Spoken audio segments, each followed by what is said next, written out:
On the one hand, this world has multi-story buildings that indicate industrialization, but the people are dressed as if it were a fantasy world.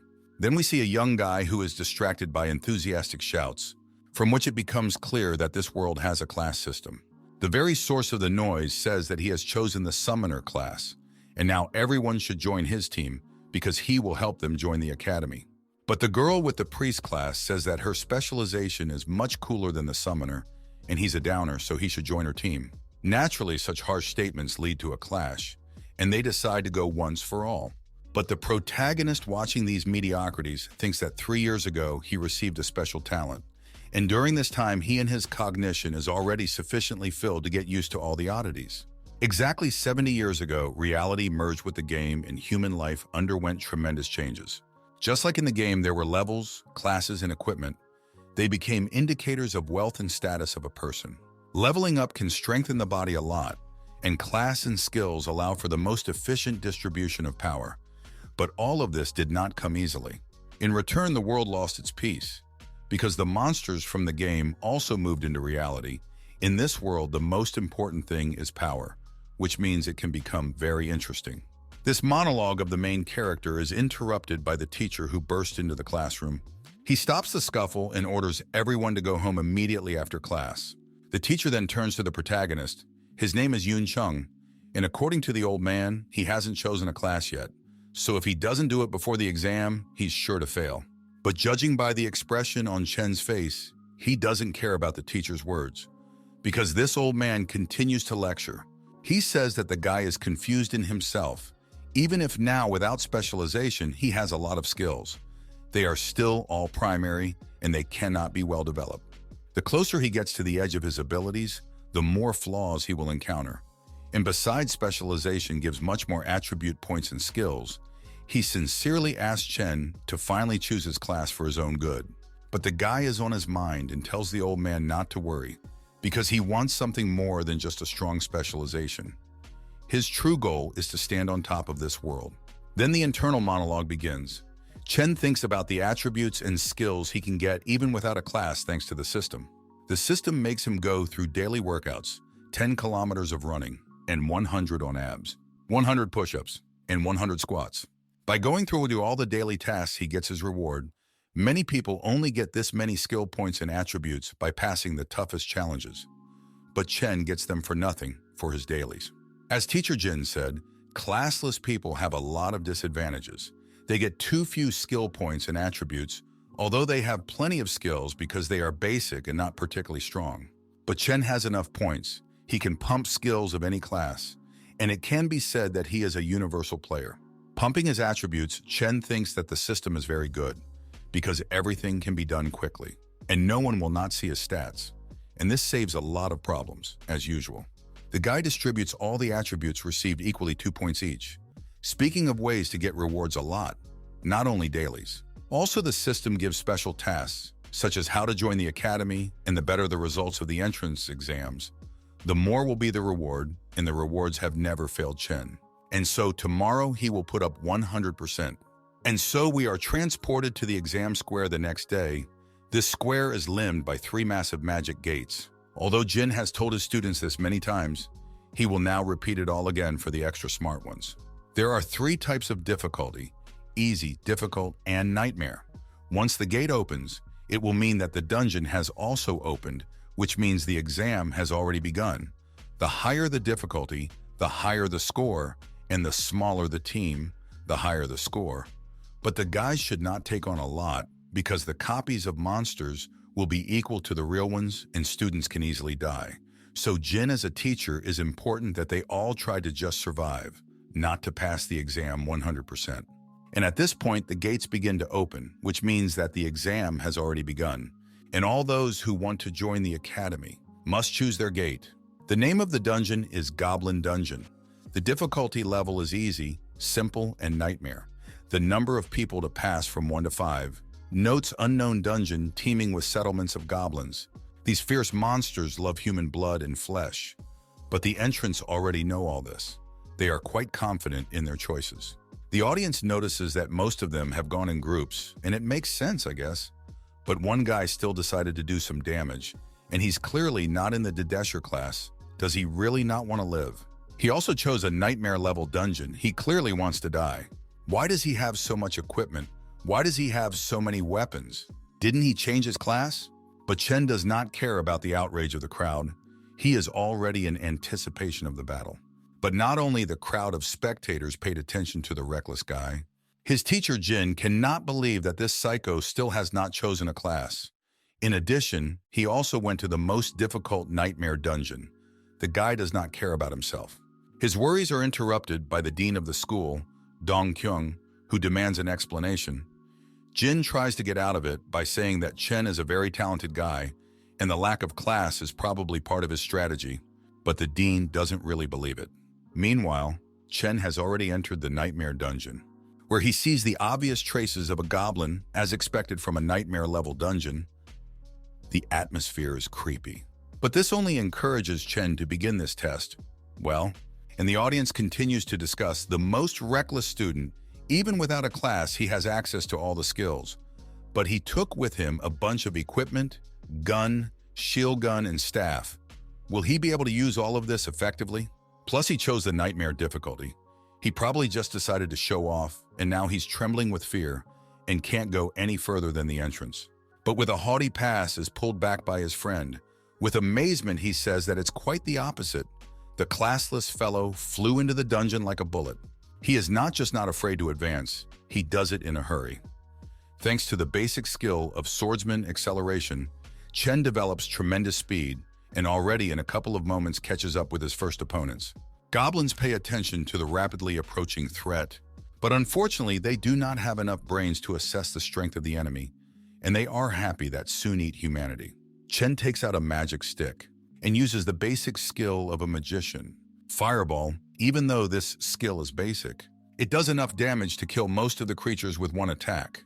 The onlookers are shocked. Not only does he roll spells instantly, but his power is much stronger than normal mages. But the surprises don't end there. Now his staff changes shape. With a metallic clang, it turns into a sword, a special weapon called a sword staff. As the name implies, he can transform into both of these weapons. When it is in ball form, Chen gets a +5 to strength, and when the weapon takes the form of a staff, he gets a +5 to wisdom. Chen now uses the swordsman's skill, wind power. The goblin who survived the fireball attack trembles in fear, but fails to even try to escape. Ruthless honorably wears the blow and is instantly put to death, slashing his back. This attack literally halves the green freak. The rest of the goblins shout something in their own language. They have surrounded the enemy and now they realize who they have messed with.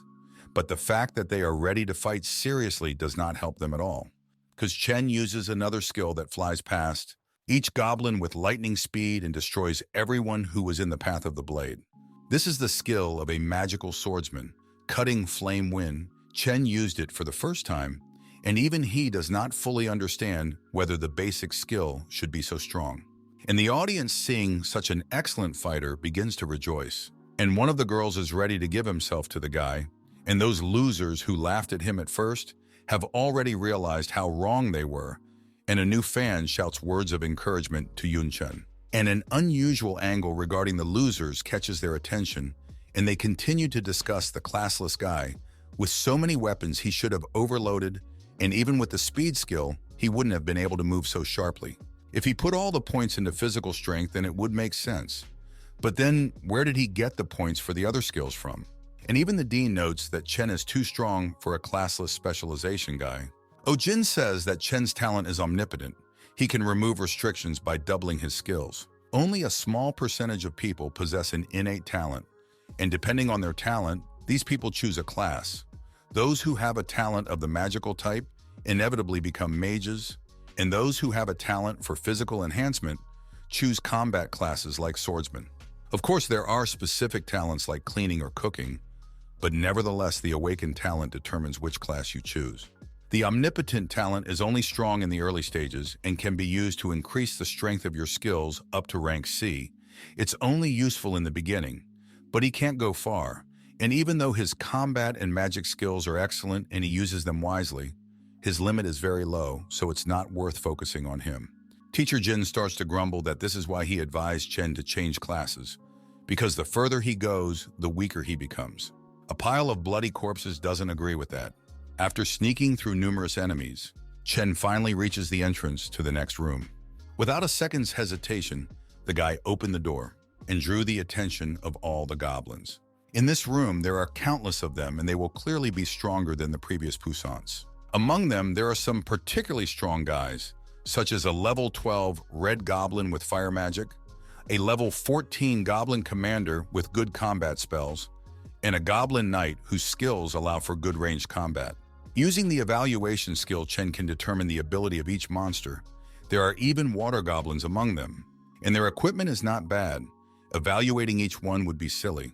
Besides, the terrain is very tight, and it would be hard to turn around at full speed. While Chen was thinking, the goblins began to give commands. Among them, there is even a squad of drummers, which helps to keep the rhythm of the battle and raises morale. But the magicians are already ready to use their spells to support the vanguard. Turning his ball back into a staff, Chen says that their strategy is good. But if everything goes according to their plan, it will be too hard for him to fight them. So he uses the priest's skill, Flash. And this skill is also powerful enough to blind all the monsters. And as soon as they start to come to their senses, Chen is already behind one of them. He intends to kill the most dangerous ones first. This is the basis of the basics, and in this he will be helped by the assassin's stealth skill.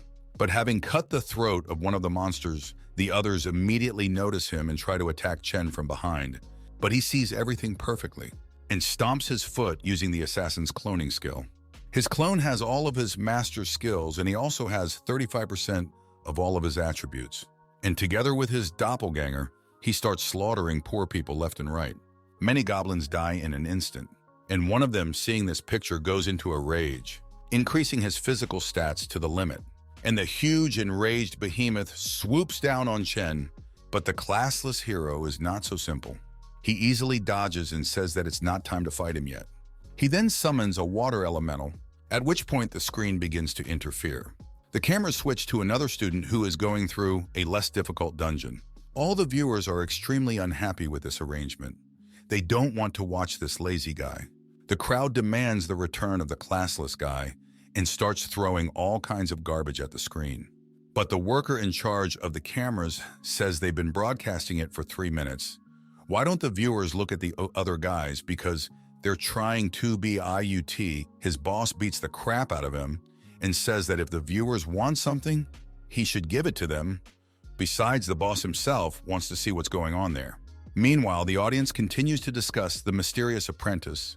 The guy with the eye patch says that his magic skills are instantaneous and his fighting skills are excellent, and that he's also good as an assassin. Beerus' friend notes that his friend forgot about the summoning skill. This classless guy is a real monster. In their conversation meets the instructor of the assassin department.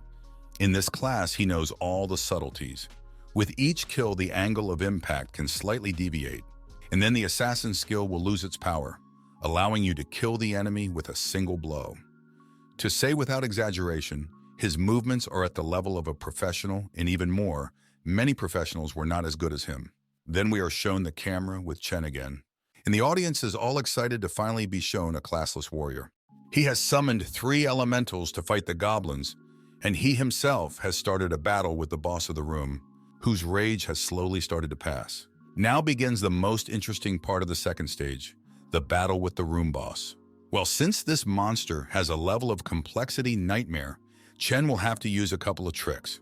The goblin boss rushes sharply at the hero, but before he can get there, he falls into a trap. This is a skill mechanic that allows you to hold the enemy for 2 seconds. And Chen uses this window to use a fireball and throw it right in the face of the monster. But he is a boss for a reason. This blow does not cause him significant damage, and the goblin with a burnt face continues his rush to the hero.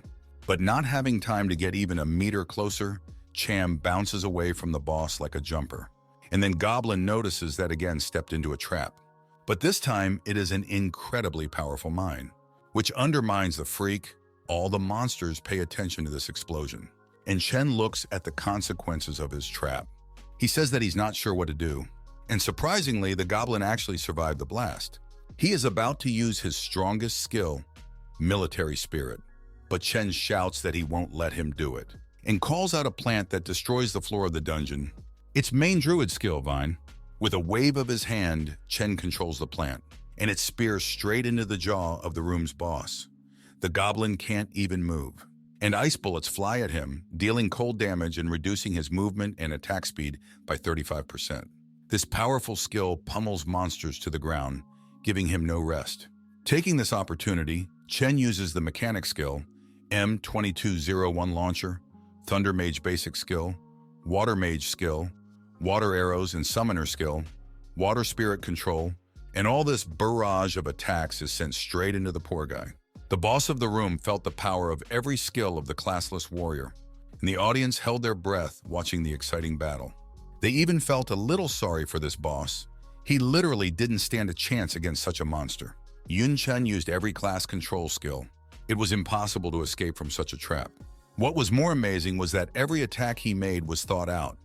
When the water and thunder skills are used together, they give a stun effect, and the ice bullet skill combined with the vine didn't even give him a chance to counterattack. And one of the examiners watching said that they were missing something important.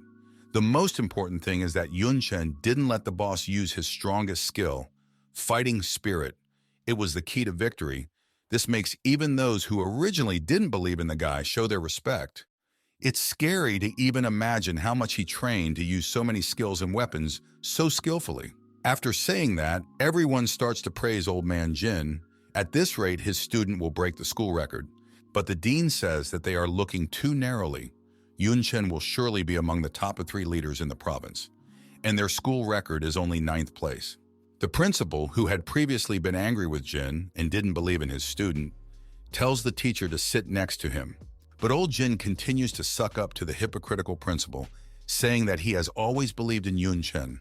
Meanwhile, the audience is in full admiration of classless Chen.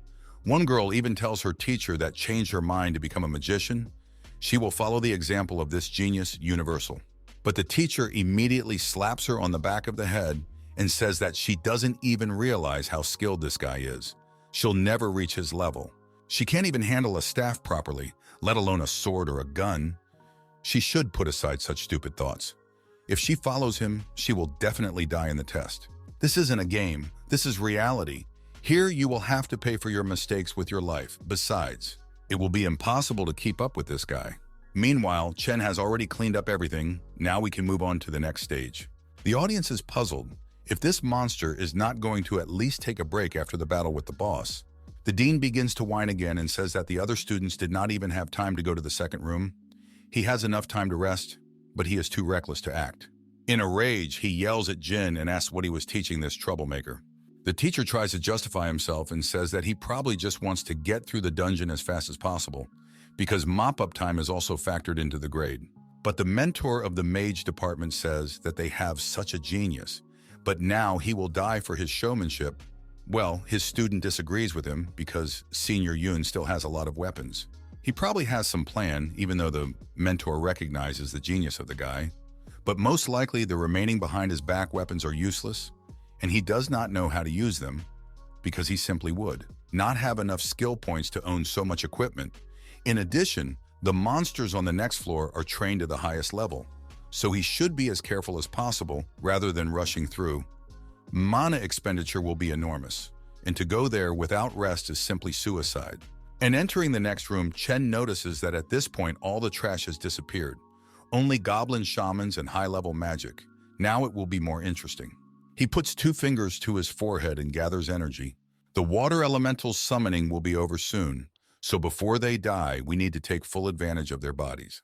The goblins already realize how strong their enemy is and throw all their forces to kill the guy.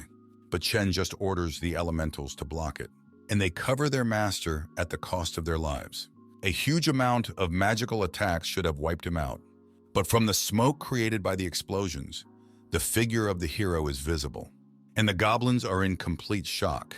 Chen pulls out 2 fancy pistols and says that now it's his turn to attack. Sniper class has a huge number of skills, but for such usefulness has to pay. This class is the best, but at the same time the most difficult to learn. But the main difficulty is the skill of stalking on the tracks. Because of it, you have to shoot it all without missing. Otherwise, you cannot do much damage. and in real combat to hit everyone is almost impossible. But the mage mentor suggests that the classless just has a lot of skills to easily hit the monsters. And at that moment, there is a deafening gunshot. Chen's new fan jumps up and shouts that now he will show something incredible again. And looking at the screen, all see a clear shot to the head. The skill of chasing the footsteps increases the killing intent. With each hit on the enemy, the effect adds up to 25 times. And each level of killing intent increases shooting and movement speed by 2%. So Chen immediately piles on 2 more levels of the skill, prescribing headshots. The goblins won't stop attacking, but all their attempts are futile, and the classless one uses a slippery lunge and dodges all the magic balls. After that, they use the rapid fire skill, but the hail of magic balls continues to chase Chen. Fortunately, he is agile enough to jump up and dodge it. In flight, however, he makes a U-turn and uses quick reload, then uses death shot and blast. Like an angel of death, he unleashes a barrage of attacks on the pitiful goblins. By the time he lands on the ground, he finds himself amidst a mountain of bloody corpses. So not only did he deal with so many enemies in a couple of combinations, he also killed them all in the head. And the girls watching him already want to have children with him. His skills are so amazing that every girl who sees it at once will want to have such a husband. Even the mage mentor takes back his words and says that he really is a genius of this era. Well, and the dean again changes his mind and says that he always believed in the guy. One of the members of the committee says that he noticed one oddity. Chen still has not used any potions, although the rules allow it. And in fact, really prepared in advance mana and health potions, which are forbidden in normal exams, would help a lot when it comes to life and death. But apparently for him, it is useless. But in fact, it's different. He just didn't take them, because with so many weapons, he just didn't have enough room. I wonder if he's really that reckless or just very sure of himself. Meanwhile, his pistols were starting to smoke because they had overheated due to overuse and were now completely useless, although it was not surprising that they were of black iron rank. However, they have already done their job well. Now he does not need the pistols. The dean doesn't understand what rank the pistols were if they broke.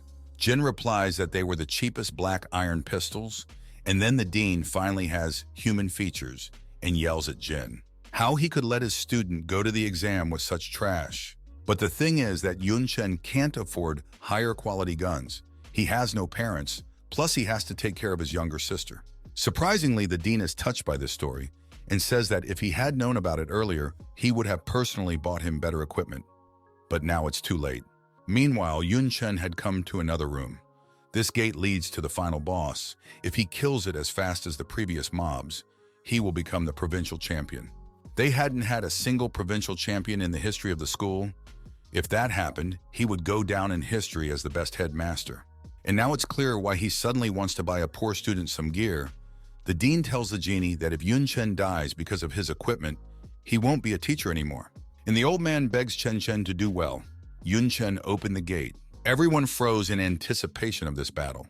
Perhaps they would witness a historic moment and see the new provincial champion. Besides, he didn't use all the weapons behind his back. The spectators are bursting with anticipation. But the screen switches again. The crowd is again ready to tear the workers watching the cameras to shreds.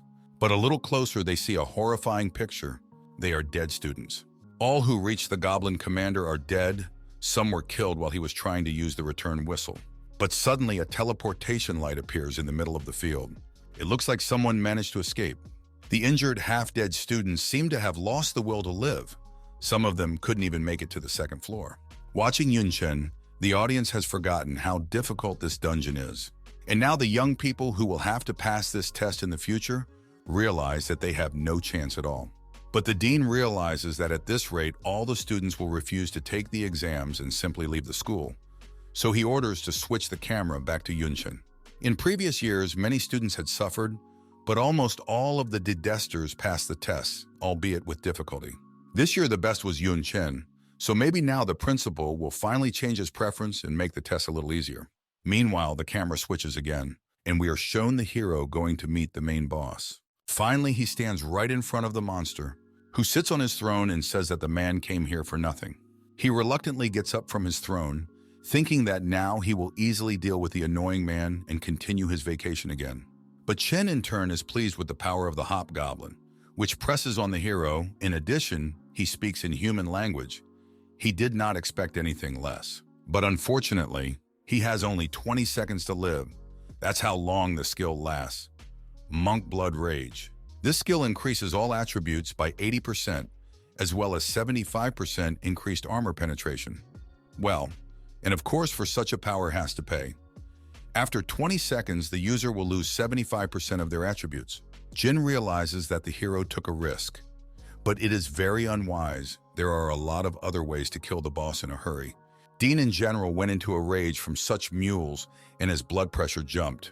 But in the meantime, Chen has already started the fight, made the first step. He takes off right in front of the boss, attacking him in the forehead. Hobgoblin is amazed by the man's speed, but still he is too weak. With these words, he hits his giant axe right on the hero and chops him in half. All the female fans were immediately upset. Apparently, even the incredible Yun Chen couldn't compare to the nightmare boss. But the Dean immediately realized that it was only a clone.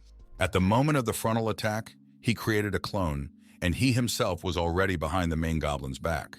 He thrust his spear straight into the giant's back and slashed it along its entire body.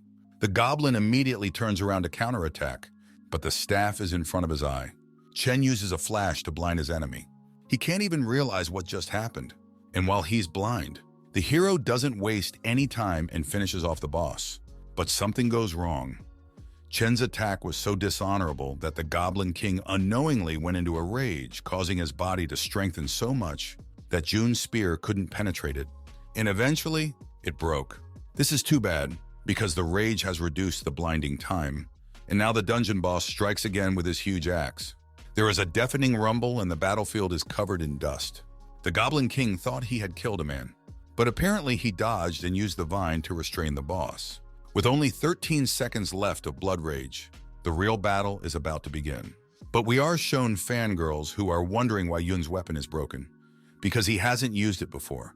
Even with the king's fury, he can't penetrate the Goblin King.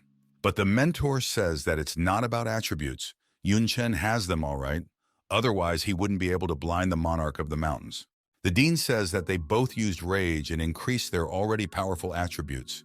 The black iron spear just couldn't hold up. There's no way you can use this trash in a real battle. But what's worse is that the time for blood rage is coming to an end. What would Yun Chen do? He wanted to finish the battle as quickly as possible, but apparently now he would have to sweat. So Chen uses the ranger's skill of finding weaknesses. But this big guy has no weaknesses. In addition, he is not going to just stand there and wait for Yun Chen to gather his thoughts, and starts attacking the agile human being. His blows become faster and more deadly, but Chen dodges everything and jumps away from the monarch of the mountains as far as possible. Then the monster slams his foot on the ground, and crushing waves begin to emanate from under his foot. It's bad because of the shaking. It's very difficult for the hero to stay on his feet. But fortunately, he reacts in time and uses the skill. And then we see Chen, who has already gotten his ass kicked, with only 9 seconds left. The fans are getting ready to mourn their beloved. And the dean notes that if he had better equipment, the fight would have already ended. In addition, now he has lost his sword and staff. After that, Yun Chen became closed access to combat and magic skills, and to everything else he has no potions with him. Any injury means death for him. Standing over Chen, the monarch of the mountains swings his axe and says that now the man can die. But that's not Chen's plan. He uses his thorn druid skill and attacks the hobgoblin. The audience, on the other hand, doesn't understand why he uses control skills as an attack, because it's useless. Although if you think about it, it's pretty weird that after going into a rage, the monarch of the mountains didn't even move from the spear strike, but is now fighting off some plants. But in fact, he just found his weakness, because it is in any monster. And with these words, Chen puts on combat gloves. Until this moment, the hero just could not notice the weakness of the thug. The self-confidence of the man infuriates the monarch, and he again tries to kill him with an axe. But his weakness is in the back right under his cloak, where the druid's thorns are constantly aiming. And Chen, without wasting a second, moves behind the monarch's back and uses the firebow skill. The thug doesn't have time to react, and the thorns restrain him for a few seconds. The spectators are already rejoicing at the hero's victory, but the monster manages to free himself and turns his chest to the fiery arrow. And even though it did him a lot of damage, but an attack of this magnitude will only knock him down. But not more, which means that the guy has already lost. And then Chen asks him if the goblin is sure of his words, because he falls exactly on the place where the broken spear was stuck. The goblin obviously does not want to die, but his wish means nothing, and he finally falls on the spear, receiving a mortal wound. After that, the hero falls down without strength. But overcoming himself, he rises up. Because congratulations on the victory should be taken with a proudly raised head, he passed the nightmare dungeon in only 14 minutes and 47 seconds. The whole stadium is cheering. Their new favorite has managed to defeat the main monster in only 20 seconds. He is really the strongest. Meanwhile, the monarch has already started to evaporate. Considering the difficulty of the dungeon, Yun Chen's grade is 3S. He is the first to pass this dungeon on such a grade. For this, he gets 15000 experience and 20 points of skills and attributes. He is also rewarded with the Green Forest shoulder pads, belt, and gloves, all of which are of golden quality. Chen also gets the title of Goblin Killer, which gives him 25% damage to goblins. Naturally, Chen is very happy with this result. But if he is the first to pass such a grade, will he really get into the ranking of the province? But his thoughts are interrupted by the system. For his labors, he will be rewarded with one of 3 talents, Quick Spell. This talent, oddly enough, shortens the time it takes to cast spells. Aura of Power, but here I think everything is so clear and do not need to explain. And finally, the last talent, Resistant. When receiving heavy wounds, hero will receive 100% bonus to the attack and its speed. And although all the talents are good, but to his tactics of battle most suits Fast Spell, so he chooses it. And at the same moment, he gets a magic ray that adds a new talent to his forehead. So now we can check out the equipment. Of all the new items, the best were the Green Forest gloves, which gave plus 30 to strength and plus 3 to the chance of a critical hit. But the most important thing is the effect of the Green Forest kit, which restores health and mana outside of combat according to the user's physique. If Chen had to fight the Monarch of the Mountains again, with this equipment, he would finish off the big guy in 5 seconds. But it's not the time to praise himself. It's time to return from the dungeon. And as soon as he appears at the stadium, all the spectators begin to cheer, and the newly acquired female fans ask to take them as wives. One of them even gives him a new nickname, God Yun. Naturally, since Chen hasn't seen the stadium's reaction throughout his fight, he doesn't realize what's going on here. But the dean does not waste a second and immediately flies up with Teacher Jin and congratulates Yun Chen with the victory. They even begin to film television, about which falls into even greater prostration from such attention. Finally, the dean lets the hero go and says that he needs to rest, after which the dean's car arrives to take Yun home. The headmaster says that the results of the test will put him in the top 3 of the provincial rankings, which means he'll get even more rewards from the top, so he should make his sister happy as soon as possible. Of course, he's not doing all this out of altruism. The greedy scum just wants to suck on Yun Chen's glory and get his piece of the pie. A call from the Ministry of Education tells him that he is already beginning to capitalize on Yun Chen's strength. And a short time later, the classless has already returned to his humble home. Entering his dwelling, he is greeted by a cute little sister who has already prepared dinner for him.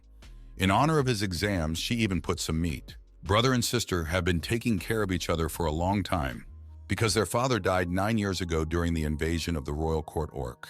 And the mother who tried to feed them, sister, died from processing, and now they live only on welfare. Even the hero's gear is junk inherited from his father. In order to Yun Chen could train in peace, Yun Dan took on all the responsibilities of the house. And no matter how her brother tried to dissuade her, she did not give up this idea. And all he can do to thank her is to work 10 or even 100 times harder than normal people. But now they should definitely do well. At dinner, his sister asks him how the exam went, and Chen says that everything was fine, although at the end there was a small hiccup. But in general, he coped. The dean even said that for such a result, he will get a generous reward. After hearing about the reward, Yun Dan asks if they will be able to eat meat every week now. And her brother says that she will eat as much meat as she wants. He will provide her with everything she needs in the future. And on such a nice note, we move forward 5 days. Chen continues to train. In the past few days, he has gotten a lot of points for daily tasks. After the exam, the system started to give more generous gifts. In addition, when he enters the academy and moves into the top 7, the skills of the hidden classes will be available to him. Thinking about it, Chen comes home, and his little sister immediately embraces him, telling him that the results are in, he is #1 in the province. He also forgot to take his phone for a run. He is just bursting with calls. The director obviously wants something. And then it rings again. The hero picks up the phone and immediately hears the angry voice of the asshole who asks why he didn't pick up the phone all this time and then invites him to his place after lunch. The thing is that for Chen's sake, a whole committee will come and he will have to choose a college. After this conversation, Chen was flooded with memories. 3 years ago, he took a talent test. When the hero touched the crystal, it told him what was going to ruin his already difficult life.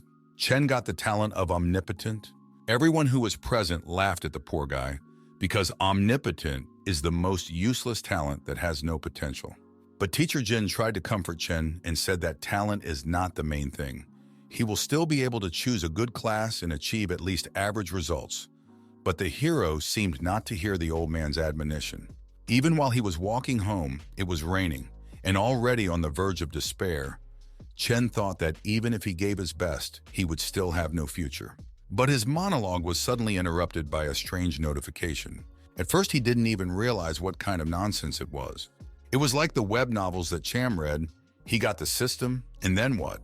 The system showed a panel with a choice of development paths, and at that moment, Chen ironically said that only a classless path would work for him. And the system said it was connected and chose a classless path. It's been 3 years since then, but it feels like yesterday. It's amazing that classless was the first in the province. I wonder what the system will give as a reward for such an achievement. But the system doesn't make you wait long. The talent almighty rank B is upgraded to rank A with a plus. All skills can be improved by 3 steps to B with a plus. And now Chen has access to new divine skills, lightning, and super self-healing. In addition, he receives a divine item cross revival, and of course the points of skills and attributes. They were given as much as 50 pieces. Yun Chen is more than satisfied with this reward. Now all his skills will rise to a head higher. Initially, the strength of the skills is E rank, but with the talent of the Almighty, they can be glued together up to C rank. And now with this improved talent, all the skills can improve to B+, which is even stronger than some of the class skills. But the coolest thing is the Cross of Rebirth. It acts automatically after the owner dies and revives him in a safe place. It's literally 2 lives, the truest treasure. Yun Chen's musings are interrupted by his sister. She says that it's chaos outside and his brother is all over the news. But Chen is not very flattered by this attention. Many are just trying to use it as publicity. His sister says that it's a lot of money and he doesn't want to give it up, to which Yun Chen replies that he will accept the reward from the Ministry of Education, but not from others, because then they won't ask him for anything in return. And now it's time for him to go to school. The committee is probably already there. Meanwhile, at Dongyun School, reporters are harassing all the students, asking them about Yun Chen. These reporters have lost their conscience. If he hadn't disguised himself, they wouldn't have let him into the school. The dean welcomed the representatives of the best academies in the country, all of whom had come for the sake of champion Yun Chen. A Qing Academy admissions supervisor named Wu Huai says that this student started the trend of classlessness, and for him, everyone has become reckless. And the dean dares to brag about it. Wu Hu immediately starts to wrinkle and demands that the champion immediately choose a class. Otherwise, let him not even think about entering Qing Academy. But surprisingly, the dean remains on Chen's side. He says that the curator's behavior is unacceptable. Does he really want to deprive the provincial champion of his individuality? But the asshole continues to stand his ground, saying that the classless have no future, and if he does not change class, the Qing Academy will not accept him. And a student from the Qing Academy named Yuan Zhou tells his mentor not to worry, because Dongyun School is in the middle of nowhere. It's not worth wasting energy on a student from such a backwater. He says Yun Chen has already given up on his future. He chose fleeting popularity for the sake of grades. Obviously, he's not very forward-thinking. He probably just found a loophole in the exam and cheated somehow. But Jin stands up for the guy. The arrogant youngster doesn't realize how hard it is to be classless, so let him stay silent. Yun Chen is the champion without a doubt, but Wu Hua says he's too much of a sputterer, and it's better for the old man to calm down. But then a woman enters the conversation. She says that Dongyun School belongs to her academy, Does he think that she will let him get away with such a provocation? The asshole responds by saying she can't do anything to him because they have so much more talent. And then a massive fight breaks out, everyone trying to hurt someone. The dean interrupts them in time. They forgot that they came here to recruit, not to fight. Yuanzhou says that they are really here for recruitment, but it looks like the exam results were falsified. And then Yun Chen bursts into the room. Dean and Jin are happy to see the guy and want to introduce him to the mentor. But Chen already heard everything from outside. He walks up to Yuanzhou and says he's standing right in front of him. Does he want to check how honestly he passed the exam? When asked by Zhou how he will check it, Chen says he will beat him in 5 breaths. If he fails in such a task, Zhou can consider Chen to have lost. Such insolence dumbfounds the student, just graduated from school, and already thinks that he is more equal to the senior. It seems to be time to let the upstart a little. Jin asks Chen to calm down. The Qing Academy is the best in the country, and this student has been studying there for a year, and he is probably stronger than the schoolboy. And of course, Zhou immediately starts saying that he chickened out. The dean thinks that Chen will definitely lose, because he is 13 level from Zhou's 19 level. It's too big a difference. And then we move to the gym where the guys are ready to tear each other up, getting ready to go one-on-one. Wu Hua says that Zhou only needs to last 5 breaths and he wins, but he should teach the upstart a lesson, and the cocky student tells his mentor not to worry. He'll smash him in 3 casts. The dean, who has lost all hope, says there's nothing he can do about it, so he can only hope for a miracle. Zhou scoffs at Yun Chen's style, asking him if he would use a sword staff against a real mage. But the sword staff is damaged. Only the staff works. Still, it's more than enough to defeat the arrogant bastard. Zhou shouts that he can't win with magic alone, and starts using spells. He's in great shape now. The cast speed is only 0.7 seconds. But before he can even start launching a fireball, a huge fireball is already in front of his face. Zhou manages to cancel the fire and apply a magical shield, but his strength is not enough to withstand the onslaught of such a powerful spell.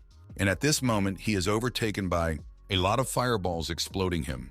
This is the end. He could not withstand 5 breaths. Unfortunately, Zhou survived, but he's sure to remember that he shouldn't underestimate this guy.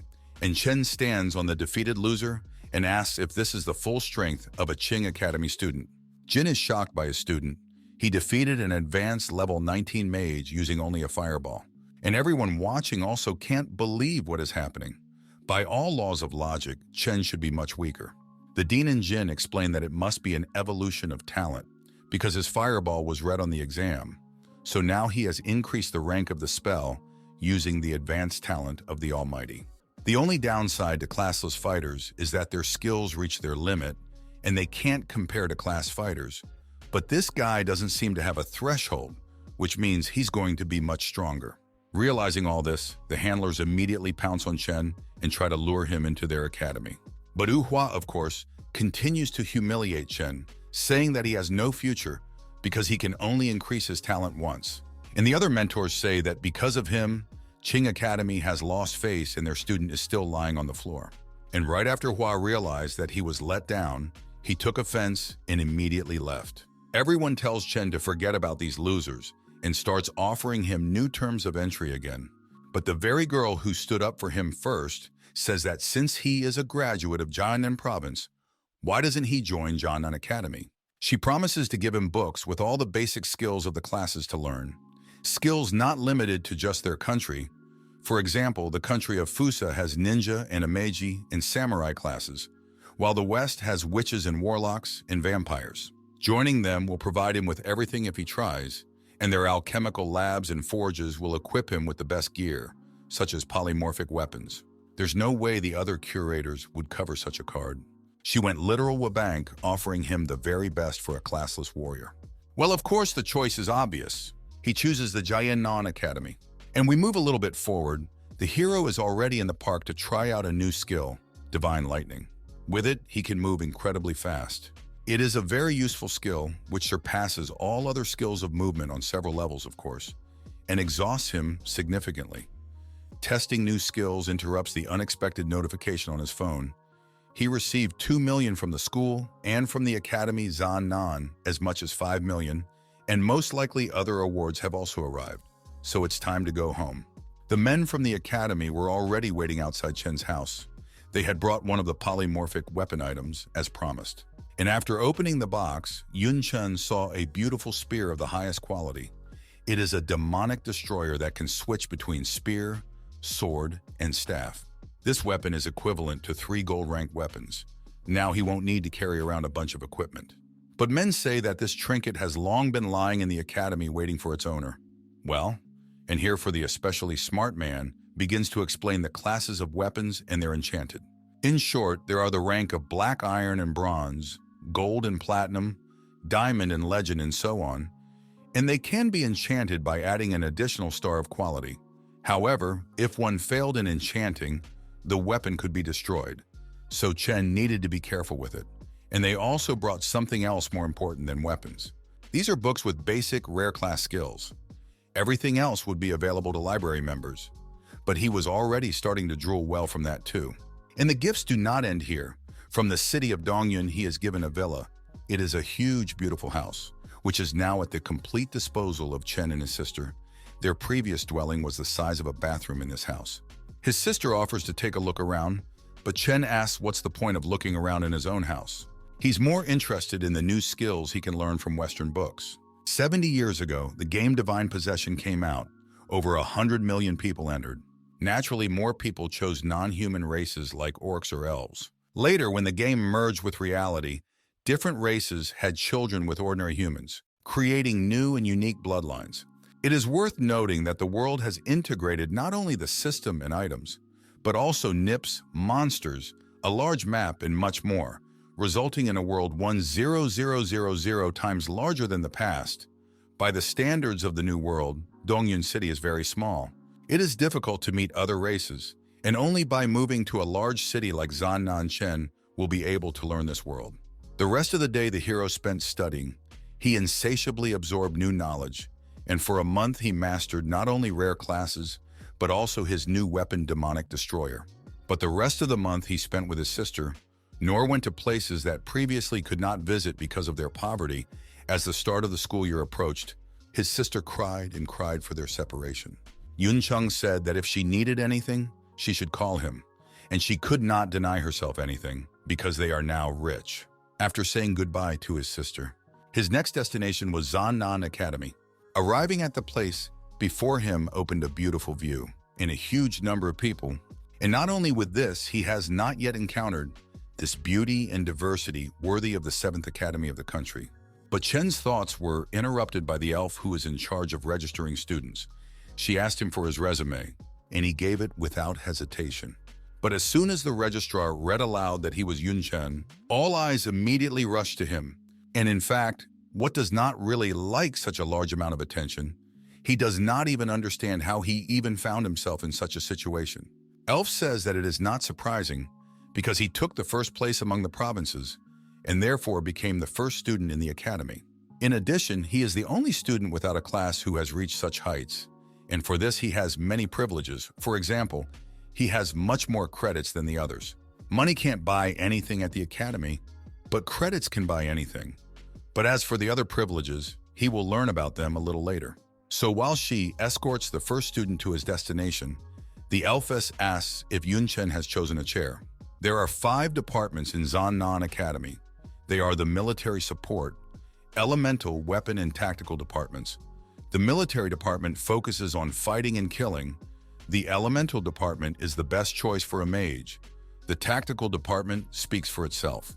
The weapons department focuses on weapons rather than skills. But the support department specializes in enchantments and alchemy, blacksmithing and healing. Without hesitation, Chen replies that the tactical and support departments are not suitable for him, but the other 3 will fit his fighting style perfectly. And while they were talking, they have already arrived at the place where he will live throughout his training. Chen is very happy about this gift. He cannot even believe that he will live here alone. There are 3 floors, top quality equipment and furniture, a training ground, a treadmill, and a storage room for resources, of course. A one-man mansion is a privilege for the top 50 ranked disciples. As for the lowest ranked disciples, they live 5 or 6 people in one room, even though it's a very cruel distinction between the disciples. But whether he likes it or not, it's just the way it is. Because of this, all the disciples are very jealous of Chen. So they will try to take his place. In a week's time, there will be a rookie competition. Everyone who entered the academy is a genius from the province, including among them, there are second and third place, from whom classless took away the first place by force. He needs to be as careful as possible. And here the system again gives the task of not losing the first place. In case of failure, there will be no punishment. But if he succeeds, he will receive a new S-class skill and a potion of luck. With such motivation, Chen is not afraid of his opponents. Let them only risk taking his place. The next day was announced the meeting of newcomers. And of course, Chen stood in the front rows, and more backward students could only discuss him behind his back and envy that he lives in a mansion at the very top. Naturally, there are those who think that Chen doesn't deserve the championship. They also took the first place in their province. Why should they stand behind a classless one? But they are silenced by Sheng Turan, the champion of Dak Zhou Blood Knight class, and says that if they don't like something, they can challenge the first disciple in the arena. And if they don't have the courage to do so, then let them keep quiet. Ye Qinglin, the Dongling provincial champion, Taoist class, supports Tyron and says that it's not good to discuss people behind their backs. And also Shui Hongfang, second in Zan Nan province, class destruction mage, joins their conversation and says that Chen stole his seat, so as soon as the meeting is over, he will drag him down. Ye Anfu, the dean of the military department, notes that because of Chen, the place is getting too noisy. Everyone is worried about their ranking. Many students don't agree with the decision to rank him first, but each of the deans has seen the footage of his battle, and he definitely deserves to be ranked first. Xia Qingcheng, the dean of the weapons department, enters the conversation and says that his fighting skills are top-notch. And he has an innate fighting sense and talent for various weapons, so he is definitely going to be her choice. It is said that she usually doesn't talk to anyone, but here she is showing such interest in her student. But it is not surprising that he is really very talented. Ya Anfu says that Chen is not only interesting to the students, but all the teachers want him too. And if that's the case, they should speed up. He hits the floor with his cane and is in front of the students in an instant. According to the academy management, the military department is the strongest among the five, and this old man is the head of it. Ya Anfu says that he knows about the students' dissatisfaction about the first place, so it was decided to hold the competition today. They can rest now, but by 2 o'clock he expects everyone in the square. And of course, because of such news, all the disgruntled students immediately got excited, as if they had a chance to surpass the man who had already shown in the exams that he was stronger than everyone here. Nevertheless, after a while, everyone gathered in the square again. In front of the students are 3 gates. One of them is silver.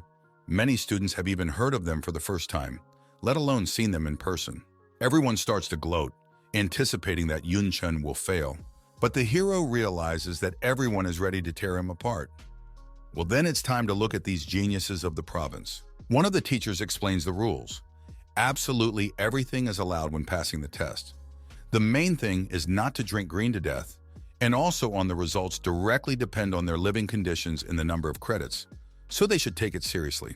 And after these words, the gate began to open, which means the trial has already begun. Students can go to the dungeon, and of course Chen decides to go in first. The name of the dungeon is Troll's Lair. The difficulty is a nightmare. The number of people required to pass from 1 to 5.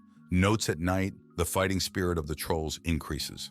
Therefore, he should hurry, and Chen immediately rushes to the attack. We are shown a mechanic who shoots everyone in the semblance of an exoskeleton.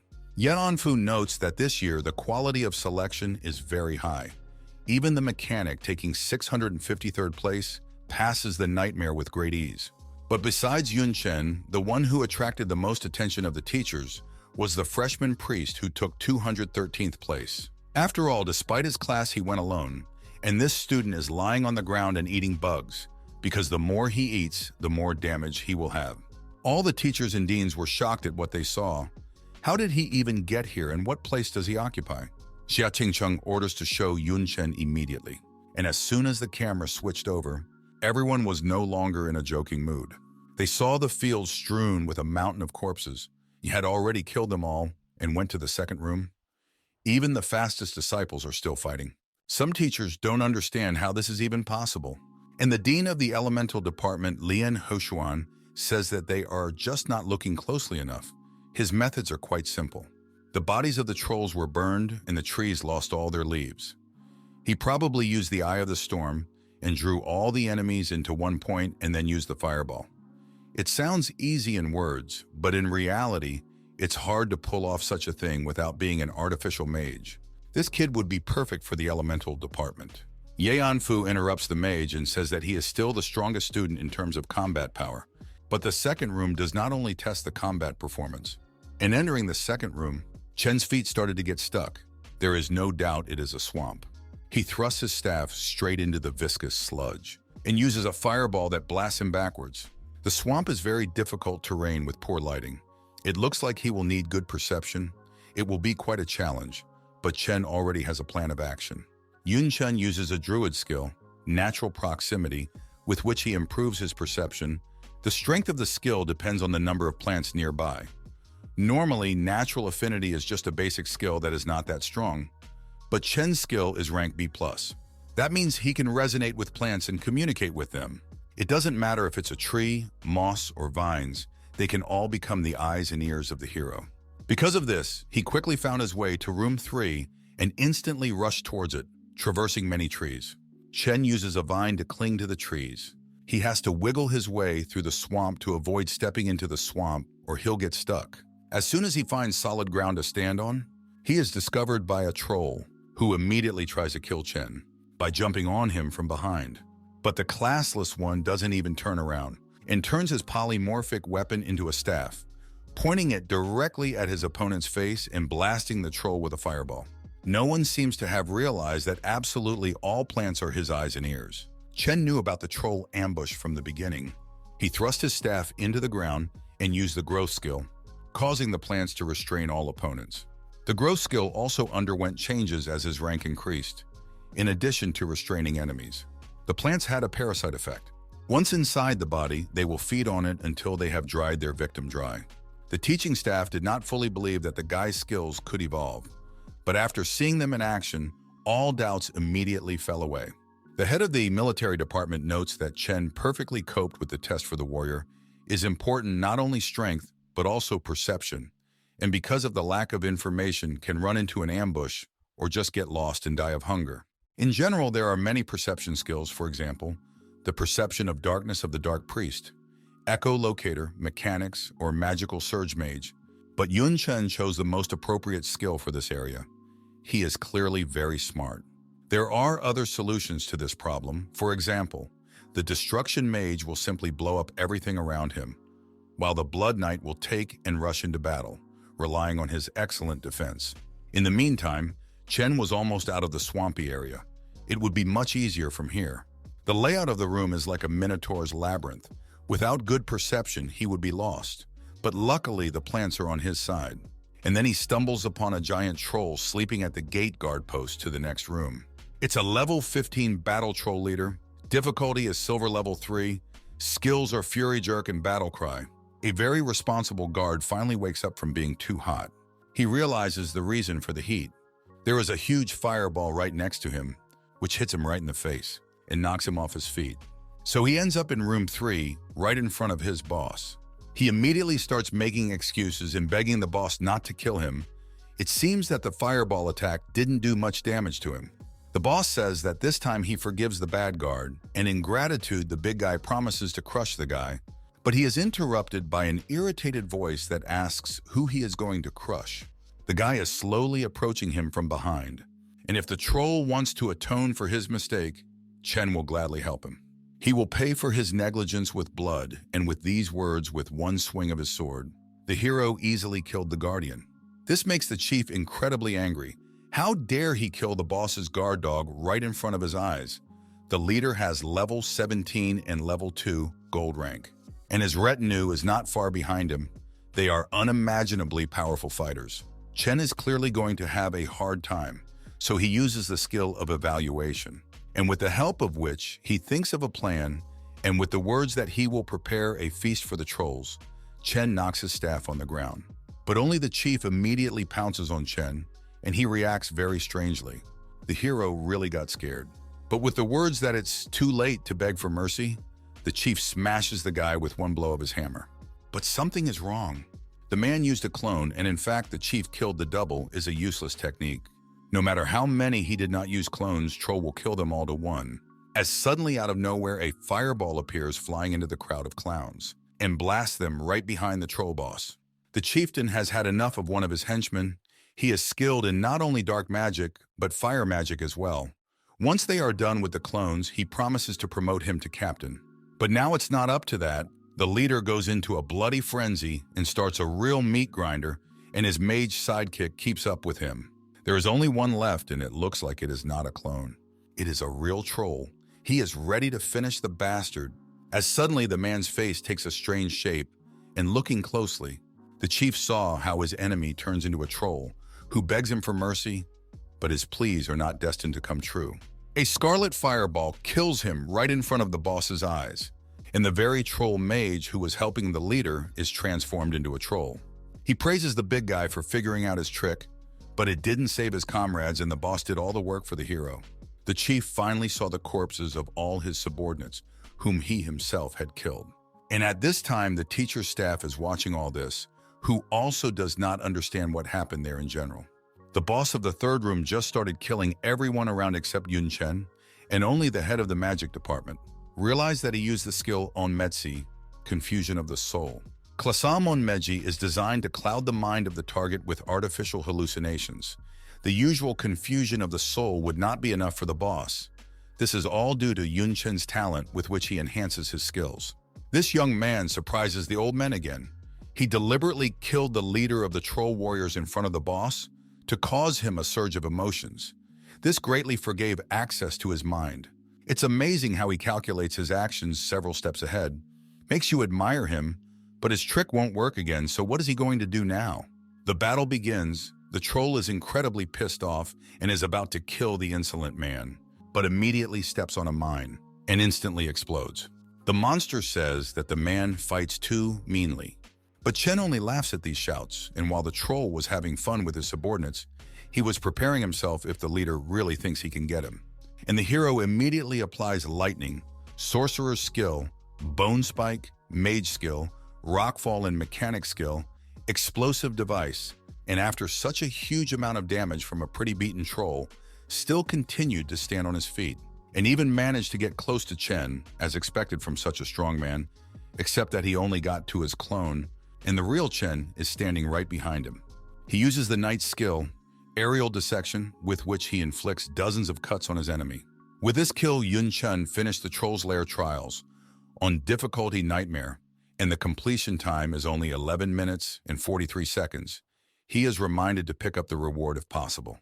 The teachers are still in shock with him. This is really an incredible student, and skills with traps are very difficult to apply in real combat. That's why they are very rarely used. Chen uses all the most unsightly skills to the maximum. The remaining guys are still in the boss room and are just finishing up straightening out the change. Of course, in stage 1, the classless Chen remains the leader. Ching gets cocky and says that now her department finally has such a capable student, but the dean of the military department says that he will never give her the young man. And then they immediately lock eyes. And the other professors are surprised that this couple started to share Chen before he even left the dungeon. At this time, Chen is standing over the bloody corpse of the chieftain. Considering the difficulty and time spent on the ordeal, he receives a grade of 3 S's, a new record, as a reward for such a good result. Chen receives 2 1350 experience points and 25 skill and attribute points, as well as a level 2 Golden Storm Axe and the title Troll Terminator, which increases damage to patrols by 35%. His level has risen by 3 points at once, a reward that can't be beaten. But that's not all. He is once again given a choice of 3 talents. Double Spell, which automatically creates a second spell. After the first Aura of Power, which gives attack speed and additional damage in Battle Madness, with which each subsequent attack on the same enemy will increase the attack speed by 4%. The talents are again pretty good, but the choice is as obvious as ever. The double spell will be the most useful, so Chen chooses it, and a beam of light flies into his forehead again, granting him the talent. Having received such a classy reward, it's time to head back. Suddenly something forms in front of Chen. It turns into another portal. But why is it here? Chen has cleared the entire dungeon, or maybe it's a hidden level that Chen has heard of but is encountering it for the first time. They say that incredibly dangerous monsters with unusual powers can lurk there, but the reward for killing them will be appropriate. Since it is not part of the exam, it will not affect the grade or record. Therefore, Chen does not hesitate to enter the unknown. We are shown the test gate, from which one of the students jumped out. He thinks he passed the dungeon first. This smart guy immediately starts laughing at the top of his lungs, saying that he is much better than Yun Chen and has finally proven it. He notices another person and congratulates him for coming in second. But this guy isn't upset that he couldn't place first, but that his opponent isn't Yun Chen. The rest of the guys are also starting to finish and are happy that Chen is not even in the top 10. It looks like he really cheated on the final exam. One girl notices that Chen's dungeon is very different from their version. Everyone starts to look at Chen's screen in detail, and the smug smartass realizes that the classless one has long since passed his test and got to the secret level. Of course, the envious freaks start shouting again that Chen cheated somehow and can't admit that they are weak compared to him. And then they are interrupted by the dean of the military department. He tells them to shut up and wait for their results. Then they turn off Chen's broadcast, which makes the people even madder. The old men did not even think that the classless could activate the hidden level, and what will happen now, the rest of the students better not to see. Chen found himself in a strange room, a small room in which stands one scarecrow. Is it really his opponent?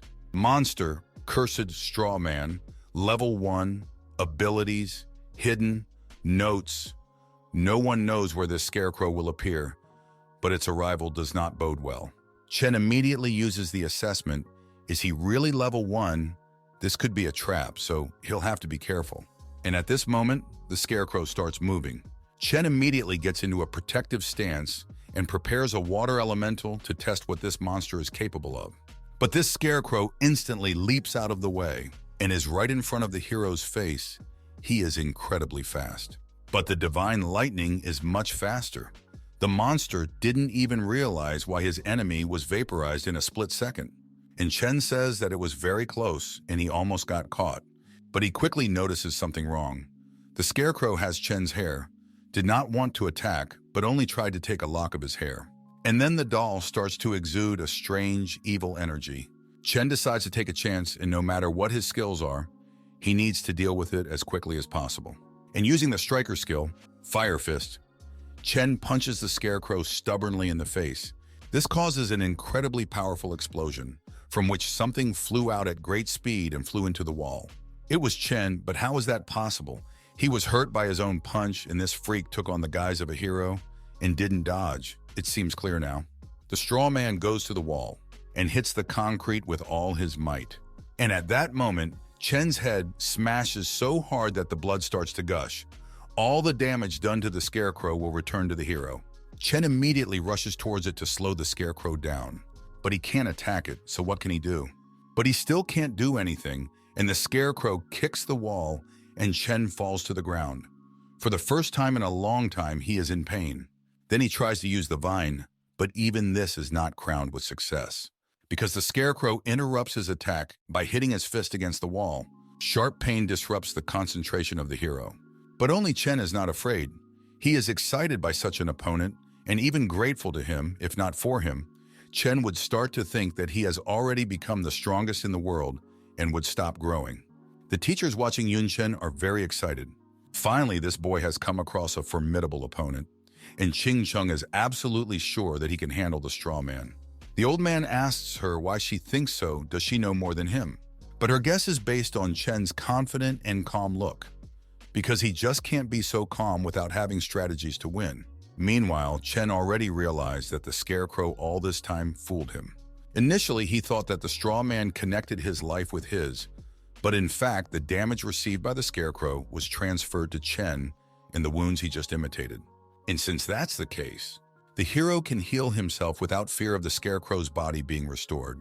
He's only a level 1 monster and doesn't have as much health as a classless warrior at level 16. Scarecrow's healing skills weren't used, although Chen has them, so he definitely can't copy skills. And at that moment, the guy breaks the wall with one elbow strike. If the monster had copied his attributes, he would be destroying walls with his strikes and not doing any damage to himself.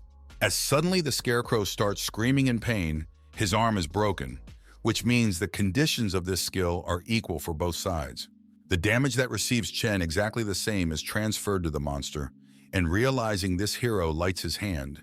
He is very curious, and if he will attack himself, how much damage will withstand the monster? The straw man caught fire in a matter of seconds and turned to ash. He wouldn't be able to withstand even 1% of the damage Chen could inflict on himself without harming himself. If the monster's attributes were equal to those of a hero, he definitely wouldn't say hello. In the remains of the scarecrow waited a reward, a cursed item voodoo doll, category, rules, quantities, uses. 1. By wrapping the target's hair around the item, all the damage the user receives will be transferred to the target. In the right hands, this item will be incredibly useful. Meanwhile, at the dungeon gates, 2,000 students are waiting for one, and they are very unhappy about it. And finally, the last student finishes his test, and the disgruntled students immediately rush to express their grievances. But they were interrupted by a menacing voice that ordered everyone to line up. And while Chen ran to the line, he thought about the fact that he took the first place. But the system task is still hanging, which means that the competition of beginners is not over yet. At this moment, an old man came out to the students. He said that some students did not deserve their place because they had learned the information about the dungeons in advance and prepared themselves. And the one who cheated was the same guy who had been accusing Yun Chen of cheating all along. Because of this, the head of the military department is incredibly furious. He hits the floor with his cane and stone arenas grow out of the ground. Now there will be a one-on-one fight between all the students to find out who is the strongest. Naturally, many of the students are pissed off. The old man shouts out the rules. You must challenge anyone to a duel and defeat him. Then you will take all his credits and a place in the list. You cannot refuse the challenge. This encourages all those who are dissatisfied with their status. And at one point, everyone immediately rushed to challenge opponents of their own strength. Except Yun Chen, he is already the strongest. He does not need to take away someone's place. But now at least it's clear why the system still hasn't completed the task. And at this moment, 2 brave men rush to the arena to Chen. They challenge the best disciples standing on the first place to fight. But here Chen says that fighting them one-on-one will be too long and boring, so he orders them to attack in pairs. Of course, this hurts their pride and pisses them off. But when they win, they agree to split Chen's credits. But to their misfortune, they are too slow. Classless applies the fighter skill, piercing blow, and from a powerful attack forms a huge cloud of dust which fills the arena. The teacher barely had time to activate the shield, which barely withstood the attack of the hero. If he did not have time to do it, the students standing below would also be hit. And they wonder if the piercing blow is definitely a basic skill. The dust cloud begins to disperse, and they notice the 2 brazen men who challenged Yun Chen are already unconscious, and the classless one wants to finish them off. But the teacher says that Chen has already won and he should stop.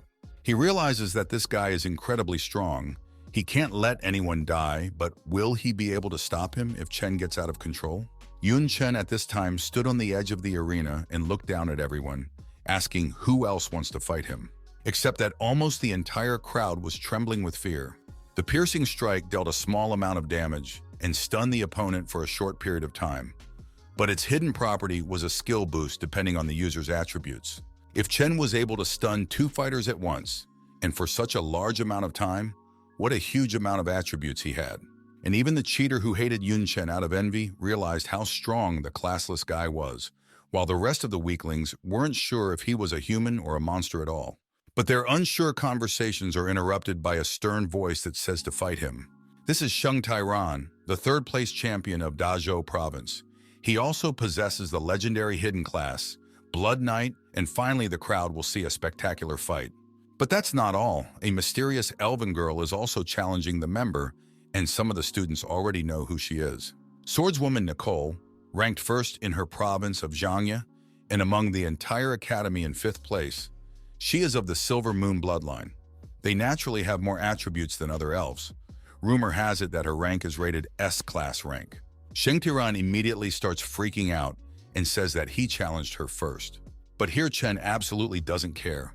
He says that the 2 of them can attack together, and the teacher prods them and tells them to make up their minds soon. Then the Blood Knight jumps into the arena. He's going to beat Chen alone. The old man anticipates a great battle, a student with a legendary class against a student with no class. The battle starts, and Sheng Tyron rushes at Chen with a bloody dash, and his attack reaches its target, causing an explosion.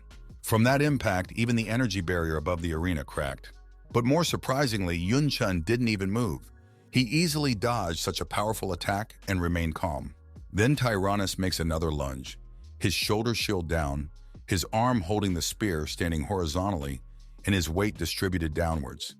Even the distance between each step is precise, all to reduce the range of motion of his opponent. These steadfast techniques are exactly like in the textbook, perfectly honed. Chen starts to prepare a counterattack and says that Tyron is like a machine acting according to instructions.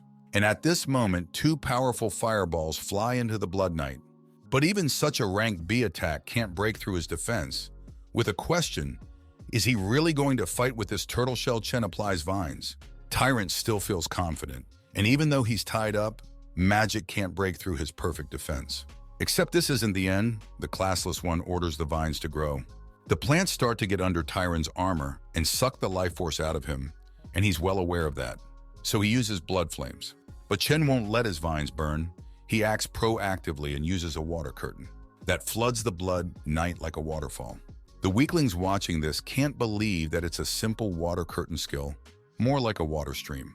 And Chen is already rushing towards his opponent using the skill jab. Not only did the flames dissipate, but the plants from the water began to suck the power faster and shrink tighter. He didn't want to use it, but apparently there was no way out. Movement of the blood allows him to break free from the plants and get right behind Chen's back. He was ready to knock out his opponent, but Chen was not so easy and managed to react by reflecting his lancer with his polymorphic spear. Blood Knights are famous for their attributes in defense, and by those metrics, the classless one is not inferior to it, maybe even superior.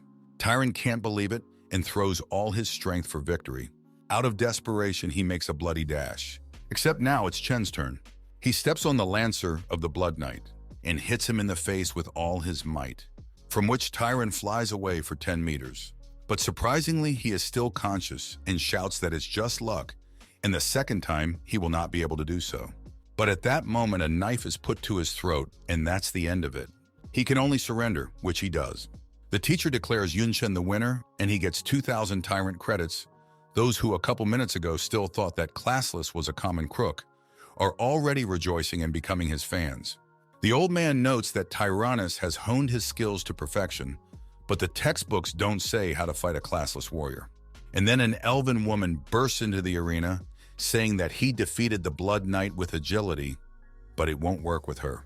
But Chen doesn't care. He is ready for the battle. The newly acquired fans of the god June, whom they themselves so nicknamed, don't even know if he can cope with the elf, but the result can be found out only in battle. Classless and Silver Moon stand across from each other, waiting for the battle. The elf says that Chen has just fought and offers him a rest. She doesn't need a victory over an opponent who is exhausted. But Chen doesn't care about that. He replies that he doesn't need rest. She is fast, but she fights with a sword. The hero has a huge advantage in distance due to his spear, but he did not take into account that the elf can attack from a long distance. Thanks to the skill of the Silver Moon sword blade, which Chen dodges with ease, it seems that the sword aura has increased the attack range. It will be very bad if he gets hit by such a cut. The Elfess begins to shoot Chen with ranged attacks, hoping to end the fight quickly. This skill is so devastating that it even breaks the protective barrier over the arena, and Chen easily dodges all the lunges. But that doesn't matter. There's nowhere to hide from area attacks in an arena like this. She activates the Silver Moon Glow at full power, and the sword aura becomes enormous. Chen immediately snaps out of his seat. He realizes that the elven woman is wary of his speed. She gave herself away when she increased the attack radius. The slash of moonlight should have cut the hero in half, but he used the slippery lunge of the sniper and dodged with his usual ease. Only a couple of hairs were sliced from his head, but it's enough to make him get serious and pull out the low-grade pistols he bought before enrollment.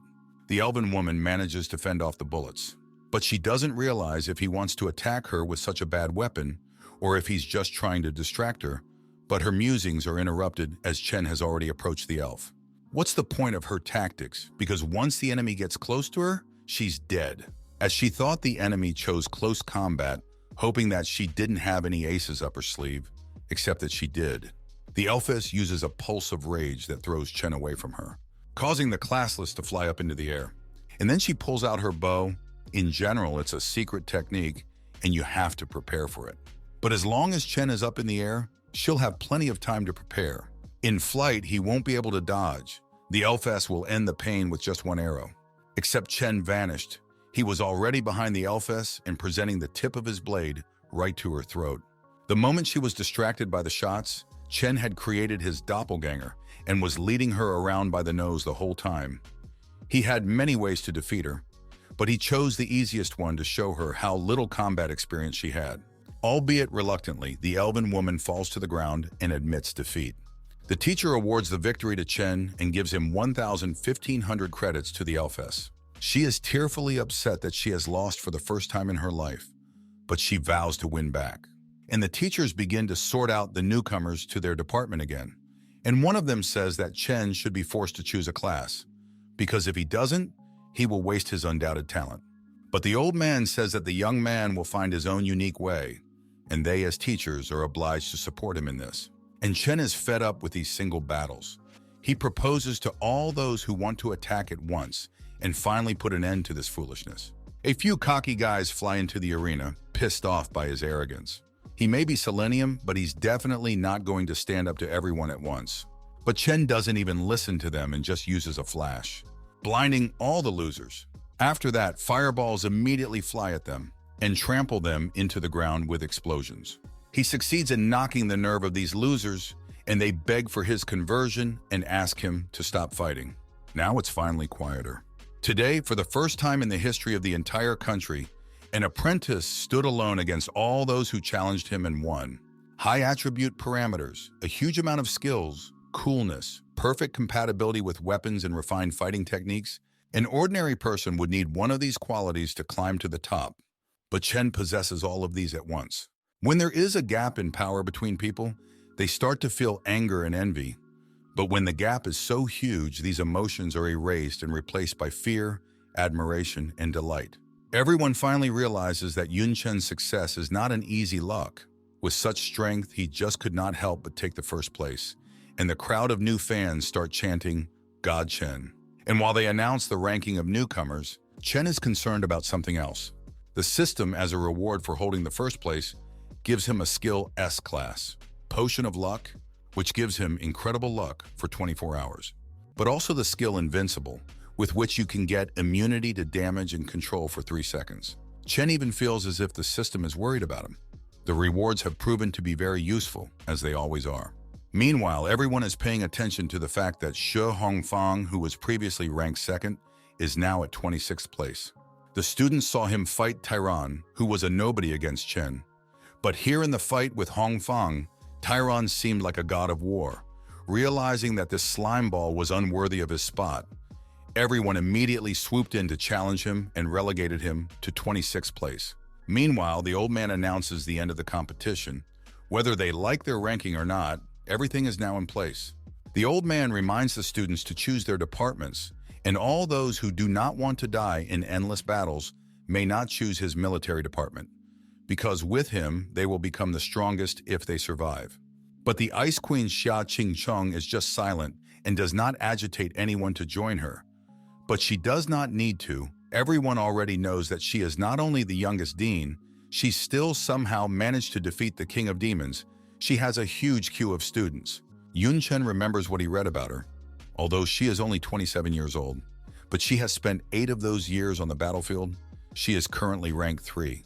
Xia Qingcheng steps forward and personally invites the classless one into her weapon department. She had never even spoken to a student until now, but she decided to ask him to join her. But the old man interrupts her offer and says that if Chen joins him, he will make him his personal apprentice and also give him 3 skill books of rank A. The head of the elemental department says that this is too little for such a nugget. If Chen joins him, he will teach him whatever he wants and also give him all the resources and knowledge he needs to develop his potential. The mage class is the most expensive class, considering how much money one needs for resources to frustrate, and here he is being offered full provision. Old Man Lian is very well prepared. A second one can't beat that. After all, the elemental department has more money than all the other departments combined. Both offers are very tempting, and in addition, these chairs are a good match for Chen. The choice is very difficult. But suddenly Chen and the old men are distracted by something. It's Ya Qingcheng who offers the essence of the demon king she killed. All the students are shocked by this offer. This artifact is truly priceless. Its value cannot be estimated in money, because no fool would not sell such a thing.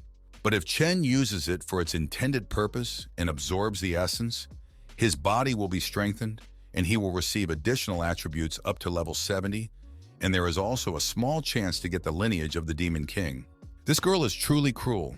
The Essence King is not only wanted by the students, but also by the teachers. Such an offer cannot be outbid by money or resources.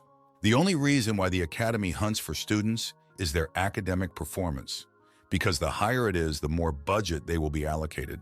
So every year there is a battle for students among the departments. The exception was Xia Qingcheng.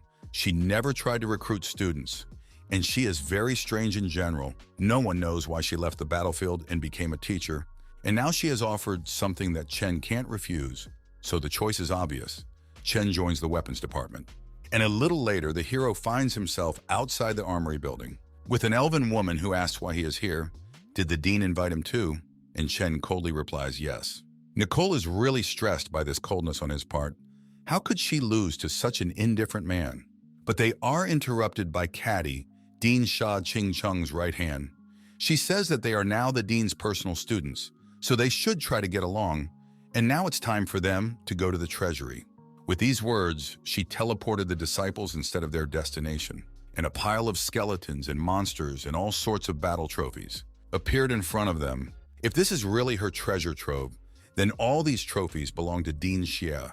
It makes one wonder she must be the strongest person Chen has seen, even among those he saw on TV. And Xia Qingcheng finishes reading the book and greets her students. They are honored, but they are here deservedly. Dean Xia tells Katie that since Nicole is also an elf, she will be in charge of her training. Katie will take her to a secret nature potion and help her get the breath of nature, and Katie promptly does so. As for Yun Chen, he will have to absorb the Demon King's essence and become stronger.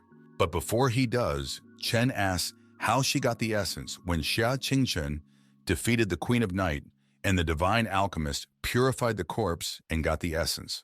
Since the books don't say much about it, she decides to tell Chen the truth of this world and the real enemies of humanity. Yun Chen asks if the enemies of humanity aren't the monsters from the game, but that's just the tip of the iceberg. 70 years ago, their world merged with the game, after which there were many new times. But their human essence remained because they were born human. But beyond this world, there is another dimension, the world of darkness. It is swarming with demons that penetrate to them through the rifts of reality. The most powerful of them are called Demon Kings, and only 4 ranked fighters with divine status can stop them. Almost nothing is known about Demon Kings, but it takes 2 4-ranked classes to handle one. Chen wonders, since they are so powerful, how did humanity know about the method of obtaining essence? But it wasn't humans who discovered this. It was actually a gift from heaven. The game Divine Possession is a creation of the gods. Now humanity can communicate with the gods through sacrifice, but it's better to call it bargaining. By sacrificing only the most valuable things, such as the Demon King's body, the heavens would respond. The essence of the Queen of the Night was obtained in just such a way. Besides, if you sacrifice powerful items, you can get divine healing potions, hidden classes, and many other useful things. The new information just explodes the guy's brain. He had not heard of such a thing even on the internet. But it's time to absorb the essence. Whether he gets the bloodline or not depends only on luck. Chen says he'll take a breather and then start the takeover. And that left the classless one alone with himself and the dean's contract beast. He tried to use evaluation, but even his level is not enough to know anything about this pet. Dean Xia is incredibly strong since he can't even evaluate her beast. He is interrupted by a knock on the door. It is Dean Xia's servants who brought tea and cake for Chen to refresh himself. They say the guy can call on them anytime he needs anything. But they are unusual servants. They are also demons. Everyone in Zhualnu is equal, whether human or non-human. Master-servant relationships are unacceptable. Exceptions are monsters. races outside of Jiuanlu province, and of course demons from the rift. Chen says they can rest as long as he doesn't need anything. And after they leave, he pulls out the luck potion granted by the system and drinks the entire flask in one gulp. Strangely, Chen doesn't feel any effect, like he just drank a glass of water. It's effective for 24 hours. So he waits a bit for the potion to digest. And an hour later, Dinsha arrives, and now Chen is ready to absorb the essence. Holding it in his hands, he feels the power of the artifact and crushes it with a single squeeze.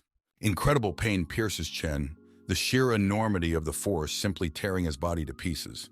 He almost passes out from the pain and falls to the ground. Luckily, Xia catches him. She tried to reduce the strength of the artifact a little, but only a little, otherwise the force will dispel. And then Katie enters the room with the servants and observes the picture of the dean sitting on the student. Of course they get it wrong, and Chen, who a second ago was writhing in pain, starts to justify himself. But at that moment, super healing works. The pain goes away as sharply as it appeared.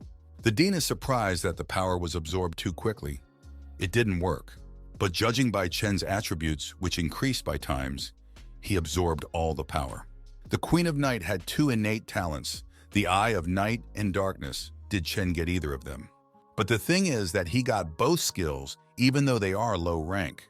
The Eye of Night allows you to see hidden and freeze the space around the target, while Darkness enhances attributes at night. No one has ever gotten two skills at once before. It seems that the dean's bet worked and Chen's talent paid off. But it's probably a matter of luck. Dinsha says that new talents always have a low rank, and the Queen's talent at the limit will be equal to a rank plus, so they will grow with Chen. Yun Chen thanks the dean and thinks that even though she seems withdrawn, she still cares for him. But she in turn allows him to call himself teacher. And we are transported to a remote cave, a huge demon in chains resenting the fact that some pathetic man has appropriated the power of the Queen of the Night. And his servant tells his master not to worry, for he will kill Chen and take the Queen's essence. And a giant hand reaches forward. On it floats the essence of the god of war, and if the servant manages it, he will get it. The next day in the dormitory, Chen throws the plate and activates the Eyes of Night, ordering it to stop. And the plate does indeed stop right in midair. According to teacher Shai, the Eyes of Night of the S+ rank reach can stop anything by sealing the space around the object. Among the S+ rank talents, it is the strongest.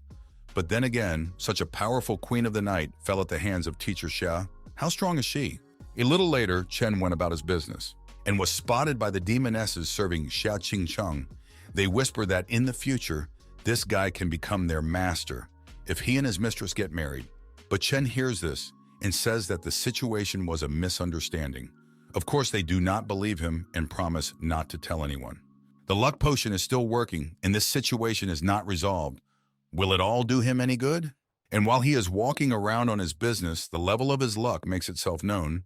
He finds money and sees the charms of girls, and even becomes a 10,000th customer in a cafe, getting a free snack. The luck potion even scares him a bit. He needs to find a worthy use for it.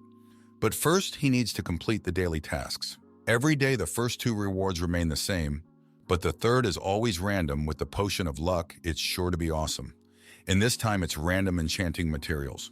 Chen gets the flaming dragon blood. When you use it for enchanting, you can get an extra intimidation and dragon slayer effect. This is actually the best thing that could fall to him. Need to use it for the rest of the day. And so we are transported to the end of the lesson. Chen immediately leaves and Nicole follows him. She did not consciously follow the hero. Is her curiosity so strong? She explains that she just wants to know more about her rival. But she can't fool herself. Every time she looks at him, Chen becomes more and more handsome. And by chance, he is sitting next to Nicole. She was so much interested in the hero that she forgot about the lesson. In the meantime, they have already come to the enchantment hall. Nicole asks if he is not going to glamorize something, and Chen says that everything is right. She didn't even realize how she started the conversation. Enchantment is a fascinating thing. If you are lucky, you can increase the characteristics almost twice. And if not, for the enchanted object will be destroyed. Meanwhile, Chen was already approaching the store and asking to sell him a couple materials. After carefully examining the assortment, he chooses only the best. With a 30% discount, he gets 3,100 credits. And Nicole is surprised that he spent a huge amount of money so easily. The vendor offers to hire a magician because he will increase the chances of success, but Chen can cope with everything himself. Having collected everything necessary, you can get down to business. Magical energy envelops the objects and transforms them into amplification. It was successful. The polymorphic weapon now has a level 4 gold rank, but it's not enough. Chen continues, and then a huge amount of purple energy seems to explode the room. This color means that Chen has succeeded in enchanting the weapon to 7 stars, and he is once again asked if he wants to continue. Nicole is even at a loss for words. Without any tricks, he just enchants the item and he succeeds. Meanwhile, everyone around him is outraged. There is only a 5% chance of enchanting to 7 stars. Will he have the courage to go to 8 stars? Nicole begs him not to. There's only a 1% chance of success for 8-star enchantment, but Chen doesn't care. He keeps going. And like the wrath of the gods of the collapsed heavens, the enchantment energy crashes into the polymorphic weapon. If successful, the characteristics will be doubled, so there's an extra effect added on top. All the older guys hope that the weapon will just explode, otherwise they will die of envy. But unfortunately for them, everything goes well. The weapon is upgraded to 8 stars, attributes of strength 900 and wisdom 90, new attributes to increase physical and magical damage by 45%, and intimidation. It works against dragons and offshoot races, reduces their stats by 15% and causes fear, and Dragon Slayer increases damage against dragons by 35%. Nicole can't believe it's a golden weapon because the stats are even better than the diamond weapon. Chen hasn't spent a single material, but suddenly someone calls out to the hero. The big guy offers to buy this weapon from Chen. He is ready to pay 30% more than the market value. And Chen asks what will happen if he refuses. Literally everyone in the room froze from the newest air of tension. This big guy is called Brother Lei. He has a very fiery temper. He's also on the student council, not to mention Dragon Blood. Chen got in the way of the wrong person. But here Nicole is not worried at all. This big guy probably did not see the freshman duel and therefore does not know the true strength of Chen. And Lei himself offers the hero in addition to become his friend if he sells his weapons. But Chen hits the ground with the shape of a spear and uses a new skill of intimidation, which makes Lei shiver with fear. He himself cannot believe it, because he is a hybrid dragon, their race by definition fearless. Chen begins to loom menacingly over the Draconid and asks if he has the nerve. So Chen is not worthy of this weapon, and since he won't give it up, they are enemies? The closer Chen gets to Lei, the more fear grips his body, and at one point his legs give out and he falls. In a panic, he shouts that Chen dare not approach him and says that the rules of the academy forbid fighting, and if Chen attacks Lei, he will snitch on him. Yun Chen said that he didn't want to get his hands dirty with such a coward, so he just turned around and went about his business, because the potion of luck is about to run out, so he needs to hurry up. Nicholas, of course, tails him and asks how he did it, but Chen answers that they will talk later, and now he is in a hurry, and he had to go to the library to read books. But everything is not so simple. The fact is that although he was allowed to use the library at any time, there are too many books, and find something worthwhile is really difficult. But with the luck potion, whatever he pokes at will be a great find. And so it is, he finds a hidden class, the Shadow Stream Spike, and a new druid skill, Tracking, thanks to which he will easily be able to detect the traces of lurking victims. And the Spike of the Shadow Stream is an enhanced class of assassin, which gives Chen skills escape in the shadows and steal in the shadows. And after fully learning everything, Chen speeds up and moves on to the next item, which is choosing a familiar. The pet seller says that he has an item for every taste, but you can buy it only for credits. But Chen is not even going to think about the choice and pokes his finger at the pet he saw first. With his luck, it's probably the right choice. Nicole says that he chose the skinniest one. He is very weak, and why does he need him at all? And the seller supports her and says that he has not been bought for 3 months. If Chen buys him, he will not even take money from him, only 100 credits for the feed. But Chen says that he has already decided everything and buys him. Then he throws the bird some super supplements, and as soon as he eats the can, he immediately turns into a giant griffin, not a regular one, but his mutant version. Now the seller regrets that he sold it so cheaply, but Chen doesn't care. And since his pet looks naive, he decides to name it Xiaohan, after which he heads off with Nicole to another location, Not long to go before the end of the luck potion. And after a couple of moments, they found themselves in the base of summoned animals in the plant warehouse. It is the only warehouse that is open at this time, and since Chen often uses druid skills, the summoned plant would suit him perfectly. And the variety of choices in this warehouse makes Chen's eyes water. He ponders over who to choose, but suddenly he is attracted by a strange sound. It's coming from a spike fairy. She's a gold-ranked fairy, although usually all fairies are diamond-ranked, and it's very strange. The seller explains that these fairies are very weak and it takes too many resources to feed them, so no one takes them. But it suits Chen perfectly because his summoner rank is low and he can only contract with gold level. So the hero asks to add a pot and food for her for 3 months to the check, and they ask him for 3,800 credits for all of that. After that, Nicole tries to talk to Chen again, and he is very curious about how much longer she will pursue him. But there is no choice. He lets her ask the question, but Nicole asks to lend him 1,500 credits because he took all her money. He doesn't even hesitate to give her his student ID. Nicole notices that he has more than 8,000 credits left on his account after all that spending. How many people he robbed at the freshman competition? But it's too late, so Chen goes home. Nicole promises to pay him back within a month, and she also realizes that although he's cold, he's kind enough. 3 months later, in the office of the dean of the military department, he asks teacher Lee how the freshman is doing. And things are the same as last year, all on their own. No wonder, since every student is the best in their province. They don't listen to anyone. Then the old man asks about Yun Chen, and he's doing well. He trains a lot with different weapons, from a dagger to a sniper rifle. But still he doesn't socialize with anyone except Nicole, and that's only because they are both students of Dean Xiaoqing Chung. Alas, the best student will always be doomed to be alone, but every student will have to fight on the battlefield, and without communication skills, there is nothing to do in real combat. This is why there is a freshman exchange every year, so they need to gather a group of the top 20 freshmen. Meanwhile, at the archery training ground, Nicole and Chen are sparring. And once the start of the battle is given, they instantly increase the distance. Nicole fires natural arrows. Chen easily bounces off them and counterattacks with the archer's main skill, rank B+ hound arrows. Nicole manages to hide behind a tree.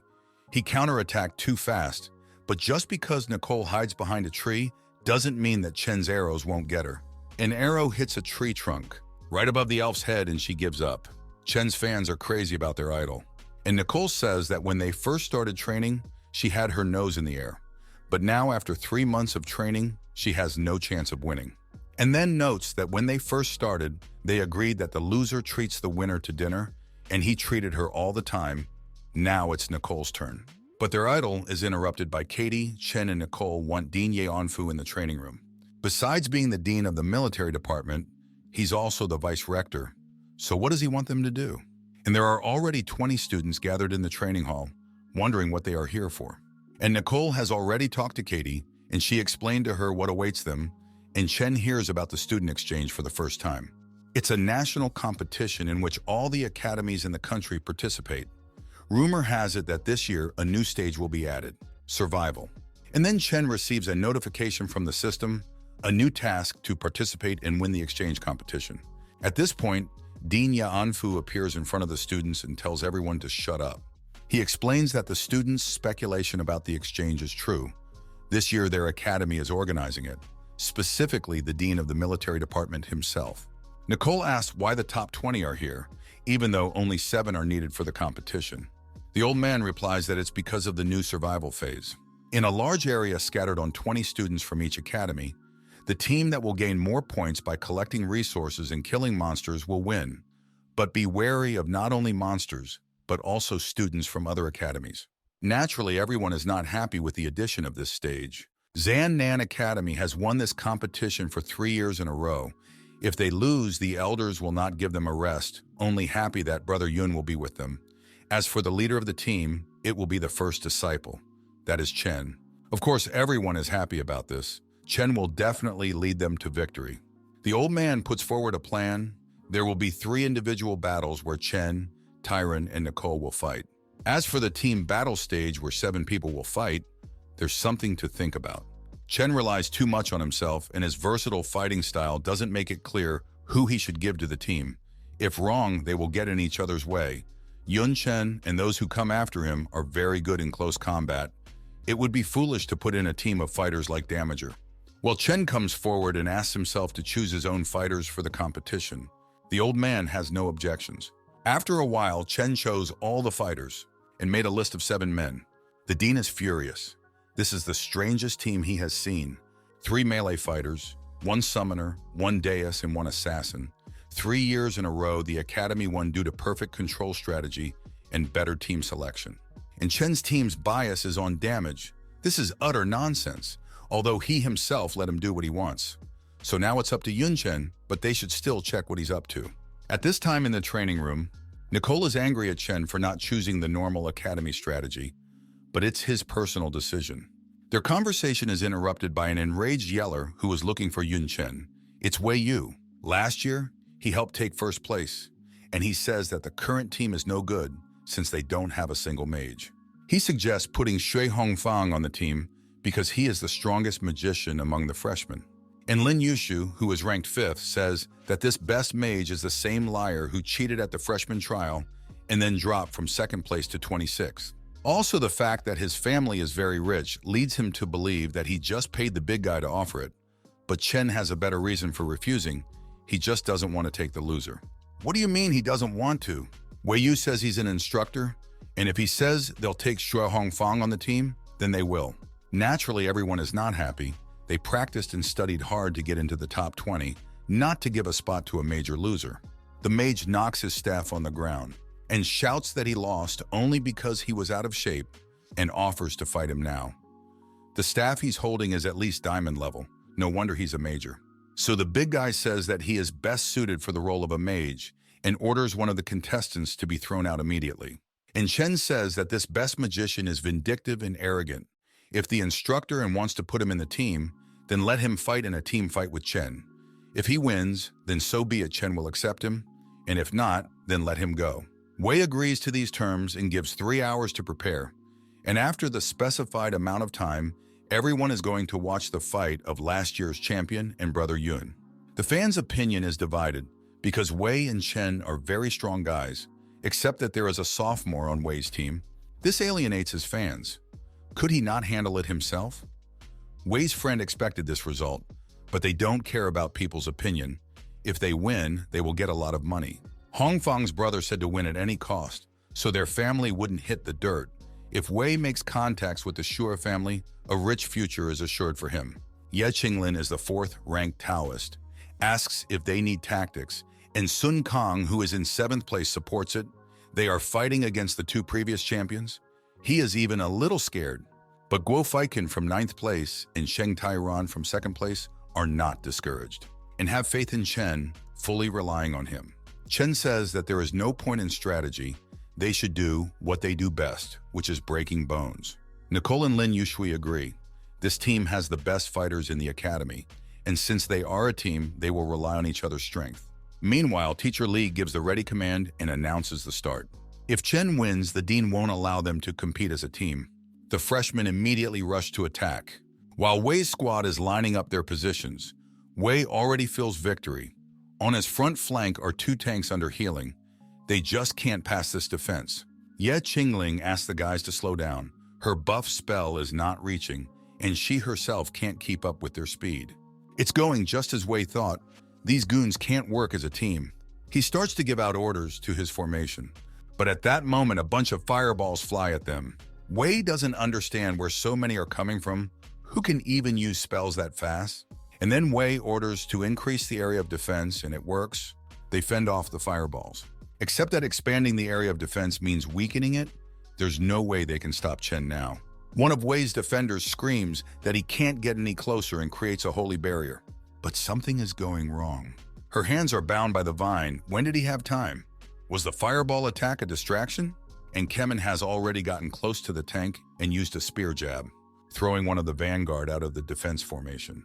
The second defender immediately uses a shield strike, but Chen uses his spear to dodge with ease. And while he's in the air, the naive opponents think he can't dodge, so they fire whatever they can at him. But Chen uses a regular fireball, outmaneuvering them. His basic mage skill left them no chance. But that's not all. Chen uses his sword form. and kills the tank with a single blow. The onlookers are in complete shock. Chen single-handedly took out 2 mages and 2 tanks in a matter of seconds, and not a scratch on him. His team has also just arrived. It seems like their help isn't much needed, and Qinglin and Sun feel useless at all.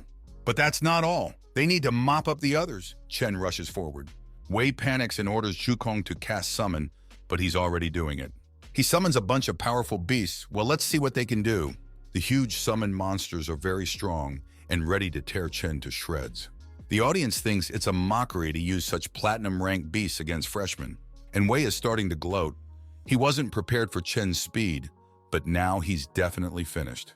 Any of these monsters would single-handedly massacre their team. Unfortunately, this idiot hasn't realized yet, but the summoner sees what's really going on. The beasts are afraid to even move. Chen's strength is on a whole other level. Chen asks if they are going to stand still like this. Then he will start first. He gets close to the lion and makes the first strike. Lion successfully blocks it. Not in vain, he is so big, brute force in him is enough. But it's a pity that he is many times weaker than Chen. And at that moment, the snake attacked the hero. But he defeated her with 1 blow. And the summoner begs that it all stops. If it goes on like this, his animals will die. It's not fair. He's demanding revenge. The point of a team battle is tactics, not for Chen to deal with everyone alone. But who says Chen doesn't have a plan? He tells the team to deal with the losers, and a figure emerges from his shadow. Shadow Stream. Spike has been hiding in Chen's shadow all this time, and now that he's been given orders, he'll end things quickly. But his hook is repelled by Wei. He won't let it hurt the healer.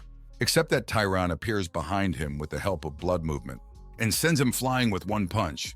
The summoner can't believe it, but he won't lose. He orders the beast to enter berserk mode.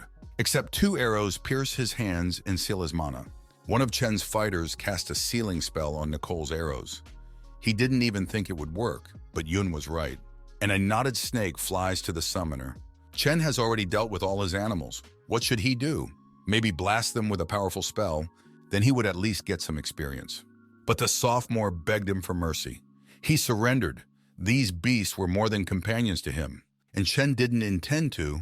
If he surrendered, he didn't care if the beasts were alive or not. And at this moment, the battlefield explodes with powerful energy. The fight is not over yet.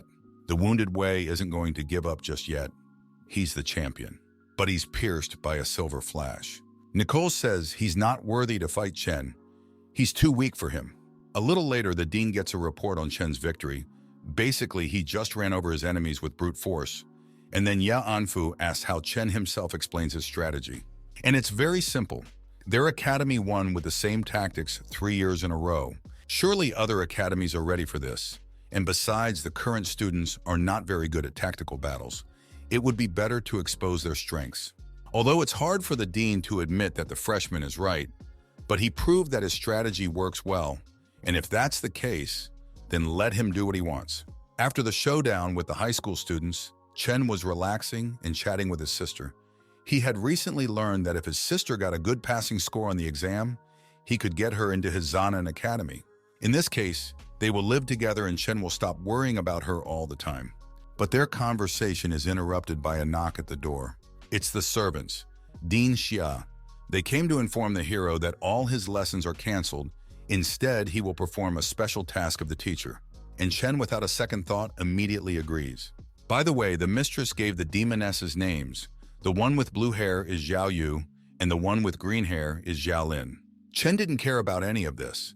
The only thing he was thinking about was that the demon names were his strength and main weakness. It seemed like the dean had completely mastered them. On that thought, the demonesses teleport Chen using spatial magic to an unknown creepy place, where he is met by teacher Xia. And she says that Chen should have noticed how unfriendly this place is. This is where the practical assignment will take place. The main goal is to survive until 12 o'clock in the afternoon. It's time to go through a real battle. Chen senses this evil in the darkness that seems to be following him. Teacher Xia explains that these monsters are infected with darkness from the rift. The remnants of demonic energy in Chen's body are perfect food for such monsters, so they want to devour him and evolve. His job is to adapt to the darkness from the rift and deal with all the monsters. And at this moment, Chen snatches his staff His eyes are filled with a burgeoning energy. He realizes that as soon as the teacher leaves, the monsters will immediately pounce on him. Then why delay? The hero rushes out of his seat and kicks one of the monsters in the leg. But two more are on their way. Chen barely has time to react and uses divine lightning. Just a little more and he would be in trouble. What level are these monsters? He applies the assessment. Judging by the speed, the attributes of the dogs should be many times greater than his own. But seeing their levels made things even more confusing.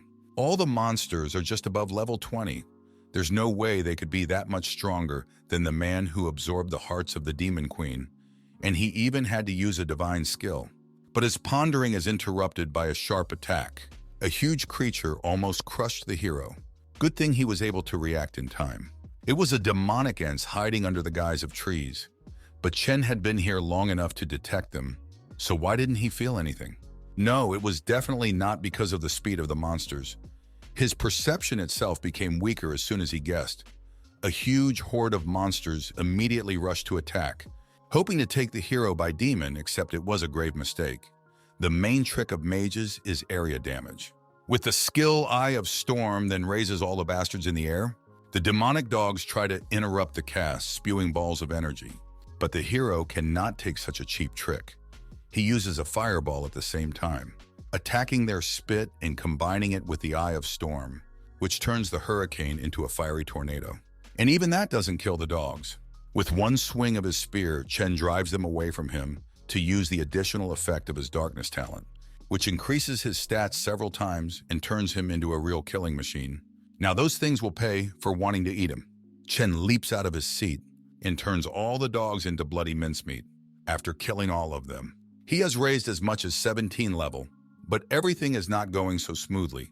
As it seems, the equipment of the Green Forest is infected with darkness and began to decompose. The phone doesn't work here either. Neither magic nor technology can resist the rift. But luckily, his demonic destroyer is a polymorphic weapon enchanted to 8 stars, and it can't resist the decay. And so it lasted until 12 o'clock in the afternoon. Teacher Xia finally returned to the hero. Now that he has gone through the battle with these things, Chen must understand the real threat of the rifts. He didn't expect the frontline fighters to have such a hard time, except they're worse off than he can imagine. They don't have the heart of a demon queen, and they can't at the snap of a finger boost their stats and resist the darkness. In addition to having their equipment broken and their magic weakened, they have to watch their stamina. One slightest mistake means death. Now Chen understood, because of the darkness on the other side of the rift, people cannot get in because simply melt in it, so humanity can only defend without the ability to counterattack. But nevertheless, monsters that are born of darkness, just as difficult to get through here. So for now, there is a balance. However, this balance is incredibly delicate. Now to close the rift, it is necessary to call the god of destruction, which will completely destroy the forest to stop the contagion spreading. This makes Chen worry that so many animals will die because of one rift. But there is no choice. If you delay, it will turn into a disaster. But Teacher Xia distracts the hero from these thoughts, asking if he wants to get something as a reward for surviving. And he just wanted to ask how demonesses use magic without a staff. She replies that it is a passive talent of the mage. Teacher Xia materializes the skill book, if he so desires. He can take the reward, although he could have asked for something more intimate. But Chen is only interested in books and pumping. 15 days later, the exchange student competition is just around the corner, and literally just now the network has announced the team members. Some senior students are puzzled how their leader became classless, the fact that because of the study and training, seniors do not have time to follow the youngsters, but not all. Some have heard about Chen, and many say that he is not bad, but in fact he has a class or not. It does not matter, the duty of the seniors to support their juniors. So all the sophomores rush to say goodbye to the exchange team, straight to the inner zone portal where they will send the 20 strongest first-year students. All of them are dressed in their new fancy uniforms. It's no wonder the whole country will be watching this competition. Students should be dressed in their best. But there is one thing, Yun-Chun is nowhere to be found. Nicole is immediately charged, because she is the one who communicates with him the most. But even she doesn't know where our hero is now, because they have rarely seen each other lately. Chen has been constantly training to become as strong as possible. The other participants also noticed the absence of their leader, whether this responsible role was too difficult for him, and he decided to run away. But exactly at the same second, classless, as if materializing right in the middle of his team and greeting his comrades. This lifts the mood of the group, realizing that Brother Yun is their leader. All the stress before the fight instantly goes away. No academy has such strong freshmen. And Nicole immediately begins to swear at the hero, asking where he was, and it turns out Chen all this time was sitting in the library, studying the skill of the magician's hand, which allows you to move in yourself and objects. And with the passive skill of casting spells without staffs, it's just the strongest ability. But this dialogue is interrupted by Ye Anfu, who says that Teacher Li will accompany the students to the competition, and since everyone is already gathered, we can start teleporting to Qingnun Academy. As our team disappears, everyone shouts warm words of encouragement to them. After that, they find themselves in Xinjiang province. Their academy is one of the top 7 academies in the country, and their rich and vast lands make the province the most important economic center of the state. But here's what is strange. Arriving at the academy, no one met the exchange students. Moreover, it is disrespectful. From this thought, Teacher Li is distracted by a student who saw in the sky a huge dragon. He is one of the divine beasts. Chen thinks that in Dean Xia's office was Phoenix. Maybe he is also a divine beast. There are too many beasts in this world, so states contract with such beasts to control them. Someone notices a signpost. It says this is a special path for the classless team. Has even here heard about how cool Brother Yun is? Only Chen realizes that all is not so good, and the passing Chen Yun students confirm it. And this special path they use for walking their dogs, Nicole remembers what Chen said about this academy when everyone else rushed to meet him to entice him to join them. But Yun didn't even bother to show up. Chen's comrades are starting to get angry. How could they ignore such a talented student? And this only amuses the students of Chen Yun, the student who did not want to take their academy, is now ranked #1 in Zanen. Are they really that bad? These words anger the guys. The bastards are clearly asking for a good beating. But luckily, Teacher Li stops them. If these fools start a fight, they will be disqualified. Chen clearly doesn't care about the words of some weaklings, and the slumped guys with hurt pride go after their leader. But Teacher Li tries to cheer them up, explaining that they won't be able to talk like that anymore when Chen defeats their elite. Besides, tomorrow they will be interviewed, so they should learn to show their best side and keep themselves in control. The only problem is that there will only be local reporters from the media. They'll probably be crowding towards Brother Yun. But Chen doesn't care what they say about him behind his back. In the end, everything will be decided by force. The only strange thing is, what's the point of teasing Chen? And Teacher Li already knows the answer is a matter of their reputation.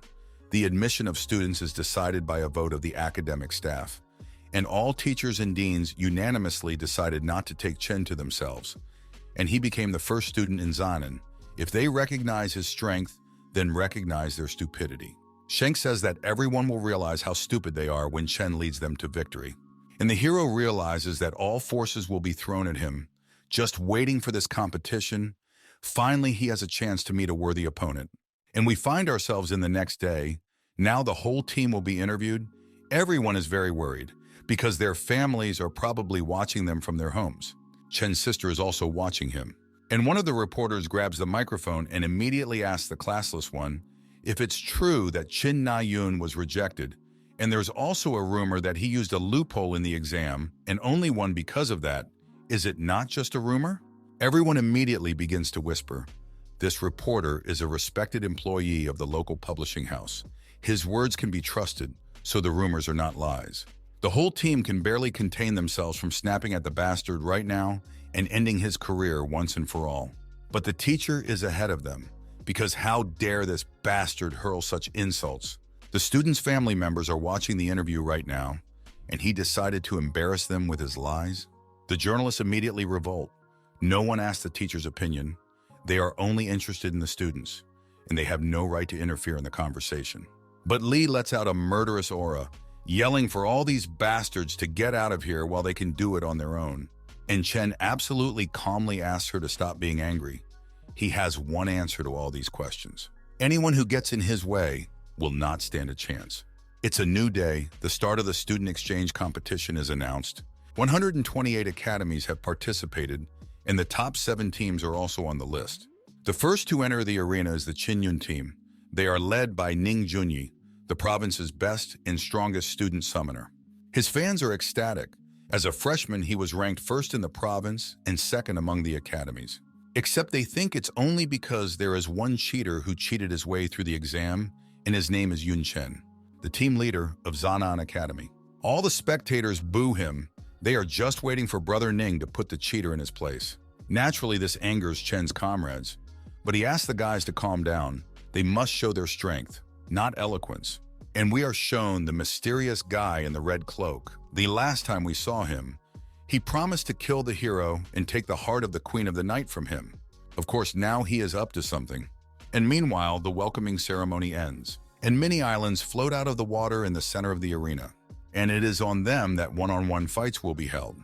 The sorting of participants in this tournament does not allow students of the same academy to meet in the first of their province, and otherwise the selection is completely random.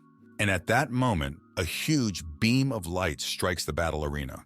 But it's all right, it's just displacement magic. As soon as Chen steps into the beam that appears in front of him, he immediately finds himself in his cell. And more specifically in arena number 7, his opponent will be Sun Yu from Nanji Academy. And it turns out that the Red Hood will be the referee in this fight.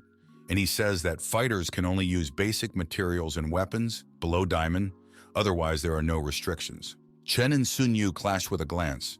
Our hero is calm and unshakable, like a rock, which cannot be said about Sun, and the fact that he became the third among the academy is a great luck. And now he was put against the first place. He can only hope that the rumors are true, and Chen is a common cheat. And as soon as the start is given, Sun Yu breaks the distance, releasing hundreds of attacking robots, which should tear the hero to pieces. But Chen only cares that it's not the student Qingyun, so we'll have to finish him off quickly. With these words, he kicks the ground with all his might, and the arena explodes with a cloud of dust. As soon as it dissipates, we see Sun Yu, or rather his unconscious body. The audience is shocked, but still continue to think that this match may have been rigged. Chen's second opponent doesn't take long, his class mage, and he says that he will show the classless the difference between ordinary and prestigious academy. Funny, but the hero wanted to say the same thing. With those words, he summons a giant mage hand that grabs the arrogant upstart at lightning speed. He can't understand how a basic skill can be so powerful, and besides why he's using it without a staff of spells, Chen asks if the loser will surrender on his own or if he should torture him. But this coward admits defeat and classless throws him to the ground. Dini and Teacher Li are watching this fight. The old man immediately realized that Chen has studied the magician's hand and the use of spells without a staff. But the magician's hand can move objects no bigger than a fruit, but the classless one's talent makes up for it. Li interrupts his grandfather and says they are in trouble. Shang Turan is lying beaten to a pulp. He lost on the second fight. At that moment, his head is sealed into the ground by the bastard Ba Hessen, class, Draconoid, talent, Black Dragon bloodline. He clarifies that he is not targeting Zan Nan. His goal is to humiliate all the top 7 academies to show what trash they really are. Ye Anfu asks Li which academy the scumbag is ranked first, but she replies that he is from Shengli and is ranked 9th, not first.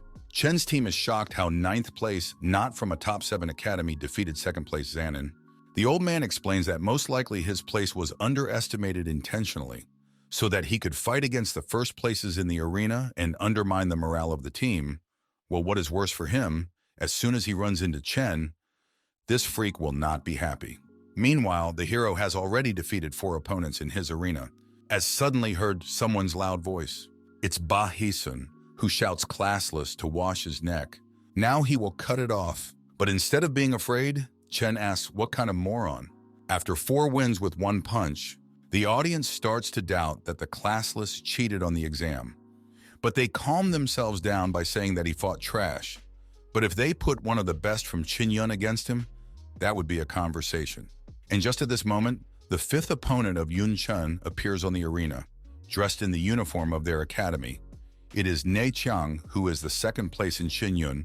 What a convenient coincidence. Now everyone will find out whether Yun Chen is a cheat or not. And the hero is very happy. He has a special show in store for this despicable academy. No, Chiang says not to rank him with the rest of the idiots. And the bully knows perfectly well that it's impossible to get first place by cheating. But what does that change? The classless have no future. And now he's going to show everyone that Chen isn't even worthy of standing at Qingyun's doorstep. He casts 3 powerful enhancements on himself, increasing his stats. But it doesn't matter to Chen.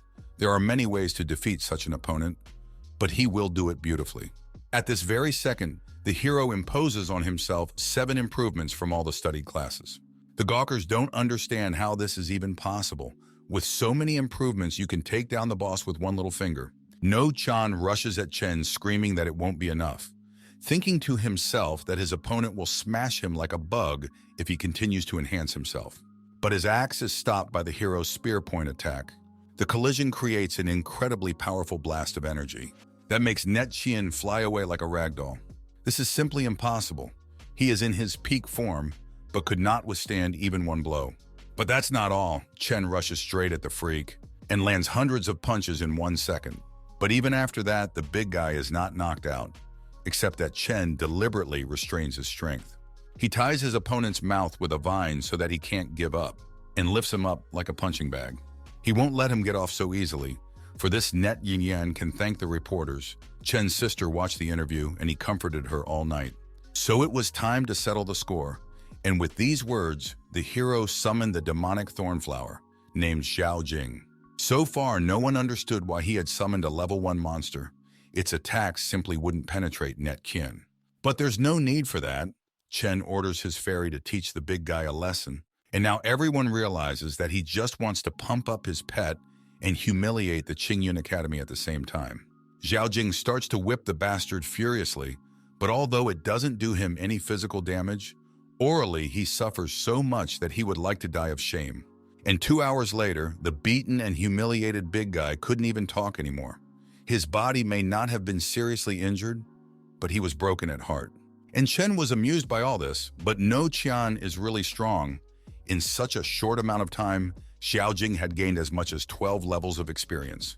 Well, the referee says that the fight time is limited, and if the winner is not determined in 10 minutes, they will be scored a draw.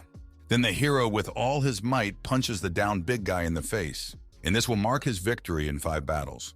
And also this victory meant the restoration of his reputation and the humiliation of the Academy Qingyun. Well, after this type of difficult battle, the hero was given a rest before the next battle and moved to his team. Of course, everyone immediately rushed to praise him, except for Teacher Li. She says that now is not the time to relax. All members of the Academy Qingyun managed to pass to the next round, where there are only 64 academies. Now, the chance of facing a formidable opponent has increased many times over. So while everyone is resting, they must prepare for the next round. After resting, it was time for another elimination fight. This time, Chen was once again placed against Qingyun Academy, only against the 3rd place. He himself does not understand how he can fight this monster if even Net Qian did not defeat him. And as soon as the start was given, the loser tried to surrender. But the hero immediately covered his mouth with a vine. He begged Chen to spare him, but it was all in vain. For Chen simply cannot let him leave until he raises Xiao Jing's level and tramples Qingyun's reputation. This time the fairy's tail hits harder than before, for now her level has been raised. But on top of that, she is also gaining combat experience and learning the basics of battle from Chen's advice. The gawkers start to get outraged. Someone has to stop these humiliations, but they are distracted by a piercing scream of agony. It's Ba Hassan. He's torturing his new victim.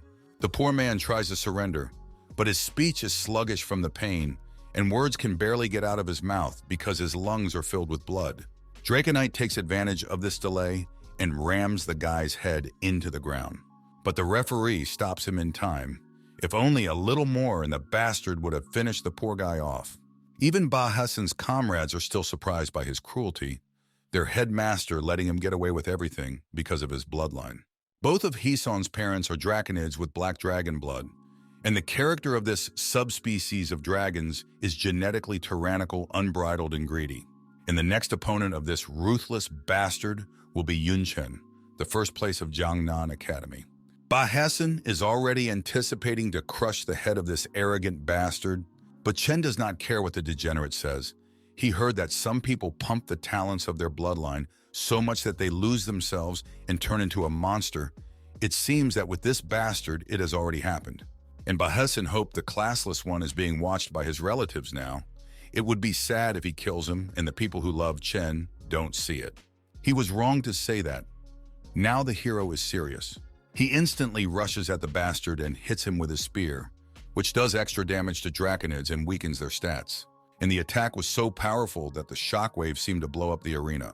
He grabs the freak by the head and says, "This is no time to rest," and Hessen tries to say he's going to kill him. But Chen gives him a crisp knee strike to the face. He gathers all the power in his fist and then punches his chest with such force that even the black dragon's powerful body can't take it, and he flies upwards. Chen teleports behind the bastard before he can fall and kicks him in the back with all his might, knocking the draconid into the ground, making it look like the arena was about to split open. Chen asks if the draconid didn't mean to crush his head just now. What does he think now? But this creature can still surprise. Anger covered his eyes with a bloody shroud, and the hero immediately sensed something wrong and jumped away. And from behind Hessen's back grew huge wings. He further awakened the dragon blood. All he can think about now is the pleasure he will take in killing a classless one. Draconid gathers magic in his throat and spews black flames straight at the hero. For a second, it even seemed as if he hit the target. But in fact, Chen had already pierced his chest with a spear. He doesn't realize when he had time. And the hero replies that brains are a wonderful thing. Too bad Heisen doesn't have one. Only he says that it does not give anything. Chen only pierced his muscles. He cannot reach the heart. And what do you say now? With these words, the hero thrusts the spear deeper, stopping a millimeter in front of his heart. And Hessen instantly falls to his knees, begging for mercy. He will be his servant if he has to. He is ready for anything, just not to die. The hero pulls out his weapon. How pathetic he is shouting about killing. But as soon as he thought he was going to die, he began to crawl like a slug. The main character's comrades are already scared that he will kill his opponent and be disqualified. But Ya Anfu didn't doubt Chen's composure for a second. His senile show-off is interrupted by Teacher Li and tells him that Chen has a sister, and if they bring her here and take care of her, then their best student will have a clear mind during fights. After all, his sister is the only person close to Chen, and now she lives in the backward city of Dongyun, whose defenses are, to put it mildly, weak. The old man realizes that for their country, the best students from the 7th Academy are of strategic importance, because each of them will surely reach at least the 4th rank, of course, if they don't die in the process of training. And fighters of this level are the ultimate fighting power against the world of darkness. So Ya Anfu says that Li should prepare everything for her sister's move, and when Chen is free, they will ask his permission to carry out this venture. But the grandfather himself is distracted at this moment by equally old people, than him, who call him to bet on the students' duel. Of course, he agrees and leaves the care of the students to Teacher Li. In the meantime, Chen is already facing a new opponent, or rather adversary. It is the successor of the Holy Sword named Bu Chang. She is ranked first in her academy, Dongfu. But Brother Yun says that, despite her regalia, he will deal with her quickly. As the old men discuss the upcoming fight, with their vast experience, they predict that the fight will be spectacular. And at this moment, Ye Anfu appears behind their backs and says that he's putting a rank A skill book on his student. The Academy Vice Rector Qing Yun replies that he has so much faith in Chen because the victory over the Draconid does not prove his omnipotence. Ba Heisun was a fierce, but at the same time cowardly guy, so the victory over him does not give anything. The old man doesn't react to his provocation and asks with a smile whether he's in or out, but the Vice Rector, of course, supports the bet and offers a treasure of rank A.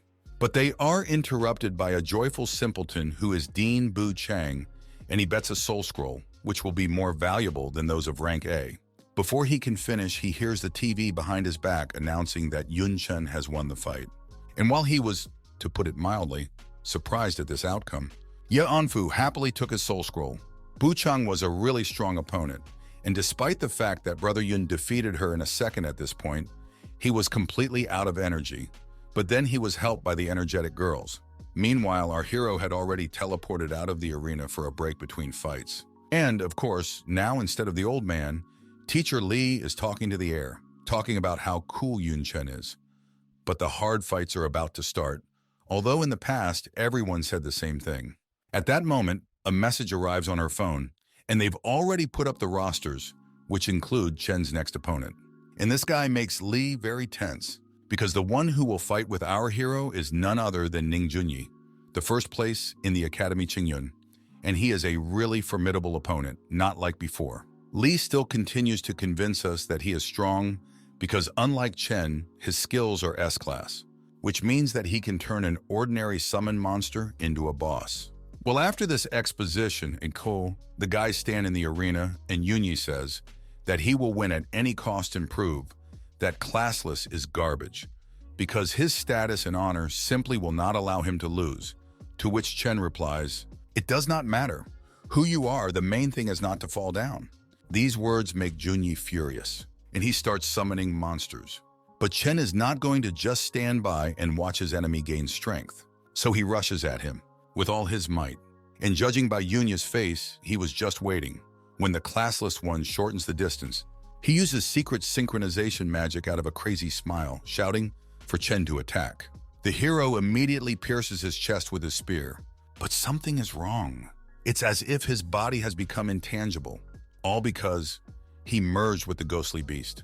The fans are thrilled that he's going to show this upstart where he belongs. And Yunyi rushes at Chen like a bloodthirsty maniac intent on killing him. But our hero uses a flash, which immediately blinds Yunyi and causes him tremendous pain. After all, when he merged with the ghostly beast, he not only gained its abilities, but also its weaknesses. He immediately uses the Void skill to increase his distance, but Chen throws his spear at him to keep him from escaping, and the sharply grown stalk fends off the attack. The classless one turns back and notices that the Earth Demon flower, which Yunyi had summoned in the beginning, has been spreading its seeds all this time. The onlookers realize that now it's definitely finished. The entire arena is now covered in seeds, so Yunyi has essentially taken over all the maneuvering space. But they don't realize that they're just plants, and they're not much competition for Chen's powerful flames. The hero instantly creates an incredible array of fireballs and sends them at the flower, but a giant jet of water shoots down this attack. The summoned seahorse will protect the flower from the fire, and many portals appear around Yunyi, from which a whole army of high-ranking monsters of colossal strength emerge. But this is only the first course, and for dessert he has prepared something amazing. With those words, a red dragon appears right behind his back, ready to devour anyone at his master's command. This army slowly approaches the hero, and he notices that this is a very problematic opponent. Although he has summoned a bunch of monsters, it's no problem for Chen. Pulling out an axe, Chen says that he'll just chop them all up. However, Yunyi isn't sure that the classless one will even budge, since his flower has already taken root and sprouted on Chen. But the hero asks with a smirk, "Seeds and that's it?" The axe that he is holding now in his hands, he got from the troll leader. It has a high attack power that is inherent to battle axes, and in the face of absolute power, even the most powerful spells are destroyed. Having said that, Chen applied Berserk skill and Blood Rage from such a powerful enhancement. The roots of the flower simply burst on him. But the enemy hero did not wait, while he freed himself from the seeds and ordered all the monsters to attack classless. And while all these projectiles flew at Chen, he began to engage all his improvements. A powerful explosion went off in the arena, and usually in such situations, the hero always deceives the opponent's expectations and dodges at the last moment. But this time he didn't even move, taking all the damage on himself. And the audience doesn't understand why he did it, because he seems to be a smart guy. He was lucky that he didn't die at all. Although, if you think about it, there are skills that allow you to release the power of the damage received, and if classless applied it, then now his power is just off the scale. And the guy in the stands was absolutely right.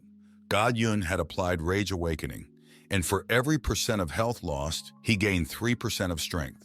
As the monsters rushed at him, Chen leapt forward at an incredible speed and unleashed a single crushing blow that practically cut the water where the arena stood in two.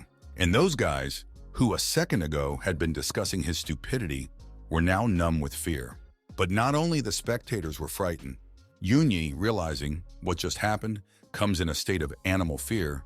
Chen had just killed almost all of his monsters with one blow.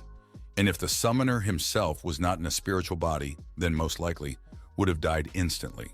And while Junyi was thinking about it, Chen had already flown up to his face. And when he was close to strike, the surviving dragon instantly reacted and reflected his axe. This even surprised Chen. The beast was indeed powerful, since it could stand up to him in brute force. But at this moment, the hero's leg is grabbed by vines, and he instantly reacts and jumps back. And the cowardly Junyi comes to his senses again and says that as long as the roots of his flower grow in this arena, he cannot be killed.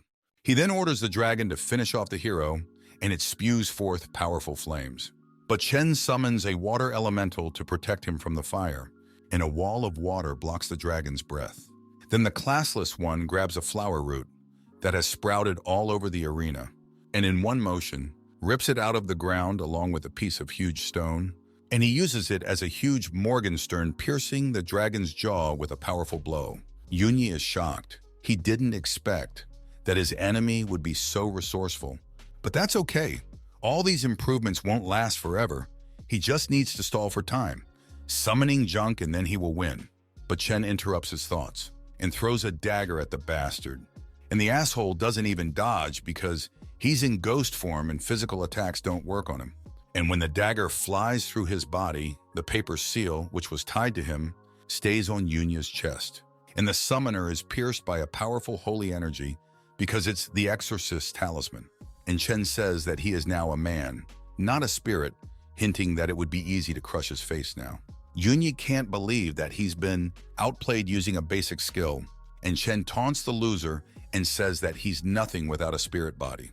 These words infuriate the summoner, and he applies a forced dragon recall, whereupon he begins to merge with it and transforms into a giant draconid. The provost of this idiot does not understand why he did it, because it is obvious that Chen's weapon is created with enchantment against dragons. This is the dumbest thing he has ever seen. But unfortunately for Yunya, he doesn't hear his mentor's words, and in a rage he rushes straight at the hero. But the latter, without making any effort, dodges by simply throwing his body back. And thrusting his spear forward, he thrusts it into the bastard's belly, slicing his stomach in two using the inertia of Yunya's attack. The summoner then falls right behind Chen, starting to turn back into a human. Bleeding, he can't believe he was defeated by some classless guy because he had the power of a dragon. But Chen replies that he was unlucky because he faced a dragon slayer. And seeing how shamefully the best student of the academy lost, all Yunya's fans just go away, throwing dirt on him. But it awaits us the battle of the semifinals. This time Chen will fight against Baiyu, his class, a spike shadow stream, and he recognizes the strength of the hero, so he does not even hope to win, but just wants to take a lesson from the classless. The hero is fine with this arrangement and promises to only use the Shadow Stream class in this fight. And as soon as the start is given, Baiyu uses the Shadow Spike and rushes at Chen, but he throws a smokescreen to disorient his opponent. And when Chen attacks the fight from the back, he easily deflects that blow because his tracking, killing intent easily detects the enemy's location. Then they push each other's daggers away and simultaneously try to strike from the elbow, but they block their attacks again. Baiyu says that if that's all, Chen might lose, he'd better use other class skills. At this point, the hero puts a knife on his throat from the other side. It turns out all this time he was fighting a clone. But when did they switch? And for being nice to Chen, he explains that as soon as he used the smokescreen, he immediately summoned the clone and hid in its shadow. But Baiyu remarks that it's not easy to do that because his clone was fighting on the same level as him. If he fought Chen himself, he wouldn't last a second. So he gives up. And after such a crushing victory, the final battle begins. Who would have thought that in the final two students from the same academy will meet? Because now Chen and Nicole are going to fight, and all the spectators start yelling at her to just give up. And she starts to fight with them and suggests that everyone should go one-on-one. But Chen interrupts her and jokingly asks, will they fight? Well, no matter how much she is not pissed off by the words of this cadre, she can't beat the hero, so she gives up and congratulates Chen. Now he is the champion, and the judge also declares him the winner of the tournament. But instead of cheering, the whole crowd of spectators just keeps silent. It's not surprising because everyone who watched the tournament were Chen's haters, and he defeated all their idols. And besides, after such a crushing failure, even the media began to support Chen and write the truth about Qingyun Academy. The vice principal, reading all this, is furious and blames Ning Junyi for everything. It's a disgrace not only for his family, but also for the whole academy. The old man doesn't care what methods he uses, but the summoner must win in a team fight, because otherwise he won't be able to wash away this disgrace. And after this raid, the grandfather leaves, and the whole team is left alone and begins to discuss how to defeat this monster Chen. But Junya has a plan. He can't win by conventional means, so he has to make some sacrifices. And his comrade realizes that the sacrifice is him. We are shown only blood spatters of the poor guy. And then we go to the recreation room of Zanan Academy, where everyone praises Chen, but he, as usual, says that it's too early to relax because there is still a team fight ahead. The old man Ya Anfu, in turn, says that he won a couple of artifacts from his friends thanks to Chen, so he will give them to the hero. And among these artifacts, there is a soul contract, which allows to bind two souls and establish a connection between them, servant and master. Chen had seen this before. Two of Dean Xia's succubus servants were bound by such a contract. Of course, you can't use it on a human because their country is very careful about the rights of its citizens. So it's best to use it on some beast or foreigner. Normal advice from his grandfather. And while Chen is thinking how he should use it, the dean informs that if they take the first place, Zanin will also give a reward to the whole team in the form of 10000 credits and 20 million in cash and a rare item. The 20 million doesn't really matter because only credits can be used in the academy, but the rare item sounds interesting because even diamond quality is not rare for the dean. But they find out what this item is only after the victory and return home. And at that moment, Teacher Li interrupts the dean and says that she has important news. A member of the team, Qingyun, magician Li Huanyu, was injured, so he was replaced by a Knight of the Guardian in an emergency. Of course, everyone realizes that Qingyun did this intentionally to gain an advantage over them. But Brother Yun calms everyone down and says that today they will show what tactics are. And we are transported to the moment when Zanin came up against Team Baiyu. Chen's team immediately rushed into the attack. Of course, our hero immediately rushed forward, and at an incredible speed, broke through the defense of the formation. The mage immediately orders to heal the tank, because if the classless one breaks through to them, they will lose. But the medic points behind her back and says that he has already broken through, and at that moment, Chen pounces on the mage and crushes the leader of the team with one powerful blow. Jianin's team is the clear winner in this fight.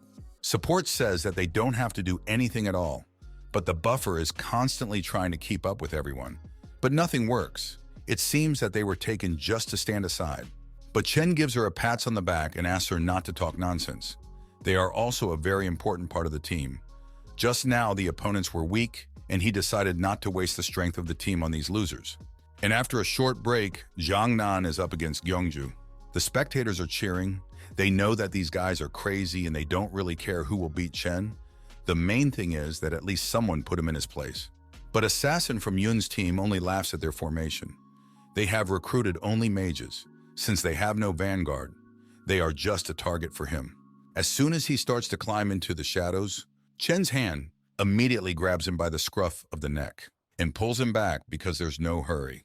This easy prey won't be easy to deal with. And Assassin and Tyron tell Brother Yun that even though they're strong mages, they're fast enough to deal with them before they cast the spell. And the other guys in the vanguard support the guys too. Each of them is strong on their own, and if they all attack together, the enemies won't stand a chance. And after hearing all this, Chen agrees and gives them instructions on tactics. It's a team game after all. You have to take into account the opinion of your comrades. The referee gives the go-ahead, and the whole team rushes at the mage. Tyron uses blood movement, and the support doesn't even have time to put improvements on them.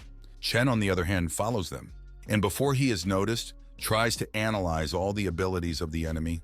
Their attributes are fire, earth, wood and ice, light and darkness. But just by attributes alone, it's hard to judge their power. One of the guys is standing behind the whole team at all. Wait, Chen can't sense any attributes from this dead guy. Then what kind of magic does he possess?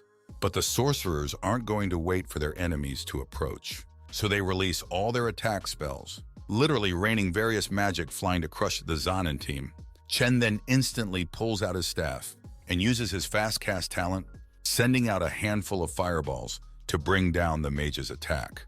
But he doesn't manage to repel all the projectiles, and they're already too close for the guys to dodge, but good thing, Brother Yun knocked most of the magic away. Now Tyron is able to block it with his blood barrier, and even such a colossal blast of magic doesn't penetrate his red shield. Then the main attack power instantly makes ranged slashes that fly straight at the mages, but their earth sorcerer manages to put up a stone wall. Jiangju squad leader gloats. Did they really think that such a head-on attack would work? But before he can finish his thought, he notices a drop of blood near him, from which Tyron materializes to knock out the pompous freak. But the tree mage manages to conjure a vine that restrains the Blood Knight's movements. They work well as a team, but Tyron doesn't rely on his strength alone. Goffa and Chen come out of his shadow, and with a sharp movement of his chain hook, he attacks the team captain right in the head, and he manages to teleport away. No one expected that they had such magic, and their entire group is immediately transported into the air, surrounding Tyron and Feichen. This was their original plan. Now these two are definitely finished, and gathering all their attack power, they touch the strongest balls of magic. The assassin realizes that he will probably die after receiving so much damage. But suddenly Yun Chen grabs him by the shoulder, and in one motion throws him along with Tyron, and a huge explosion just vaporizes him. Nicole is shocked. Did he sacrifice his life? Even if you set aside emotions and judge from the strategy, then to sacrifice one life for the sake of two, in this case, was stupid. Because with the loss of Chen, they lost 50% of their power. And Feichen blames himself. If only he had listened to Brother Yun and been more careful. And from the smoke comes a voice that says, "What are they sad about? Do they think that he's dead?" With these words, Chen appeared right behind the guys. He wasn't dumb enough to die here, so he just used a clone. It looks like their opponent had an ace up his sleeve. Teleportation magic. Now they'll have to sweat. Most likely, this guy has a hidden space mage class, because normal teleportation mages are quite limited in their abilities. While they were fighting, this creep had placed teleportation runes all over the arena. What should they do now? The correct answer to this question is nothing, because Yun Chen will do everything for them. The others can just cover for him. Nicole tried to disarm at least one of them, but he was instantly behind her back and created a powerful ice attack. The same happened to the rest of the guys. The spectators cheering. They, of course, wanted their team to win, but if the classless one was defeated by another academy, they would become brothers. Meanwhile, no attack has worked on the mages, except Chen has already made his move and lunged at one of them. But the teleportation mage only laughs at this because he has been following Chen very closely and knows the distance of all his attacks. As soon as he gets within striking distance, he will immediately move his comrade. Chen pulls out his gun and disarms the bastard with one shot, causing him to fall to the ground instantly. And of course, Yun can't do without pathos, so he decides to spend precious seconds of the battle on a cool phrase of blowing smoke off the barrel. But then, without wasting a second, he jumps up, and with the help of sniper skills, starts shooting the mages as if from a machine gun. Their fragile defenses and weak reactions can't withstand the bullets, and the teleporter can't keep up with so many shots and doesn't have time to save his comrades. In addition, the assassin has already gotten close to his neck, and it was easy for him to do so because Brother Yun has taken all the attention away from him. The captain orders him to gather everyone together and cast shields. Bullets can't penetrate magic. But when he turns around, he sees that his trump card is being held hostage, and Nicole has already approached the vigilant magician. She broke his shield with one blow, and from this blow he fell right to Chen's feet, and then he just gave up because they had no chance against the top team. And of course, after this battle, Zhang Nan advanced to the semifinals, and the disappointment of the spectators was unlimited. A little later in the restroom, the whole vanguard was discussing their great and spectacular fight. Only the support did not participate in the battle, it seems, that they will not do anything to win, and they wanted to show themselves so much to make their families proud. But hearing this, Brother Yun said that in the next round, they would actually be the key figures in his strategy, so they shouldn't relax. But of course, they were happy about it. And in the semifinals, they were facing the most terrifying, strange, and cruel opposing team. A team of different races, all of them with monster blood in their veins. And it seems that even in a world where there are elves and beastmen, xenophobia still has a place. Although some people realize that those who have monster blood are not to blame, when people chose their races, they did not know that they would merge with the game, and many people chose just for fun. Some chose goblins. Some chose stone men. There were even those who wanted to become zombies. But in the end, when the merge happened, they turned into monsters. As for families, human-monster couples are extremely rare. Some were already married before the transformation, some were able to find love, but in most cases, people, turned into monsters, find a couple among the NPs because it's better than living all their lives alone. At that moment, the stone man comes to Bahesun and says that it is better for him not to face Chen because his spear is sharpened for killing dragons, and he realizes it, and after their fight, he is still scared. But so what if he should forget his goal after one defeat? Because of their origins, they have endured so much bullying. Though it's not their fault, the previous generation is to blame. But people don't care about that. They will always humiliate everyone who is not like them, and to get revenge on these xenophobes, Hessen will take the form of a black dragon and face the future elite of the Seven Academy. Although, no, together, they will not just face them, but crush them like pathetic bugs. But Chen, hearing this, feels only pity for them and does not take them as serious rivals. The referee raised his hand and announced the start of the semi-finals, and there was a whole cloud of smoke around him. The ugly legs of the hybrids stepped forward, determined to attack first. Their faces already looked terrifying, but now they were blazing with fighting spirit and willingness to kill. The black dragon encouraged them with words that it was not important whether they lost or not, but they should and must slay as many opponents as possible. He rose up on his wings and rushed forward, shouting that they would destroy them all. And the other monsters from his team picked up and started shouting that they would destroy them as well. Yun Chen ordered to form a defensive formation, and Zhang Nan's team didn't rush anywhere. They immediately took their battle positions and prepared for a heavy battle. Yun Chen was extremely serious. He told them to obligingly stop their attacks, shouting that they would protect their flank. One used the dark blood barrier for the sake of defense. The other used the paladin's main skill, the holy shield. There was a huge explosion. A cloud of dust and fire rose into the air. The dark blood barrier spread terrifyingly. One of the monsters came closer, and the elf girl told him not to even try to break through. One of the guys didn't waste time attacking the monster. Telling it to get lost, he punched it in the stomach, and with such force that it spit out some of its internal mass. One of the monsters shouted, "Go!" Now they were attacking Yun Chen's team from all sides. Now the girl who felt unwanted was extremely happy. She was saying how good it felt. She finally felt protected from behind. The guy who felt no better earlier was also happy, saying that they were finally key figures, and it wasn't the same as watching the show going on while standing behind. The one who had attacked the monster in the stomach was scolding them for their idle chatter on the battlefield. He was shouting for them to get to work already. He said that Brother Yun had made them the main fighters because the Taoist could easily hold off the monsters, while the summoner could split the damage and help the vanguard. Their faces weren't so satisfied anymore. It was as if he had stunned the unfortunates with his shout. And finally, the guy added that this was the reason they weren't here to chat while enjoying the process behind them.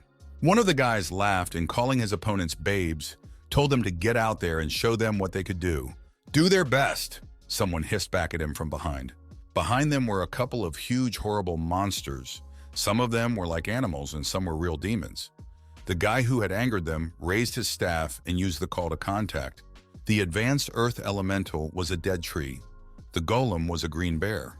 And the girl who had previously marveled at her new role closed her eyes and said she was paying homage to all the gods, told them to light them up with thunder, and added that it would scare away all the ghosts and demons. Finally, she summoned a heavenly thunder. Golden mana poured out of her eyes. It spilled and flew upwards. A black magic cloud formed in the sky. A horrible and huge blue monster appeared from there. It was right above the heads of the opponents of Zhangnan Academy. They didn't expect such a thing and were startled. Their head also became more angry while the others stunnedly opened their mouths. They were all struck once by the lightning of the divine monster that appeared and screamed in pain. In the meeting room of the academy directors where they are betting, One of the old men explained that Taoist is a class that can control attack and buff. He also said that her skills are quite strong. They are great for holding back monsters, but also talked about the disadvantage of having a short attack range and long cast time. He said that Chen as the captain understood this perfectly, and so choosing a defensive formation would compensate well for her disadvantages, allowing her to use her full strength. The man thought it was an excellent tactic and said so. Now the director of Jiangnan Academy intervened. He said that this was only one of the reasons, because in terms of power, Chen was not inferior to Qingling, but he decided to do so to reduce the damage to the team. Besides, he wanted everyone in the team to use their strength and prove themselves.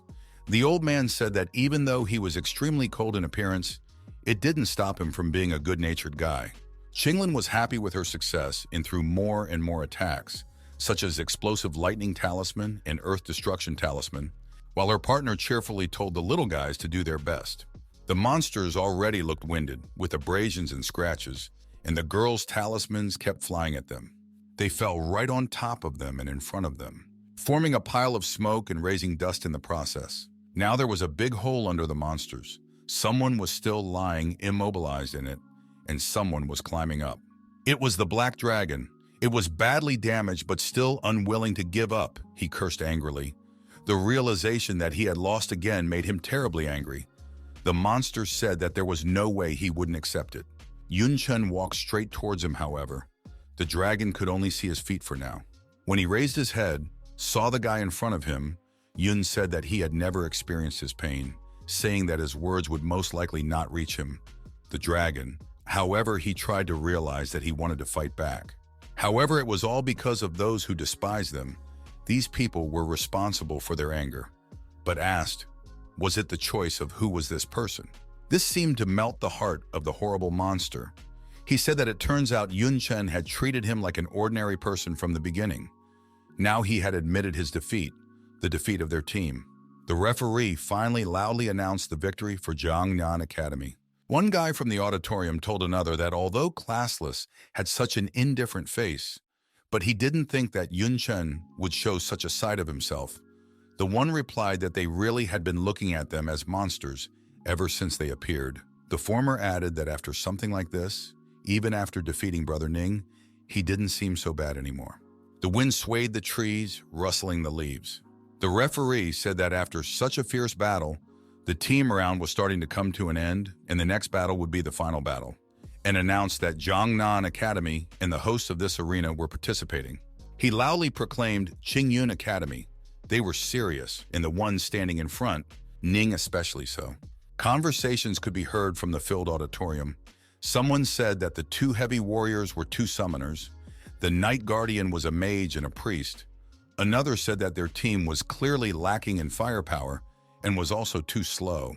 And someone replied that they had heard that there had originally been another mage for extra firepower, but due to a serious injury, he had been replaced. One guy turned to his buddy and asked him in bewilderment if it was strange to replace a participant at such a stage, and also if he thought that their team was now tailor-made for Jiangnan Academy. He said in the same shock that it wasn't that everyone didn't notice, but they should just keep a low profile. He said that their new team sacrificed agility and firepower by focusing on combat defense, so if they met opponents with long-range attacks, they would be guaranteed to lose, saying that teams like Yongju Academy, which was made up of only mages, would easily defeat them. But he also added that their team had never faced such opponents. He felt like fate was saving them.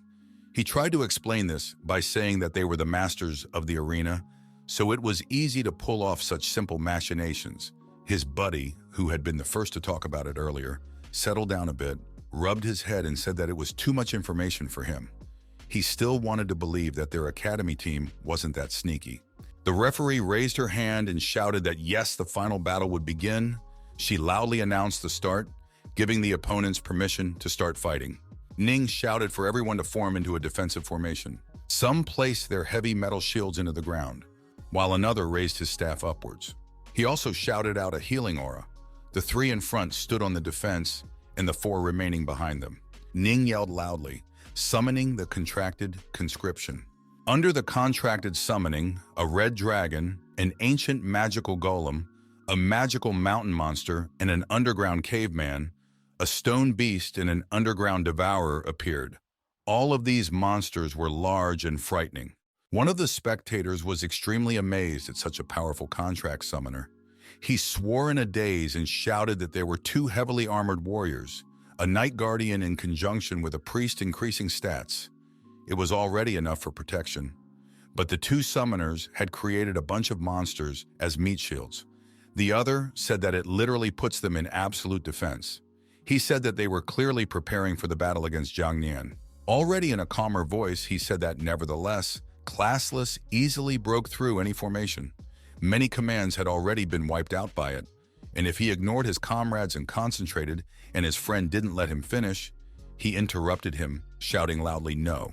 He told him to pay attention to their back row, for they too had moved into a defensive formation, also summoning a bunch of monster tanks. And they asked themselves what they were trying to do, for no one would be able to answer them anyway. Chen applied the monarch's basic skill of blood rage, the archer's basic skill of battle spirit, the berserker's basic skill of berserk, and the shadow stream spike's basic skill of killing method, as well as the magic swordsman's basic skill, magic flow. The paladin's basic skill is holy glory. Qingling awakened the talisman buff. Chen rose up, and the girl ordered the lightning to become one and summoned the lightning talisman, then shouted loudly that it was in order. Yun's eyes glowed and blue lightning magic flew around. He said that since the opponents had put up the strongest shield against them, of course they would retaliate with the strongest spear. Blue magic lightning burst out from the black cloud, and Chen was right in front of it as if he was mastering it. One of the elders turned to Old Man Ye. He said that such was his monster. Chen stood in the rear with a melee weapon and was gaining buffs like crazy. He asked Old Man Ye, the director of Jiangnan Academy, what exactly their team captain wanted to do. The one laughed back at him and told him that there was a secret behind it that he wouldn't even tell them, also saying that he was asking him about it even though even he was seeing such a thing for the first time. The other told him to stand still for a second to wait. He stared at the screen interestedly and said that there seemed to be one basic skill that allowed a melee fighter to fight at long range, and most likely. Chen fluttered in the air and said that since the opponent had put up the strongest shield against them, of course they would retaliate with the strongest spear. The basic skill of a fighter is to accumulate strength, and the basic skill of a Taoist that Yun used was to mobilize strength. Ning looked up at his main opponent in horror. He reprimanded and said that he couldn't believe that he was using this skill. He furiously ordered all the summoned beasts to stand in the front row while the rest used their best defense skills. A priest used the mage skill, giant stone wall. A knight used the guardian knight skill, guardian shield. Another used the priest skill, shrouded in light. The beast summoned by Ning stood right in front of the lights of one of Qingyun's team, and there was another stone shield in front of the light shield.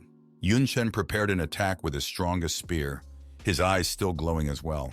He shouted the word forward, and his weapon flew towards, leaving a plume of light behind him. He used the basic skill of throwing. The attack flew straight into the stone wall, and it easily shattered it to pieces. One of the knights was dousing himself with a third sweat. He told the others to hold on, for they must and they must. The arrow also pierced the light barrier and one of the summoned monsters. Ning went into a frenzy. He shouted and asked, "What the fuck is this?" Chen's spear landed and crushed the ground beneath him, leaving a cloud of dust. It was now peacefully sticking out of the ground without even bothering to do so. The opponents of Jiangnan Academy were slumped on the floor, some sitting in the crater and some near it. They were all breathing heavily and trying to catch their breath after being so terribly stressed and hit so hard. The knights in the crater were injured, and one of them said that just a little more and he would have broken. Another exhaled heavily beside him. Ning laughed hysterically and turned to Chen, saying that he never thought that he would throw all his strength into one strike after all. Shouting that now he had no weapons and their formation was still intact, he asked how he planned to fight next now. Suddenly he turned his attention to something and looked away, then looked at the divine hand that had already taken the spear back.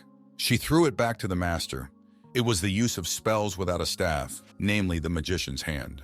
Yun actually didn't look the least bit tired. He cheekily asked who told him he had nothing to fight with, asking if Ning really thought he couldn't cast a second time. This threw Ning into the most genuine shock. This was not at all what he could have hoped for or even assumed. The expression on his face was extremely stubborn. The people in the audience were already starting to get frustrated with their team. One guy said he would go, asking how they could lose to them again, and another said that methane was a basic skill for all classes. The only drawback was the loss of weapons, and therefore it was rarely used. Now a third joined in, saying that in the end, who would throw away their weapons in the middle of a fight? The first one was indignant about how Chen was good for throwing more and picked it back up. One of the directors in their room said that he knew that about throwing, but added that however throwing is only a basic skill of the second level, it does not give any enhancements except for the weapon itself. Said that even by adding a bunch of buffs, such strength could not be achieved. Old Man E, the director of Zhangnian Academy, intervened and said that this was not an ordinary throwing skill. He said that the guy's talent could improve any skill by 3 steps, and that's why he used B-rank throwing. He explained that B-rank throwing had strength enhancement, longer throwing range, and more power. Chen was preparing a second attack of the same kind, only now it would be much easier for him, since there were no more shields and barriers. Ning began to panic. He shouted that he should never be given the opportunity for a second throw, because the tanks would not have time. He turned to the mage, told him to quickly cancel the cast of his skill, and he understood everything, and sent a mountain of stones to the enemy. It was smashed by Chen's allies, other students of the academy. The elf said that while they are here, let them not even dare to touch a hair of their captain. Well, Yun wasted no time and had already sent out a second strike. The spear was also flying swiftly at the Qingyun Academy disciples. The opponents shouted to run faster, shouting that they didn't care about the formation, and Ning shouted for them not to run faster than him, but something also happened behind him and he cried out. The disciples of Old Man E's academy said that they had broken their turtle shell. One of them said to go forward, and all the others also moved towards their arrogant opponents. The girl jumped feet forward, her heels flying straight into the back of the other academy's disciples. She angrily told them to get. The assassin and knight of Zhangnan Academy didn't let their opponents get away with anything either, and someone's hand flew to one of Ning's henchmen right in the cheek, and the latter politely asked to punch, but not in the face. One warrior who had already suffered enough asked Ning's brother to admit defeat because they couldn't take it anymore, and Ning didn't look good either, and he was cursing. He knew very well that if it wasn't for this monster Chen, they wouldn't have reached the summoning beast. There was no way they would have lost without him being here. But they had no choice either. Ning called him a bastard and warned Yun to wait for him in the next round. He would wipe him out in survival. Of course, he was saying all this to himself, not out loud. Their team captain was about to say that this was the end of the team round and they would admit defeat, but the plants prevented him from doing so. They went straight into his mouth and then tied him up. Ning didn't understand what exactly was going on. Chen flew up to him and asked what he was doing. Were they trying to surrender? He also added that it was a pity, but the judge would not hear it. Ning wanted to say something, but only a mooing came out of his mouth. The lions had already twisted Ning so that he was lying on the ground. The others came up to them. Someone laughed and cheered him up by saying that he was the only one left from his team. They also called him brave for not admitting defeat earlier. They surrounded the poor guy in a perimeter, and one of them said he admired his resilience. The elf girl said they would be a bit rough but use all their strength. The one mooed loudly in response, implying by implication what they were going to do and stay away from him. The elf girl said that he was the one who was spreading nonsense about their academy, and therefore the adults would get him for it. And one guy asked, how dare he use the media against them, shouting that he totally deserved it. After all, he had put up with his antics for a long time. Now it was time to get him for everything he had done. Nin could only moo in response. Disappointed spectators, students of the academy that owns the arena, were leaving their seats disappointed. One said what a shame it was that their team captain was being forced to eat dirt. Another said that Ning was a disgrace to their academy, and a third cursed and asked for his money back. Suddenly, the referee intervened. She told them to stop, explaining that one side was unable to continue the fight. In fact, she just realized that Ning Junyi faced Qingyun. If the fight continued, the academy's dignity would drop to nothing. The elf girl told the audience that if the judge had the nerve to stop them, then let them see the face of the loser, said that she hoped everyone now realized who was the strongest. Ning Junyi really did look terrible. His teeth knocked out, his eyes swollen shut, and abrasions all over his body did not make him look good at all. The referee finally announced that the team battles had come to an end, and Jiangnan Academy was taking the victory. The red-cloaked man looked at Yun Chen's face and laughed. He knew that it would finally begin, which made him very happy. At the end of the disgraceful battle for the academy, Ning sat in his seat in the recreation room. He seemed to be in utter despair. The atmosphere in the room was extremely oppressive, with everyone taking turns to turn around at the embittered silent commander. The team mage quietly asked the other what they would do. Because brother Ning did not utter a word after the end, she even suggested that perhaps it was because of that beating, and now he just physically could not talk. One of the knights she was addressing hurriedly closed her mouth and hissed, telling her to watch what she said, because brother Ning would punish her for such things. Now the headmaster of their academy approached Ning. He told his team captain Ning not to make such a frowning face. He said that he generally realized that they would lose, so he set up a battle with Jiangnan in the finals. He tried to cheer the guy up by saying that they at least had second place. The top 7 list, they would keep the position anyway. Nina was annoyed by his words. Now he was even angrier. But first of all, at himself, he hissed that he had saved the ranking, but not his precious dignity. Said that he would take revenge on him no matter what. Shouted that he would smash his head on the ground.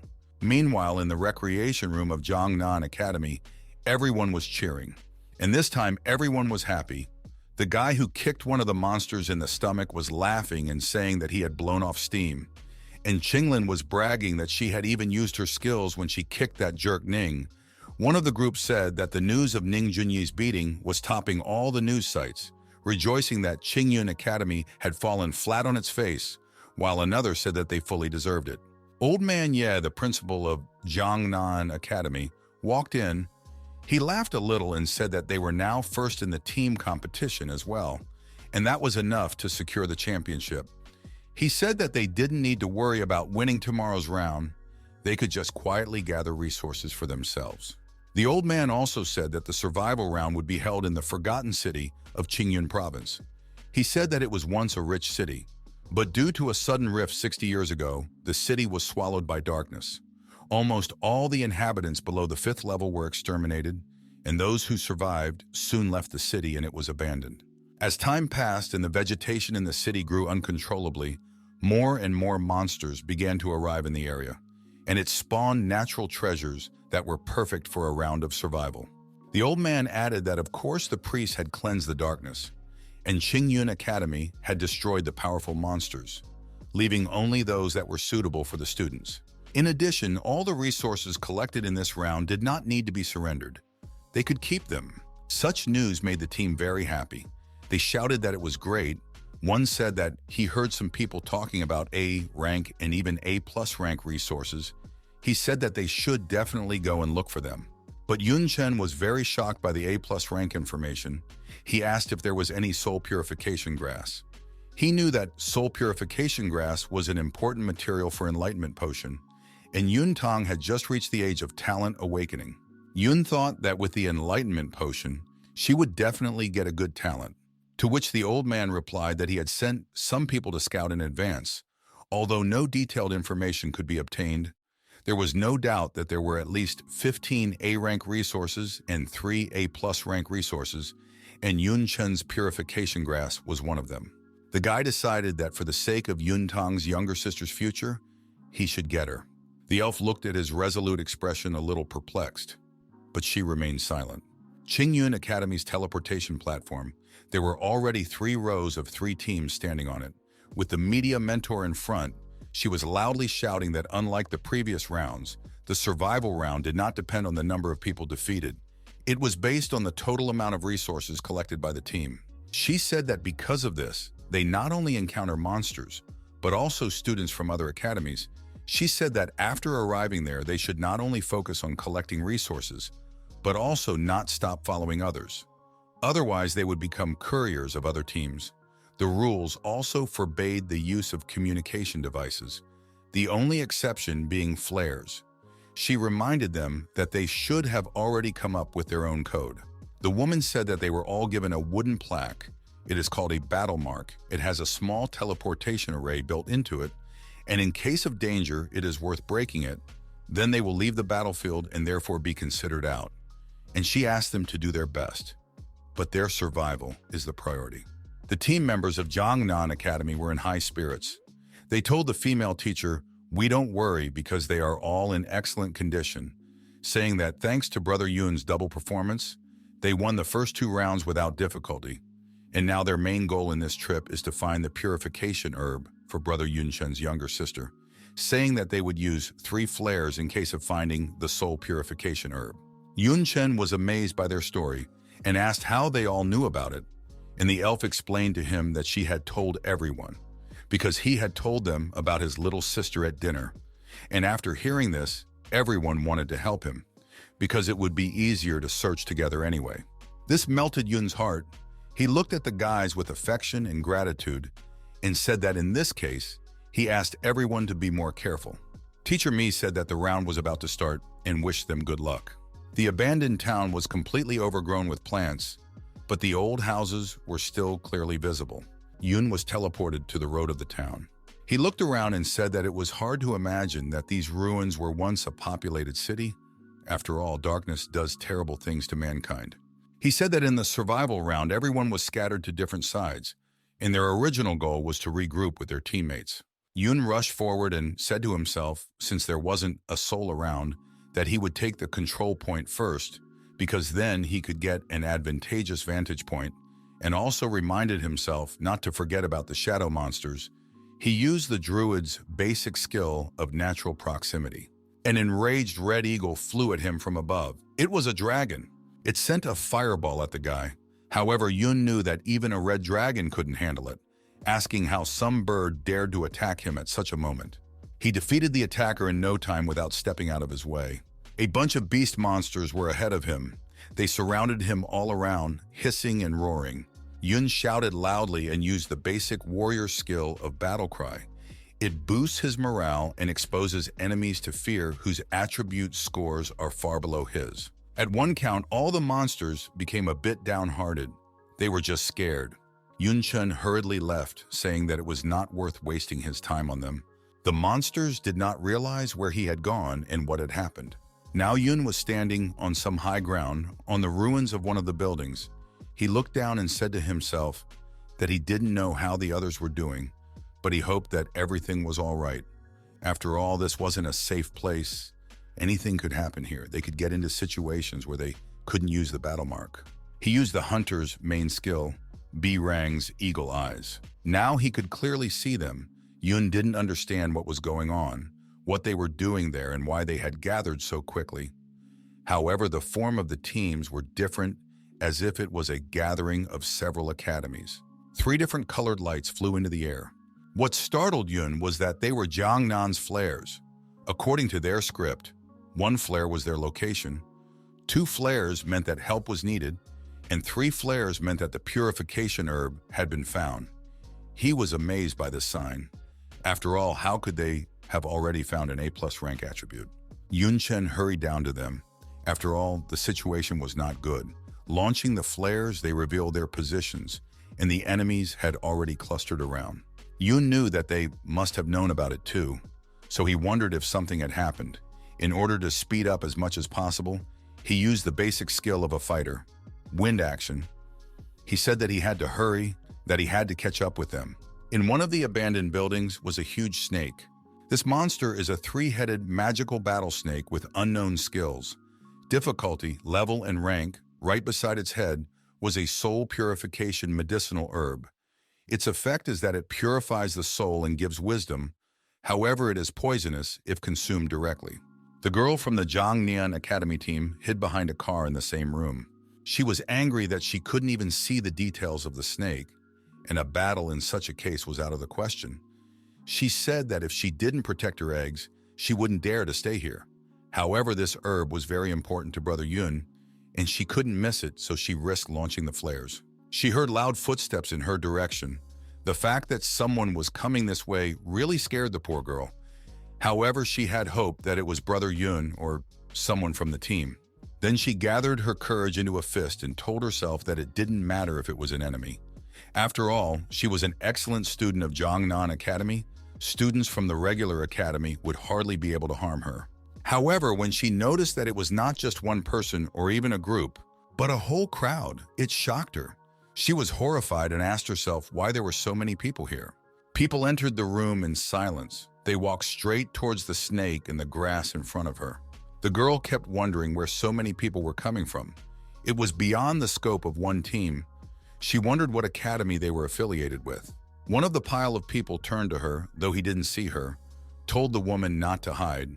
After all, he could still smell her scent here. Said that she dared to send a signal so brazenly, only Jiangnan Academy didn't seem to care about the results. After his words, the girl finally popped out. She kept her weapon at the ready and said that she knew she was from Jiangnan Academy. He dared to say such a thing. She notified them that Brother Yun was already rushing here, and if they didn't want to stay beaten up, they should hurry up and leave this place. The group of people were laughing. One of them asked if she was blind and couldn't see how many of them there were. Another one shouted that did she think they would all be afraid of Yun Chen, saying that he was really good at team fighting. He could slay mortals all at once. The first one picked up on it and asked if the poor guy could defeat 70 or even 700 people. The one who smelled the woman said that, simply put, they were people from ordinary academies, and it was true that they were inferior to the top 7. But still, so what if there were more of them?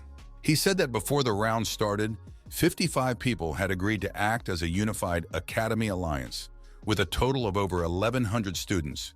Wouldn't it be great if they could deal with the top 7 academies and split the profits?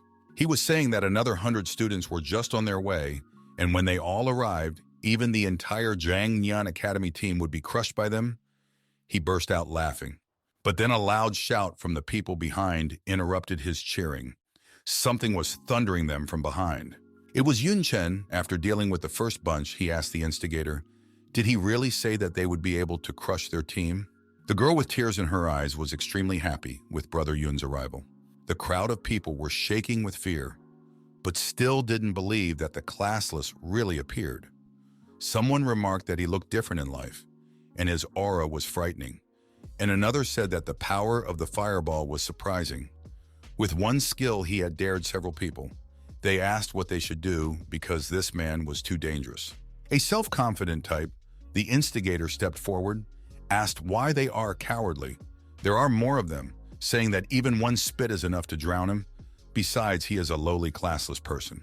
Yun Chen questioned about the larger number and said that in that case, let them attack. He struck with his spear so that a hole was left in the stone floor. And lastly, he shouted that he wanted to see him fight. And then he shouted terribly loudly, who will fall first? So he used the basic skill of a fighter, battle cry. His yells sent a shockwave through the building. Some of them were even knocked down. One was saying that no, he couldn't do it anymore, and some were still standing. This one stood and shouted at them not to be afraid, for there were more of them, but in fact he was terribly angered at having felled many with one battle cry. He asked himself, how frighteningly high were the attributes of this classless one? However, even after realizing this, he still continued to argue with him, telling Yun not to be overconfident. Did he really think that with one basic warrior skill, he could subdue all of them? In the blink of an eye, Yun was right in front of the guy's nose and asked what he said there. Now he was running away, begging not to kill him, calling him brother and saying he was wrong, begging him to let him go. Everyone else picked up on his tactics and ran away too, shouting that they were wrong and wouldn't bother him anymore, asking him not to blame them as they just wanted to get some resources and asking him to consider them as just air. Yun exhaled and asked what was the point even with so many people. If one didn't have the courage to attack, he called it an ordinary crowd of people.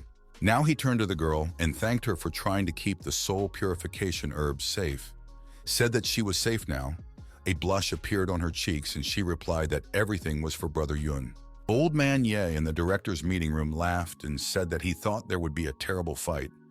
But Yun Chen managed to handle everything without bloodshed, and it was for the best. After all, the most important thing in this round is to save strength. The other principal said that the others were not so lucky. A team of 100 people is really hard to deal with. Already a dozen students from the top 7 academies have dropped out of the tournament.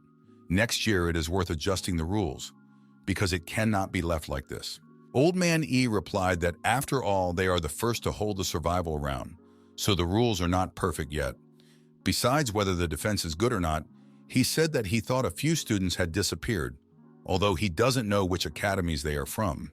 Another old man said that they might have been swallowed by monsters or crushed in some ruins, but that's a minor problem, because he's sure that his academy's defense is absolute. Someone said that outside the city they covered the whole area with a protective barrier, and no monster can pass through it. There is also an airship flying overhead, with veterans patrolling the area, watching everything that happens.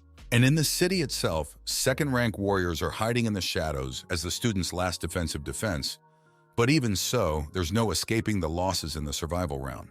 The abandoned building was crumbling further and further away, dust and glass flying from the already broken windows.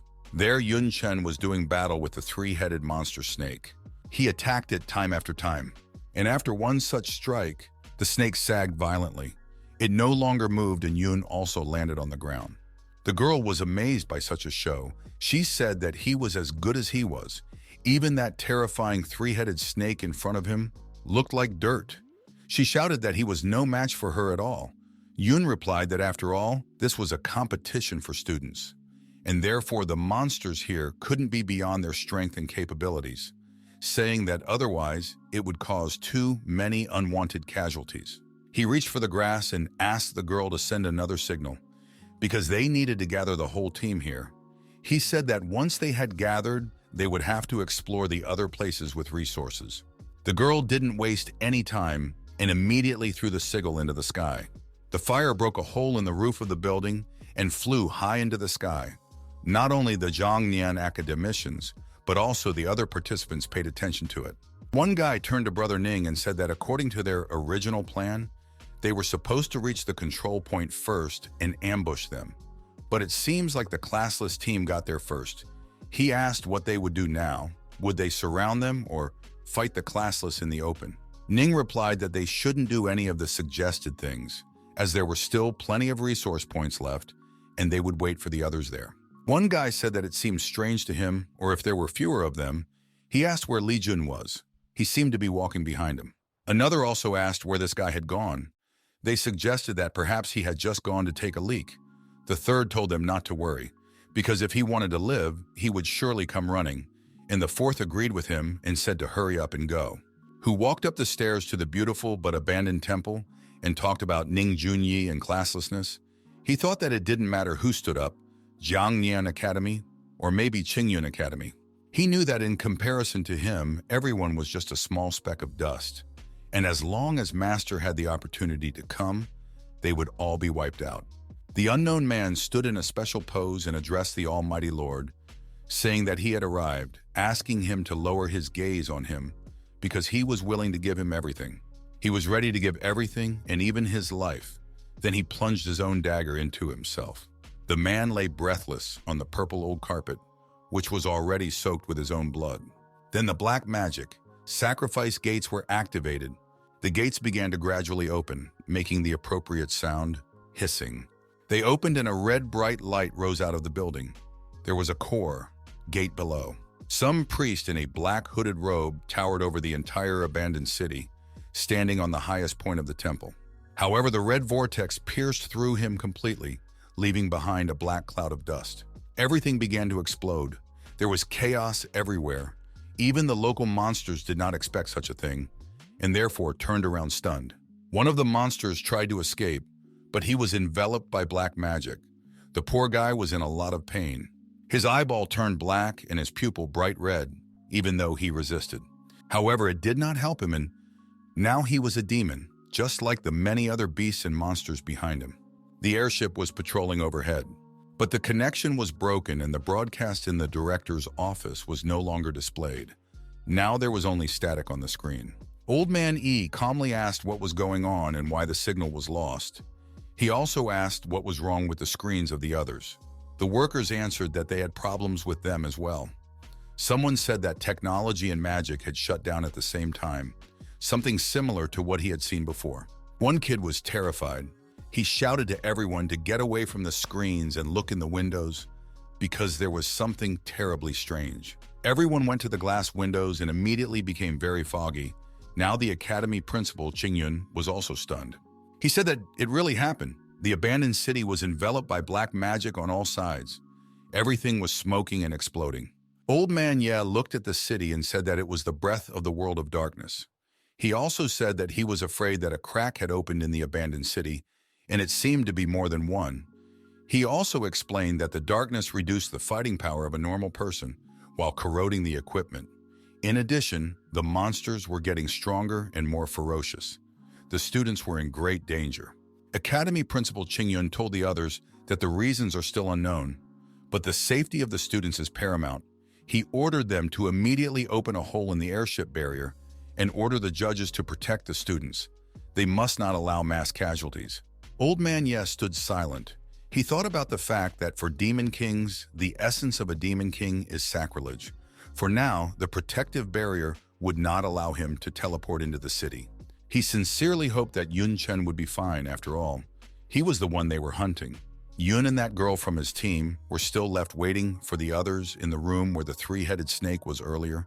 The girl asked why everyone was so slow and why it was taking so long. Yun replied that after all, the teleportation points were random, and therefore they could simply be teleported far enough away from this place. They didn't know what was going on outside yet. Now the girl smelled a strange odor in the air and said so. She was afraid that it was from her, even though it couldn't be. After all, she had showered last night. Chen also noticed it and had some feeling that he remembered well. When he looked up and saw black magic creeping into the hole in the ceiling, he immediately realized that it was darkness. However, he thought it was impossible after all. The priest had cleared the areas earlier. He thought that it might just be the remnants of dark energy, but it was a very familiar feeling. It was clearly darkness, Yun asked himself. Where was it coming from? Suddenly, a group of people called out to Chen. It was his team members. And no one extra. A black vortex rushed at them from behind. One guy asked what it was. The elf girl also paid attention to it. Chen rushed forward and shouted for them not to stop and run away immediately. He explained to them that this was the very real darkness, and they should never touch it. This frightened his people. They did not expect to encounter darkness in this place. They all rushed to escape, and the darkness itself was already terribly close. Someone said that he had only heard about it from his elders, but he was seeing it for the first time.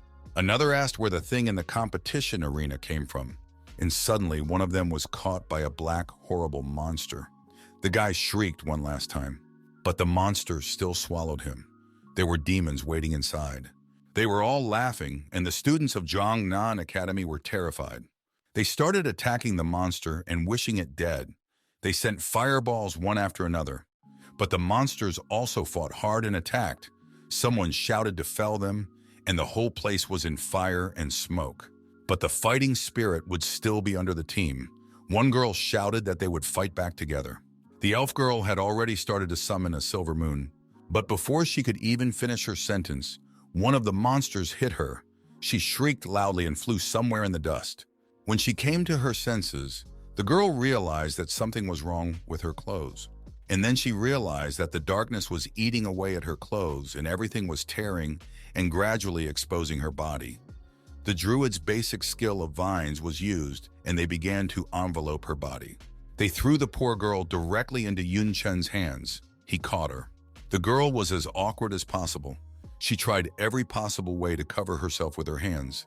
And Yun took the robe of the academy and gave it to the girl.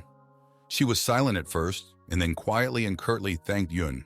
He didn't answer her anything, but told her that the surviving team members had finally arrived. A bigger problem awaited them next. There was a cloud of darkness in front of them, and around them, it gradually enveloped them too. But inside, there were not only ashes waiting for them, but also a bunch of scary, powerful monsters. There was a bright flash of white light. It was Yun using the priest's basic skill of purification. Suddenly, they heard a sound from above. The airship shouted an emergency alert and repeated it a couple times, then said that all students should leave the arena immediately. The round was interrupted. Chen turned to the others. He said that his purification wouldn't last long, so everyone should immediately follow what he said and use the battle sign to evacuate. No one needed to be told twice. Everyone took out their battle signs and had already started to evacuate.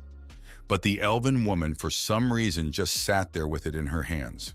She looked at her battle sign and asked in a panic, why wasn't it working?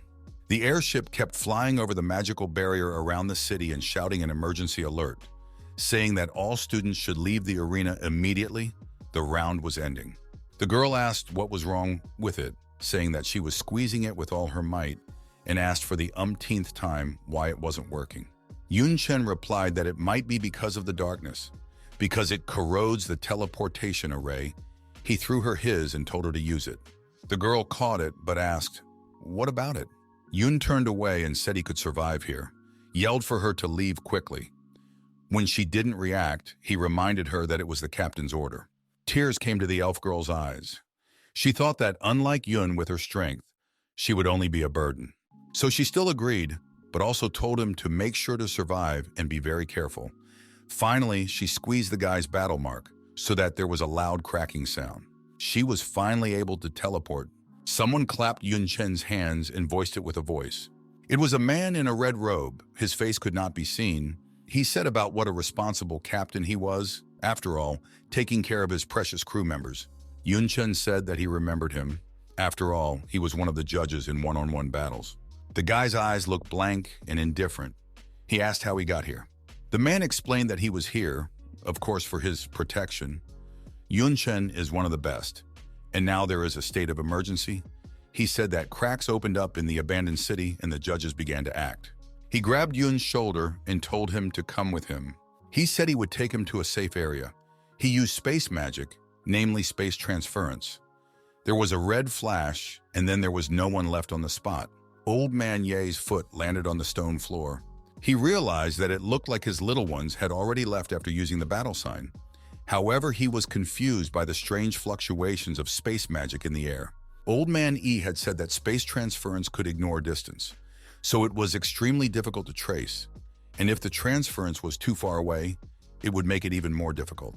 Ahead was a dead tree with no leaves. Its roots were both inside and outside the ground. A pair of skulls lay near one of the outer roots. A portal opened in the sky, and from there, Yun Chen's body began to form. The guy landed and realized that he was not in an abandoned city, but he also did not feel any life. And therefore, this is clearly a place corroding darkness.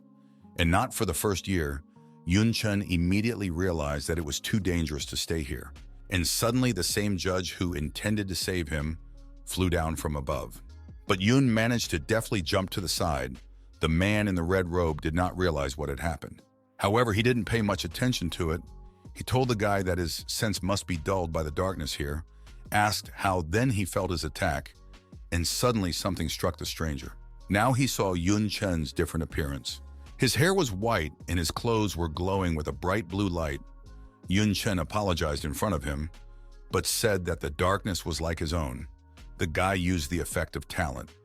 Darkness said that, although he did not know his motives, but since he tried to kill him, he should already be prepared to die. The judge laughed and said that no wonder Yun is so arrogant. He said that means the talent obtained from the essence of the venerable demon king is like that. The man asked what of it, since he was in front of a 38th level space mage. He said that in front of a mage of that level, Yun Chen is nothing. The man used the spatial blade and the use of spell without a staff.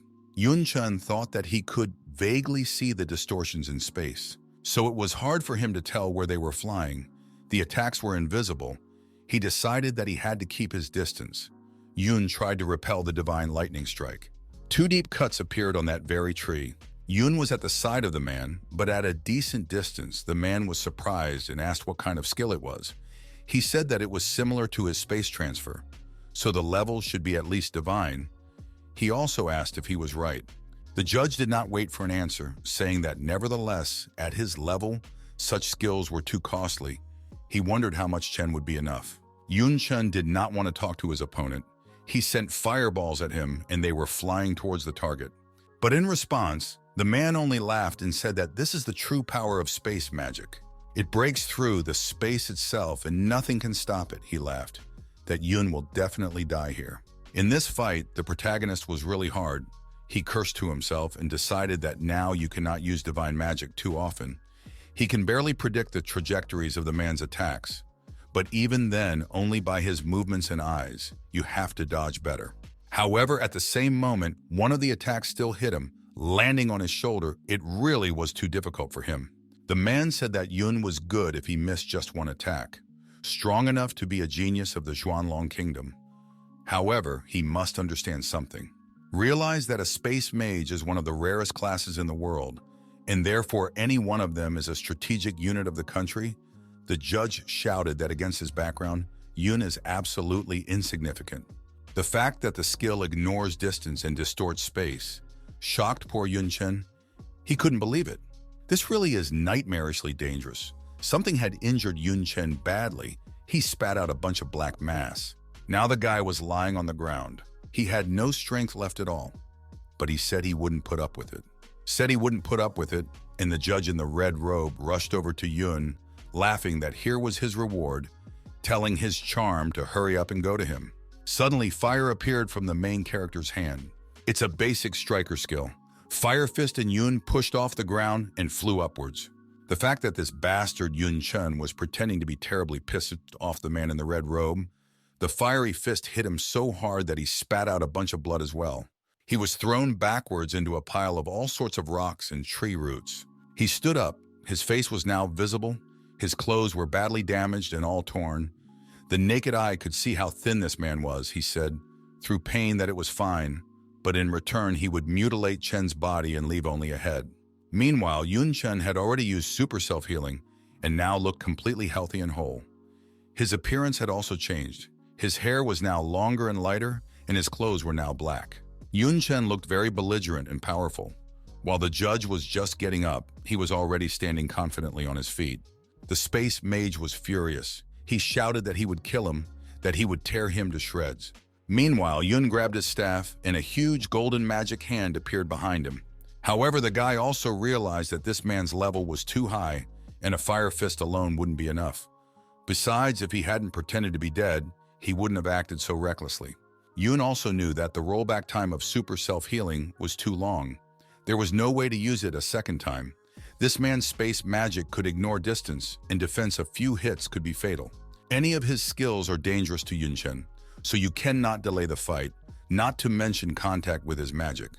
And the protagonist decided that it would be better to attack first, such an attack that will take him down at once. Then he used the main skill of the mage, namely Fireball, as well as the main skill of the mage, Rockfall B level. In response to the enemy's attack, the man decided to use Comic Fire. He managed to block the fireballs, however. It wasn't that simple. Magic vines were already rushing towards him. The space mage summoned a cosmic slash, and the purple magic tore apart the attacking plants. But he was unable to avoid another attack. Yun Chen himself was already rushing towards him, pointing his mighty spear at him. While Yun used the assassin's basic skill of heart piercing, the mage blocked the blow with a cosmic distortion. After he thought he had succeeded, his expression blurred into a smug smile. However, Yun Chen had disappeared somewhere. Now he was flying at him from above.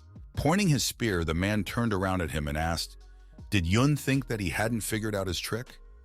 Now the protagonist's face was very tense, and the mage was shouting that he had felt the magic of his body. Yun didn't expect such a turn and therefore wondered what happened. He thought that his attack was definitely coming through his blind spot. He shouldn't have noticed it, and it turns out that the guy was left with only one thing, and that didn't comfort him at all. He activated the power Invincible S+. It gives him immunity to all kinds of attacks as well as control for 3 seconds. It's not much time, but it's all he has.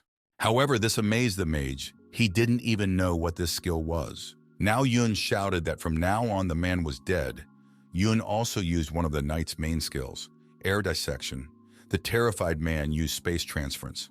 He teleported somewhere where Yun Chen was not nearby. He realized that it was nightmarishly close and he was almost killed. But luckily, he had prepared an escape route in advance. Still, how many skills this guy had, and each perverted more than the previous one. But to his misfortune, Yun was already rapidly flying at the mage from behind. He realized that he had caught up with him again. Yun was not happy that he had escaped from him again.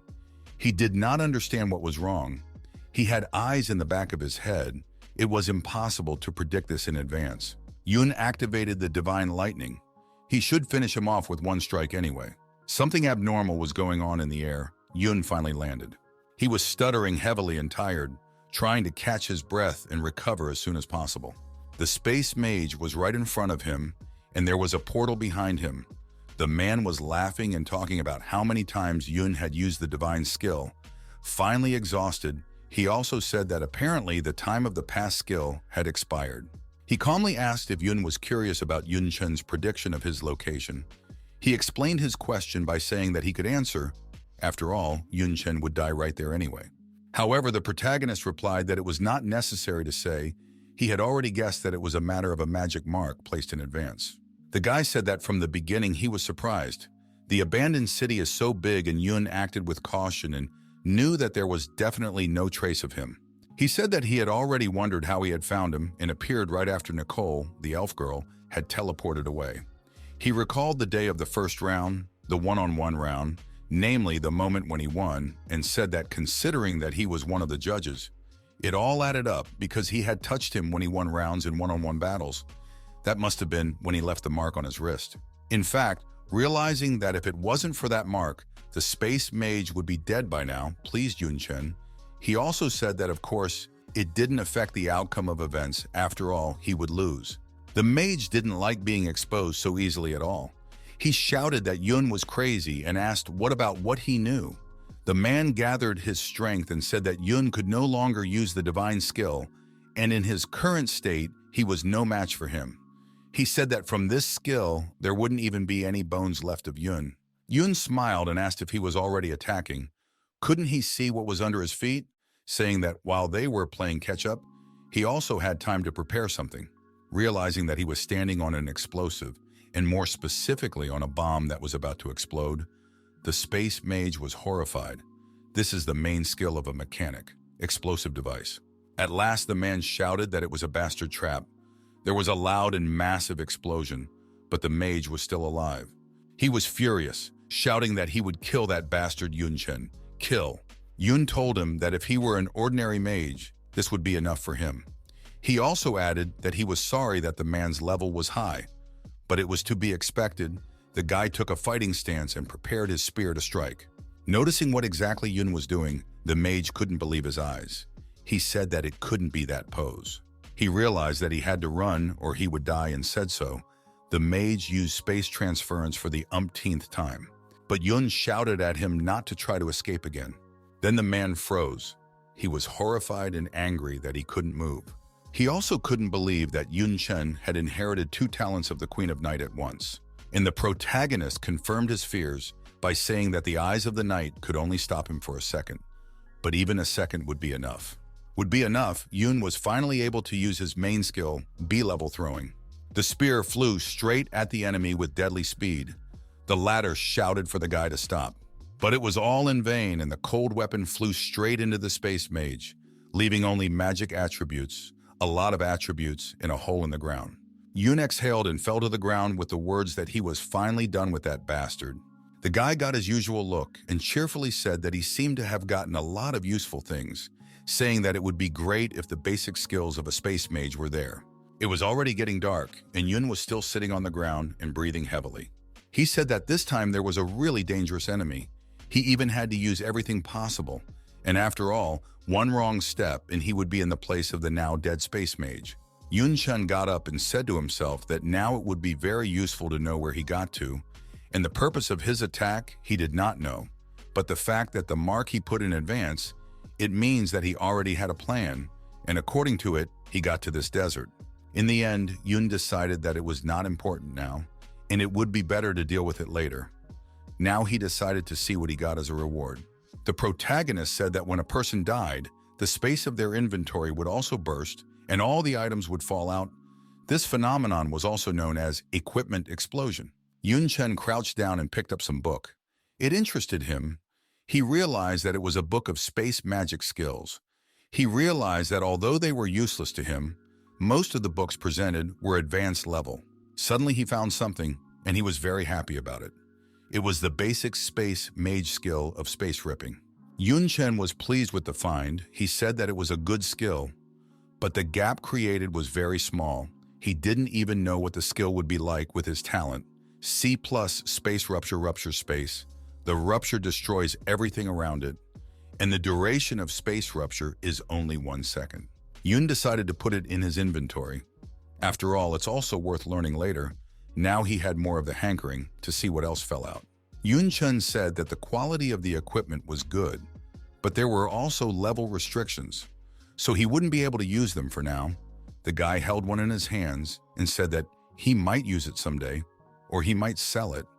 He said that this place was also full of valuable materials and he would take them all. But Chen paid special attention to something he found. In his hands was a black feather, the characteristics of which were not known. The guy's appraisal couldn't evaluate the attribute. Some kind of white vortex appeared beside him. It turned out to be just old man Ye, who finally found the freshman. He took a breath and talked about how good it was that Yun was fine. He said that he couldn't believe that there were traitors among them, but he would protect. Before he could finish, the old man noticed that Chen was alone and couldn't believe his eyes. There was a human powder in front of him, and the old man asked if he had already killed one of them. The fact that it was a 38th level, second-ranked space mage shocked the principal. After all, they were very hard to deal with alone. Yun explained that the mage had been careless and had paid for it. He told Dean Ye to take a look at the feather. It didn't look like an object or material. The old man took it in his hands and told him that it was the sign of the organization Perish. And since Yun now had it, everything worked out. Chen didn't understand what the Perish was, and then Dean E told him that in a nutshell, they were people who had betrayed humanity and joined the world of darkness.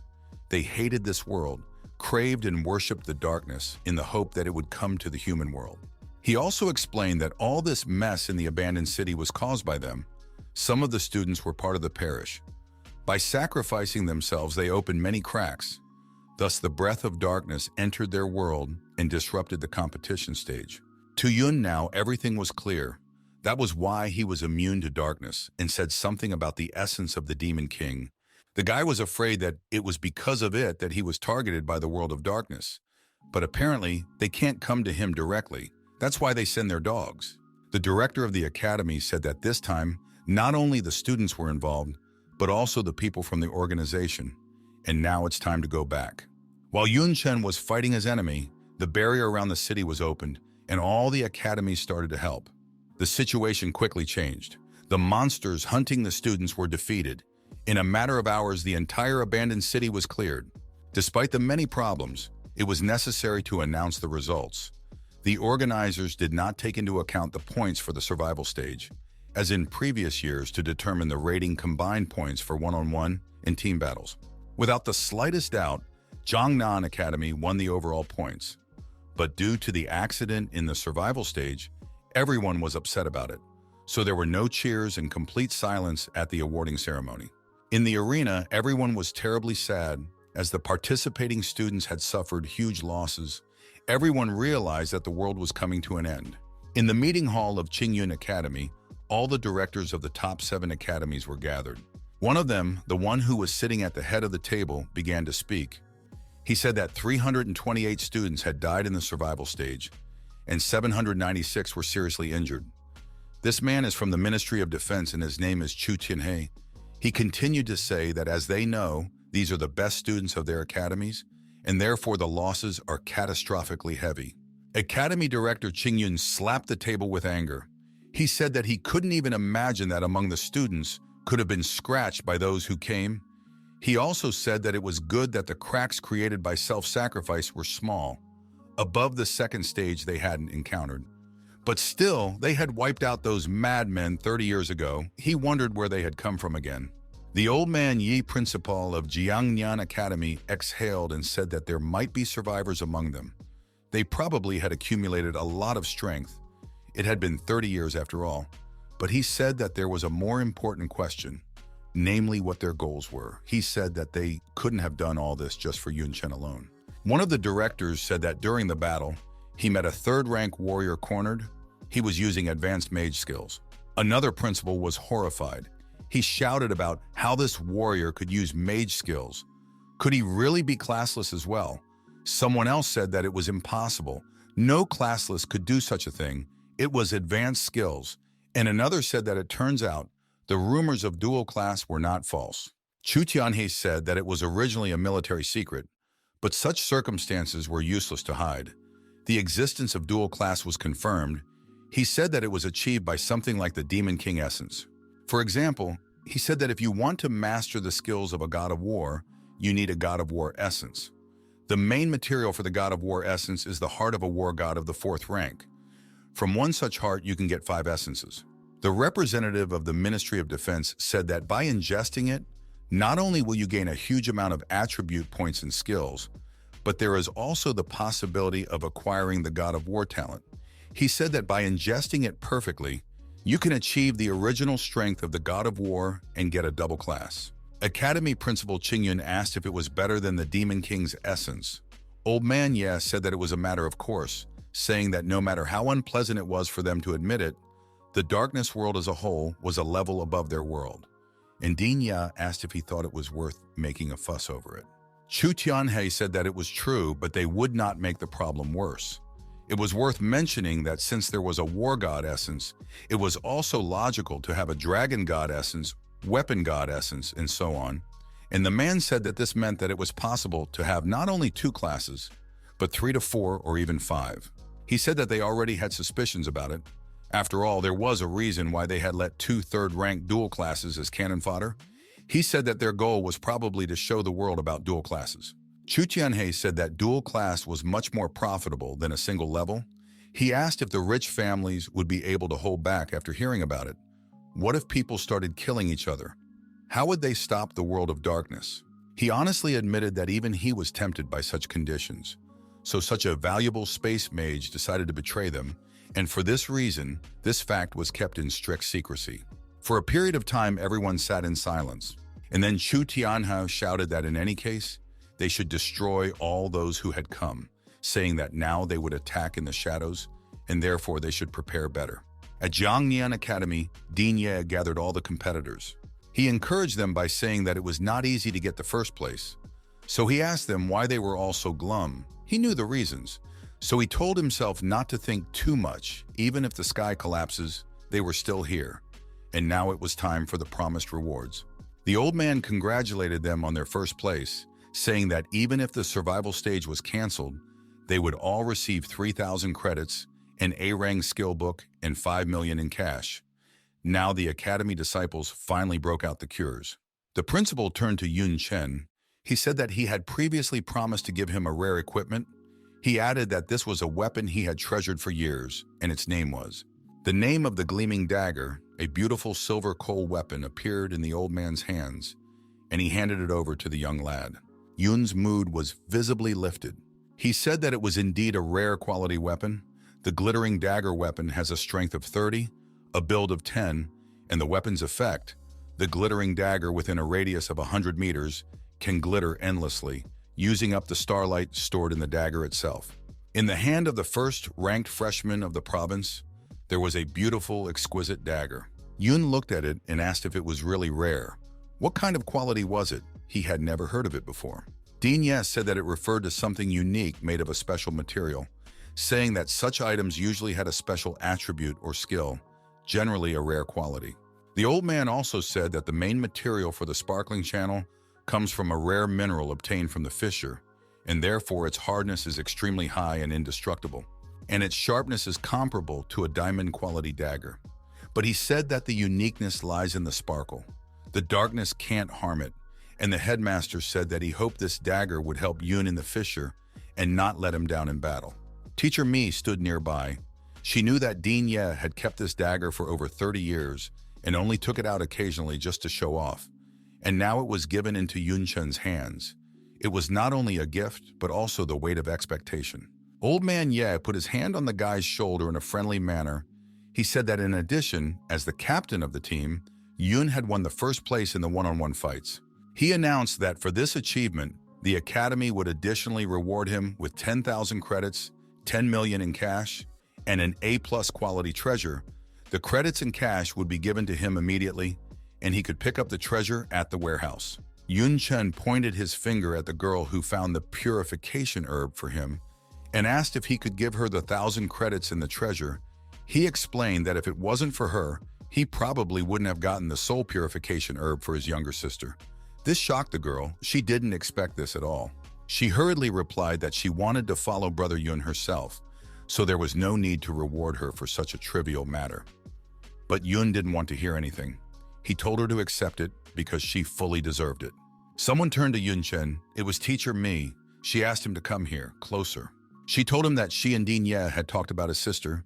He promised to let her study at the Yangnian Academy High School. The teacher said that if she was ready, they could transfer her here anytime.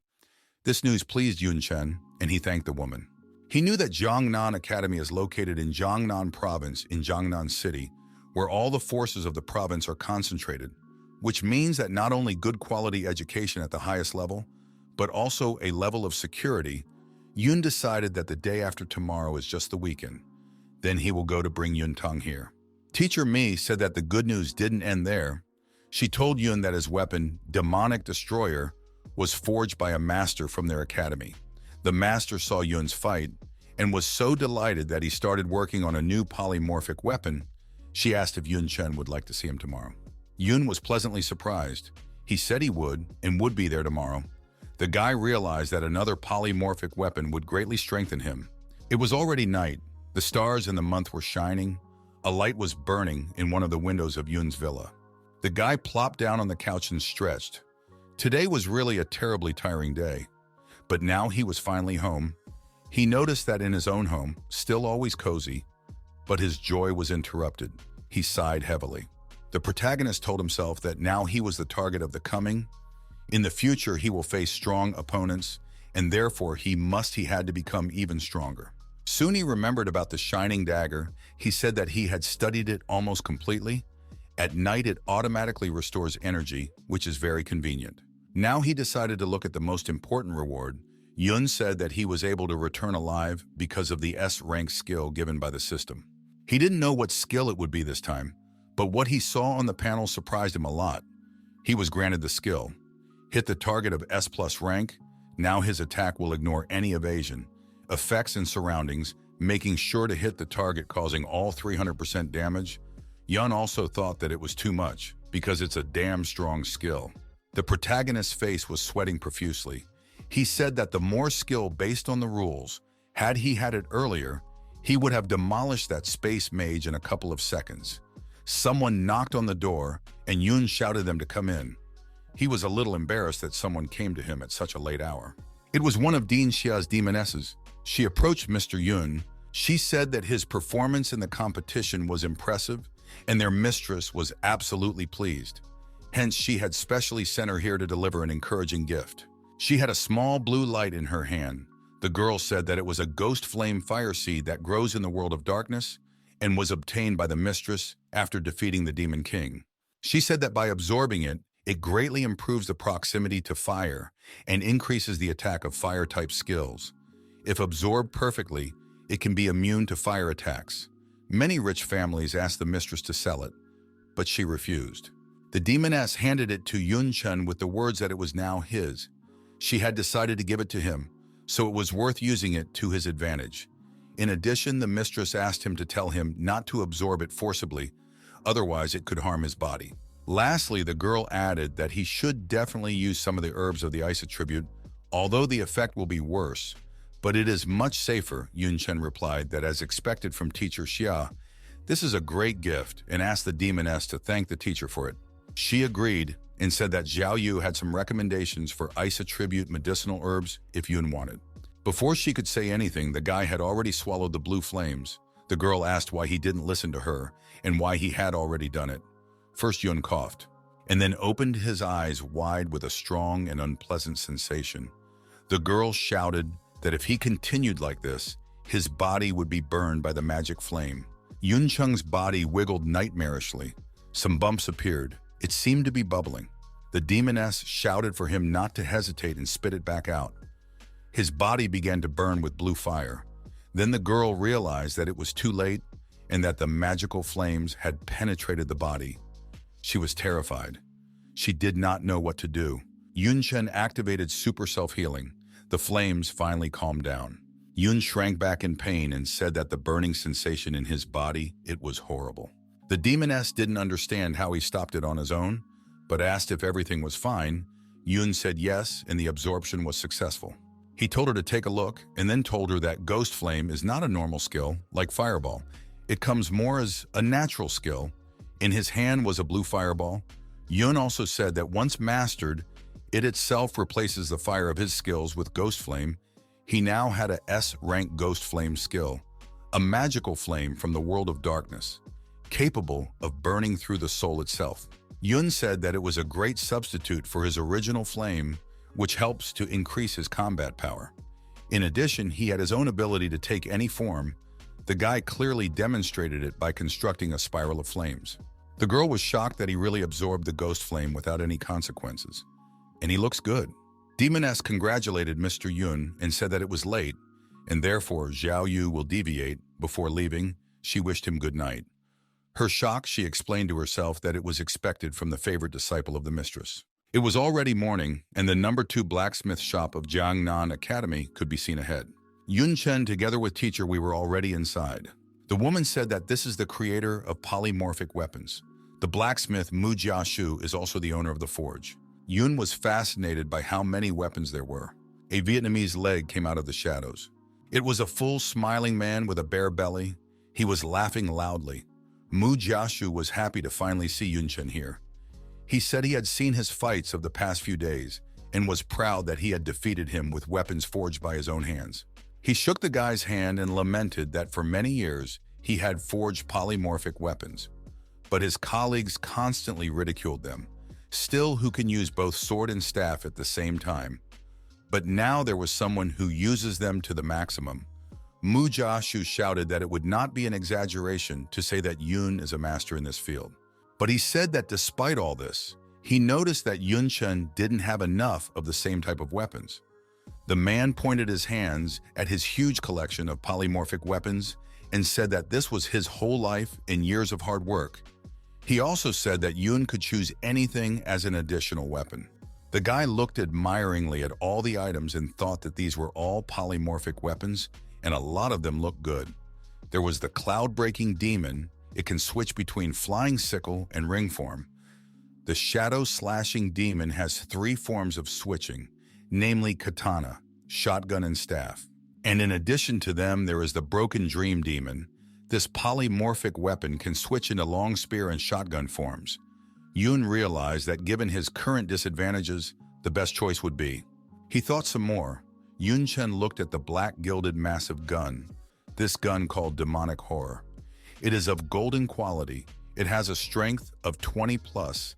It can change form between sniper and rifle and tonfa in sniper rifle form. The long-range damage and armor penetration is increased by 35%.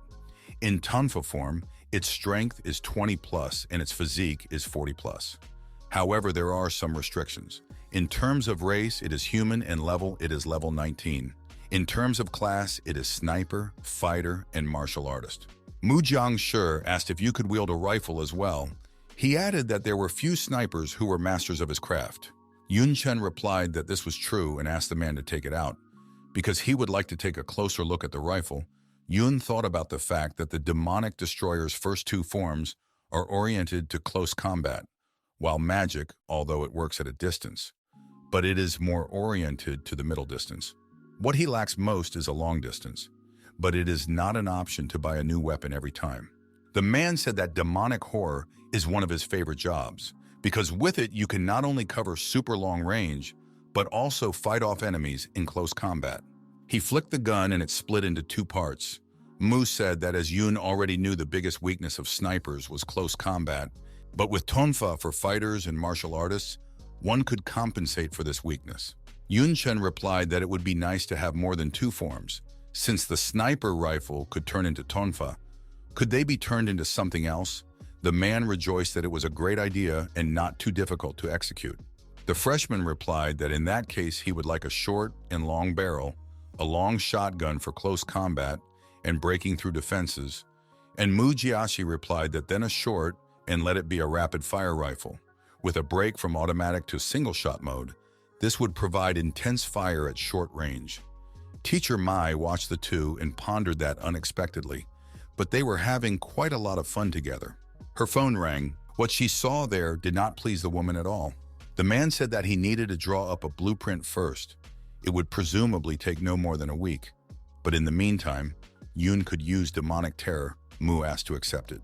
Yun Chen agreed and asked about the price. Mu Jiaxi interrupted him and said that they would discuss the price after the work was completed. While they had time and there was no hurry, he also pleased Yun that he would also give him a 30% discount. Yun Chen thanked the man and decided that when he brought Yun Tang here, she would be able to use the saved credits. In fact, the guy was worried that he had not seen his sister for a long time and hoped that she was doing well there.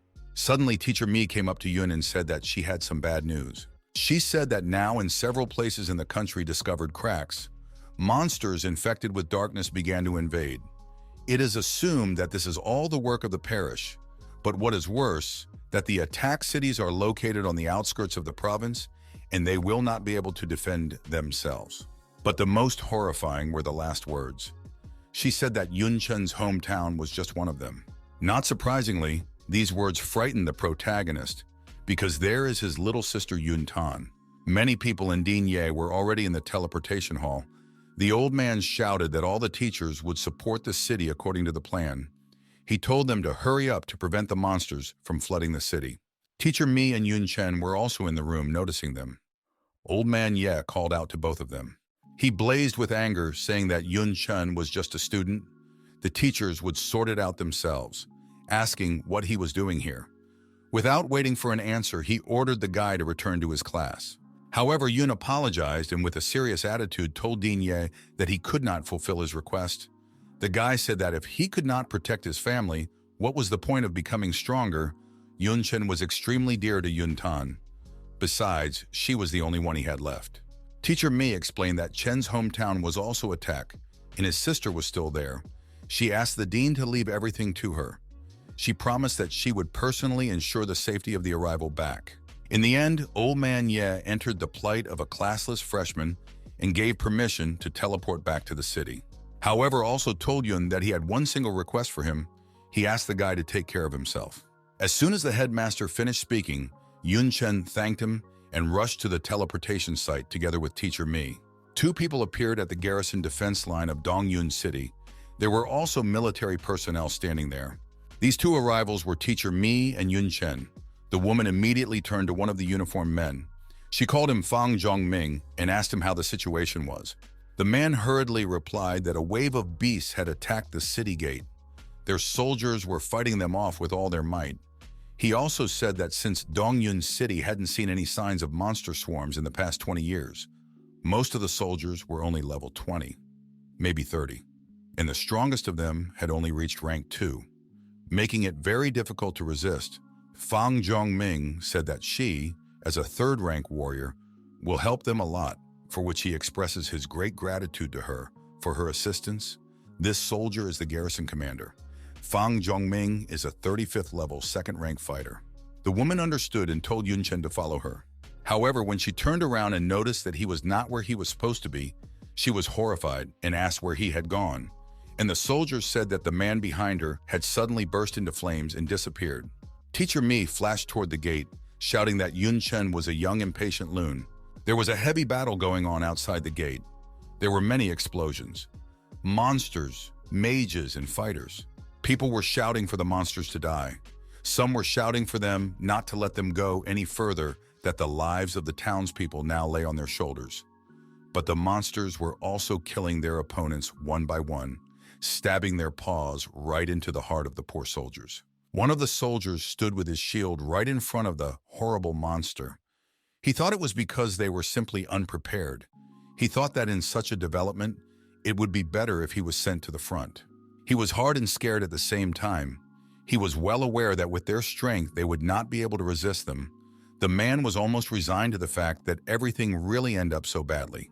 But there was an attack of a strong hurricane that picked up all the monsters in its path. It was the main skill of the mage, Eye of the Storm and Fireball. In combo, it was a deadly pillar of fire. The monsters broke into a scream. Now fear was gripping them. The warriors didn't realize what it was, but probably reinforcements had arrived. Also some strong mage. And another man said that no, one mage wouldn't be able to use such an eye of storm, which meant that several mages had arrived at once. Chen descended to the ground on his mighty golden griffin. The guy looked around and said that from the looks of it, this wave of beasts had been stopped. People were both scared and happy to see him and the griffin here. Some were scared of the griffin at first, and some were happy to say that it was also an unusual griffin, because it was too powerful and big to be ordinary. Yun finally jumped off his divine beast and said that the student of Jiangnan Academy, Chen, had arrived to help, and the remaining reinforcements were still on their way. And Yun thought that fortunately, after the contract with the beast, it could be summoned anywhere at any time.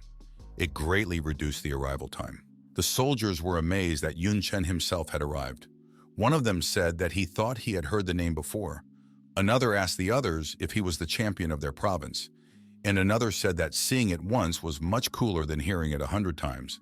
Also saying that compared to Yun, they were all just weaklings. This made the guy very embarrassed and uncomfortable. He said that he was done flattering, asked how the situation was, added that the cracks must have been opened by the people from the parish, asked if they had discovered them. The soldiers didn't expect to hear that. One of them replied that they hadn't, and so far they had only encountered a horde of monsters. However, despite the fact that they had defended the gates as best they could, a few of the horde had managed to get into the city. But still, there were units stationed in the city too. They should be able to handle it. The fact that they did not see any of the people of the parish did not please the guy in the slightest. He wondered if they should not help the monsters in the attack, if they had already stealthily infiltrated the city. But what was their goal in that case? Is it to capture the city itself? Yun thought that it was impossible. The reinforcements would still repel it. Yun Chen's phone vibrated in his pocket. It was Yun Tang. Yun asked her why she didn't pick up the phone, and the girl explained that earlier there was an alarm about monsters infiltrating the city. The teacher took them to the school shelter. They just went inside. Yun Chen exhaled a sigh of relief and said that he was glad she was okay, and also that she had scared his brother to death. However, to his disappointment, his little sister said that right now there were some strangely dressed people outside, not even a bit like teachers. They don't know who they are, and Yun rushed into town and told her not to open the door to them under any circumstances, saying that he would come soon. Up ahead was Dongyun City's number 3 middle school. Someone was approaching. One of the people called out to the other. They were 4 people, one of them a girl dressed in black robes. The man in the back asked, "Does this look like a shelter?" He said it looks more like a big box, and the other said it's just a shelter for schools. Its purpose is not to protect against them, but against earthquakes. This guy also said that they should talk less and keep their target in mind, saying that Yun Chen was hiding in Jiangnan Academy and they would be extremely difficult to attack. However, it's different with his precious little sister. It's quite easy to catch her in such a remote city. One of them laughed evilly and said that as long as they had his sister, they could easily control him and would be rewarded with the essence of the god of war. While another asked who asked this freshman to eat the essence of the demon king, he had incurred the wrath of their masters. One of the 4 said that was the end of it, and now let them watch him tear down this pile of junk. He slammed his huge sword hard into the ground, cutting it open, the shockwave hitting the iron doors of the shelter hard. First there was a cloud of smoke, and then the doors collapsed. The students inside were scared, some saying they wanted to go home. When the dust cleared a little, the 4 in black stood in front of them. The guy who destroyed the door went inside and said that surprisingly the mission was pretty simple. He said he felt the essence of the god of war would be in his hands. He towered over the children, but was really only looking for one girl among them. At first the guy asked to let him think. Then he seemed to have found his target. He was looking directly at Yun Tang, and even without that, she stood out a lot for her bravery and resilience among the others. Someone in green shoes stepped forward. It was a girl with a dagger. She ran at the guy and shouted for him not to dare raise his hand on her students. She already wanted to use the heart knowledge and started to summon it. However, the attacker didn't let her do that. He knocked her down with one hand, striking her with flames. The flames threw the girl off and flew far forward. They also said that she was only a pathetic level 23 assassin. How could she intend to kill a rank 2 warrior?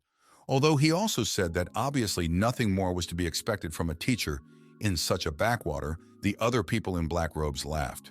And then the same guy said that it was already enough games and it was time to act. The other guy said that they should catch Yuntang and teleport out of here. Then success was definitely in their hands. The man with the huge sword looked directly at the girl and laughed.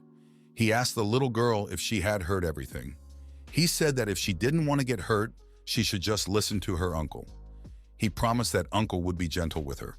Despite all her bravery, Yuntang was scared. She quietly said she didn't want to, even though Yun wasn't here. But she was calling out to him and asking for help. At the same instant, Yun Chen's spear swept from behind. He was using the basic skill of throwing. The spear fell right in front of the girl. And now the offender could not be seen behind the cloud of dust that rose in the aftermath. Yuntang was surprised and the three people in black robes were terrified. One of them asked if Yun Chen was really here. On the stone floor lay a hand holding a broken weapon. One of the remaining wardmen said that the intelligence reported that throwing was his strongest range skill, while another had already rushed towards the wounded man. However, he probably wanted to take the spear. Unfortunately, his divine golden hand prevented him from doing so and took the weapon away earlier, but one of the guys in black only had to listen to his friend's words that Yun Chen was able to retrieve his weapon. The magician was not confused and pierced the golden hand going through it. He said that if one took action beforehand, this could be easily avoided. He announced that now the classless had no weapons, he would not come here. He said to take the star weapon. It's still a treasure after all. The traitor's hand reached for the spear, saying that it was now his. But no sooner had he touched it than Yun's foot painfully pressed his hand to the ground. And the protagonist stood on the unfortunate man's limb and asked, how could he let him touch his weapon with his dirty hands? The guy in black was very angry. He shouted for that asshole Yun not to dare to underestimate them. Yun responded with an indifferent ouch and used one of the basic skills of a fighter, namely a punch. The punch was so strong that it knocked out the attacker in an instant. The other wardman told him that he was playing with death itself. Yun Chen turned around lightning fast. The dagger that Dean Ye had given him flew straight at his interlocutor. He said that a simple dagger was easy to parry. He was confident in his strength, so he swung his sword without even blinking. But to his disappointment and surprise, the dagger went straight into his chest. The fighter didn't bleed, he simply vanished into space as creatures mixed with darkness usually do. Now Yun turned back to the students of the school. He crouched down to his little sister and stroked her head carefully. He asked Yun Tang how she was, and if she was hurt, she told her brother that she was fine, and he should turn around because that bad guy was running away. The black mage flew away into the sky. Or rather that single girl, she thought that the fact that Yun Chen had killed 3 people in just a couple of seconds was unthinkable. She told herself that he was not a human, but a real monster. The girl remembered that it was assumed that the space mage Chen Puyu had killed Yanfu. However, from what she had seen, she could tell that Yun had handled him himself. Although she was terribly scared, with cold sweat dripping off her, but she felt that she should definitely report it and realize the danger level of this classless monster. As Yun Tang stood up, she asked her brother what he would do. He would run away from it. Yun Chen calmed her down by saying that she shouldn't worry, he wouldn't run away. Then Yun grabbed the demonic nightmare from 2 separate parts. It turned into a rifle. This is the transformation, a sniper rifle. Yun Chen took aim at the fleeing parishioner. The girl probably sensed it. She turned around, and at the same moment, a bullet flew into her back. The enemy dissolved into thin air, and Yun, watching this, said that it was now clear. In front of Yun Chen was a hole in the iron door, and in front was the head of the slain traitor girl. It was still smoking. Some schoolgirls came forward and looked at their savior with rapt attention, shouting how handsome he was, telling Yun Tang that her brother was truly amazing, that they wanted to marry him. Hearing this, Tang clung to her older brother and shouted that such a thing could not happen, saying that her brother was single and the only girl allowed to stay with him was herself. Teacher Mi appeared from around the corner and shouted at Yun Chen that she had told him not to leave without permission. After realizing that there were no threats around, she was surprised and asked, had he already killed everyone? There were still some remnants on the floor. Teacher Mi knew that they were all second-rank professionals. This made her realize that against the offenders, this guy Yun Chen was terribly ruthless. In response to her question, Yun said that he was just lucky. All of them from the parish must have been their target. And so they decided to slyly pull Yuntang into this. Teacher Mi exhaled and said that because of the essence of the Demon King, he was really an eyesore to them. She said that he could go back and take Yuntang with him, and she would take care of the rest. In Zhangnian Academy's projector office, the woman was telling Dean Ye that this time the situation was similar to that of the competition. The ward members sacrificed themselves to open the cracks. She said that their exact purpose was unknown. However, it was definitely related to Yun Chen. Teacher Mi said that she had some doubts over the correctness of Xia Qingcheng's Demon King essence transfer to Yun Chen. Old Man Ye replied to her that the Demon King's essence is just a spark in this situation. They have been on bad terms with the world of darkness for a long time. He said that unfortunately in such a case, killing the genius of one side is the best way. He continued that not to mention that Yun Chen is the winner of the competition. He can be considered the strongest talent of the new generation of Xuanlong without exaggeration, because even without the Demon King's essence, he would be the main target of the arrival. Just the essence accelerated the moment a little. The headmaster stood up from the table and said that of course, they wouldn't be on the defensive all the time either. Nowadays, many academies were forming demon hunter teams, which would allow the students to gain experience in counterattack. The old man asked Teacher Mi how their academy was progressing. The woman said that the first group had been selected, mostly freshmen and sophomores, and now they were being sent to different parts of the world under the guidance of teachers. The principal replied that this is not bad, and as for Yun Chen, he has already called. His sister will be enrolled in Jiangnan City High School soon. Now that Yun has no worries left, he should not cause so much trouble. Meanwhile, at the sight of Yun, Tang jumped with excitement. She couldn't believe that this is his dormitories. After all, it is all such an amazing luxury. She said that he had such a cute little animal that she was even jealous. Yun Tang squeezed the poor plant so hard that it started screaming. Yun Chen told his little sister to be careful. After all, she is still a demonic thornflower. But Yun himself was not thinking about it as much as he was thinking that Teacher Mi would help him translate Yun Tan. However, it would be better if Yun Tan herself was worthy of Jiangnan Academy. The guy turned to his sister and told her that it was time for her to awaken her talent as well. The girl sighed languidly and said that it was. They were just taking a 2-day course to do so, but the monster invasion had stopped it. Yun Chen tossed her a blue bottle with liquid inside with the words that since that was the case, let her catch the enlightenment potion and use it right now.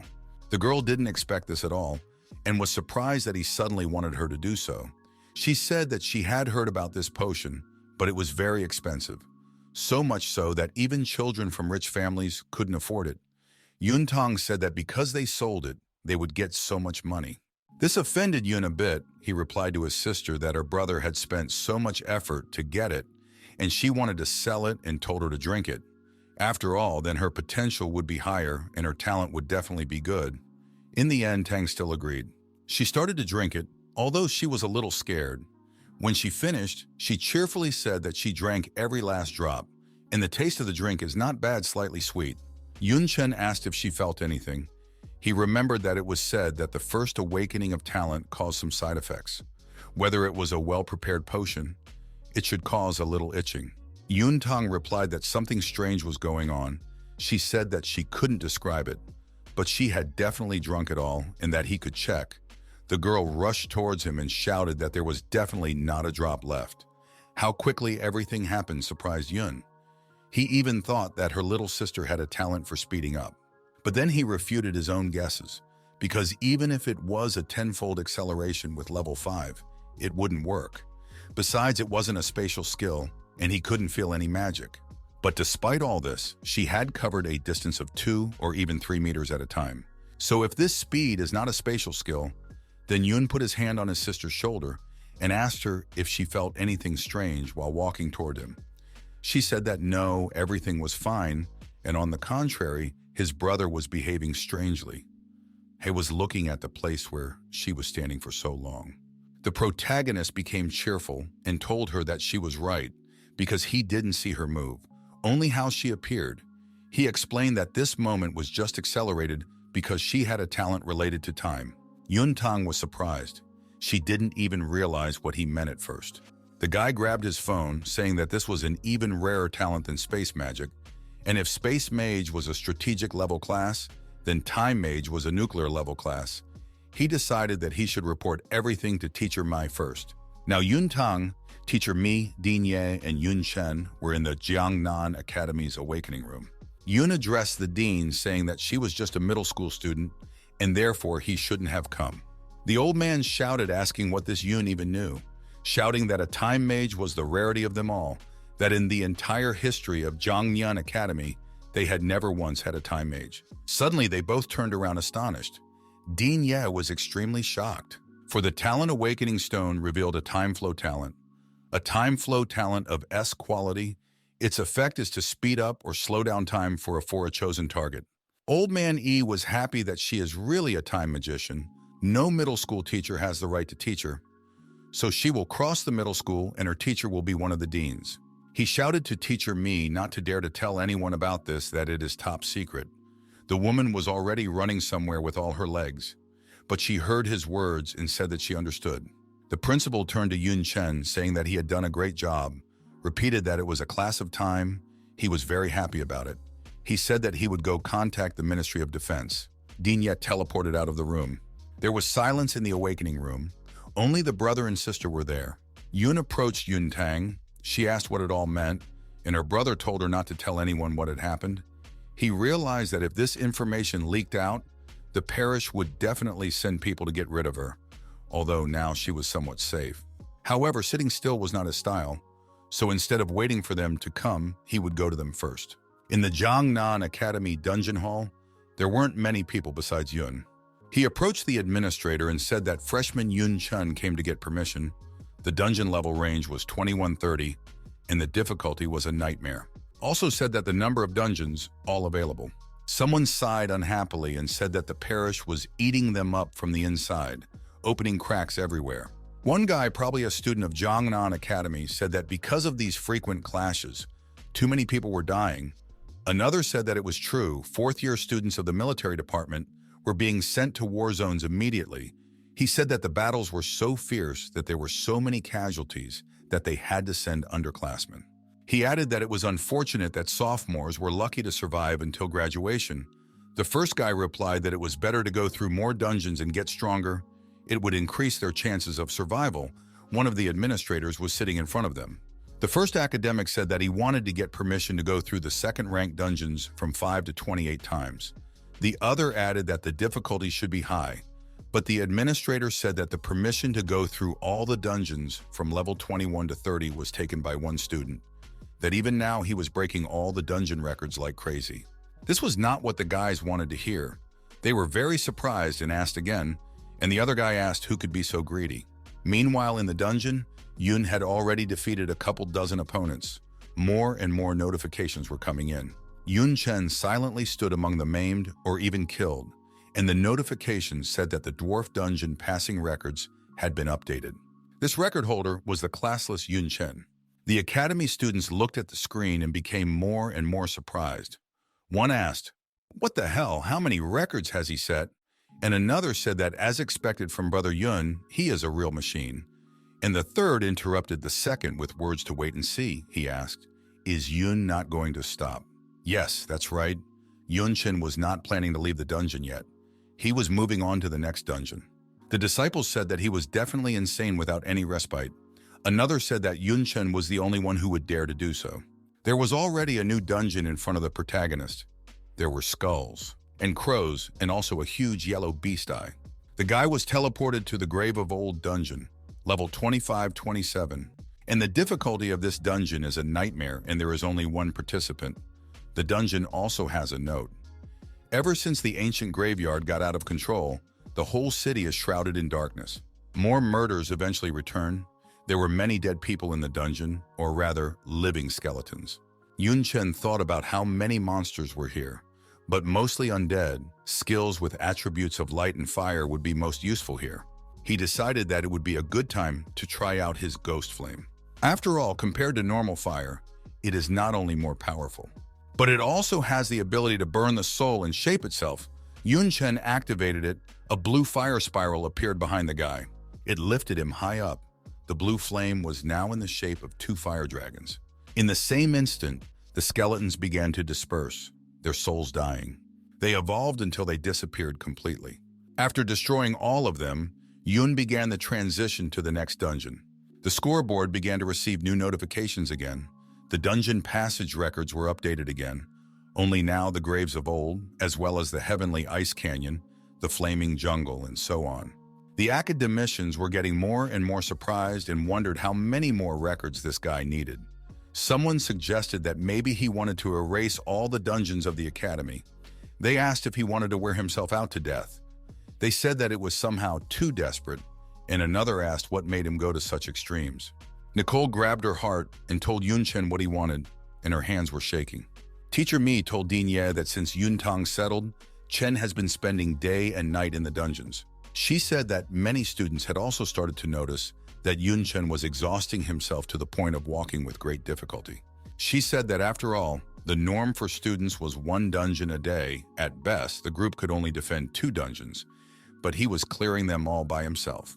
Old Man E was silent, then said that it was definitely good that he was working hard on himself, but he had some bad feeling about it. Someone knocked on their door. Behind the translucent doors was a silhouette of Yun himself. When he entered, the headmaster asked if he was all right. For himself, Dean Ye noticed that Yun Chen looked calm. Yun turned to Dean Ye, holding out some kind of book to him. Then the principal of Jiangyan Academy was furious, asking if this was a monster hunting group.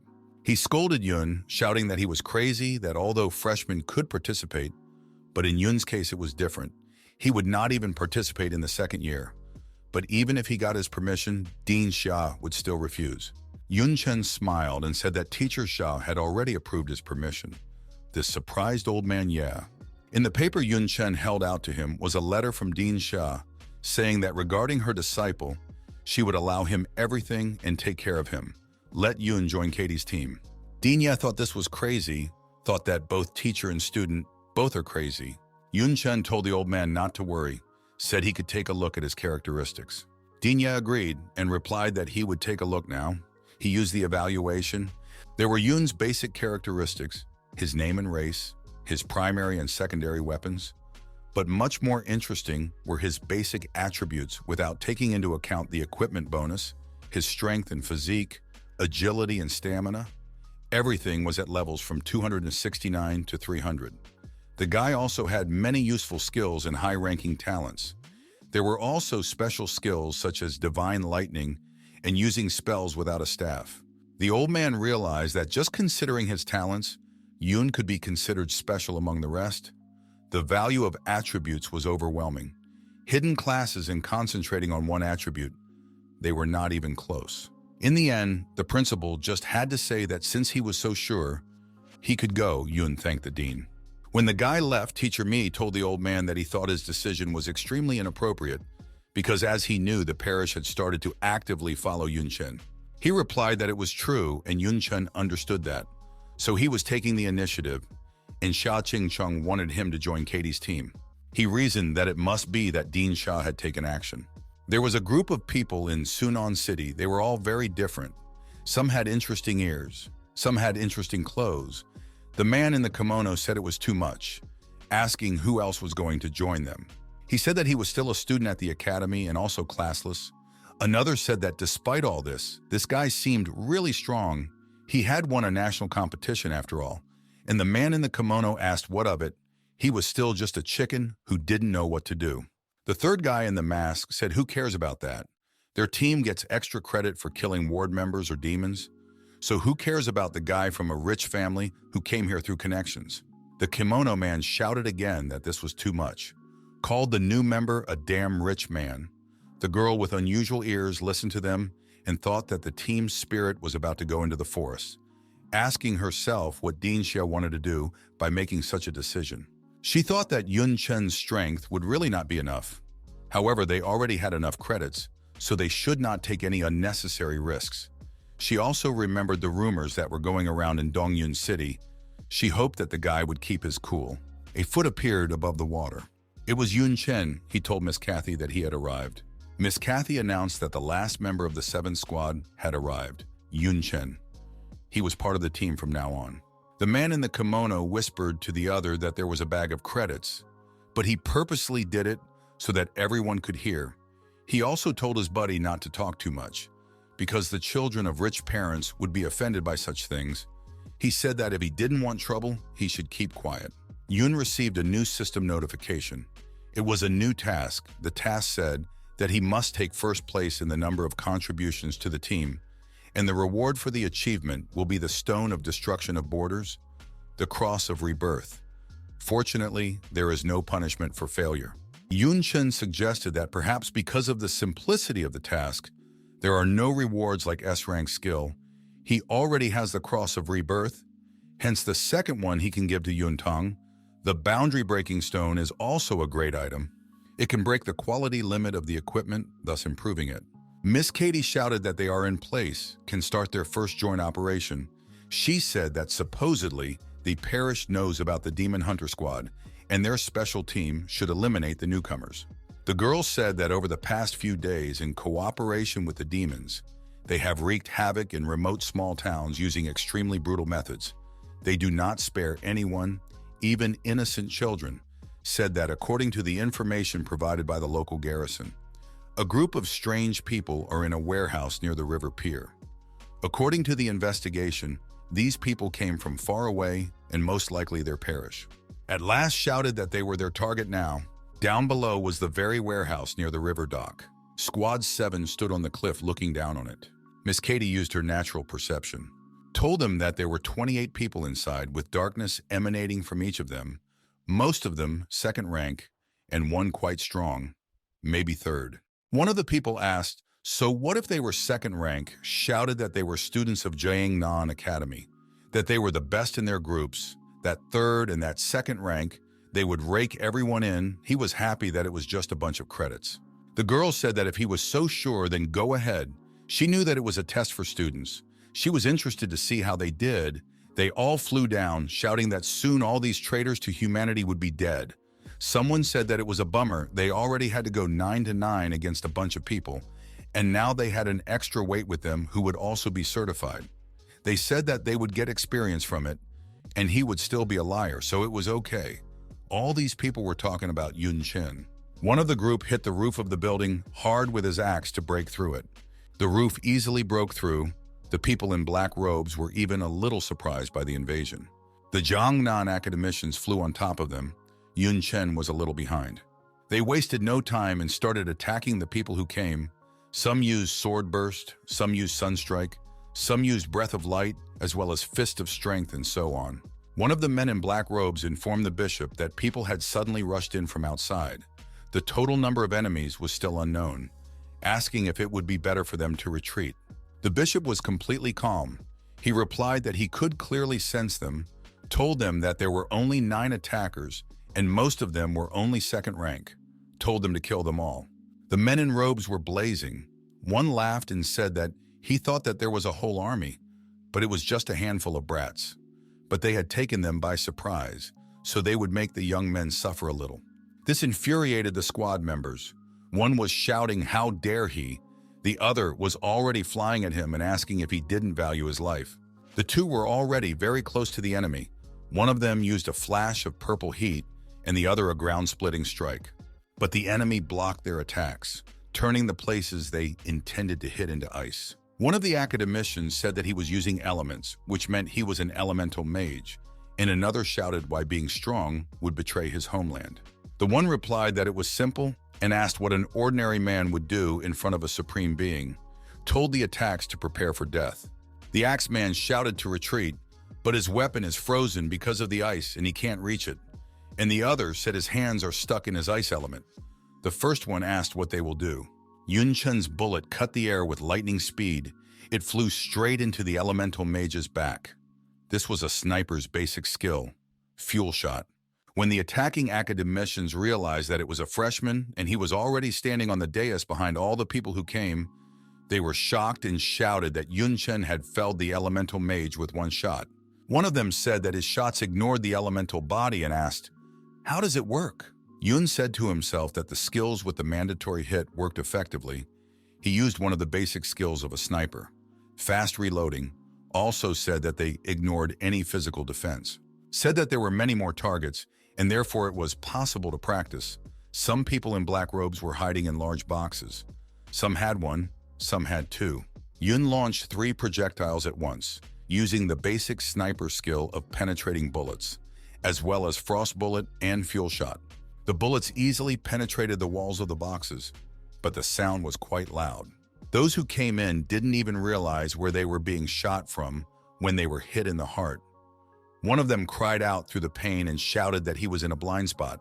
How could he be hit? The people from Katie's squad were terrified, because out of 4 shots, Yun didn't miss a single shot, said that they had a divine sniper on their team. Another asked, "Isn't this a classless freshman?" This shocked him even more. Bishop was furious. He shouted to his men to deal with the sniper first, telling them that the sniper was easy to defeat in close combat. Everyone immediately rushed over to Yun Chen, shouting that he was a sneaky bastard, that with their bloody shots, they would kill him. The people from the squad also rushed forward, shouting that they wanted to deal with Yun Chen, that they would help him, because a freshman couldn't handle the ward members alone. When the parishes were so damn close, Yun asked them if they wanted a close combat. He now had a sword in his hand and offered his opponents to play since they wanted to. He pushed himself off the floor and rushed towards the enemies, the guy's eyes burning with a violet light. He activated air dissection and shouted, "Step forward!" He dissected the enemies with elusive speed and blocked their magic attacks. This made the members of the 7th Squad more and more shocked. The man in the kimono asked if he was imagining it, if he had single-handedly defeated a whole mountain of ward members. Another shouted that he thought Yun was a brat who had come prepared. But now it seemed to him that they were the ones who had come to the ready. A magical blue flame spread through the air. It was coming from Yun Chen, and he was within the circle of his own flame. The bishop said that it was the ghost flame of the darkness world.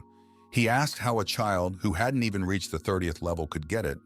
He also said that the appearance of this guy, he had seen him somewhere.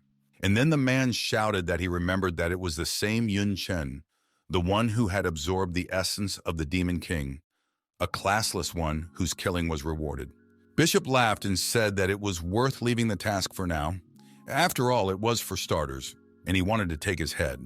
He jumped and flew to him, saying that the bounty on his head was greater than any other task. Some kind of green arrow flew through the air, but it turned out to be no arrow at all, but a vine, and it grabbed the man's leg, stopping him. It was Miss Katie, the head of the 7th Squad, who addressed the 3rd rank and told him that she would be his opponent. The one turned around and laughed. Meanwhile, Yun Chen was already standing amongst a pile of immobilized or even breathless bodies. Some of the squad said that he was too strong an opponent for them. Others said that he had killed at least 70% of the ward members here, and they were all 2nd rank. One of them asked if only the 3rd rank could stop him. The masked man asked the man in the kimono what he thought about it. He said that even though the 3rd rank should be dealt with by Teacher Katie, maybe they should try it too. They were interrupted by Yun Chen, saying that it was time to go. After all, they should move on to the next destination. There was a map in front of them, and someone said that they were almost ready. It was the ward people. One of the guys in black robes said that all the elementary and middle schools were marked on the map. They would start in the evening, said that the local school children should feel the horror of the world of darkness. Suddenly he looked up and was very surprised at something. Said there was someone behind him. The man he was addressing asked what he was talking about, said he had someone behind him too. The man turned around, cursed, and then he scattered, probably killed. Someone appeared in the wooden box. It even cracked. It was the members of the 7th Monster Killing Squad and ward members. The man in the kimono told Brother Yun that they had come to help. He also added that he was rushing too fast, that they couldn't keep up with him. He was about to say that he would buff him, but then he stopped. Something really surprised him. Yun was standing in the middle of a pile of corpses. Some of them hadn't even fallen yet. Yun himself was covered head to toe in someone else's blood. He said he had already dealt with it, the guy in the kimono asked in shock. Yun Chen didn't answer his stupid question and said that they should go again, that the next target was already waiting for them. It was already getting dark. People were walking through beautiful places, laughing and saying that Brother Yun was incredible in every way. A man in a kimono offered him a drink and asked him if he would drink, because the most important thing was not to get dehydrated. Another man asked the protagonist if he was tired and offered to rest here. Miss Katie watched them and thought about the fact that originally the purpose of these missions was to train students. But now Yun Chen has taken it all on his shoulders. At this rate, instead of a squad and demon hunters, They will have a tour of different cities. The phone in her hands rang. She answered and asked, "What's wrong?" and then said she understood and would ask for support from the other teams. The man in kimono asked Miss Katie, "What's wrong?" said that their team has Yoon's brother and therefore why they need support. And another asked, "Is there a problem?" She replied that yes, and not just a problem. She said that their next target was two third-ranked people. One of them was quite high-ranked. A massive castle was visible from the spyglass. Also a full man, he laughed and said that on behalf of the local garrison, he thanked them for their help. This man is the corps commander. His name is Taigi. Chen was looking through the telescope. He said that even at this distance, one could feel the energy of darkness. He said that it was strange. The local garrison had just discovered this anomaly, he asked Taija. He replied that it had actually been known about it for a long time, but this building belonged to a very rich man. No one dared to even investigate. He said that if it wasn't for the recent activity of the parish and the order from above, they wouldn't have dared to do anything about it. Someone said that the garrison was the last line of defense for the city, and so asked, how could she allow the enemy to reinforce right under her nose? Even considering the above, someone was watching them from behind. It was the first squad that came for support. One of them said they were just cowards, the garrisons. The man in the kimono said that the fact that the first squad came to their aid was very unexpected. The masked guy said that regarding the combat strength, they were the strongest among all of them, because the strongest student of Jiangnan Academy was among them, namely the student council president Lu Miaoling. Chen used an evaluating gaze. He realized that this girl is very strong. Even being a second-ranked girl with 46 level, he can feel some pressure from her. She is not inferior to third-ranked Miss Katie. Lu Miaoling also used an evaluating gaze. Reaching Yun, she was surprised. The girl asked why he was only level 26 and hadn't changed class yet. She assumed it was the classless one in the first year. The guy next to her replied that Chen was the best among the new generation of Jiangnan Academy, asking how he was even allowed to go on such a dangerous mission. He turned to Dean Ye, saying that the old man had become too kind. Tiger coughed and said that now that the team was assembled, let's make a battle plan, saying that he was familiar with this manner and therefore could suggest great places to attack. The girl said she wouldn't listen to him and explained that his garrison had let them set up here, and she was afraid that he was the one who would benefit the most, so he hurriedly told her not to slander people. She didn't pay much attention to that and began to tell him that before the gathering, she had done some digging. A lot of it came out. Using her perception skills, she also found out how many people were inside. But with the exception of the security personnel deployed around, all the ward members were huddled inside, organized into small groups. The economist now had her digital map in front of them. Lu Miaoling said that there was a teleportation circle behind. It was guarded by at least 15 people, including one third-ranked person. Once the massacre started, this place would be the main problem.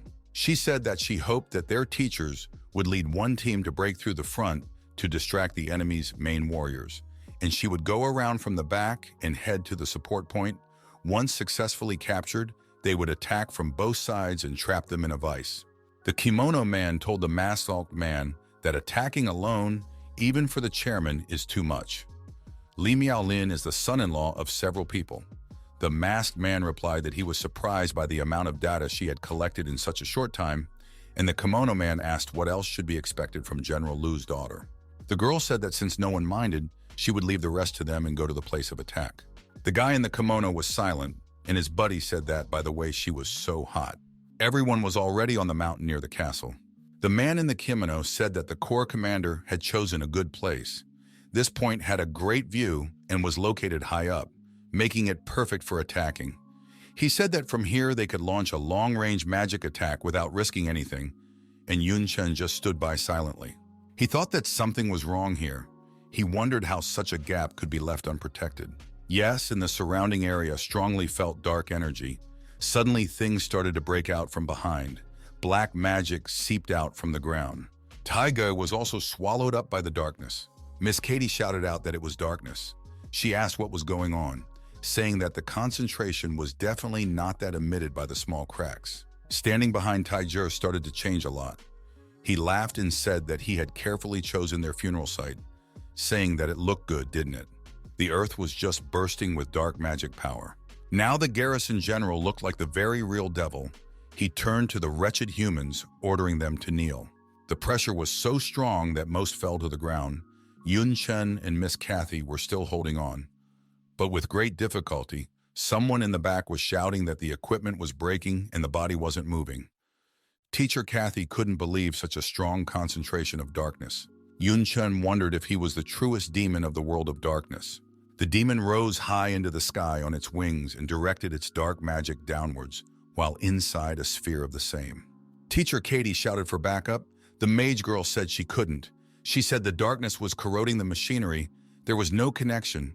Miss Katie couldn't believe they were just going to die. She knew that something was definitely wrong here, that he was definitely third rank, but clearly stronger than them. She knew he was using some kind of trickery. The guy with the axe was shouting that he was a bastard, and no wonder the ward members were here since the corps commander himself had betrayed them. They were asking how dare he betray humanity. The demon mocked them, saying that how could he betray humanity, then said that he had already accepted the gift of the Lord, shed his mortal body, and washed away this filthy human flesh, turning into a demon, shouting that now all they could do was kneel before him. A little while later, Taija, or rather the demon, turned his attention to Yun. He asked, "How can he move?" Chen looked different. He had a black robe and long white hair. The protagonist didn't answer his question, but said that he could not only move but also attack him. Then he took out his long gun. The arrow flew straight at the enemy. Yun also didn't forget to use the main skill of a sniper, penetrating bullets. His task now was to hit the target. The arrow penetrated through the demon's shell, but he covered his chest with his hands. The wounds on his arms were burning blue flames. He said that it was the talent of the Queen of the Night, also said that he did not expect to run into him at all. The demon considered it a real luck. But after that, he descended to the ground, his eyes blazing red fire. He shouted that he would show the insolent man how foolish it was to mess with third-rank demons. However, Yun wasted no time, and so a blue fireball was already flying at the demon. Taiga gathered a lot of air into his lungs and roared deafeningly. It was a demonic roar, but he rejected the blue flames flying at him. On one side, Yun was already flying at him with his sword, using the knight's basic skill of aerial slashing. And on the other side was the same Yun, only with a dagger in his hands. The demon immediately realized that it was a clone. It made him terribly angry. He asked how dare the pathetic copy go against him. However, he also said that with such a trick, even with his rank, it is quite hard to figure out who is actually the original. The demon blocked the blow with his fist. The punch was so strong that Chen was thrown into the nearest rock. But much to the demon's dismay, another Chen opponent was already behind him and was already cleaving the demon's throat. He used the assassin's basic skill of throat slashing. The enraged demon struck his fist right where the guy was. He was shouting that a level 20 clone. What a lowlife. The demon's pressure eased a little and the members of the 7th squad were able to lean on their arms or elbows. Although with great difficulty, one of the guys said that this was the strength of the third rank. Brother Yun couldn't even break through the defense. And another added that after all, the difference in attributes and skill level greatly influenced the outcome of events. And no matter how powerful the basic skills were, they would never compare to the advanced ones. The demon turned to Yun, calling him a boy, and asked, "Isn't he a good fighter? If that's the case, then let him fit." Chen replied that it was not easy to defeat him, but if he was so boastful, why didn't he approach him? He told the demon not to stand there. This greatly offended Taizhou, and he shouted and asked what he was carrying. Now Yun was standing a few meters away from the monster. Chen threw his mighty dagger at it and said that the demon had already lost. The demon laughed that the guy hadn't hit once and dared to throw around loud words. Asked if he was relying on this dagger. The demon straightened his arm to catch the cold weapon, but no such luck. The dagger had changed the angle of direction and was now quite close to the monster's black eye. Chen flew at him and asked why he should dodge it. It would not do him any good anyway. As he rushed towards the enemy, he used the basic skill of a spearman, namely acceleration, and the guy shouted for him to just try to dodge it, saying that if he did so, he would check what was stronger, the demon's eye or his dagger. The demon tried to run away from the weapon, hoping that sooner or later it would fall, but contrary to his hopes, the dagger was still chasing him. when he finally stepped on the ground and the dagger remained lying in the distance. He was horrified that he had stepped right into the trap. It had grabbed his foot with thorns, a basic skill of a hunter, a bear trap. Then the demon realized that the main goal of the protagonist was not to attack him, but to trap him, also surrounded by vines. This is the main skill of the druid, entangling vines, as well as the main skill of the druid, growth. Now Taige was well aware that he was caught. The magical vines held the monster tightly, and from above, Chen flew straight at him. Holding his mighty spear in his hand, he said that no matter how strong the demon was, he was only a third-rank demon, not a demon king, saying that if it wasn't for the darkness around him, stopping the teachers, he wouldn't have been able to withstand their onslaught. The guy said that usually the darkness spreads through cracks, only it seems that he released it from underground somehow. Yun assumed that there was some artifact under the ground that amplified the darkness. That's why the demon decided to disguise himself to bring them here. Chen flew at him, pointing his weapon, and said that having such an important item, he should protect it with all his might. That was why he stood still after every attack. He told the jerk that such a thing should be hidden better. Instead of attributes, he should have pumped his brains. In fact, the classless one was not aiming at the monster, but at the ground. He split the ground with the basic skill of a spearman, meteor strike. From there, purple magic immediately came out. It swirled in the air and began to slowly dissipate. Now the pressure dropped even lower, and many managed to rise higher. By the time the demon had already managed to get out, he flew at Chen with his fists and shouted that he wouldn't hesitate to finish off that bastard Yun. Then he was grabbed by a natural whip in one hand and thunder chains in the other. The angered demons shouted that they were all pissing him off, that if they didn't want to die, they'd better let him go. He was tied up by two girls, Miss Katie and the mage, the teacher saying that he should feel what they felt, and the girls saying that now they would fight as equals. Chen shouted that he was leaving him to them, and he had to deal with the fanatics inside the manor. Teacher Katie shouted after him that she was sure he could handle it, but he should still be careful. Up ahead was a gloomy abandoned house. Blue flames burned from the windows and doors. The ward members were rushing from side to side, shouting that it was an enemy attack, asking who was the bastard who decided to burn down the manor. It was Chen. He went inside and said that he had just been beaten by one of them, so he was a bit upset, asking them to comfort him. A blue magic fire swirled around the black manor. Chen rushed forward, killing all the members of the parish in his path. The people of the parish were in panic.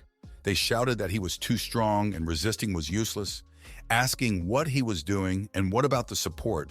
Where was the support from the rear? One man in a black robe said that at this rate, even with support from the rear, nothing would change, said they had no choice. He yelled to the believers that it was better to sacrifice their lives to their Lord instead of having someone kill them.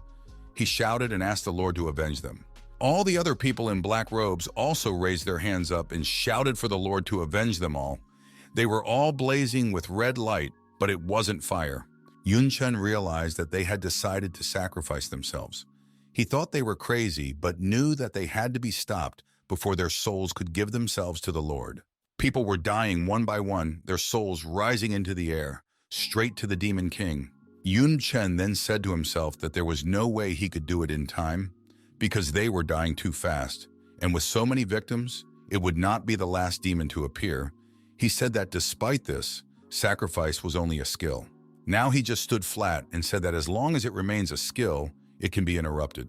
The guy used the monk's main skill, blood rage, and the knight's main skill, perseverance, the archer's main skill, fighting spirit for the berserker, berserk, paladin, holy glory, shadow flow spike, killing method, magic swordsman, magic flow. From above, almost on the ceiling in front of Yun, there was a portal to the demon world. Its truest black magic was a sacrifice gate. The gate started to unfold and crack loudly. A large hand came out from there, and with long black claws, it rushed straight at Chen. But the protagonist told her not to even think about it and pointed his spear at her, preparing the main skill of a spearman, the jab. He stabbed his cold weapon directly into the palm of her hand, accompanying the strike with a blue light. Chen was pleased that it worked, and he walks back, he said, "That right, even demons from the world of darkness, through the cracks, it's not easy to get into their world." Inspired, the protagonist decided to attack the palm once more.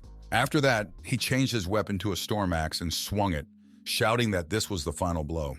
Chen swung the axe hard and shouted for it to get the hell out. The hand hurriedly removed itself back to its world. The portal closed. Chen exhaled a sigh of relief and said that fortunately, it had stopped him. However, he also added that the darkness from his body was thick. The guy was afraid that he might be above the third rank. He realized that he would have gotten into trouble if he came out of there. Suddenly, his eyes widened greatly. Someone in front of him said that so the situation was really not in his favor. It was the very owner of the hand that appeared from the gate. However, now in front of him was not just a hand, but a real demon from hell. And the demon asked the human child if he was right. Chen tensed up a lot and was even scared. He thought that he was too inattentive. With so many victims, they could open more than one crack. The guy knew that fighting a third-rank demon was foolish to say the least. In this world, the level not only determines a large number of attribute points and skills, but also gives the opportunity to change class. With each change of class increases the number of attribute points and skills. In addition, there is an opportunity to learn more powerful skills. Usually a person at the 10th level can change class for the first time. This is the so-called first rank. The second rank is the 30th level, the third is the 60th level, and the fourth is the 90th level. They are also called the second, third, and fourth changes. The more changes, the greater the increase in strength. Chen knew that in their world, third-rank people had a high social status, and their strength was not even worth talking about.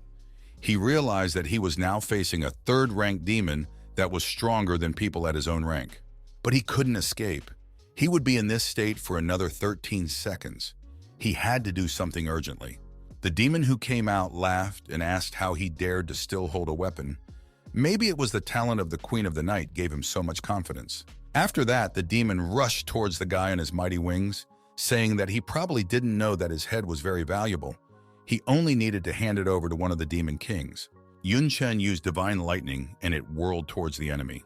Now he flew at the demon from behind, using the knight's main skill, aerial dissection. Unfortunately, he couldn't even hit him. The demon turned around and hit the guy, shouting that weak people like him couldn't even damage him a hair. The blow was so strong that Chen was thrown into the wall, despite being quite a distance away. There was a dent on the wall and a bunch of cracks around it. Spit out some blood. He was thinking about the fact that this jerk was pushing his attributes without any defense when the guy opened his eyes. He noticed that the demon was flying towards him and was already very close. Thought to himself that he was too damn fast and it was too late for the divine lightning. The demon crashed into the wall and there was a huge explosion. Changed his weapon to a demonic terror in the form of a tonfa. He was now an invincible S+ ranked demon. Divine light was emitted from it. The demon was extremely amazed that he had survived, and he didn't count on immunity to attacks. Chen took out his dagger and furiously shouted that now the offense and defense sides would switch places. He pointed his dagger directly at the demon. He no longer looked so cheerful and confident. However, he was terribly angry that the classless one was trying to poke his eye out. The demon shouted that Yun was a despicable person. He dented him into the wall with tremendous force, stomping the poor guy's feet and shouting for him to die sooner, repeating it time after time. Chen realized that Invincible's time was coming to an end, but his preparations were also over. He opened his eyes and the powerful demon was violently thrown into the opposite wall. The demon staggered back and asked, "What the hell?" The freshman stood up and said that as he had said before, now they had switched places, said that it looked like he had not only damaged the demon's hair, he was holding the artifact from the additional task in the competition. And Chen asked his opponent if he could stop him now. There was a lot of smoke and dust around. The stone floor was completely destroyed. It was now like rocks. The demon and Chen stood opposite each other. The demon asked what was going on, then Chen attacked him. Yun held the artifact in front of him and said that now they could finally talk as equals, saying that since the parish, these are their tame dogs, so the master should know where their kennel is. The protagonist thought that in terms of combat power, the parish is actually inferior to Xuankun, but the most unpleasant thing is that they are hiding in the darkness. If they find their lair, humanity would shoot them all off the face of the earth. For some reason, the enemy's words made the demon very angry. He threw himself at him and asked if he wanted to beat the information out of him. He shouted that he would never let this happen, and that although they looked like dogs, they were still dogs. But these dogs were also working for them. Chen indifferently asked if this was actually the case. He broke his puppet's arm. Accordingly, the demon's arm also fell off. He screamed in pain, blood flying around him. The mighty demon fell to the floor, dropping to his knees, and hissed for the classless freshman to die. Chen, looking at him, asked, trying to resist, said that most likely he just did not understand his situation. The guy took out a straw voodoo doll. Now blood was gushing from all areas of the demon, but he was still holding on and screaming loudly in killing pain, telling the boy that he could kill him, but the demon kings would never let him go. He said that Chen had a choice to either join them or die. To this, the protagonist replied that since they can't talk, then so be it. He released them from his hand, in which he was just holding the artifact blue flame of the Queen of Night. The doll began to slowly burn. The demon screamed even louder, asking what was the point of killing it, since humanity would fall sooner or later anyway.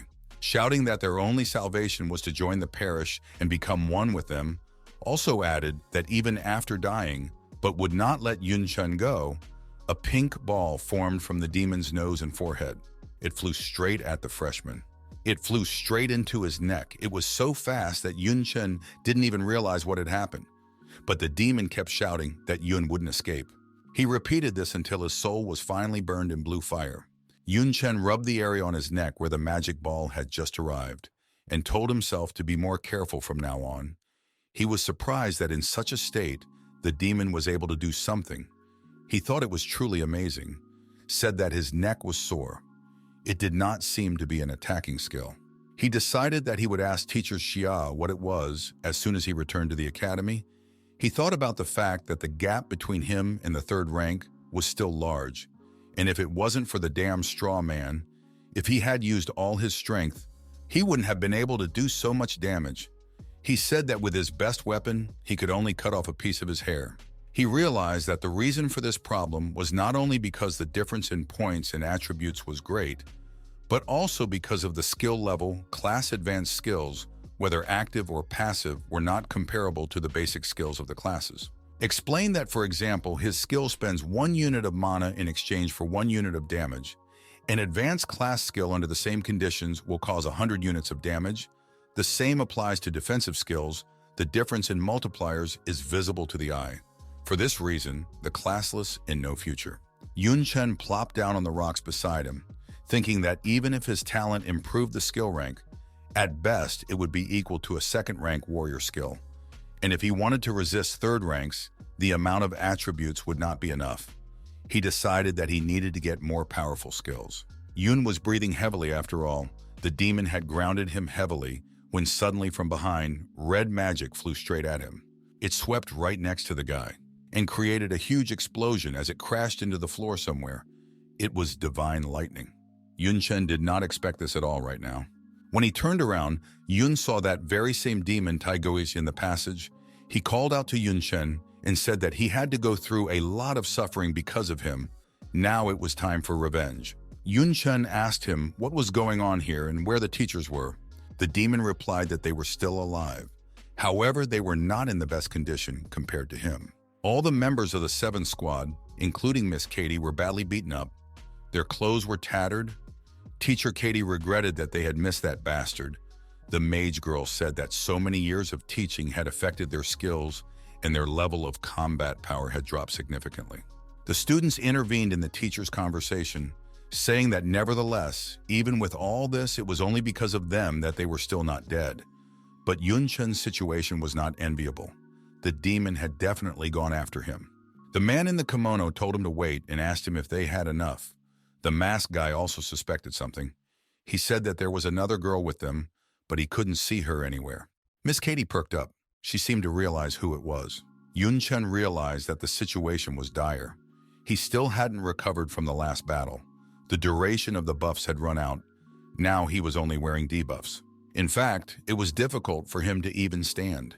But he realized that he had the cross of rebirth anyway, so he was not afraid of death. Yun decided to at least tear off a piece of the demon while he was still able to stand. This demon also started calling the classless boy. He asked how he still dares to hold a weapon. Does he really think he still has a chance of winning? Ordered Chen to kneel down and obey him. Then he will so be spared his life. Tiger wished that Chen would defect to them, because then the Lord would reward him generously. Chen roared at the demon and said, "Sure, right now, and surrender." They were already very close, and the demon said that in that case, Yun would have to die. Someone's silhouette pushed off from the dais and flew down. The unknown man's foot struck his opponent right in the neck, and with such force that the massive demon flew off into the rocks. Chen was shocked to say the least. He asked the girl who she was. She turned to Mr. Yun and said that he was the only disciple of the mistress, so she decided to warn him in advance. It turned out to be one of Dean Xia's demonesses.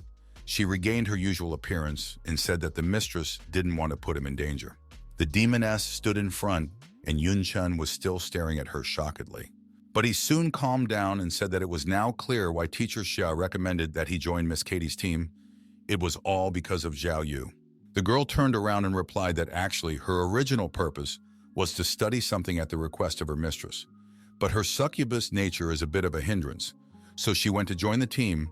She said that it just so happened that Mr. Yun decided to join the demon hunter teams. The best choice was her team.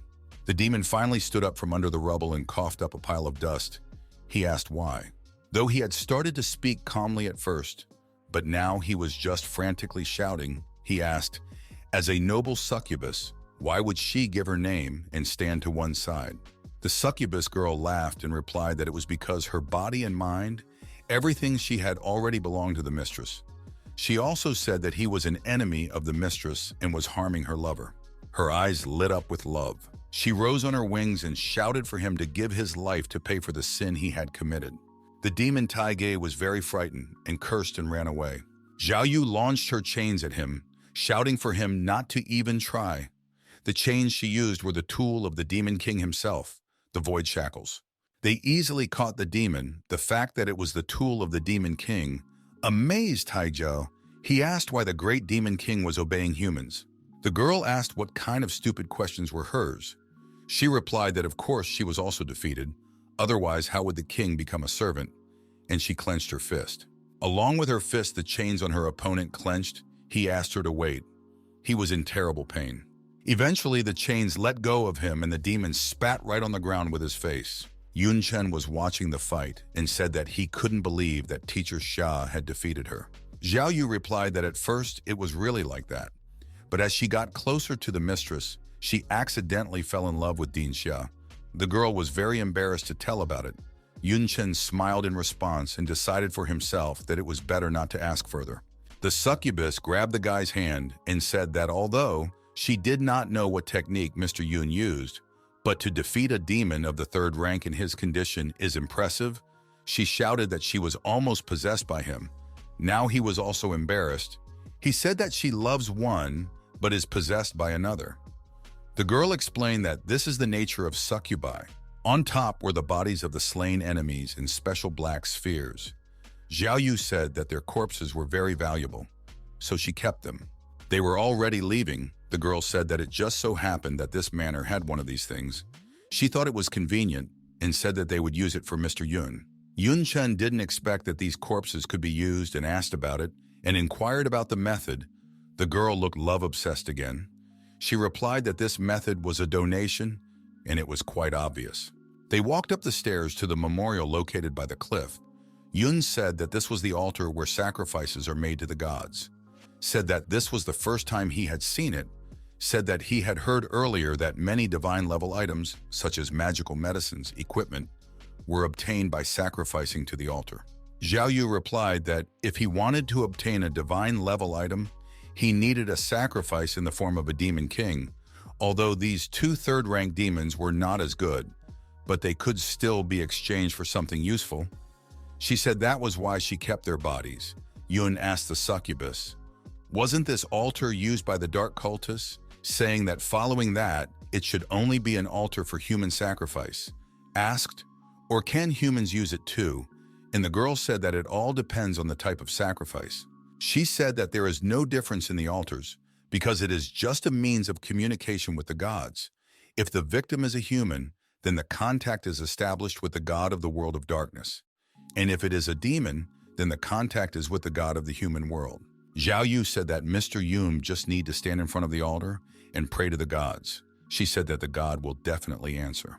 Yun Chen pondered over the fact that he needed powerful skills suitable for classless to fight rank 3 demons.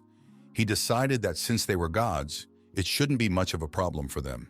He stood at the altar, raised his hands up, and shouted out what he was sacrificing. The corpses of the slain demons began to scatter, and their spirit flew into the sky. Something was also happening to Yun Chen. He opened his eyes. He was given an A-rank skill fusion. Now his basic skills can freely fuse during use, which will cause them to change in various ways. However they spend more mana, also the skills after fusion can be weaker than the original. If the attributes and form of the skills do not match, the skill fusion will be considered successful, and the effect of the skill will be reduced. The skill fusion that was written was pleased with Yun Chen. He said that even though it was only a rank, it was much better for him than S-rank skills. Zhao Yu congratulated her master Yun on the successful sacrifice. She said that Zhao Yu had a mission, so she would go ahead. Yun Chen said okay. Then he would go to the other side to check on President Li Miaoling. Maybe she needed help. Yun was already at the support point, the teleport. Lu Miaoling was sitting on the mountain near the teleport. He haughtily asked if he had come to help her. She said that unfortunately it was already over and all the credits are hers. The protagonist remarked to himself that she was really strong. She had single-handedly killed all these believers. Most of them were low rank 2, but there were rank 3. He looked at the girl and thought about the fact that she was normal looking too. He thought she was a terrifying girl. Zhao Yu was in the dean's office of the armory department. She was addressing the mistress. She said that Zhao Yu's train was worth it. She had successfully protected Mr. Yun. The girl said that after Mr. Yun's sacrifice, his strength should increase greatly. She held out the documents to Dean Xie and said that there was also bad news.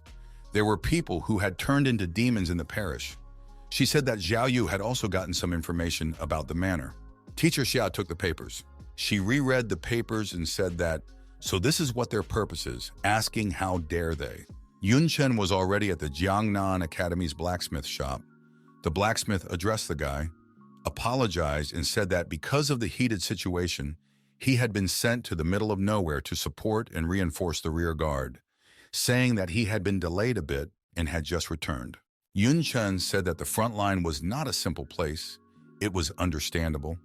Asked what about the blueprint, and Jia Xiao gave a thumbs up and said that it was already ready.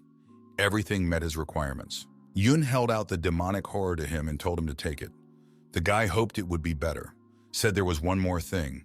He had a new request. He would like it to be diamond quality. This shocked the man. He said that Yun should realize that even the children of rich families can't afford such an expensive weapon, shouted that the price was too high, asked if he was sure he had enough credit. Yun Chen thought about it and said that it should be enough, saying that after participating in the demon hunt, he had won about 100,000 credits. The amount of money Jiashu was even more amazed. He asked if he had attacked the ward's lair alone. The protagonist explained that it was all because of killing a rank 3 demon. The man thought about what he was saying about killing a rank 3 demon, as if he had slaughtered a chicken. Soon the blacksmith yelled for the guy to leave it to him, saying that in 10 days he would guarantee him that he would be shocked. 3 guys were walking along the road near Yun Chen's villa. One of them asked the other if he had heard that the world competition was about to start, saying that the best talents from all over the world would gather here. The other asked what's in it for them. The first said that he had heard that Jiangnan Academy had won the last student competition, so they had won the right to represent the Zhuanlong Kingdom at the upcoming event. The other said that that was it, but someone from the senior class would most likely be chosen for the important event. Asking if his buddies thought that freshmen would even be taken there, Yun Chen stood with his back to the window and eavesdropped on their conversation. However, he was actually looking up. A purple magic stone and his spear were limning in the air. The stone was buzzing and making strange sounds. Finally, the spear was in the hands of the party. He said that the boundary destruction stone was worthy to be called the reward of the system. After all, the quality of the demonic destroyer had increased to platinum, and all the attributes had improved greatly. said that in addition another cross he gave to Yuntang, it should help her. He was summoned by his plant. Yun Chen lifted it up in his arms and told her that Xiao Jing's level had insanely increased for all his sorties. Now her level was almost catching up with his own. Said that with the fusion of skills, it was not a bad boost to combat power. Someone knocked on the front door of the house, and Yun told the unknown person to enter. It was Yao Yu. She turned to Mr. Yun and said that her mistress asked him to come. There was a signboard up front that was signed, Weapons Department, Dean's Office. Teacher Xia stood up and said that great, with the demon hunting, his level had reached the 30th rank. She said that if someone else was here, he would have thought about the second rank. Yun Chen said that in the end, for the third rank demons, he received a good reward, and unfortunately, he did not have the opportunity to move up to the second rank. Then he remembered that he wanted to ask the dean about something, said that he had something strange. The guy showed a sign on his neck.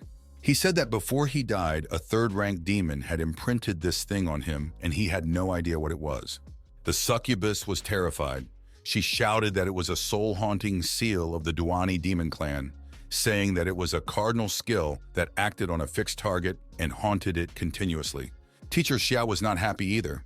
She turned to Xiaoling and told her to quickly bring out the sea god jelly from the treasury. The girl immediately rushed to fetch it. Now Yun was getting a little worried.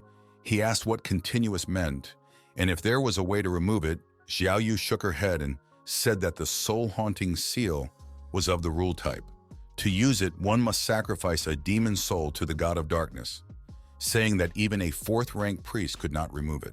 Dean Xia said that there was another way, and it was to ask one of the 72 pillar demons of the Night Destroyer to remove it. This pleased the guy, but asked where to find one of them. The woman said that in the world of darkness, besides all 72 pillars were demon kings. She said that with his current strength, he couldn't handle it, and Yun became sad and said he hoped that it didn't mean there was no other way out. A panting Xiao Ling came running over and told the mistress that here was the sea god jelly. She held out a box to Xia and asked her to give it here. She took some jelly on her finger and said that luckily a few years ago she was able to hunt the sea god. The woman dabbed it on the guy's neck and told him that sea god jelly could hide the soul's haunting seal, but there was a time limit, so it was only a temporary measure. The seal did disappear from the patch of skin.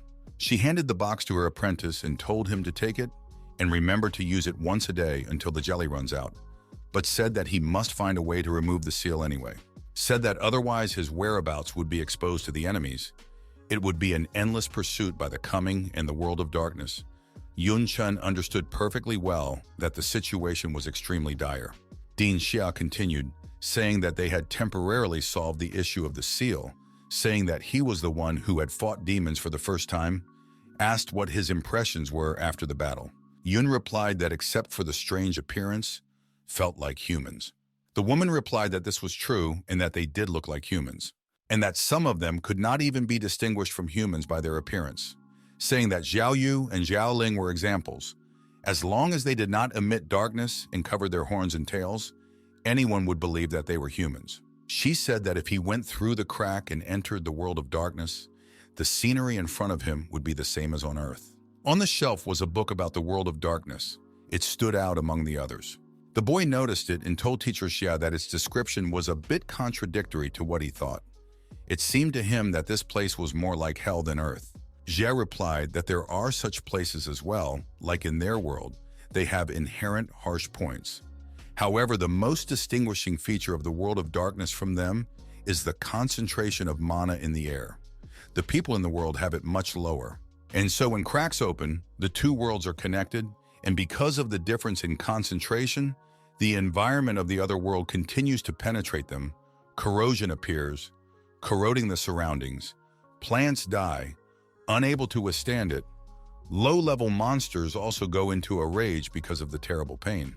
And if you are in the world of darkness, the air is normal. It's just that they who grew up in this world can't bear it. So no matter how beautiful their scenery is, it's a living hell for ordinary people. Yun Chen replied that then it is no wonder that there are people willing to become demon servants to improve their blood and body. He said that it was even possible to improve the soul, taking a new stage of evolution.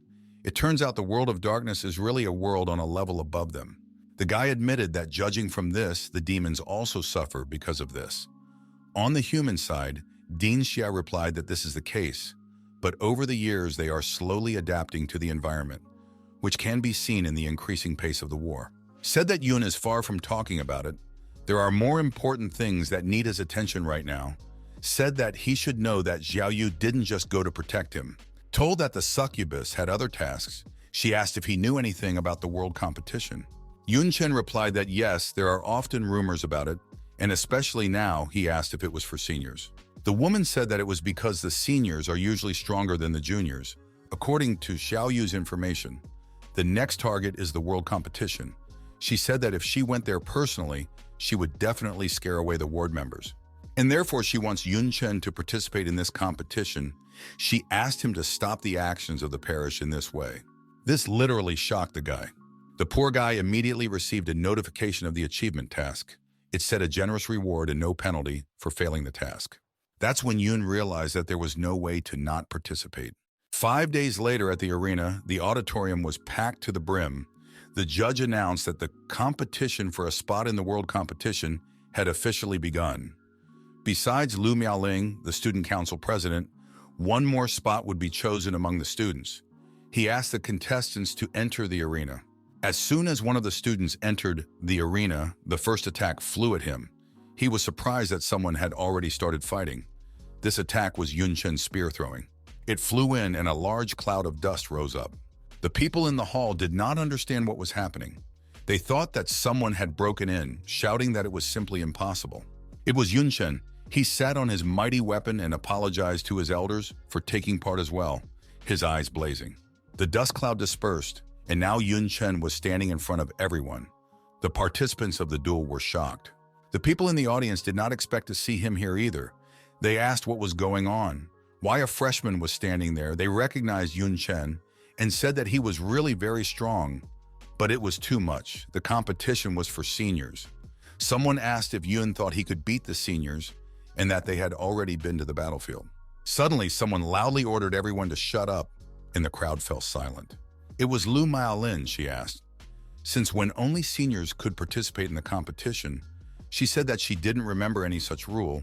She said that as long as they had enough strength, any student had the right to represent the Xuankong Kingdom. The other seniors who were preparing for the upcoming fights were furious. They were angry that the student council president was taking their side. One said that Yun Chen was looking down on all of them. Another said that the seats were already small and they had few credits. So why let a freshman in? A third commented that it was too much. Lu Miaolin was not happy about their claims. She said that he just came to participate. She was surprised that they did not even have the confidence to defeat the freshmen. Then everyone went down to the field of pain, explaining that they would not achieve anything by talking. One of the guys turned to Yun Chen, telling him not to think that if he won the freshman competition, everything would be easy for him. The girl said that it was time for him to learn the power of the elders. A guy in a kimono watching the action said that these guys still didn't know about Yun Chen's participation in the demon hunt, saying that Yun ruthlessly killed everyone and received thousands of credits, securing the title of the strongest in their squad. The guy beside him said that someone was about to get a big kick out of it. All the seniors came out to fight with one Yun Chen, a freshman, but now they couldn't decide who would go first. They all wanted to teach him a lesson and take all the glory for themselves. The referee was silent. This whole situation looked extremely strange from the outside. Yun Chen couldn't stand it and told them to all attack together. He decided to get rid of the hassle this way.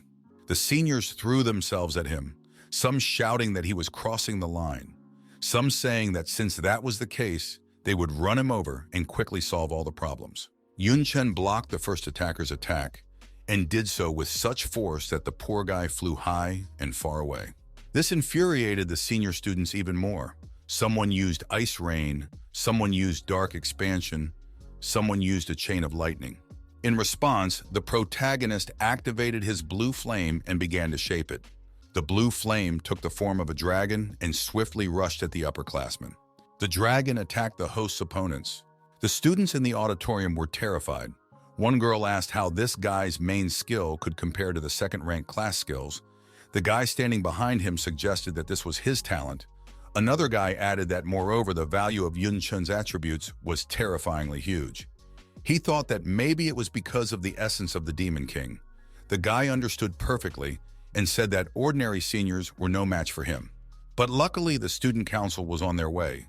The senior student mage went upstairs and limed in the air. He shouted that he was sorry to bully the underclassmen, but he himself provoked all of them. The mage shouted for him to get what he deserved. The senior student used a ground prison. The ground under Yun's feet lit up.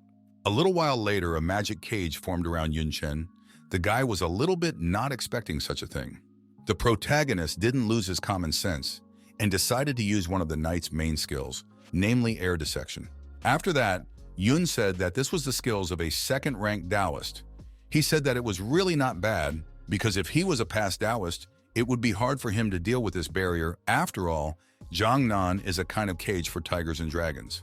However, unfortunately for the senior students, Yun Chen is not standing still either. The students, without wasting time, decided to attack the guy, shouting that he was trapped, that the Sky Master's ground prison was a skill that even a space mage wouldn't be able to get out of. They wanted to get rid of Yun Chen as soon as possible. Meanwhile, in the ground prison, something was happening. Yun was using skill fusion. It is one of the basic skill of a summoner, is contracted summoning. Also, the basic skill of a druid is growth. But he actually used contracted summoning to his demonic thornflower. Now in front of them was a beautiful green-haired girl. She looked like his little demonic flower.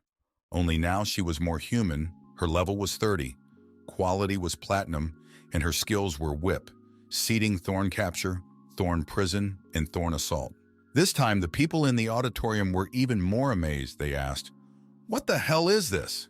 Someone shouted that the basic summoner skill couldn't summon a platinum quality monster. Someone else told him to take another look, because it seems to him that she had only gotten a temporary upgrade. People shouted that they had never heard of such a skill before. The girl was overjoyed. She was slurring and speaking illiterately about getting bigger. It was actually normal. After all, she hadn't learned to speak well yet. Yun Chen, standing behind her, told her not to rejoice so much. First, stop the enemies and free him. The flower girl spread her arms, getting into a fighting stance, and used the sewing skill. When one of the sprouts flew into the high school student's hand, he was very surprised that it didn't hurt at all.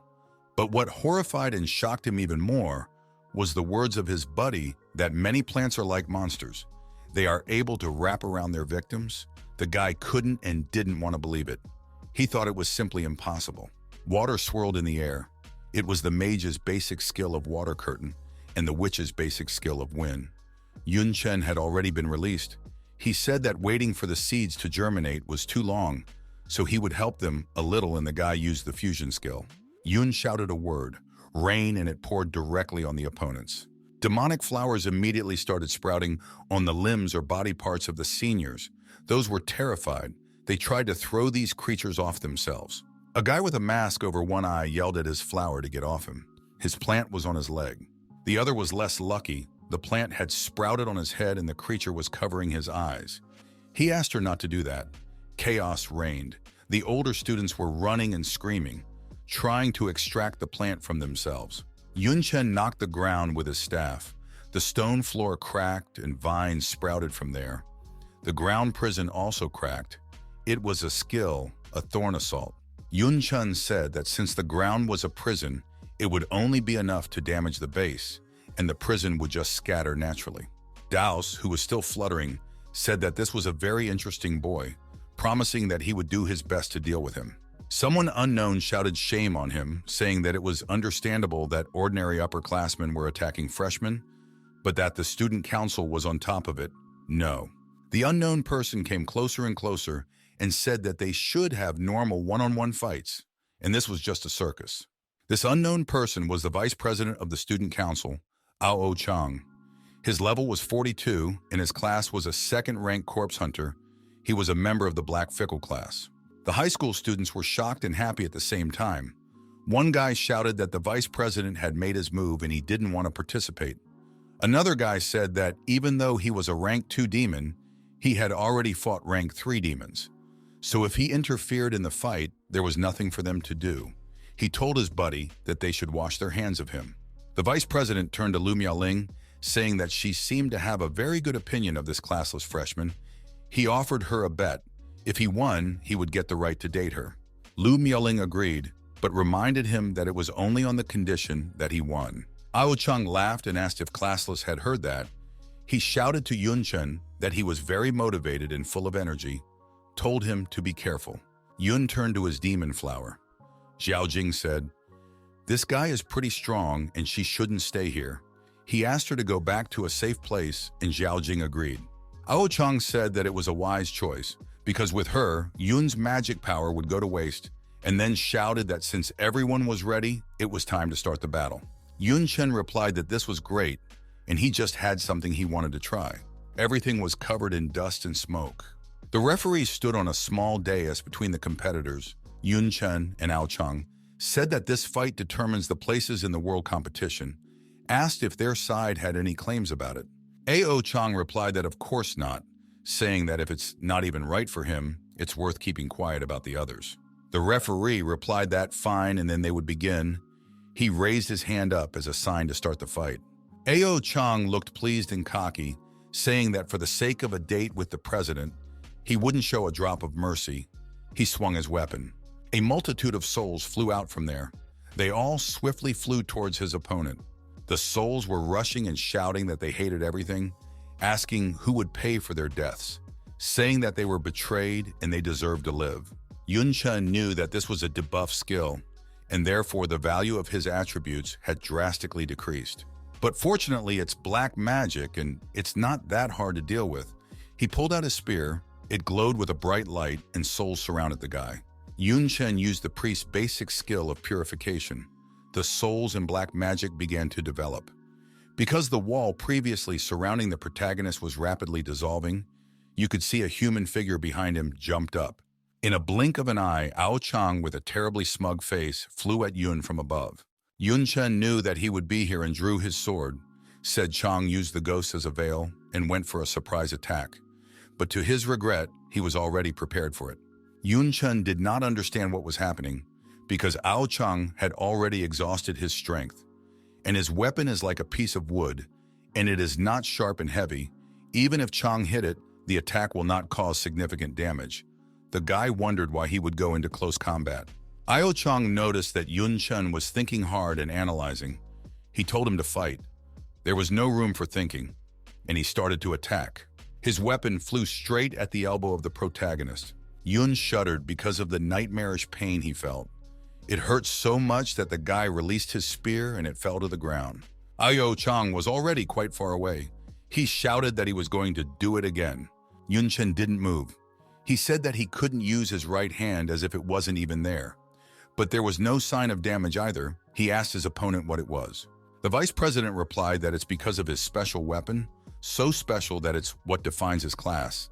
He said it's a stepping stone to unlocking the one and only Black Impermanence class.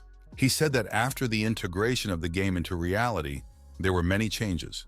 Conflicts with reality and the game. Conflicts with sacrificing to the gods. For many such reasons, unique classes were born. A unique class is literally a class that only one person gets. It may not be the strongest class, but it is definitely the most special. To get it, you have to follow not only strict conditions, but also a lot of luck. Ao Chung said that he had found this morning staff in the cemetery when he was a child, and that was when he realized that it was due to his luck. And for this reason, he wanted to change class so that he could realize his potential as a corpse hunter, so he was able to obtain the Black Permanence. Ao Chung admired his weapon and said that as long as he held it, not only could he see other people's souls, but he could also use it to directly wound a soul. The guy sneakily squinted his eyes and said that Yun's right arm was affected by the soul attack. A single blow won't do much damage. Everything should recover in an hour. There is one thing about Yun that bothers him. It seems that there are two souls in Yun Chen. He said that this usually happens because of split personality. Asked if the freshman has such problems. The protagonist was surprised. He knew for a fact that he didn't have a split personality, but he wondered if he had a soul. Yun Chen retrieved his sword and it whistled through the air. The freshman caught it and said that since that was the case, the only way to see something was to get hold of Ao Chung's weapon. Ao Chung was shocked and he interjected. The vice president was just furious. He shouted and called his opponent a bastard, said he was dead from now on, asked if the guy didn't realize that his weapon was all for him, shouted that even his parents didn't touch him, and he wanted to take it away. He moved towards Yun and yelled that he would kill him. Ao Chang's reaction surprised Yun. After all, he just wanted to support him and see if the vice president thought he wouldn't give him back. The protagonist realized that this guy was either so aggressive himself or he was so greedy. Ao Chang ordered his corpses to catch the freshmen. A black puddle formed on the floor. From this puddle, hands came out and pulled Yun into their embrace with all their might. The classless sword glowed yellow. Chen ducked and stabbed his cold weapon into the ground while using the exorcist's main skill, namely banishing evil spirits. The magic beneath him dissipated. In fact, another debuff annoyed the freshman because even if he dodged it in time, his dexterity value would drop drastically. He realized that if the value of his attributes dropped even more, it would be much more difficult to fight. So he had to finish this quickly. Yun used the knight's main skill, air dissection. Ao Chang blocked his attack with his special weapon while saying that it was useless. However, Chen disagreed with his opponent, saying that it wasn't really true. Then he used the assassin's main skill of cloning. He appeared in another place and Ao Chang sent some of his own on him, saying, "Go ahead." Now there was a huge monster corpse standing near the vice president of the student council. The guy ordered him to chase after Yun. Now one Yun was fighting with the monster and the other with a senior student. Some of them were clones and some of them were real. Chen was well aware that he had lost his advantage in close combat, and fighting with one arm and lowered attributes was hard. None of this pleased or helped him at all. Suddenly, the monster started blowing intensely. This startled the classless freshman, and then either by a gust of wind or a blow, he was thrown back hard. Around Ao Chang appeared even better, and he ordered the sinners to kill Yun. He summoned the Lake of Dead Souls. Now Yun was really scared. He was silent. A small lake of dead souls appeared in the ground.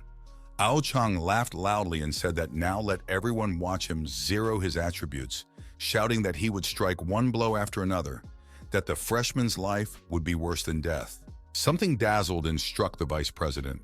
The black dome, or rather the lake of dead souls, began to crack, and bright rays broke through from there.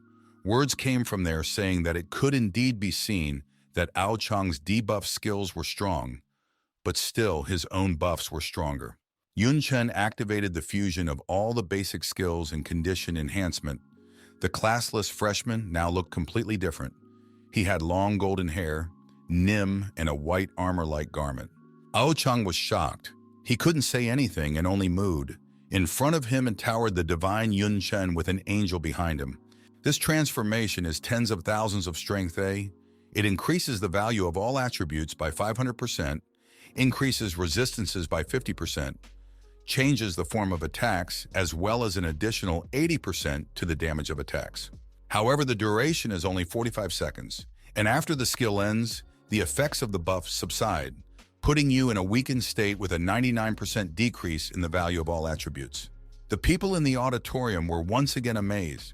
They asked what the skill was. Someone shouted that not only had he seen it, he had never even heard of anything like it.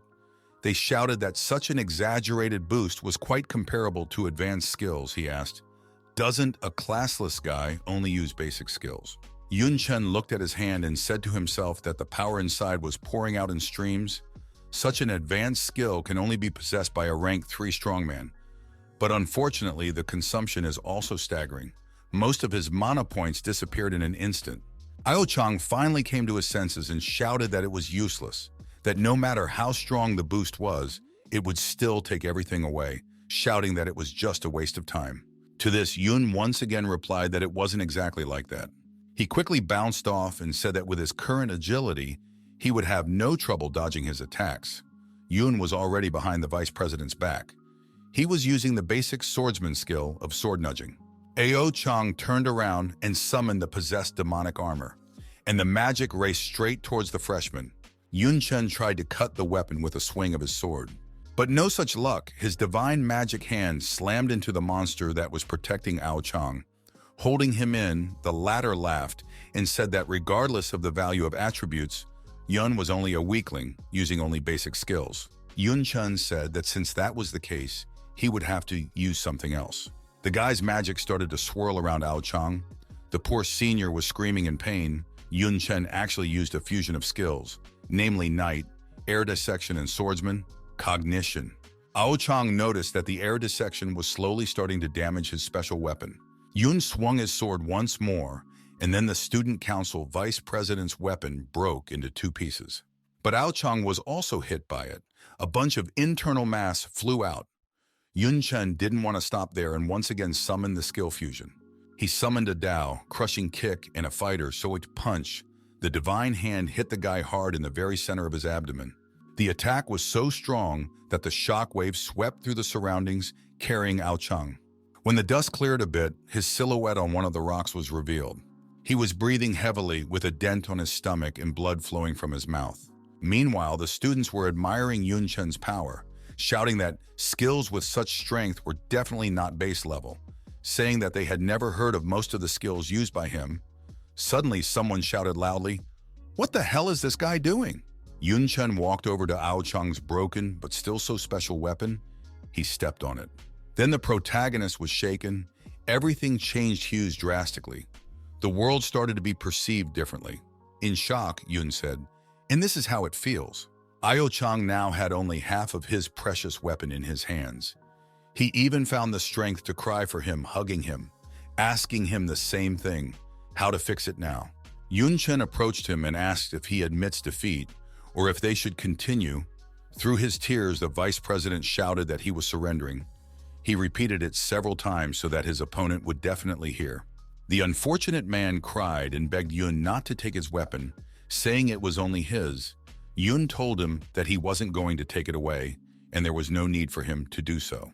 The protagonist stood in front of the mirror. It turned out he had taken a piece of broken weapon with him. He thought about how in the arena, stepping on this small piece of stick. He looked at the object in his hand. He remembered that he really saw people's souls.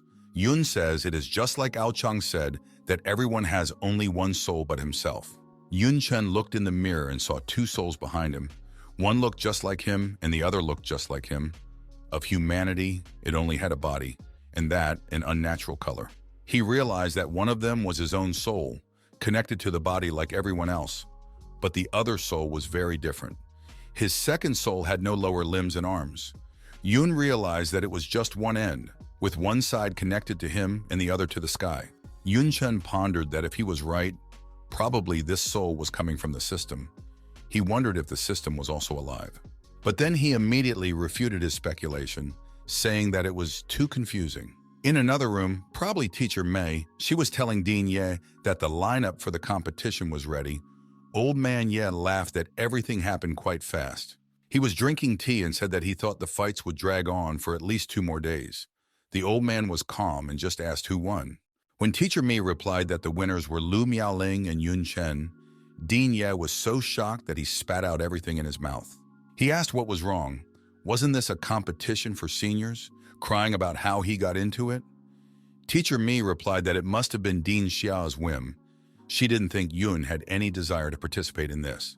The old man said that if it was her wish, then this competition is not as easy as it seems. He talked about his concerns, afraid that she was going to pull off something massive.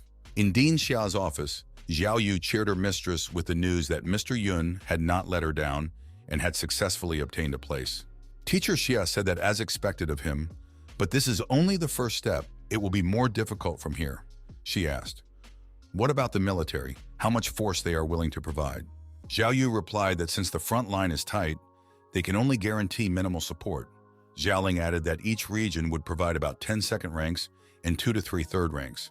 The woman laughed and said that it would be a bit strenuous. She smiled playfully. In the following days, Yun Chen attended all the class courses as usual, while completing daily tasks and increasing the attribute values as well as the mastery of a particular class. At the same time, more than 500 countries around the world were choosing their participants in a fierce internal competition. One after another traveled to the venue of the competition, the Holy Empire. And of course, not all of those who arrived were expecting to win. Some of them were wearing black robes in small groups. A few such people were sitting on the steps at the entrance of somewhere. One of the people stood up and told the others to do the same, telling them it was time to make the world feel.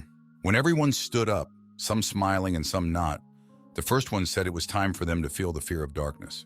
A month later, the weather was overcast and the sky was covered with clouds.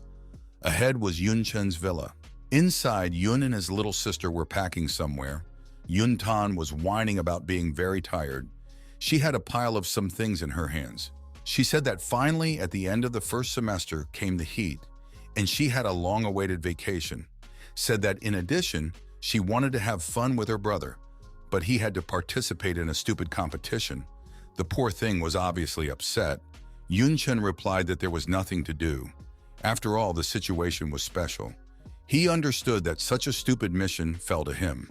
Yun advised his sister to take fewer things, saying that this was a world-class competition, so the necessary household items would be provided to her there.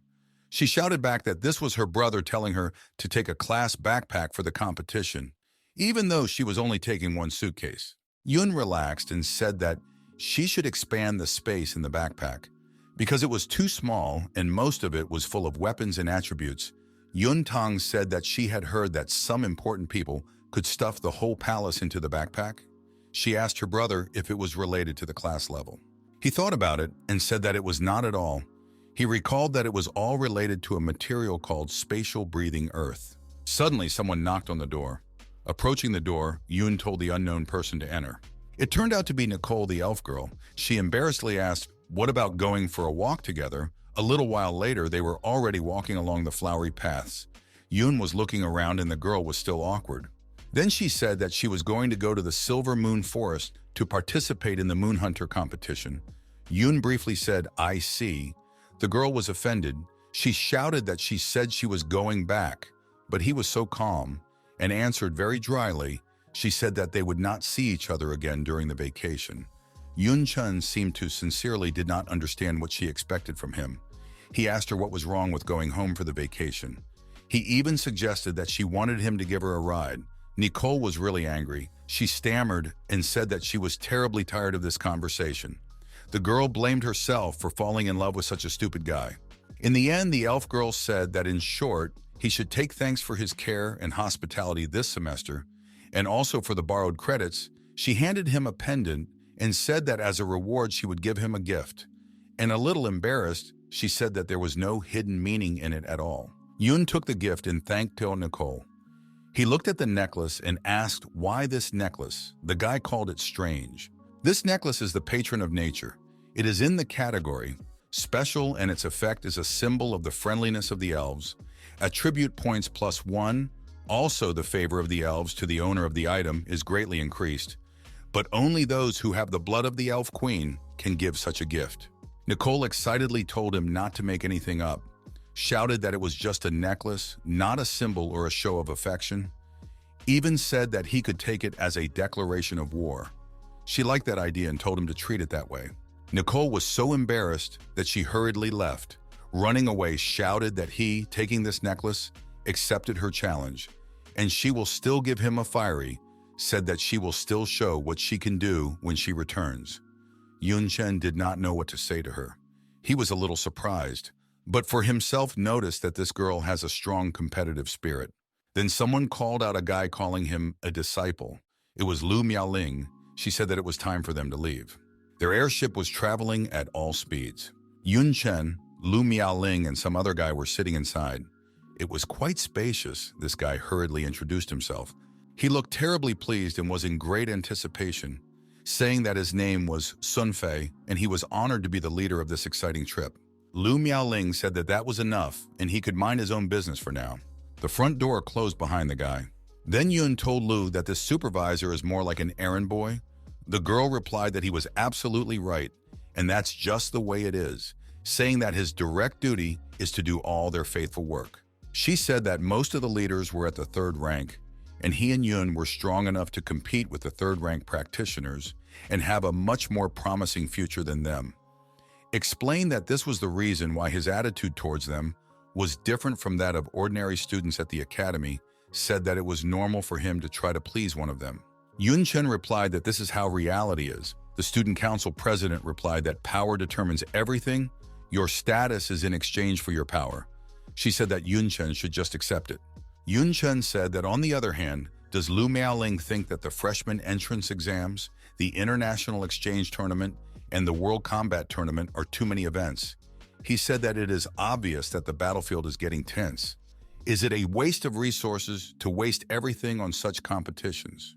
The girl replied that he was wrong and that it was just the opposite, because it was because of the bad situation on the battlefield that they needed to organize competitions even more often. She said that they had been at war with the Dark World for many years. The current combat power was important, but it was also important to strengthen the combat power of a generation, and competitions were the easiest and most effective way to distribute resources. Lu Miaoling was telling that actually, he had entered this resource battle even before the entrance exam. A good academy gives good resources. He competed with students of the same age. The same is true for the freshman competition. The stronger one gets more resources. The international exchange tournament is just a competition between academies. The academy with the highest ranking gets more resources from the country. She said that again, the same applies to the world tournament. There are many disputed theories and neutral zones in the world. They have a large number of dungeons and just necessary materials. Regardless of the waste, forced competition can easily turn into wars, causing internal conflicts among people. The purpose of the world tournament is to determine who will own these regions. Lu Miaolin said that the countries with the best results would be considered as promising and would be given the right to dispose of some of the neutral zones and disputed territories. This is the kind of experience mankind has developed over the years of fighting against the world of darkness. Yun Chen listened attentively and then said, "That's how it is." The guy was thinking that compared to war, this is a very good way to solve conflicts, saving time by increasing energy. Suddenly, the girl said that they also had a date after arriving at their destination, and Yun thoughtfully agreed. Then when it came to him what exactly she had just said, he shockingly asked again. Lu Miaoling asked, and what did he think? She said that yes, it was a date, saying that the vice president had placed a bet in the form of a date with her during Yun Chen's battle, and since he had won, shouldn't she provide the reward? Yun Chen rubbed his head and said that it sounded very reasonable, but he still felt uneasy, saying that besides, he didn't think that a date with her was the reward. This shocked the girl. She questioned how a date with her was not a reward. Yun Chen reiterated that of course not. Going shopping with her and spending money was just not a consideration. Lu Miaoling laughed loudly through tears of laughter. She shouted that he was an extremely interesting student, saying that this was the first time she was meeting a guy like him.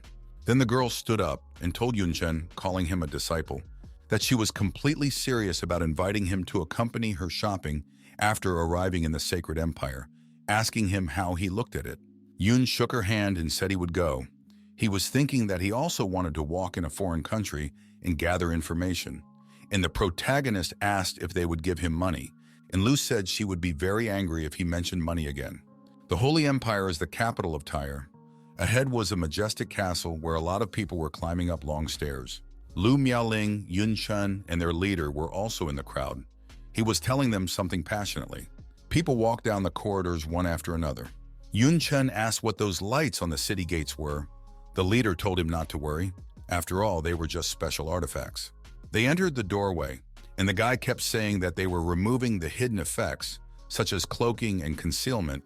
Yet because of the sudden flow of people, due to the upcoming tournament, it was normal to take security measures so that people with bad intentions would not come here. Yun Chen stepped a step, then stretched widely and said that he was finally in the Sacred Empire. He thought about how much he was exhausted. Without wasting any time, Lu Miaolin grabbed his hand and said that they should go. It was time to start their date. The city was really big and modern. You could see the cauldron and the temple in front. There were a lot of high-rise buildings. Lu Miaoling admired the views ahead.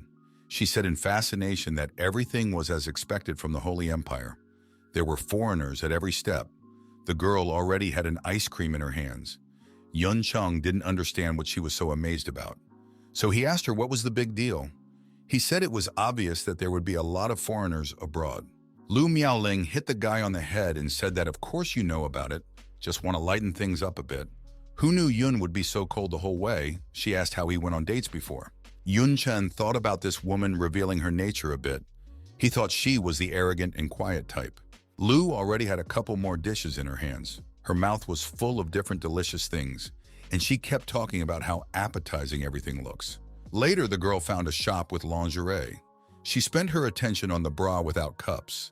Embarrassed, laughed and asked who even wears such strange clothes. Yun Chen said that he remembered that he had something to ask Supervisor Sun, so he would go to him. In fact, he just thought that Lu Miaoling was too much trouble. It would be better to act alone. Suddenly, the girl put her arms around his neck, grabbing him very tightly. She put the ice cream under his mouth and playfully told him that he was busy registering and couldn't help him. Because the girl was shorter than him, poor Yun even had to bend down. He was very embarrassed, and the girl warned him not to even think of running away from her. Better let him eat the ice cream. Still hugging the guy, she said that it was time for them to go for a walk before returning. Yun didn't like it at all, but he only thought that besides Miaolin, he had other things to deal with. The protagonist recalled how teacher Shaya told him that once he succeeded in this trip, she promised that there would be no more dark believers in Xuanlong. Yun Chen realized that whether it was for his own sake or for Yun Tang's safety, he must succeed. Walking through the streets of the city, Yun Chen was thinking about the world tournament. He knew that he was the next target of the organization, and the best thing to do would be to find them in advance of the tournament. Killing them all at once would save him a lot of trouble. Suddenly, there was an explosion in one of the houses. Walls and black smoke flew. Yun and Miaolin were shocked. A wall of black smoke was advancing out of the house. Some of the locals were sitting on the floor. Some were trying to run away as far as possible. Everyone was terrified, shouting that it was an explosion and everyone should run away. Someone asked if it was a terrorist attack. Yun Chen and Lu Miaoling had already taken up fighting positions. She, or unprepared, Yun said that he could feel the aura of dark believers. The girl said that since he also noticed, it was obviously not a good sign. Someone jumped out of the smoke. It was a blonde guy followed by a couple of people in black robes, swearing and yelling at him not to think about running away. They were very close. One of them reached out his hand to the guy and told him that he was going to die today. The guy was scared but screamed for help. Unexpectedly for the black believer, someone interrupted his movement with a punch to the face. Seeing Yun Chen in front of him, he was very surprised. Yun pressed him into the stone wall. Meanwhile, the other people in black robes were already rushing at him and shouting that he was a bastard and that he should die. One of the guys had white hair enveloping him. Lu Miaoling said that it was a surprise attack. And it wasn't decent of them. It turned out that those hairs were two of her ponytails. People on the street commented on what was happening, saying that these people were really strong, that they looked like foreigners. One noticed that they were some young people, and therefore assumed that they were participants in a world tournament. Even Yun Chen was surprised by her foxtails. He didn't know that she was a beast man, but then he realized that it wasn't about the tails. It was the magical power that emanated from them. He thought that it was more like a monster rather than a beastman. The man in black asked Yun to let him go. Yun replied that, wow, still managed to save time? He said that he had a lot of questions. Suddenly, two policemen appeared. They shouted that Yun should stop. After all, it was forbidden to have fights in the city, told them to follow them to the police station. Yun turned around. This time, he was not happy that the police came so quickly. It was already late evening. There was a full moon in the sky, which was the only light of the night. Behind the finalist students and the guy who was chased by the believers was the police station.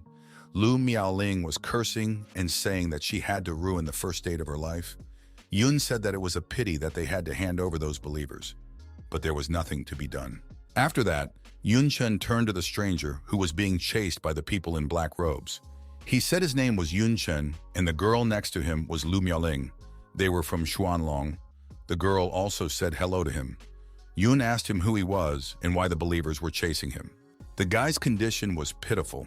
He was about to say something when his stomach rumbled loudly. Interrupting his words, the protagonist noticed it and said he thought they should find a place to eat first. Soon a diner appeared up ahead. The stranger was eating meat as if he had never seen food before and was slurping loudly and greedily, and there was a mountain of empty plates near him. When the guy was exhausted, it was unlikely that he could cram anything else into him. Yun Chen asked how long he had not eaten. Lu Miaoling did not wait for his answer. She said that apparently he was from a small, remote country. She explained that some small countries have bad economies, and therefore the citizens only have enough money to eat on the land. Suddenly, the stranger held out some coins on a napkin, saying that it was his only savings and he didn't know if it was enough. Yun Chen refused the money and said that he'd rather give them information instead of money. He asked the guy to tell the guy everything he knows. The guy thanked Mr. Yun. He finally told them that his name was LG and he was from the Saratiatan kingdom. He said that he went to the Sacred Empire as a representative of the country to participate in the world tournament. As a result, those guys in black captured him almost as soon as he arrived, saying that they wanted to kill him and take part in the tournament under his identity. But luckily, he was able to take a special item with him. He escaped from the captivity and then met them, Chen and Lu Miaoling. The classless freshman asked if that was it. Algie replied that yes, but he also heard them say that some of their comrades had managed to infiltrate the ranks of the world tournament. Lu Miaoling intervened, saying that the parish were just rats stealing chickens and dogs, asked how they could be so brave, stabbing a piece of meat with a fork, and said she would like to see how they would deal with it. Yun Chen and Lu Miaoling walked into some cramped alley in the city.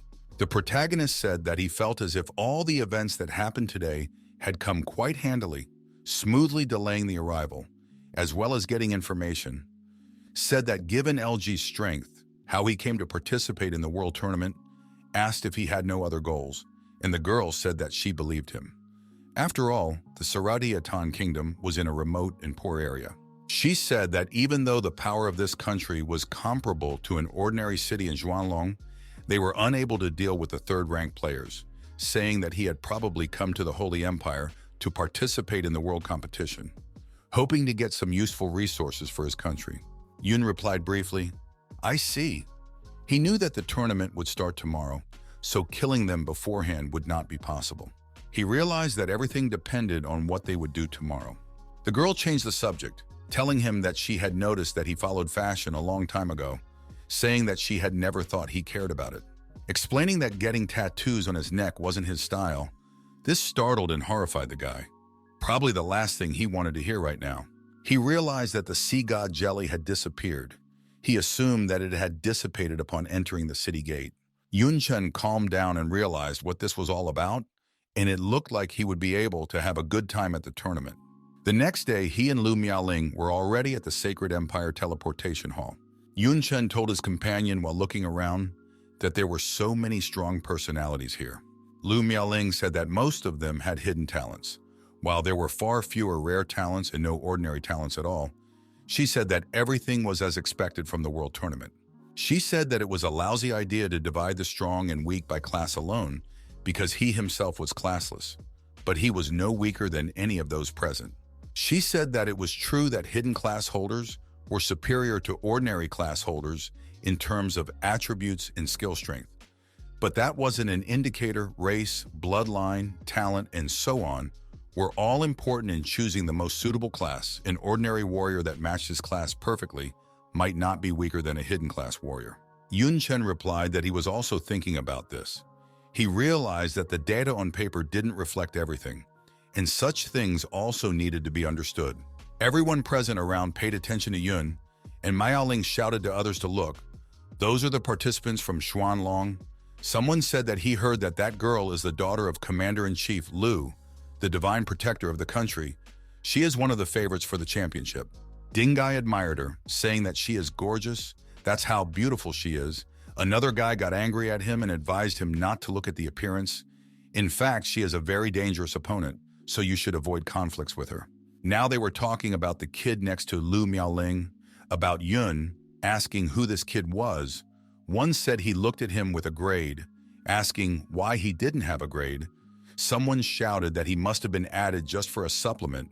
Xuanlong country is one of the top 5 big countries, so they were worried whether his level would be low. Suddenly, someone got angry and told everyone to listen here, saying that they considered themselves worthy of participating in the tournament, even though they were weaklings from small countries.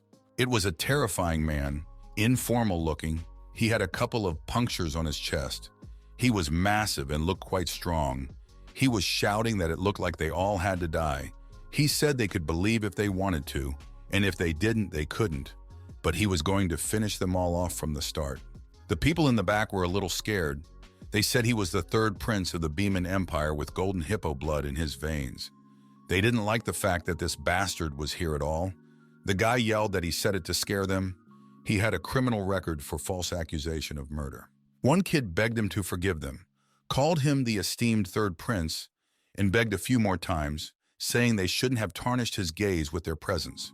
This guy turned out to be LG. He prayed to himself for the third prince to just hammer on them, ignore them like mosquitoes. Chen told Lu Moyalin that this was somehow too much. The girl replied that not every country was as powerful and peaceful as Xuanlong, telling him that the Baiman Empire had always been known for its belligerence.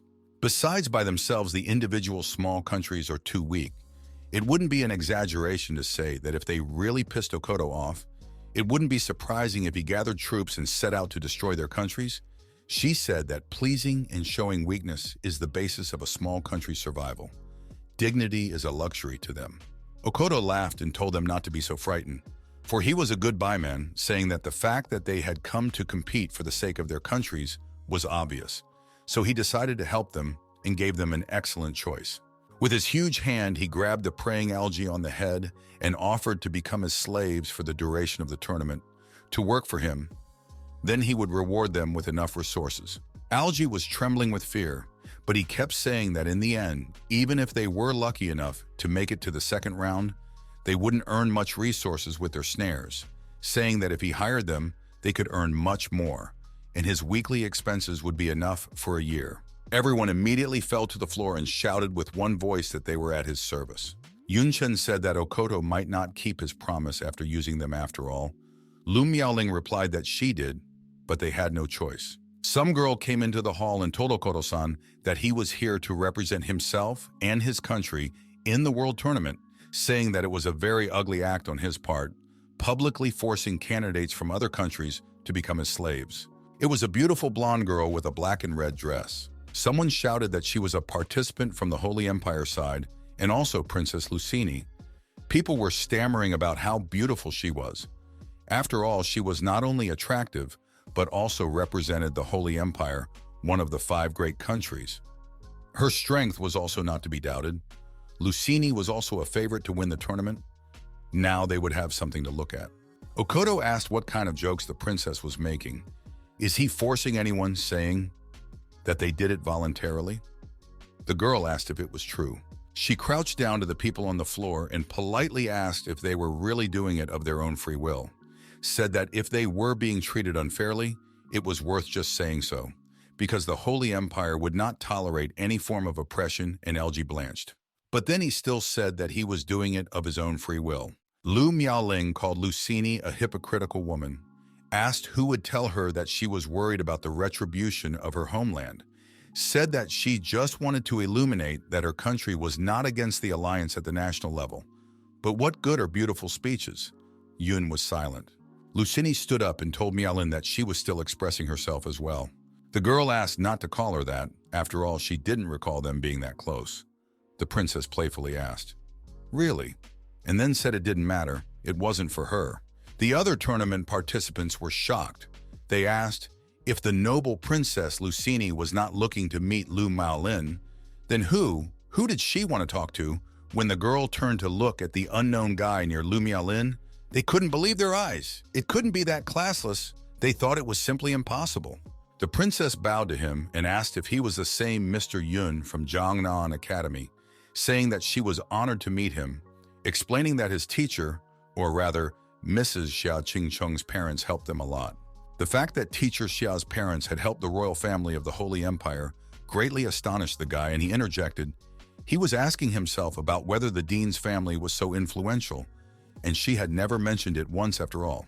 Lucini was also surprised that he didn't know about it. She said that Madame Xia's parents were the divine protector of Xuanlong. Although they died in the war against the world of darkness, their skills were unmatched. She taunted Lu Miaoling, saying that if her parents were still alive, the title of protector of the country wouldn't have gone to her father. Lu replied that she was still the same bitch. The other participants were discussing that although they couldn't hear what they were talking about, Princess Lucini and Lu Miaoling are clearly not in good spirits with each other. Something came to their minds, and one guy said that the way they are standing in their eye positions, Yun Chen stood between them. That guy asked some classless could make these beauties quarrel. Suddenly the lights turned off. Only the magic stones in the wall were burning. A man appeared from above. He cheerfully told the ladies and gentlemen that he thanked them all for coming from far and wide to participate in the world tournament, asked them to let him explain the rules of the tournament, and told them that the world tournament consisted of 2 rounds, the first round being a round of elimination. Participants would be randomly teleported in groups of 2 to a neutral zone, an area of extreme coldness in the ice domains inhabited by a large number of dangerous monsters, and their task was to survive for 7 days and kill as many monsters as possible to receive battle merits. Fiercely yelled that the top 100 participants, according to the total combat merit score, will make it to the second round of the tournament. Just like last time, the tournament will be broadcast live around the world, told the young people to show off in front of the world to get as many resources as possible for their country. Someone called the organizers geniuses in a negative way. People shouted that they were outraged that only 100 of the best would make it to the second round. Some girls said that the participants came from more than 500 countries, 2 from each.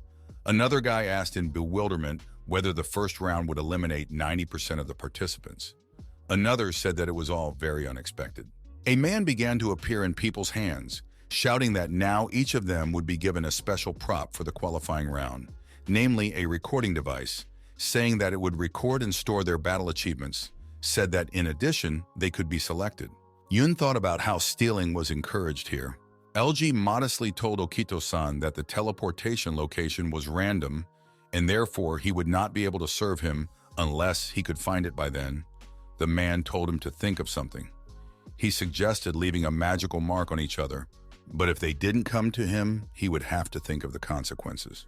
The man said that there was also a limit on consumables for the qualifying round. The maximum they could take was 6 potions and 5 potions to restore magical power, and it was forbidden to take food with them. He said that as soon as there was a violation, the registrar would record it and they would be eliminated from the tournament. Now he shouted that he was announcing the start of the elimination round.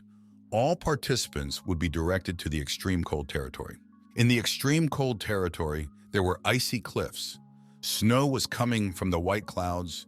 Everything was in blue and white colors. Only the blackbirds stood out. Yun Chen and Lu Miaoling were teleported there. They instantly moved forward, and Yun said that it turns out they would have to survive for 7 days in this hole, the girl playfully asked. Isn't this a continuation of the date, considering that they would also be living together? Everything was covered in a white dome of snow, snow-capped rocky mountains. Lu Miaoling stretched and said that there was a lot to eat during the 7-day survival. Yun said that water could be replaced with snow, but as for food, it was much more complicated. Said that the first thing is better to explore the immediate area. The guy crouched down and used a fusion of skills, namely Mage, Mana Flow, and Mechanic. Echolocator, he put his hand on the cold ground. The fusion of these skills activates the listening echo. The listening range spread out in a circle. Linneas of air fluctuations were on the mountains. They glowed with different colors. Lu Miaoling voiced her surprise that he even had the skills to track perception. She said that even the worthless could appear omnipotent. Yun Chen counted the memorized movements in his hearing. He counted 3. He said that they were lucky because there were 3 monster layers nearby. They rushed towards them, and Yun said that the first thing they would get was battle achievements and food.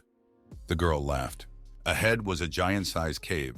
Inside was a whole army of snow mountain humanoid monkeys. Their level was 43, and the difficulty was gold.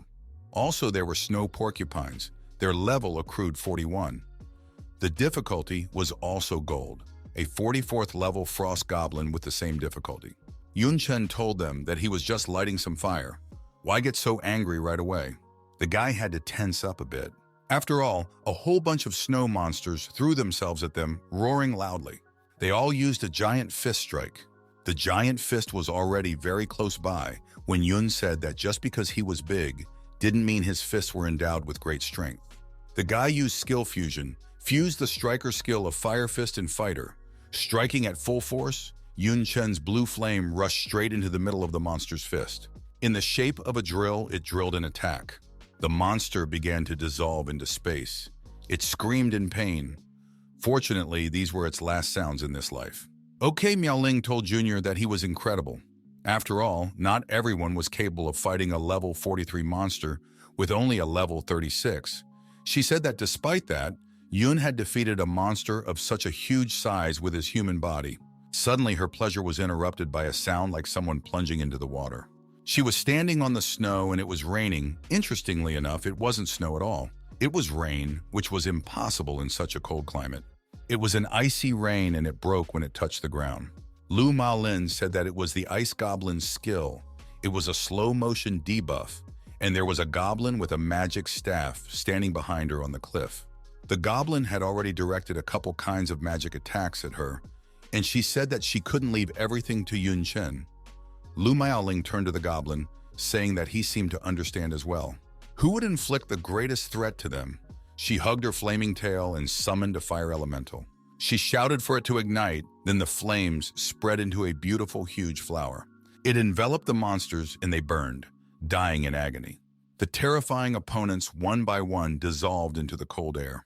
Meanwhile, Yun Chen was fighting a couple of other snow monsters. The guy turned around at the girl's battle. He asked himself, is it elemental magic? Is she an elemental mage, however? He refuted his guesses with the knowledge that there was a difference in the form of skills. The ice ceiling of the cave began to crack, chunks of ice breaking off. Suddenly, a huge monster fell inside. When it landed, it roared loudly. It was an ancient snow mountain ape. Its level is 51, and the difficulty is gold. The ape looked really intimidating. The ice hand and fire hand rushed towards him. The ice hand was Yun, and the fire hand was Lu Miaoling. They slammed into the enemy, and he screamed in pain, and the academicians shouted for him to shut up, shut up. From that very cave far outside, the screams and cries of the monster could be heard. A little while later, the tournament participants from Zhuanglong around the built fire, leaning on the back of the already dead monster monkey. They even managed to get some meat. Now it was roasting on the fire. Yun said that for the sake of this, they had been trying all day. He said that they had finally cleaned up all 3 monkey layers. He said that killing one ordinary monster would give them 1 battle merit, while killing a boss would give them 50 battle merits. Lu Miaoling replied that even if the profits were divided equally between them, they had cut down a good cash, and if it continued like this, there would be no problem with survival. Yun Chen reached for his portion of meat and replied that yes, and monsters were easy to find here. He held out the meat to the girl and told her to eat. The girl was surprised that he didn't hold it out to her since it was almost burnt. With a disdainful look at the spoiled piece, Lu Miaoling said that she would do the cooking from now on. Yun did not like his own creation, but said that it was better to overcook than overcook. So let her eat. He realized that at home, cooking is usually handled by Yun Tang, but he does not know about it at all. The girl looked at the unfortunate piece of meat and said that the teacher and student are both worthy of each other. They cannot cook and throw arguments. She said that 7 years ago, the head of Xia invited them and his father to his home for dinner. She was rarely in the mood to cook by herself.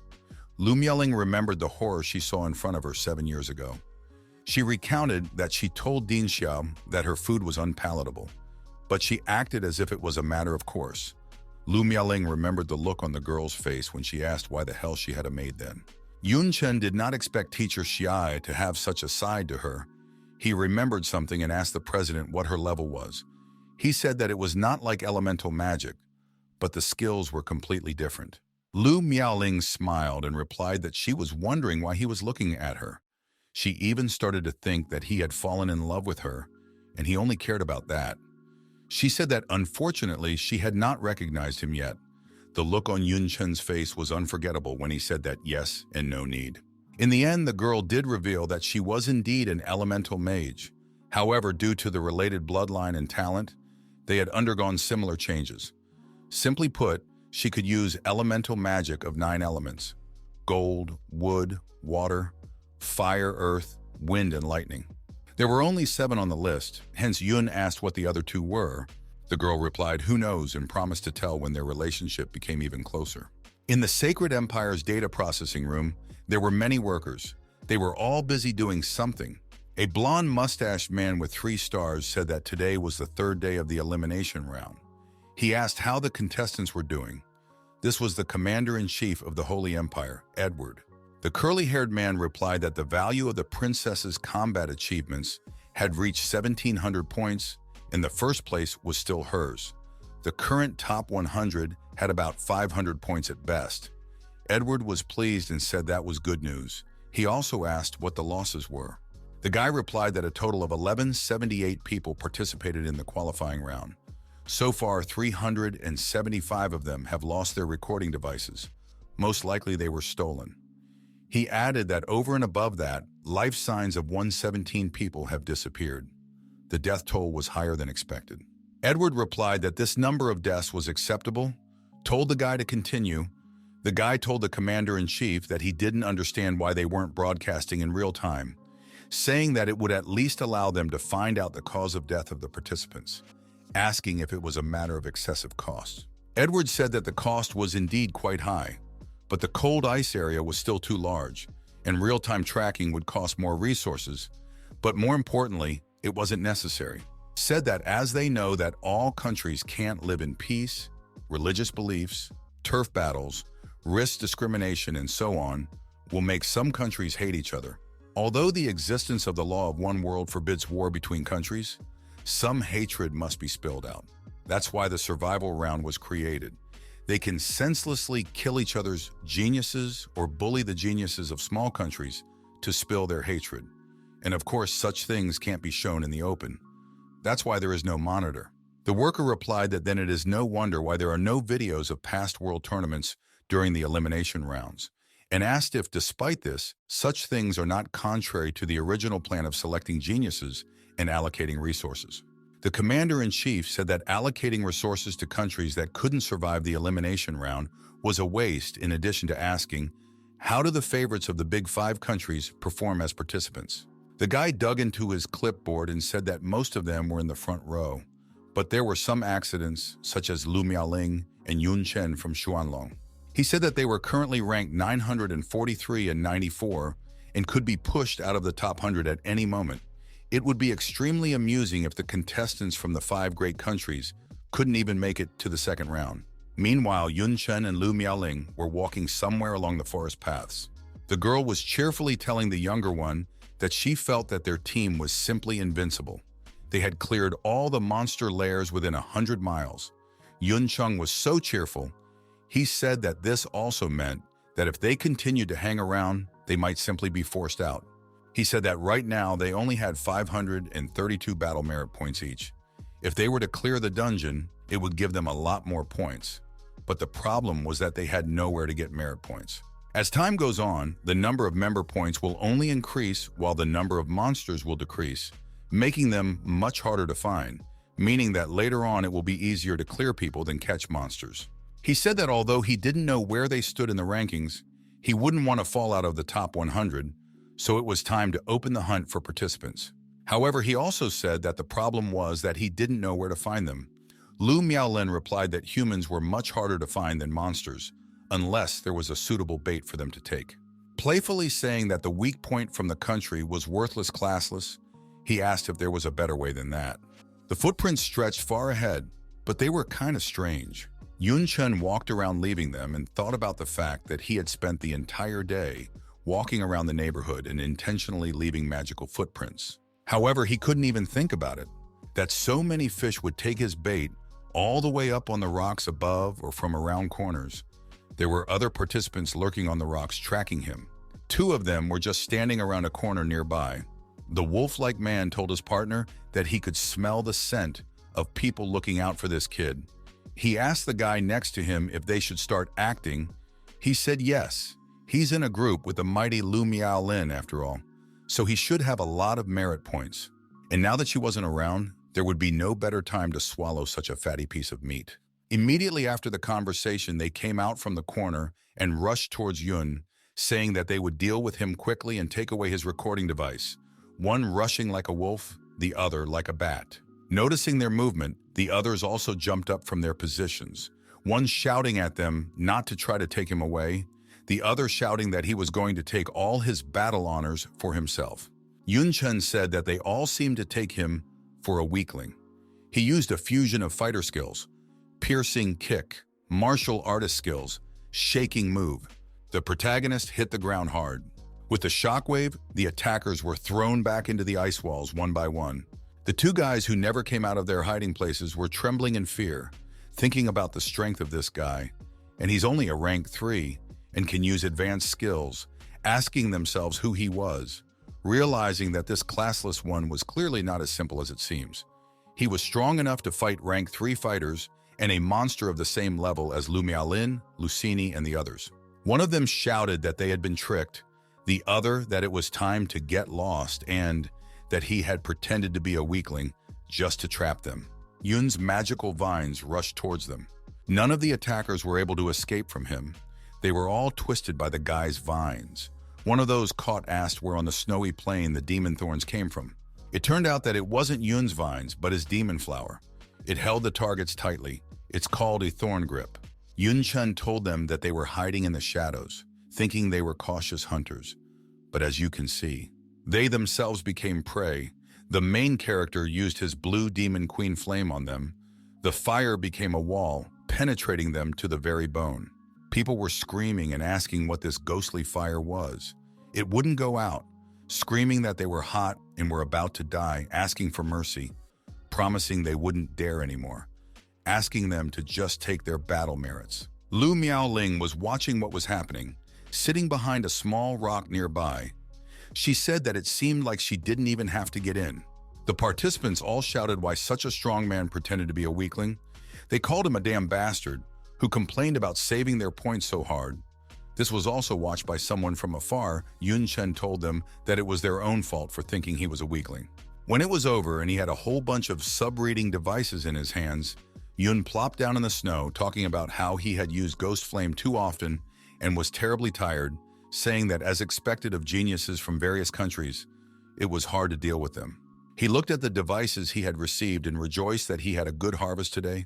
The merit points had increased by 3,280, saying that even if divided equally with the president, it was still a large amount. There were a couple of people hiding in one of the ice blocks. One of them was Algae. They were using the ghost hunter skill, namely camouflage. Algae was talking admiringly about how strong Chen was after all, calling Mr. Yun amazing. He thought that Yun was definitely the hidden favorite of the tournament. The other three had other plans. They asked so what. He was obviously tired after the battle after all, said that they could definitely defeat him now. The third added that if they gave that many registrars to Okoto-san, they would obviously be generously rewarded. They climbed out of their seat and rushed at Yun. Although they couldn't be seen because of the spell, but the protagonist could hear the echo of magic. He thought about the fact that even these rats couldn't sit still. There were attackers flying at him from 3 sides. Yun activated his blue flames and decided that it would be better to just get rid of them. Suddenly, a 4th person appeared. He jumped up, shouting for everyone to stop. It was LG. The guy stood up to Chen's defense and told them not to attack him. This left the 3 of them shocked. They didn't expect such a prank from their comrade at all. Yun sat behind Algae's back and thought about this boy. One of the 3 guys asked Algae if he realized what he was doing now. They were all very angry with him, asking why such a spineless guy was their comrade. Another shouted that if they didn't earn enough battle merit points for today, Okoto would get really angry. Algae replied in a trembling voice that he knew that, but Mr. Yun had saved his life earlier.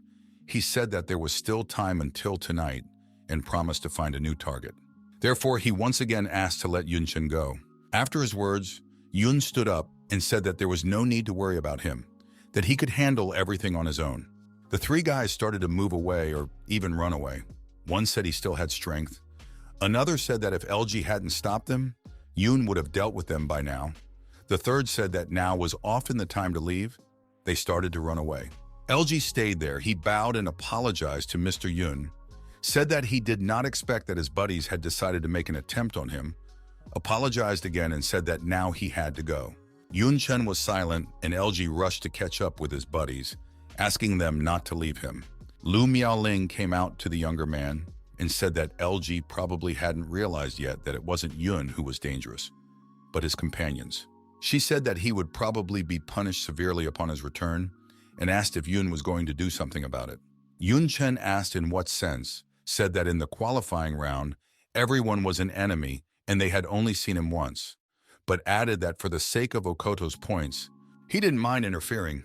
Lu Miaolin whined that he seemed cold-blooded and good-hearted, but could he be a little more forthright? Up ahead, a bonfire was burning. Next to it, the 3rd prince, Okito, was sitting on a constructed chair. He was greedily eating a large piece of meat, with the 4 bowing before him and the girl sitting by his throne. Taking a bite of meat, Okito said that, to be honest, he didn't expect his slaves to be of much use. That's why he provided such weaklings with an assistant, in case they were unlucky enough to face a strong opponent. However, everything was interrupted due to an unexplainable, inexplicable reason to him.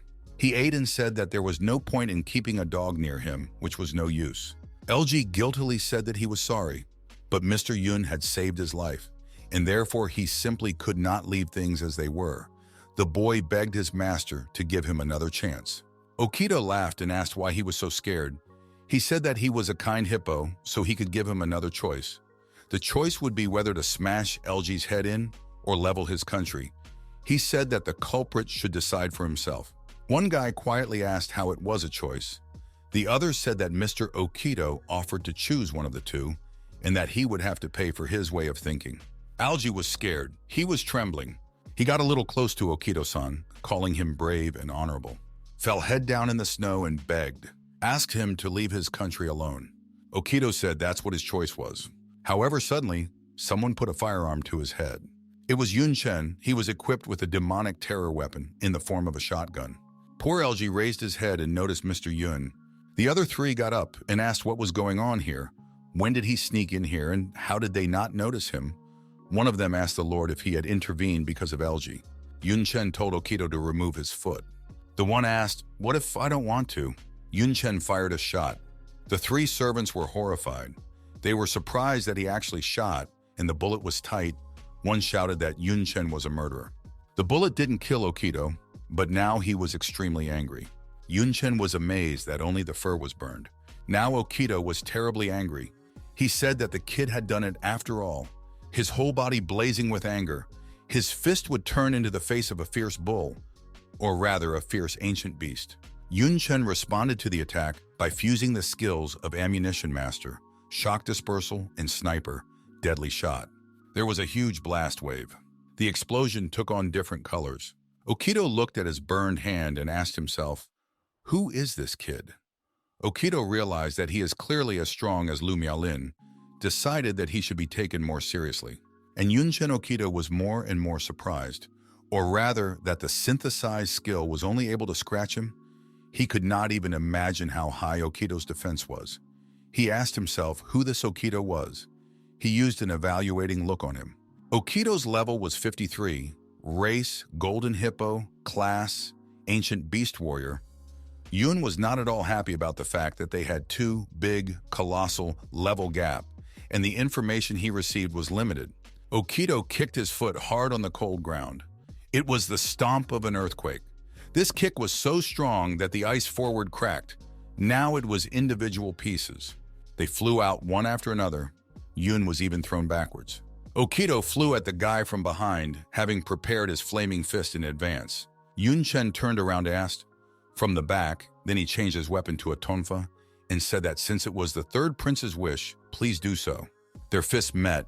The blow was followed by a shockwave.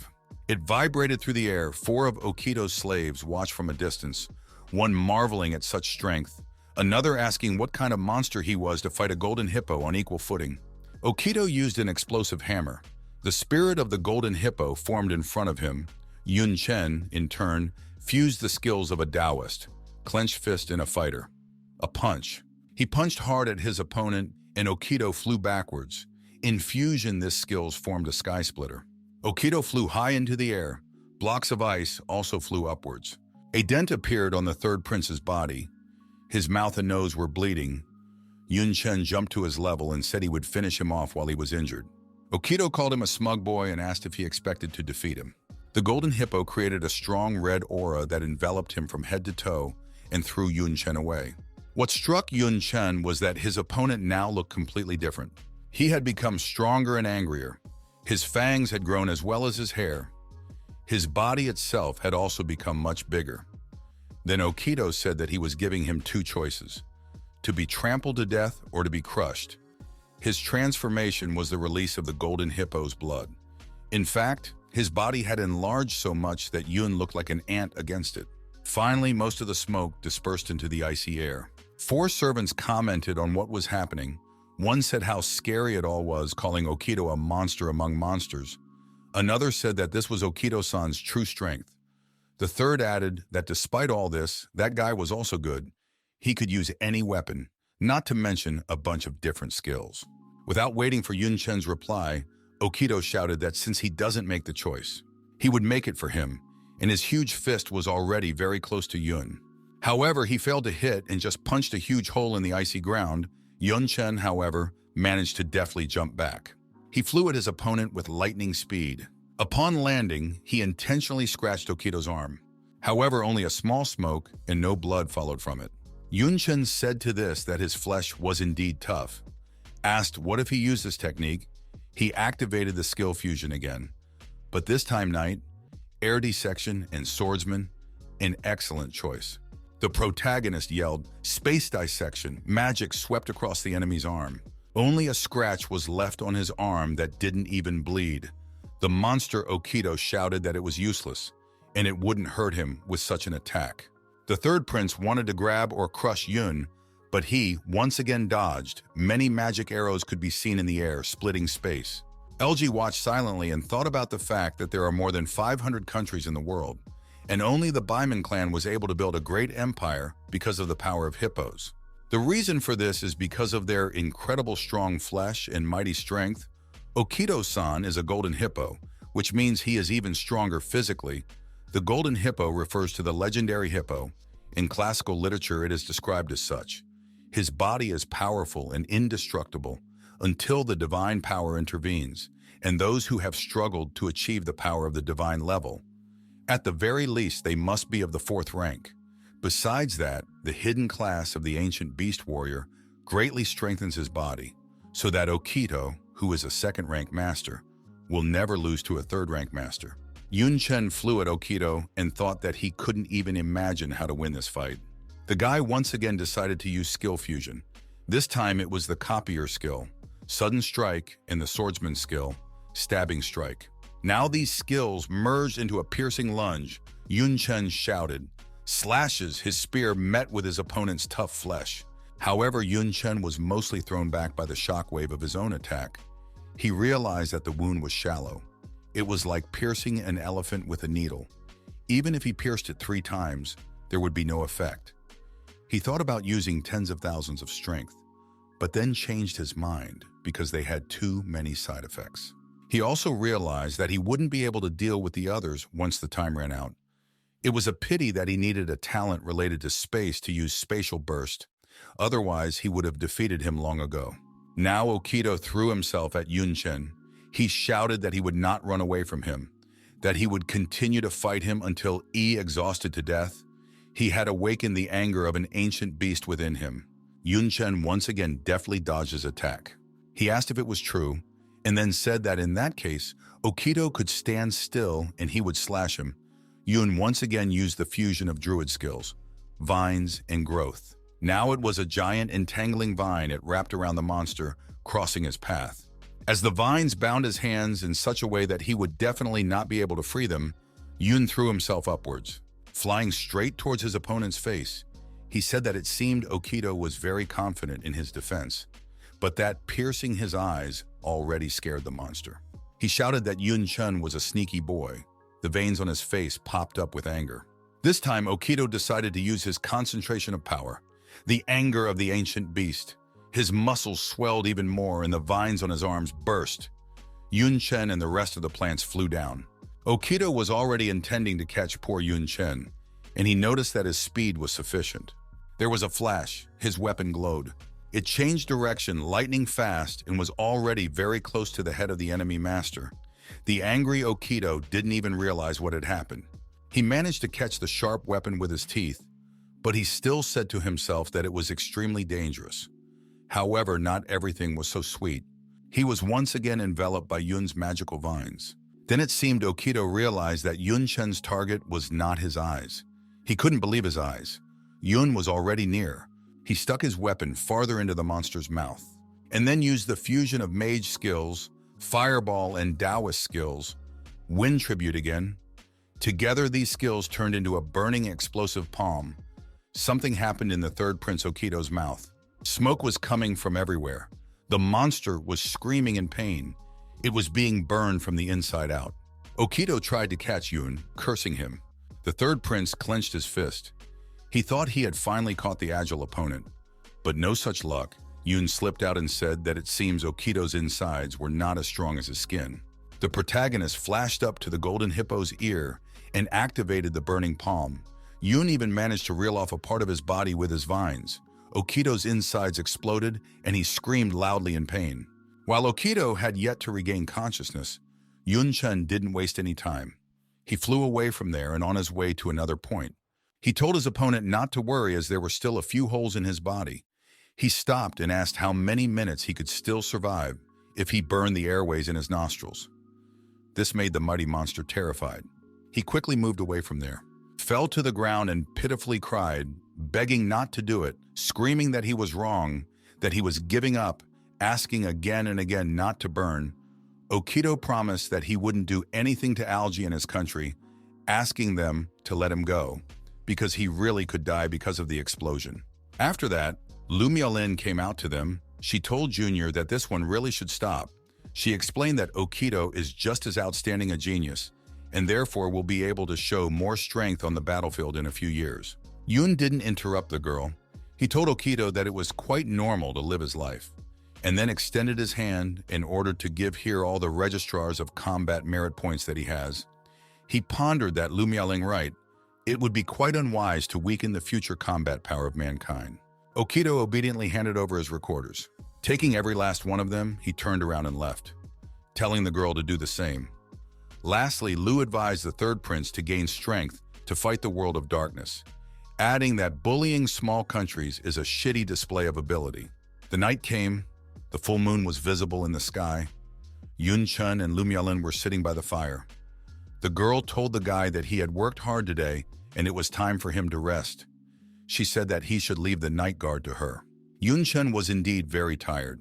It was truly a hard day, so he immediately agreed. The night was replaced by day. The sun came out. Those around him were cursing loudly and saying that something important had happened. Lu Miaoling asked why he was angry. She said that Junior was still asleep, but she was eager to know, so she told him to hurry up and tell him. The screams woke Yun up. He came out and asked what happened. Then he noticed that LG was worried. The guy was really scared half to death. He said that Okito-san was killed. The poor guy was still remembering his master's dead face. This news sent the students of Jiangnan Academy into shock. Lu Miaoling was so shocked that she asked what he was talking about. How is it that Okito is dead? She gathered her thoughts and asked how it happened, saying that although he was seriously injured, it was not fatal. Chen said that he fought with him and therefore has an idea of his strength. Just in terms of defense alone, he has reached the 3rd level, and even surpasses some demons with the same level in it. Regardless of the severity of the injury, he couldn't have been dealt with so quickly. LG said that he didn't know exactly how it happened, because at that moment he was asleep. He said that he just suddenly heard some rustling and turned around, and only after he saw the ward members standing there, and next to them, the body of the Lord, he remembered a whole group of people in black robes towering over the corpse of the unfortunate Okito. LG fell to the ground and shouted that they even snuck into the elimination round to kill them all. His body was trembling. He said that if he didn't run so fast, they would have killed him too, shouting that he was scared. Lu Miaolin was suspicious. Even a few hundred people from the parish couldn't stop her. While they killed Okito, LG asked how he knew. He said that when they captured him last time, one of them was called Young Commander, as if he was the son of the leader of the organization. The dark believers who came this time were much stronger than the previous ones. Chen was tensed by the fact that with such information, Eligi didn't tell them about it over a meal that day. He asked the guy about it. He became very nervous and said that he must have forgotten. Yun asked him more calmly if it was true, said that the young commander was still a big fish, suggested getting rid of him and causing a huge blow to the organization, and said that the only problem was finding him. LG said that his class was Ghost Hunter, he was good at tracking and hiding, said that the Okito camp should still have their aura. Once they return, he can track them down, offered to show Yun and Miaolin dearly, if they don't mind of course. Yun thanked the guy for his courage and said it's time to go. In the Sacred Empire workroom, people were astonished, swearing and shouting that the third prince of the Beeman Empire showed no signs of life. that this was the first time such a thing happened when such a high-ranking person died. It was said that the Beeman Empire was second only to the 5 great countries in its power. One man looked at his monitor and said that suddenly Chen and Lu Miaoling's combat merits had skyrocketed, and soon after that, Okido died, saying that even a child would guess what had happened. Someone said that the Beeman Empire was known for its belligerence. So once the news got out, it was very likely that they would break diplomatic relations with Xuanlong and might even declare war, saying that humanity could not afford to start a civil war, asking what they should do now. Edgar stood up and slapped his desk hard and shouted for everyone to be quiet, saying that this was just an unforeseen result, and because what was the big deal, saying that this area was known for its danger and it was logical to expect unfortunate accidents. He said quietly that perhaps Okido was just the beginning. The 3 young men rushed forward. Algae said that they should hurry, for if they delayed, their aura would dissipate, and then they would be very hard to find. The other 2 agreed with him and sped even faster. Suddenly, something greatly surprised Chen. It was a strong hurricane ahead. Luckily, they all managed to jump back in different directions. Yun stopped abruptly and asked who was here. Putting his hand on the frozen ground, he realized that the one who came was very strong. Inside the vortex, the silhouette of a girl appeared. She apologized and said that they seemed to be in a hurry, but asked how about staying a little longer. The wind cleared a little and Lucini appeared. She told the boys that she wanted their battle honors. Algae didn't expect to see Princess Lucinia here at all. He shouted to her that unfortunately, they had very little time and they couldn't waste it here. Chen looked at the girl in silence. When she came down closer to him, he told her that he had to deal with the ward members making their way to the qualifying round, and therefore he didn't have time to fight with her, asking her to get out of the way. Lucini sarcastically asked if that was true, said she was sorry, but she was more interested in him than hiding rats, asked how they should be. Then Lu Miaoling stood in front of Yun. She told her and Algae to go and not to waste time here. She added that she would deal with this hypocrite. Yun and Algae immediately rushed in the right direction. Lucini turned around and asked if Mr. Yun just left Miaolin and left, said that it seems like he doesn't like her that much. Lu Miaolin words of the princess did not hurt at all, she asked. Do not like you say, told her that still like Junior, began to say that he just believes in her power. The girl's eyes lit up and several long fiery tails came out from behind. Lucini asked if that was the case. She said that from the looks of it, he would be terribly disappointed. Lightning bolts swirled around her. Their elemental magics met in a huge explosion. Meanwhile, Chen and Algae were already standing in Okido's chambers. The lungs in his body had long since stopped breathing, and the blood had turned. There were many black blotches around. Yun crouched closer and touched the chest of the 3rd prince. Said that there were many wounds and marks from the use of magical power of different attributes. There are more than 6 kinds of weapons that can inflict such a wound. Made a verdict that he was killed by not one, but a whole group of people. LG said that Yun was talking nonsense and Okido couldn't die so easily, but his tone was very different from usual. His eyes were burning and he pulled out a dagger from his sleeve. LG said that these dark novices are cruel and powerful. The guy smiled and told Mr. Yun that he should also be more careful. He had already put his dagger right up to Yunchen's neck. Yun said that it was unnecessary to remind him, as he always kept his guard up. This threw Algae into a state of terror. Yunchen turned around and shouted his name, pulling out his sword, and said that the one who killed Okido was Algae. His sword swiftly sliced through the air. Blood rushed out of Algae's chest. He was extremely shocked and had yet to realize what had happened. Yunchen's eyes were burning belligerently as he swung and said that although he didn't understand why he had brought him here, if he intended to kill him, he should be prepared to die in return. Suddenly, some girl threw herself at Algae's neck, calling him young commander. From behind, another man flew at Yunchen. He shouted for him to die, but the man's weapon landed on Yun's sword. Yunchen managed to turn around and block the attack. Now 2 more old Okido slaves were flying at him, one with a sword and the other with a magic fist. Yunchen used a fusion of fighter skill, piercing kick and Taoist skill, shaking foot. The protagonist kicked the ground with his foot, and all the attackers were thrown back by the strong shockwave. The girl lifted young Mr. LG up and asked if he was all right. The boy replied that he was caught off guard, causing him to almost die. He added that he was lucky that he was only injured and could recover. He still had his own bloodstains on his face. Yun Chen looked at him and said to himself that the wound had healed. Did he really take a potion? Said that it couldn't be a potion because it wasn't that effective? Remembered that Ghost Hunter didn't have recovery skills. He didn't know what it was at all. The protagonist stood and said that they even forced him to use skill fusion. So he also got to his feet. He knew that this kind of power could not be possessed by participants from remote and small countries. Yun Chen said that it looked like he should take them more seriously. The patch of ice where everything was happening was badly damaged. Something blackened somewhere, something was smoking.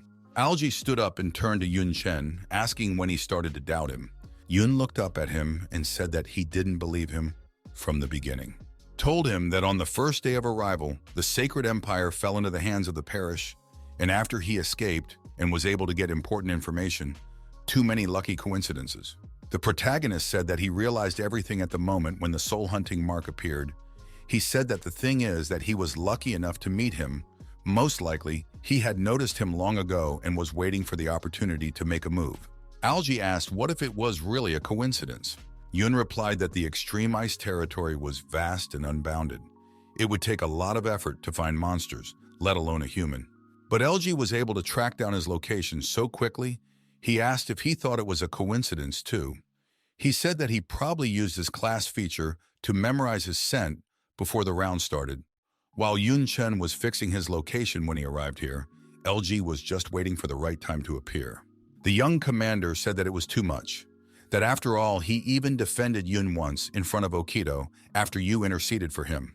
The boy asked if it wasn't because of his trust in him, why he did it. Yun said he just wanted his battle record and to watch LG's performance. Told that as for his defense, he didn't need it. If he hadn't noticed Lu Miaoling hiding, he would have teamed up with his partners to attack him. Yun looked at the 5 young men ahead and said that it seemed to be the case. Algae said about how difficult Yun Chen was after all. No wonder the organization had set such a high reward for him. However, he added that it didn't matter to him. He and the girl beside him started to dissolve into space. It's a disguise, dissolving Aligi said. Next time there won't be any bones left of Yun. Everyone else was also rapidly dissolving. Yun Chen closed his eyes to better sense what he couldn't see. He knew that the disguise was just confusing. They weren't going anywhere. The reaction from his resonance of magic power was enough. He realized that LG probably didn't know anything about it. Otherwise, they would. They didn't attack so openly. There were already 2 wardmen flying at him from behind. Yun Chen easily dodged the sword attack and slid down the ice a bit. The attacker didn't realize how it happened at all. The ball guy didn't expect Yun to be able to dodge either. And Yun himself had already flown at the ball guy with his foot. He used the fighter's main skill, the piercing kick. He stomped the man into the ground, into the ice. He saw the first guy rushing at him again and activated the fighter's basic skill, punch. He hit the guy hard and he flew far away in the direction of the blow. A lot of blood came out of his mouth. He was cursing loudly, cursing Yun Chen. The protagonist, not wasting any time, flew towards someone again, saying that he would deal with them first. Something bigger and black appeared in the air. Then Yun stopped. He was shocked by what was behind his back. Something huge, black. This something has suction cups. What scared Yun was that it was most likely the dark tentacles of a dark pontiff. He realized that he had no choice and would have to take the fight. The tentacles began to surround him. Yun Chen directed his deadly blue fire at the terrifying monster. The tentacles burned. Inside it was the same girl who cared so much for young Master LG. Yun Chen told himself that the Dark Pontiff was a difficult class whose skills focused on control, which caused problems. He knew that right now this woman was the priority. Yun Chen used the fusion of the swordsman's skill of speed and the fighter's skill of windstep. When the blue flame completely got rid of the dark monster, it changed direction towards the girl. It also carried Yun Chen. The girl, slightly surprised, said that he was too fast. Yun Chen was already about to kill her with his spear and swiftly flying at her from above, told her to die. He landed and there was a huge explosion. His spear did not hit the girl's insides, but her shield. In fact, her attire looked different now. Instead of a black, sleeveless dress, she was wearing a thick armor. Her shield was simply huge, exactly bigger than herself. This amazed Yun Chen. He wondered if the Dark Pontiff could lift such a large shield with her strength. So she was also wearing paladin armor. She looked out from behind her shield and told her opponent that he wasn't the only one who could use other classes' skills. The girl pointed her staff at him. Chen began to be enveloped by the dark pontiff's tentacles. After that, when Chen was restrained, a bald man rushed at him. He used the skills of Druid, Diving Vulture, and Master. Explosive fists. His fists were indeed blazing. He was shouting to send Yun to hell. When the fireball was already near the freshman's head, he summoned Divine Lightning. He was transported back a few dozen meters and saw a giant fire explosion at that spot. The protagonist asked, "Who the hell are they? Do they each have 2 classes, plus they have high attributes? They clearly absorb something like the essence of a demon lord." Said that he kept wondering how they managed to kill the seriously injured Okido, but now it seems that their strength is quite enough to do so. Yun was telling himself that this guy used highly developed druid skills to achieve inertia, which greatly enhanced the master's skills. The force form definitely has an advanced level of skill. Said that like that woman who used paladin attributes to compensate for her own shortcomings, a difficult opponent. Someone told him to listen. It was the guy who originally attacked Yun first. He asked what he was there watching. This time, Chen didn't expect someone to be at his back at all. The guy shouted out, an explosive flame wave. Their weapons met. From the force of both of them hitting, Yun was pushed back slightly, fire magic flying at him. To himself, Yun noticed that the guy was using the skills of a mage to augment the skills of a magic swordsman. The classless one thought it was a good combo. To his side, Yun sensed the assassin's magic, hidden in the shadows. A third guy appeared there. He was curly-haired, laughing and shouting that he had finally snatched an opportunity to kill him, swinging his weapon at Yun. Now he was using the berserk skill, Fierce Strike. Said that Chen would die from a single strike because of the assassin's speed and berserk flash. He already wanted to chop off his head, but Yun managed to summon Divine Lightning and teleport away. The protagonist stepped on some high ground and asked about the skills and attributes of another class, saying that he was tired of their tricks and with their levels they wouldn't be able to defeat him. The curly-haired guy's weapon landed in the ice and got stuck there badly. In addition, Chen crushed it with his foot. Curly struggled to get his axe out and asked through his teeth if Chen was saying that they couldn't win. The tension and anger made veins pop out on his face. When he got more angry, he asked, "What idiocy?" He shouted it very loudly, so much so that activated berserk madness guy transformed, and this was followed by a strong shockwave, which later threw even Yun. As soon as the protagonist managed to land on his feet, the same angry guy was already rushing at him, shouting that he was just a classless idiot, relying on combining primary skills, asking why he thought he could handle them, having 2 classes. Chen took out a spear and used skill fusion once again. This time it was fighter, swinging dodge and Taoist, disjointed steps. Curly was about to chop the guy's head into 2 halves with his axe, but Chen used Ghost Step and dodged the attack unnoticed by his opponent. The ward member's axe once again fit the mark, followed by a small explosion. Then the girl used the Dark Pontiff's Dark Tentacles skill and the Paladin's Holiness Strike. It appeared right above the classless one's head. Luckily, Chen had time to use Ghost Step, and the Holiness Strike was simply huge. It also flew into the ice. The enraged curly-haired opponent rushed at him, screaming for him to die. The protagonist once again managed to dodge the attack. However, he was well aware that these guys were making full use of the skills of several classes, and compared to him who could only use basic skills, they were just on top. Yun knew that in the past, he would have had to run away from them. Curly used an explosive flame wave on Yun. Chen meanwhile said to himself that he might have had to then, but not now. When he has skill fusion, he can rely on more than just them. After all, thanks to the skill fusion, he had a lot more of them, Chen finally landed. Which was to be expected. There was already an attack flying at him from above, only it wasn't a curly-haired guy, but a bald guy. He was shouting loudly on the way. The freshman, on the other hand, was pondering that with enough initial skills. He is able to create so many skills to handle any situation. He used skill fusion again. Now it was assassin, cloning, and shadow flow spike, shadow assassination. Now it wasn't 2 separate skills, but one whole skill, namely shadow puppet. It was the one that met the bald man in battle. The 2 of them bounced away from each other. Only the man almost spat on the ground, and the puppet landed delicately. The bald man shouted and asked what the hell this thing was.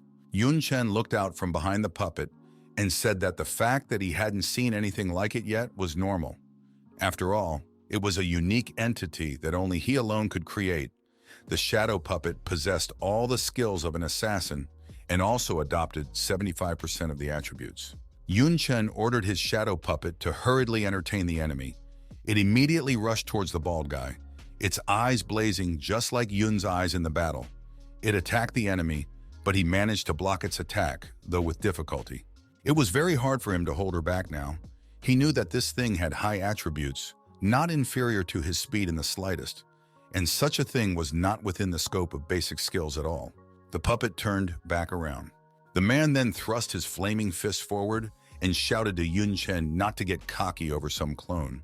The puppet obediently fought him, fending off his flaming fists. The girl watched this from afar and said that it was still a strange mixture of basic level skills.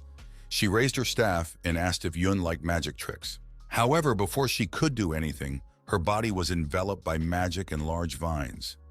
They were Yun's demonic flower plants. The girl said that she would not allow her master to be offended. What she did was called thorn grab. The girl yelled that she was only a lowly thorn demon and also dared to molest her.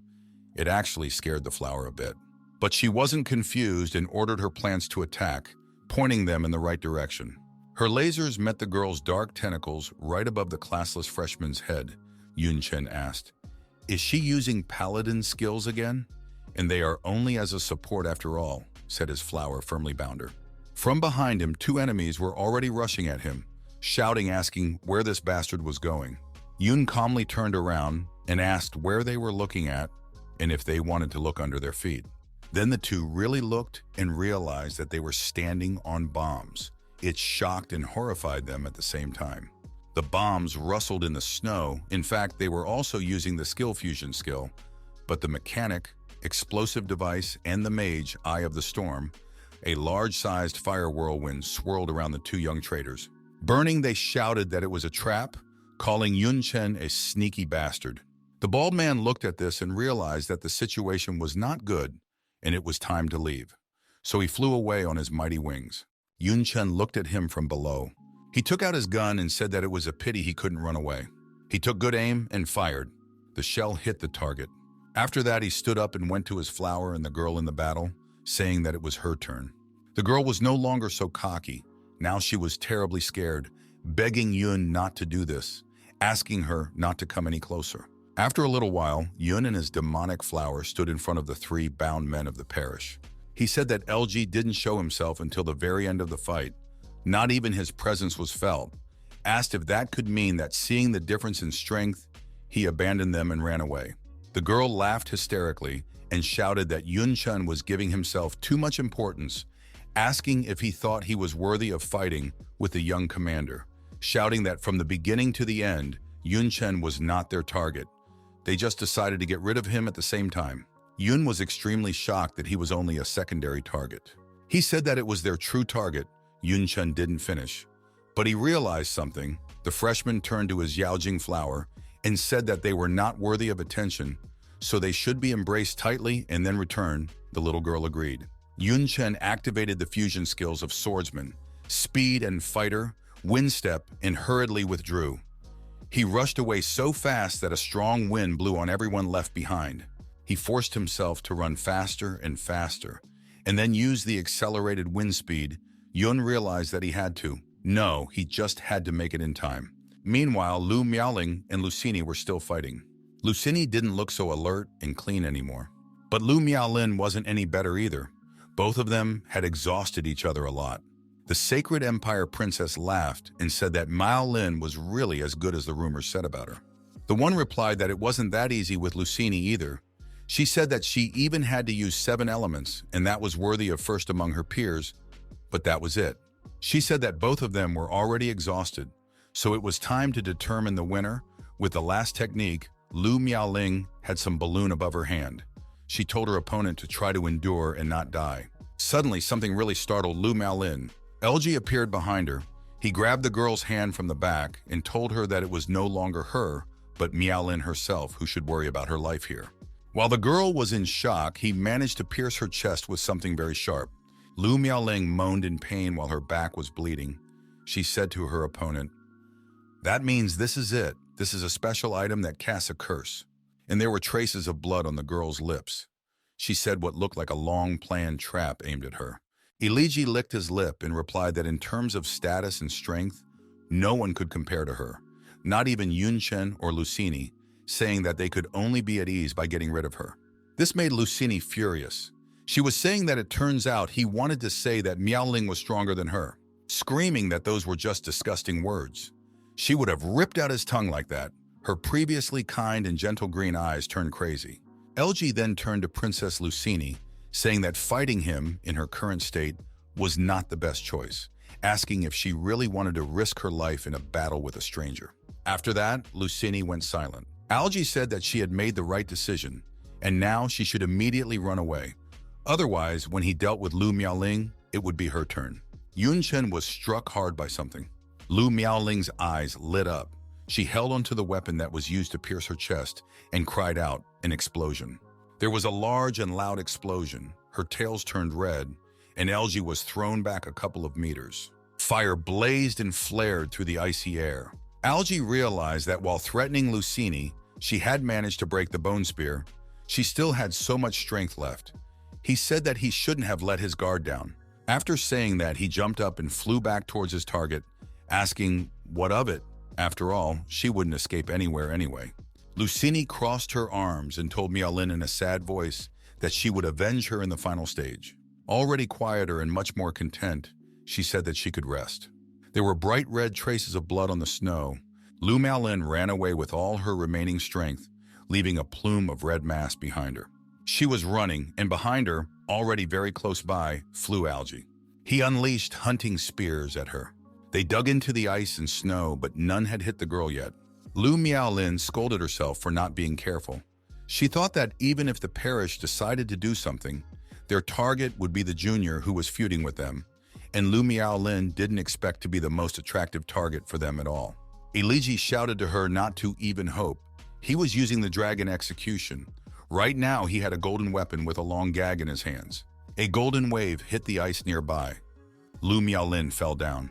The impact was so strong that it cut through the thick ice. With her last strength, Miaolin said that she didn't expect to see Algie possessing two classes, Ghost Hunter and Dragon Warrior, both of which were also hidden. She said that the world of darkness was capable of amazing things. Algie thanked her for the compliment and asked if those would be her last words. The girl said that she had actually guessed that the Dark Believers would decide to intervene at the end of the tournament. So every day she thought about how she could protect her youngest. But she didn't think she would be the one who would need protection. Algie swung his weapon at her and said that unfortunately, there was no one to protect her. No one would do it. Lu Miaoling then lay on the ground and asked someone if they had heard what Algie had said. She turned to her junior, Chen, who had just arrived for protection. His spear met Algie's golden weapon. Algie was shocked to see Chen here. He was once again thrown back a couple of meters. The young commander was extremely angry. Lu Miaoling told his partner that she would just deduct credits from him. Algie was terribly angry. He swore and said that these scum had failed. A one-on-one battle with Chen was nothing difficult. However, the problem was that in Lu Miaoling's last strength, if she desperately counterattacked, he would have an extremely hard time. At that time, he said that although it was impossible to kill, he had achieved his goal, so risking his life again would be a foolish decision. Lu Miaoling told Junior that he was running away and asked if he would chase after him, and Yun replied that there was no time for him at all. Right now, he took the cold weapon that was sticking out of Miaoling's chest in his hand. He gripped it harder and told the president that it would hurt a little bit now, but he would have to be patient. Chen finally pulled the sword out of the girl, which was very painful for her. She coughed up a bunch of blood.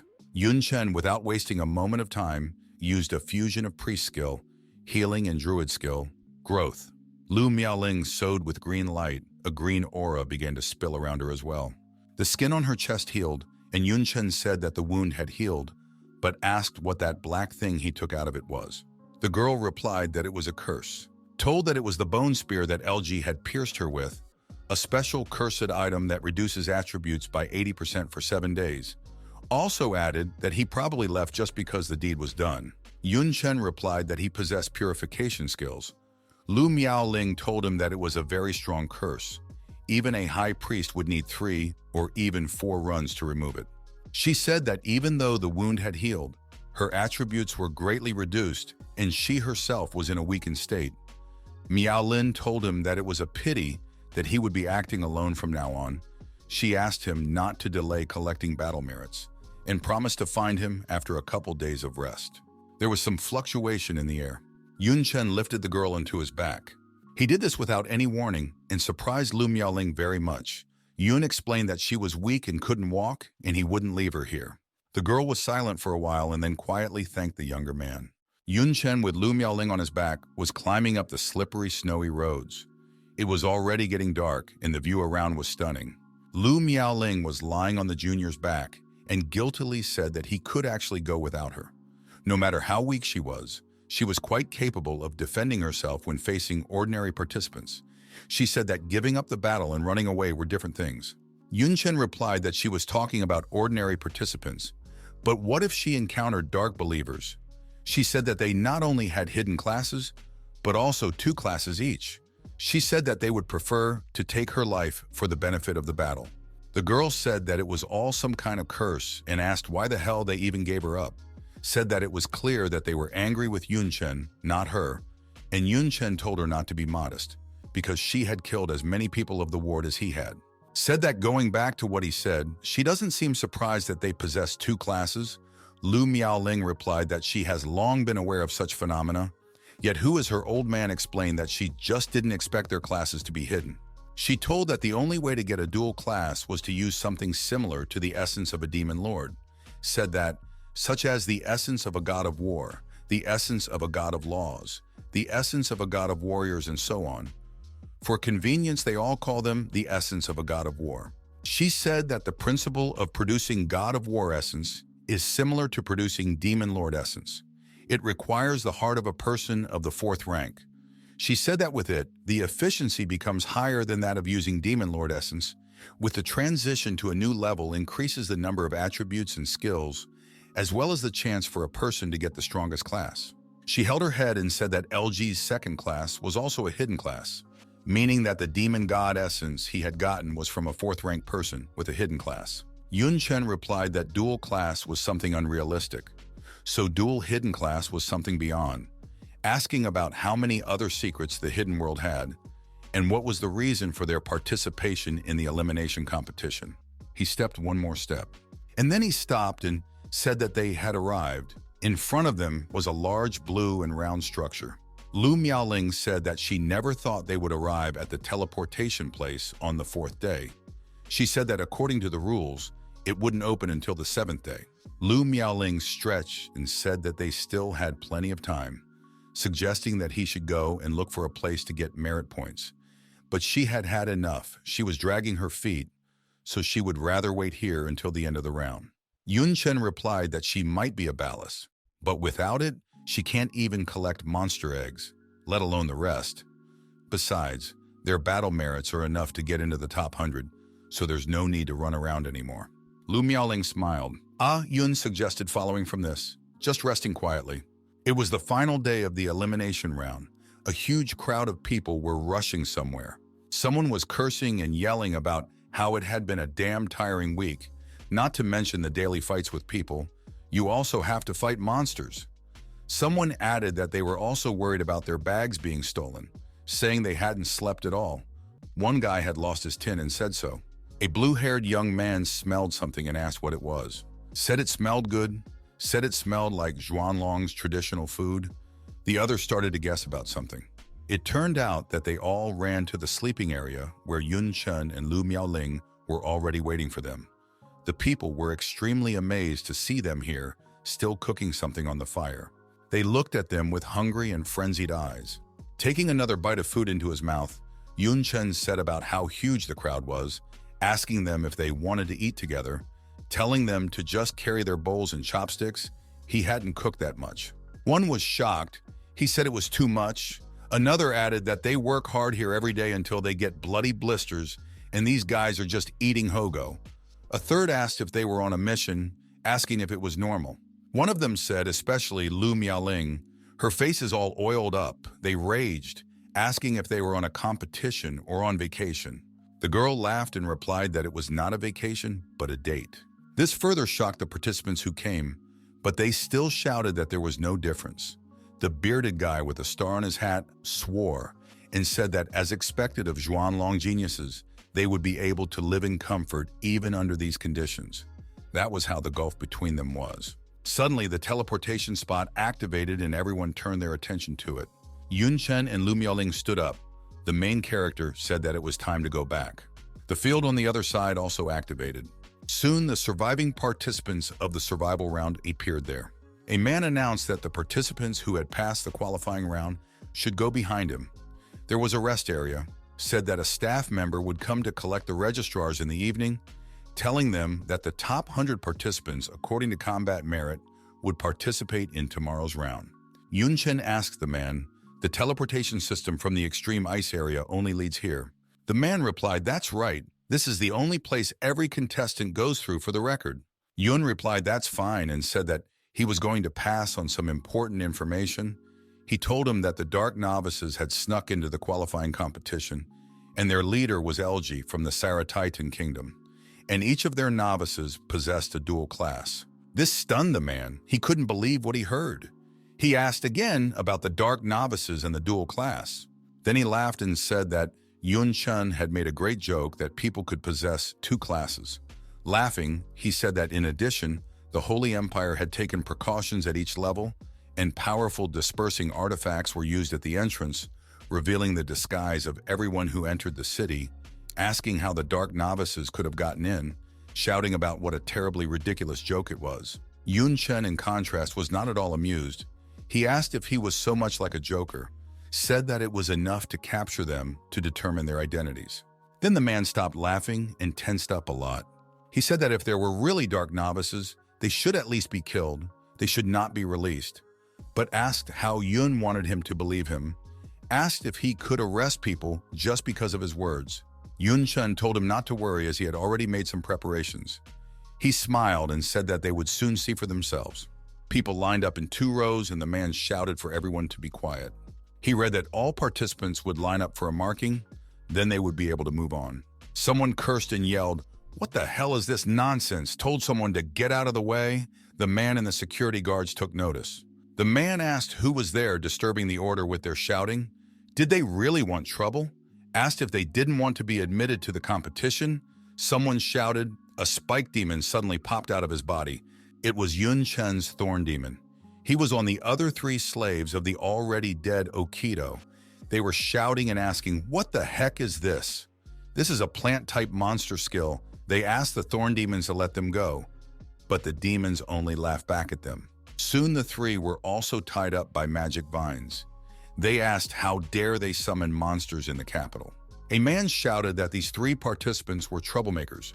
He ordered them all to be seized and sent to the interrogation room. The guards immediately obeyed the order and rushed towards the intruders. In Edgar's office, a man bowed to him. He told the commander-in-chief that after interrogation and evaluation, it could be confirmed that this trio was their parish. He revealed that each of them had a double grade. This surprised even Edgar, and he said that this was just terrible news. The man said that luckily they were able to find out everything in advance. As long as their leader LG was captured, regardless of their organization's dues, he was interrupted. Edgar laughed and said he was correct, saying he would find someone who could handle it. He held up a glass of wine and said he had served well, in time to capture the Dark Novices. He cheerfully said that perhaps they should have a drink and celebrate the event. Lu Miaoling and Yun Chen sat at the table, the girl laughing loudly. She told the younger man how bad he was, telling the thorn demon to leave his seeds on them. She asked him if he had heard that the 3 Dark Novices had already been arrested, saying that he could breathe easy now. Yun Chen replied that it was just a safety net, saying that in any case, LG would not be able to participate in tomorrow's finals. By the way, he asked how the president was doing, asking if the curse had been broken. Lu Miaolin said no. She said that she had traveled all over the capital, but all the experts of the 3rd rank and above related to the right class were busy rescuing people. She said that almost all of the rescued people are competitors in the competition. The difference is that Most of the competitors come from big countries, and many of them are popular in the 5 great countries. She said that most of them are dead or in coma. The top competitors have been cursed and can't participate in the next round. Also said that she was afraid that most were seriously injured or killed, saying that considering all this, the Holy Empire said that the competition was fierce and losses were normal. The girl shouted that such a situation could not be imagined in the past tournaments. Chen replied that it must be the parish's doing. But what is the purpose? Is it to kill the geniuses of different countries? He said that he had a bad feeling. But anyway, their plan has come to an end.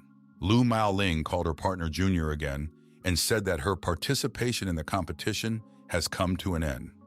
Forced participation will only embarrass Xuanlong. She told him to take her battle merit points and try his best there. Miaoling held out her device to him.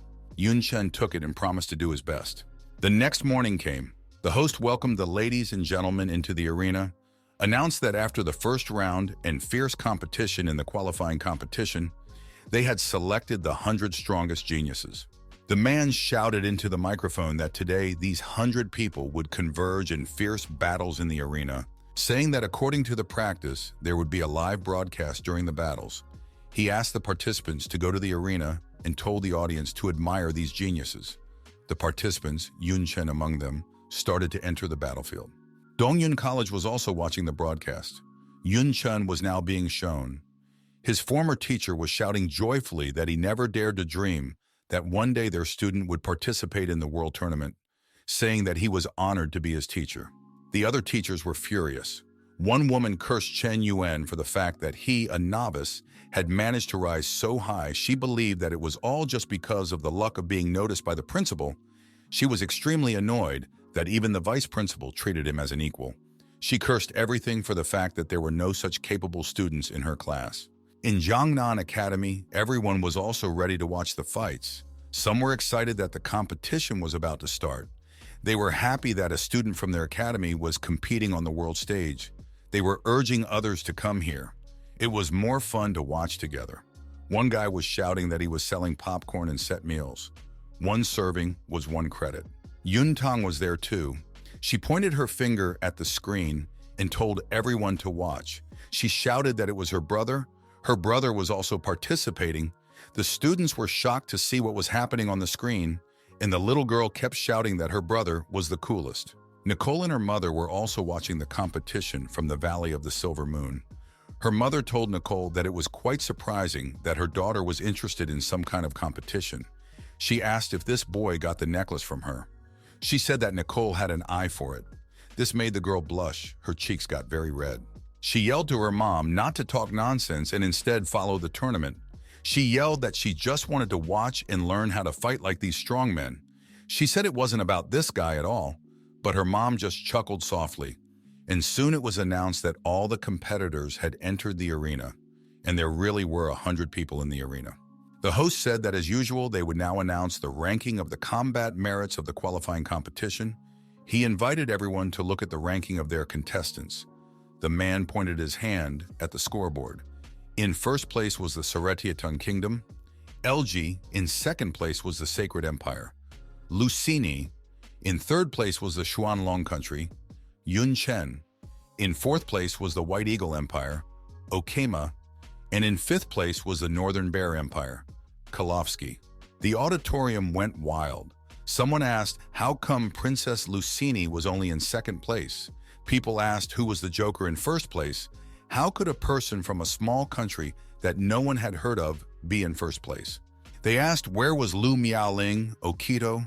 Where were the top players of the 5 great countries? Also, someone asked, what was the jerk from Xuanlong doing in third place? They shouted that there was clearly some shenanigans behind all of this. Lu Miaoling was also sitting in the audience. She was terribly angry that LG was still in the ranking. She asked herself where the organizer was looking. The girl refused to believe that he was not recognized as a dark novice because she thought it was simply impossible. But LG was still standing in the arena. He asked if it was worth making a fuss over such a trivial matter. He said that the most exciting part was just beginning. Yun Chen noticed him in the crowd. The protagonist realized that LG could only be here for one simple reason, but he still had hope that his hunch was false. The host shouted loudly that in this competition, The contestants would fight in random pairs. The higher the ranking, the more resources a country would get, shouting that he was now announcing the official start of the second round of the world tournament. He told the 100 geniuses to try to extract resources for their country. Water spheres with clumps inside appeared in the air. They gurgled loudly. First, the spheres appeared above the heads of the participants. Then they swallowed them into themselves. Chen and some guy looked down in surprise. They were landed in another large dome. The blocks pierced the bottom in the ground where the geniuses of the countries had landed. A very unusual-looking guy laughed and said that this was quite an interesting way to enter the arena. But what was even more interesting was that he faced a classless jerk in the first fight. This guy's name is Halbarun. He's from the Mohan Kingdom. His level is 49, and his class is Necromancer. He immediately started attacking the enemy, shouting that this battle will end in an instant. A magic book opened in front of him, and from there, dark magic. This magic formed the Walking Dead. They crawled straight towards Chen. Halbarun used an undead summoning, an undead skeleton soldier, and an undead knight, as well as an undead archer skeleton. All these undead looked extremely terrifying. They were wearing all sorts of armor and weapons. Chen replied that the battle should really be over. He sank into some kind of black mass. Until he disappeared completely, however. In fact, he didn't go anywhere. The protagonist leaped between the skeletons and was already very close to his opponent. Halbarun immediately realized that it was the shadow movement of a shadow flow spike. He swore and shouted that he was moving between the shadows of his monsters. Unfortunately for him, in a blink of an eye, he lost sight of Chen. He turned around, looking for which monster's shadow he was hiding in. But there was nowhere he was hiding. A blade was placed at Halbarun's neck. Chen was already behind him. He told the genius of the other realm that it wasn't the monster, but his shadow. Halbarun raised both his hands up and said that the shadow stream spike was the most suitable for restraining his class representative, saying that he didn't even have time to fight and had already surrendered. Suddenly, someone roared loudly and asked what happened. This someone asked, "How can this kid use weapons of many classes and possess two classes?" Yun and Halbarun didn't realize what happened. And then they looked up. Everyone was looking up. The participants were shouting and asking, "What's going on up there? Does dual class really exist?" They were shouting that it's impossible, absolutely impossible. One of the spheres up there was emitting a black aura. There was a real chaos going on inside it. LG was there. He was equipped with armor and a couple of weapons. The geniuses of the countries were shouting that his body was also emitting a dark aura. They asked where he got his second class from. Someone, judging by the dark aura emanating from him, asked if he was from the ward. They thought that was impossible. After all, dark novices are stinking sewer rats. They wouldn't show themselves so openly. Algae towered over the guy in armor. His dark aura flared through the air. He sighed and laughed. Now his eye remained the same, but the other eye was yellow-black. Algae said to himself, "Ah, that's how it is." Using all his power, said it was refreshing. The guy in armor called his opponent a bastard, shouting that although he didn't know how he managed to sneak into the tournament, but since he decided to show himself in front of it, the guy directed his big blue attack at him, shouting that it was time for the dark novice to accept death. The people in the auditorium relaxed a bit. After all, this is the Templar of the Kingdom of Tia, Kristen. One guy was pretty much saying that he drew in battle with 3 leaders. He was deservedly dubbed a genius. Another encouragingly told Kristen to only go forward and finish off this arrogant, dark messenger.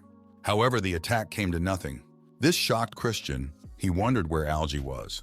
Unfortunately, he hadn't felt his presence right behind his back yet, but he turned around nonetheless. Unfortunately, he didn't have time to do anything before Algae chopped his body into pieces. Algae indifferently and coldly asked where such a weak insect got this courage from. When Christian's body was already flying to the floor, he asked what gives it to him. The audience was terribly shocked and confused. One guy asked how the true genius of the Kingdom of Tia died after a single blow. Another guy was horrified that LD killed him without any hesitation. He shouted that the dark novices were the true evil. A third guy said he felt that something great was about to happen. The young LD commander stepped over Christian's corpse in his armor. Showing everyone that here he was the winner, LD laughed and asked the weak men if they had seen it. He shouted that no matter how much their military tried to hide the news, They couldn't get rid of this fact. LD told everyone present that the multi-class existed, and if they wished to gain similar power, it wasn't too late to start serving the Almighty Lord. He smiled and said after he interrupted their so-called geniuses one by one. The young commander of the world of darkness laughed and wished for them all to face the fear of the world of darkness.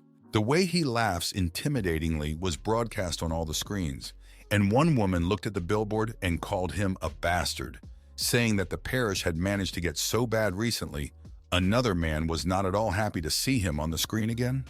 A curly-haired man asked. After which the geniuses of this tournament are idle, telling them to hurry up and kill Algae. 3 people from an extremely poor country, in terribly shabby clothes, were listening to the tournament radio. One young man was cursing Algae. He was just shocked by the news. The elder replied that it didn't matter because he was the genius of their country, so let him be arrogant. The guy with the bandage on his face was thinking about the fact that it turned out that the dual class really existed, and it looked quite strong. He thought that if he could get it, he saw nothing wrong with joining them. The poor guy cursed himself for the fact that he had managed to get the idea of betraying humanity at all. He could not help but think that it was incredibly tempting. The people who were organizing all this were in a panic. They were cursing everyone and everything and asking how it could have come to this. One man asked a group of people what they were doing and ordered them to cut off the broadcast. Edgar then intervened. He told the man to calm down. He explained that since Algae had declared war on the geniuses of all mankind, cutting off the broadcast would only raise unnecessary suspicion from the people. The man tried to argue that it was better than letting it go, shouting that if he could take first place, people would lose confidence in their future and morale would be low. Edgar replied that he thought that was the purpose of their organization, saying that they were trying to use the world tournament to inform the world of the existence of a dual class, saying that he had caused panic among the people. They would be able to attract people who were hungry for power. The man asked what they should do now. Edgar asked, why not let him continue to participate in the tournament? He said that Princess Lucini's powers were with them. He said she would figure it out. Algae stood and laughed at the tanned, muscular body. He said it was all nightmarishly weak. Once again, he swung his big, sharp weapon, screaming that it was weak, too weak. He stuck it right into the corpse of the huge guy he was fighting, laughing at the fact that all these weaklings were so-called geniuses. The people in the auditorium were in real horror. One guy shouted that everyone who participated had lost, saying that Akma was from the White Eagle Kingdom, Kalovsky was from the Northern Bear Empire. Another added that they were all top geniuses but died at the hands of Algae, said that that guy not only had hidden class skills, he and the value of all his attributes was ridiculously high. A girl asked, can't anyone beat him? Lu Miaoling silently sat in the very last row. She was terribly angry, thinking about the fact that if that bastard hadn't used the elimination round to deal with his threatening opponents beforehand, things would be different now. She knew that if she were at the peak of her strength, right now she would have crushed him. Miaoling's hands were shaking with anger. She cursed Algae. Meanwhile, Algae himself was asking who was next. The cat wanted to die next. He said that killing these people was not enough for him. Then a black vortex appeared beside him on the battlefield. Algae turned around. Princess Lucini appeared out of it. Her dress was even more gorgeous than usual. She told Algae-san that it had been a long time since they had seen each other, saying that he was still as annoying as ever. People were wary. Someone shouted that she had decided to show herself after all. The bald guy said she was the strongest genius of the Holy Empire, one of the most popular candidates to win the tournament, Princess Lucini. He wished the princess would kill the jerk. The girl asked Algae if he felt it. She talked about the expectation from the strongest man. She bent over and said they were so heavy, mighty black wings erupted from her back. Lucini asked him to let her provide her answer. One guy in the audience marveled at the black wings and said that this time he had a good feeling. Another guy said that according to the information, the princess's birth caused a vision, and after meeting the gods, she got the power of an angel. The first guy was even more amazed at what was turning out. The princess had the class of an angel. When he finished, the blonde-haired girl turned around and told him that foreigners like them could only hear about it. And it was like that. But when Princess Lucini decided to go out to lose, she was attacked by the parish. Said to protect her followers, she was willing to give up her invincible holy class. And just that, her fallen state. She had found a more powerful force, albeit evil, to save everyone. The girl was crying and shouting about how wonderful Princess Lucini was. She believed that the princess would definitely save her followers as she had done before and turn the situation around. She shouted that only such a noble, elegant, and powerful woman could defeat a villain like Algie. The guys were even a little embarrassed by her words. One of them told her that, by the way, he had found an extremely strong guy to fight with Algie. Everyone focused their attention on Algie, completely forgetting about him. He pointed his finger at someone, said that he was similar to Algie and had not lost a single battle so far. And the speed with which he defeated opponents was comparable to Algie, or even higher than Algie's. Told that he was a participant from the Xuanlong country, classless Chen. The host shouted longingly that it was starting, saying that the strongest genius of the Holy Empire, a girl cared for by the god of spring against a dark novice. He even called it a premature start to the finals. The man asked all the spectators of today's world tournament to enjoy her pose, shouting that Princess Lucini carries their hope and will definitely punish the dark novice. The people in the audience shouted for her to kill him and finish him off so he would know how foolish it was to betray humanity. They said that even if they couldn't kill the war dog, let alone defeat the demon spawn, Algie poked his ear in boredom and said how bored he was with it all. He wondered how many people he had to kill before they shut their mouths. Lucini grinned and took off on her black wings. She spoke mesmerized. They sounded like the wonderful sounds of nature in her ears. Then she attacked him with a bunch of her feathers. They flew straight at her opponent like arrows. Algie finally drew his weapon and got into a fighting stance. He managed to jump up as the entire ground beneath him began to crumble. The girl said that he had used nefarious tricks during the elimination round to knock out almost all the top geniuses, the princess asked. If they were all here, would he dare to expose himself like that? She called the murders of losers rather pathetic. Lucini formed a dark tunnel between them and shouted at him not to dare overestimate himself. The tunnel became a whirlwind, and it picked up and scattered the corpses of the contestants Algie had defeated and himself. People were commenting on what a frightening skill it was, saying that even a rank 3 master couldn't withstand it, shouting that, as expected of a princess, she was pretty damn tough. They laughed and said that that bastard Algie later had already been torn to pieces. When the vortex dissipated, an empty battlefield opened up in front of Lucini. She was surprised that Algie had disappeared. She pondered that, no, he must have used a disguise. Lucini realized that he could be absolutely anywhere. Algie was right behind her. He swung his huge cold weapon and asked his noble princess where she was looking. The girl was extremely startled. She turned around in a hurry. Lucini luckily managed to block the blow with her wings, feathers sprinkled. However, the impact was so strong that you couldn't even see the princess flying down, only an arrow cutting through the air. There was an explosion below. Lucini sat on the ground, a dent forming around her. She was breathing heavily, and a dark novice was already flying at her from above. He literally carried on like lightning. The princess knew his attributes were too high. Even wondering how she could fight him, she decided she needed to break the distance. Algie smiled evilly and told Lucini that she seemed to have misunderstood something. He lunged at her again and asked if she seriously thought he had backed off because he was afraid of her. A tunnel of green aura formed. At one end was Princess Lucini, and at the other end was the dark novice Algie. The girl covered her face with her hands and screamed loudly. Algie grabbed her right by the neck.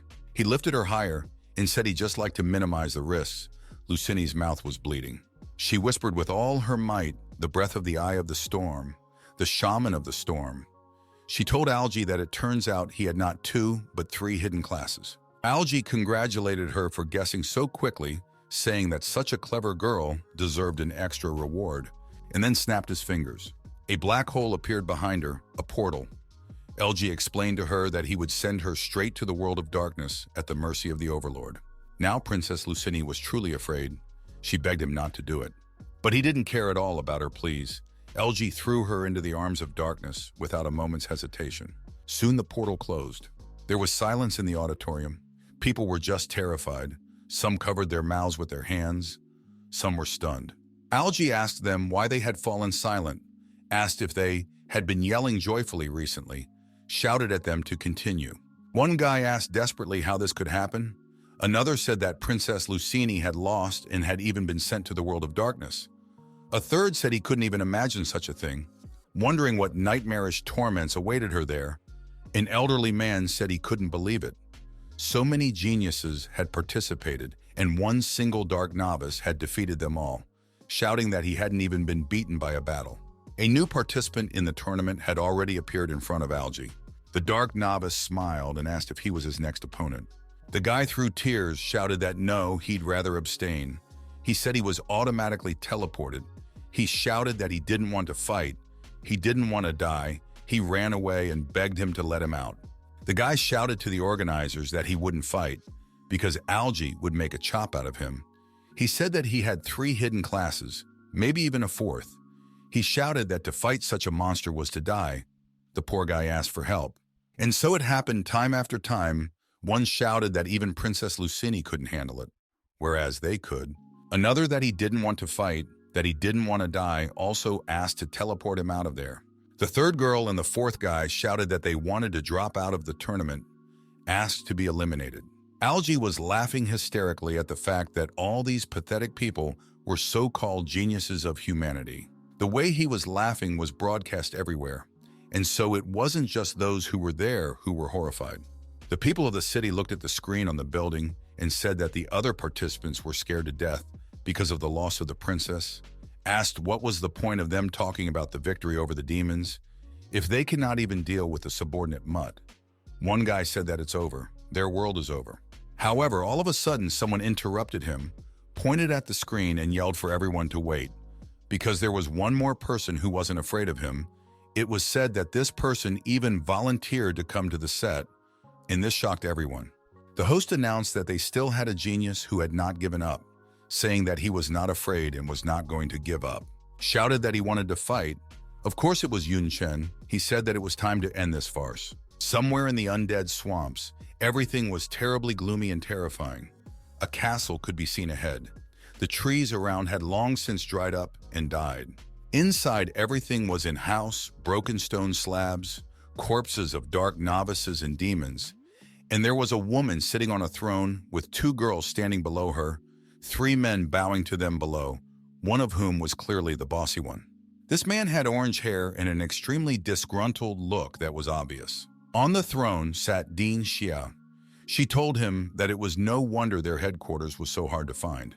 They had placed it in the monster's territory, saying that their stronghold in Zhuanlong was covered by the military, and the local lair was destroyed by it, asking the man if he had anything else to say to that. The man's hands were tied. He yelled out her name. Xia Qingcheng asked didn't she resign as a teacher, but then why did she target them? This man from the parish organization, President Elvic. Xia Qingcheng asked him if he wanted to say that she can't hunt rats anymore either. She added that even more so if they were big rats, and he didn't seem to care at all that their organization had been destroyed. This made Elvic extremely laugh, and he laughed loudly, shouting that if anyone didn't understand the whole situation, it was her, Xia Qingcheng. He told the woman that right now his son was showing the world the full power of the multiclass, dominating the tournament, enjoying killing, saying that people who saw this would be seized by despair, and therefore for the sake of survival and greater strength, they would choose to become dark novices and went to seek refuge in the dark world. Elvic shouted that even if she destroyed their headquarters, so what? Saying that within 3 years the organization would be reborn with even greater strength than now, and soon humanity would be destroyed. Xia Qingcheng replied that what he said could indeed happen, but the basis of everything was their young commander who must achieve the ultimate victory. One of the woman's succubi clicked on the camera. The broadcast of the world tournament appeared on the wall in front of them. There on the battlefield stood Chen and Algie. Xia Qingcheng said that right now he was facing an insurmountable peak. Chen himself was standing in the middle of a pile of corpses and smoke. Algie greeted his acquaintance and said that he had already given him a chance to survive, but he preferred to die. He was telling Chen to come over so he could help him with this. Chen did come over and asked if he was serious. He said that somehow he didn't recall anything like that. Yun stepped heavily on the ground and kicked it. Now he appeared behind the young ward commander's back and added that he didn't recall Algie sparing anyone. He had his opponent, the guy in armor, on his hands. LG was shocked. He wondered when Yun had managed to get around him. Yun Chen stood at the cliff of the arena. He looked at the guy in green armor and said that these competitors were not as strong as LG, but they never gave up and fought him being human until the last moment. Yun Chen released the guy into the water sphere and added that they were different from him who was willing to become an obedient dog of demons for the sake of strength, saying that even if they were to die now, Yun used the shaman's basic skill. A small vortex, these vortices gently lifted each of the beaten or killed participants in the tournament. He said that they would earn their glory by being the losers. The water spheres carried each of them away. People were asking, that guy is Yun Chen after all, saying that although he wasn't as famous around the world, he was something different from the other guys, shouting that if it was him, maybe he would be able to defeat that scum.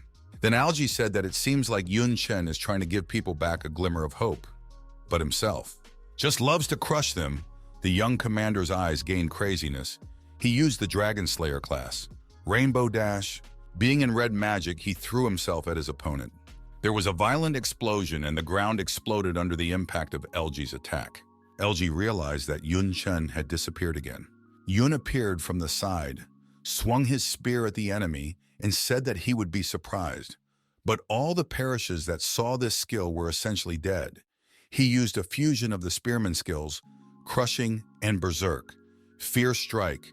Together they merged into explosive spear, and Yun Chen struck LG with it, shouting that he too would be no exception. LG was thrown back heavily along with Yun Chen's attack. Then he once again used skill fusion, but this time it was the mage skill, fireball and shaman skill. Wind release. The demonic flame hurricane activated. A blue fire whirlwind rushed towards the target, LG.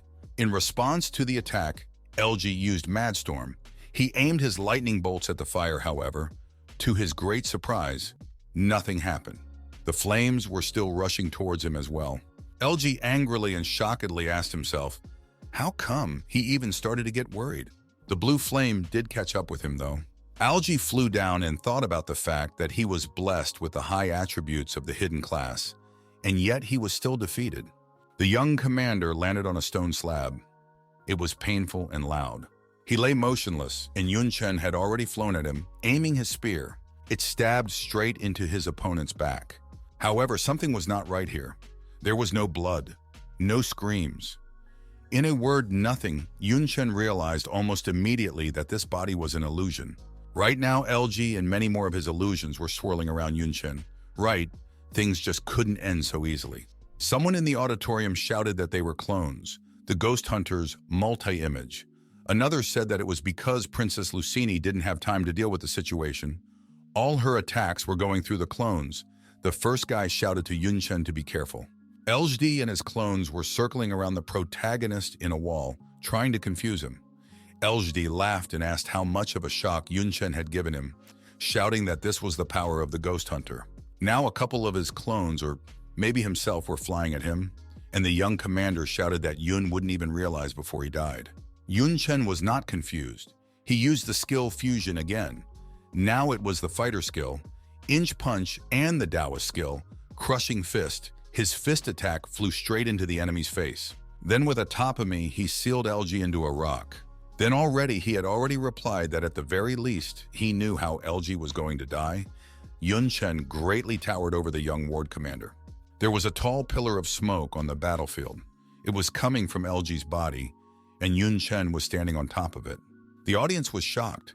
They marveled at how Yun Chen had toppled him. They shouted how fierce Yun Chen was. Someone said that the dark novice was like a toy for him. Another guy shockedly asked if his opponent was dead. He was talking about LG, but unfortunately a third guy remarked that no, he was still alive. He also shouted that LG's wounds healed terribly fast. Yun Chen looked at him silently. Now the dark novice smiled and said that he had received the blessing of one of the 72 demon lords, and therefore his body was immortal, said that Yun Chen would not be able to kill him. Then the young ward commander was very much surprised by something. His previously relaxed eyes widened greatly. All because Yun Chen wasted no time and used the Taoist skill, crushing step, and fighter skill, piercing strike. He struck straight at LG and immediately found himself in the rocks. The ground around him also started collapsing rapidly, and Yun said that he would make meat gravy out of him then. Now he was using the mad trampling skill. Algae was being pelted with rocks and heavy blocks. He was now far from being as complacent as usual. His black eye lit up and he hissed that Yun Chen was a bastard and would not settle down. Yun Chen managed to bounce away before a black magic pillar appeared from where he was trampling his opponent. LG appeared from there. He was liming and telling the enemy that he seemed to have not yet realized the situation either. Yun Chen recalled the feeling and realized that LG was no longer human. Black and bony wings grew on his back, telling him that he had absorbed 2 essences of the god of war and had commandeered 3 hidden classes. Screaming that a lowly classless like Yun Chen was just a fake of him, he now had activated Ghost Hunter, Hunting Mode, Dragon Slayer power and Storm Shaman, Storm Control. LG promised to put the arrogant Yun in his place. A strong wind appeared. Soon there was an explosion that took up almost the entire battlefield. LG used a piercing spear and threw it at his opponent. He was now smiling contentedly. The piercing spear was so strong that it shattered the arena and large blocks of rocks flew down. The people in the auditorium were shouting about how immutable the power of the skill was. Its power was higher than the previous one.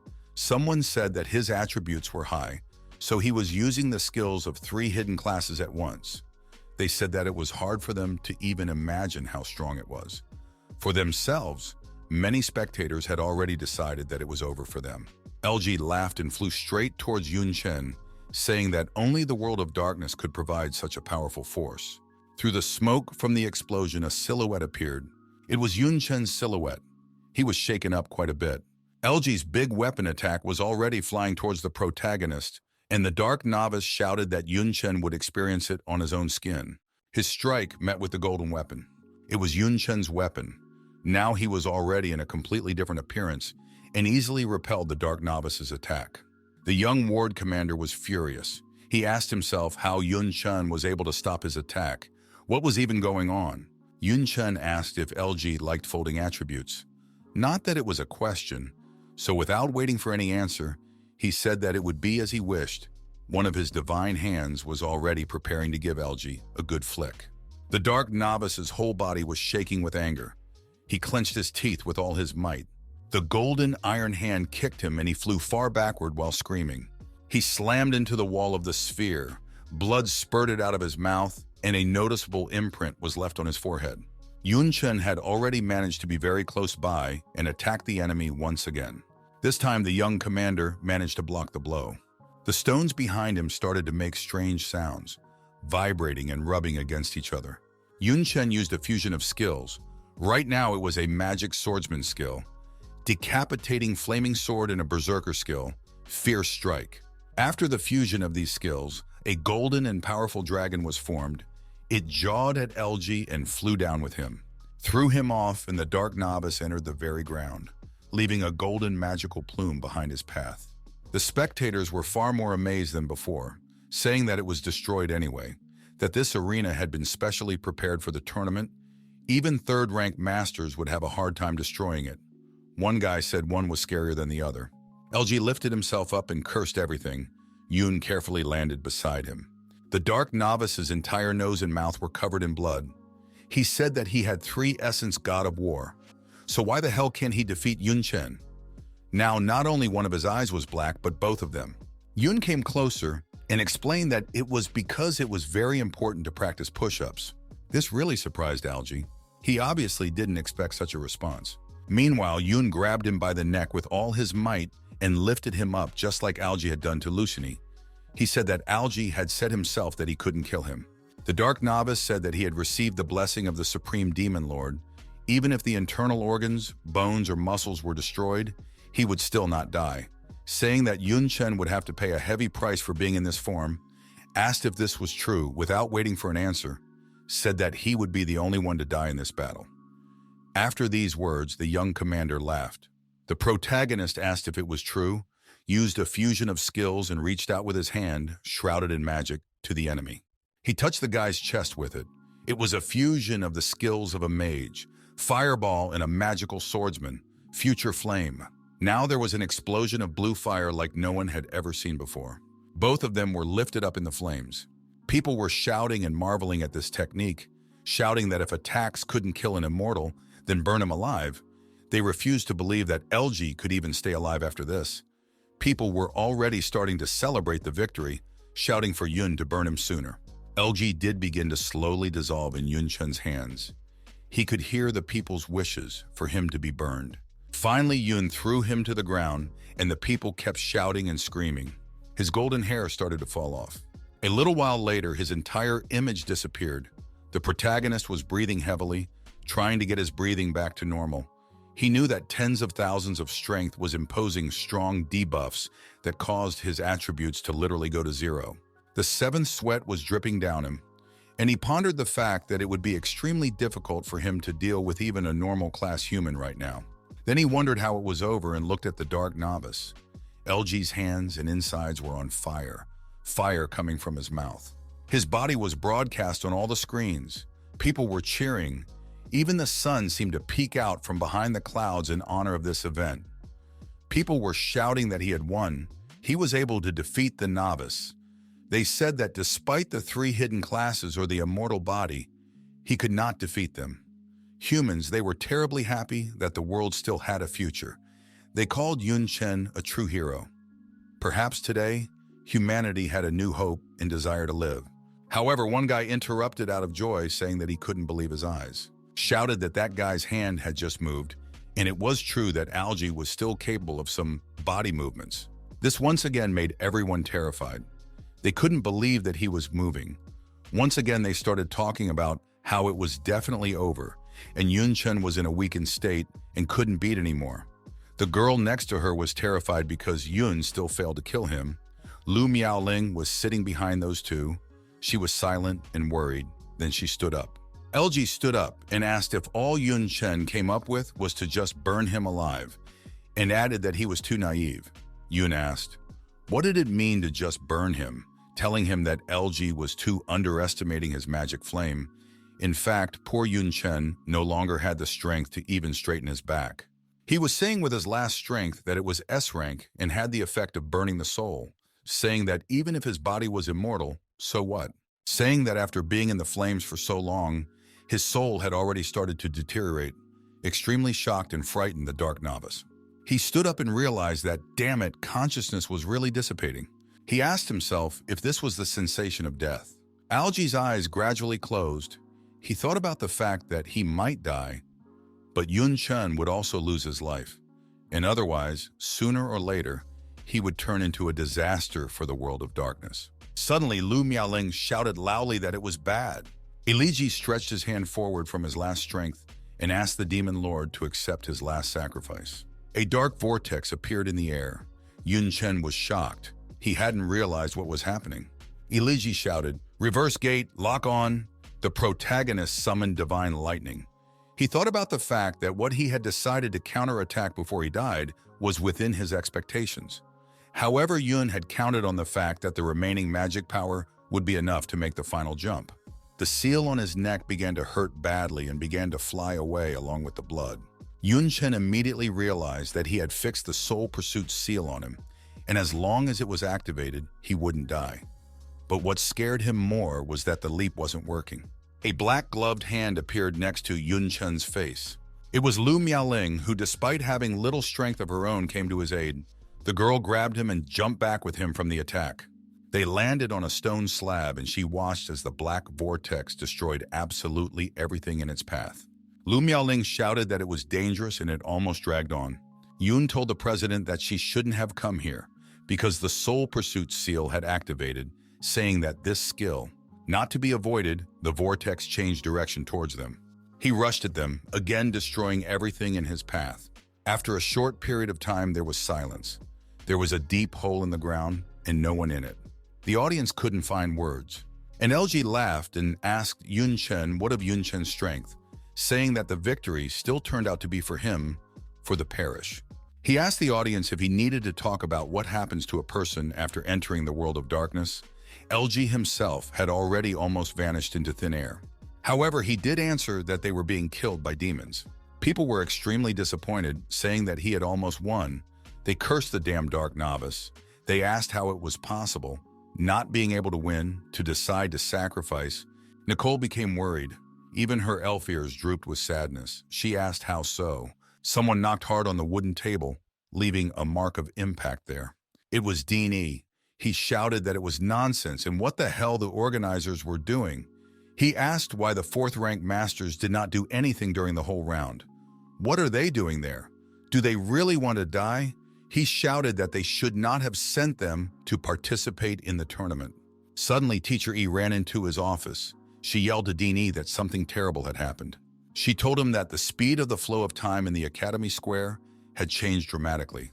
The surrounding buildings and trees were collapsing and being subjected to atmospheric pressure. In addition, many students had been sucked in. A green dome appeared outside on the Academy grounds, where the students were watching the World Tournament with a single small silhouette of a person in it. Teacher Mi explained that it was Yun Tan who had lost control of the skill. The students of the Academy shouted that they should run away quickly and never go near her. Another guy said that he had just been near her, and in the meantime, half of his body had aged. Now one half of his hair had shaved and his face had wrinkled a lot. The girl next to them asked who was the student. Poor Yun Tan was mourning her brother. Her pupils were missing, and tears were streaming out of her eyes. The drops weren't falling, they were liming in the air, just like Yun Tan herself. Elvic laughed and said that the final victory was for their organization. Said that the only genius capable of defeating LG had fallen, shouting that humanity was destined to fall into despair. Xia Qingcheng remained silent, and Zhao Yu threw her chains at Elvic and asked how he still dared to laugh. Her demon chains tied his neck so that he had to cough out quite a bit of blood.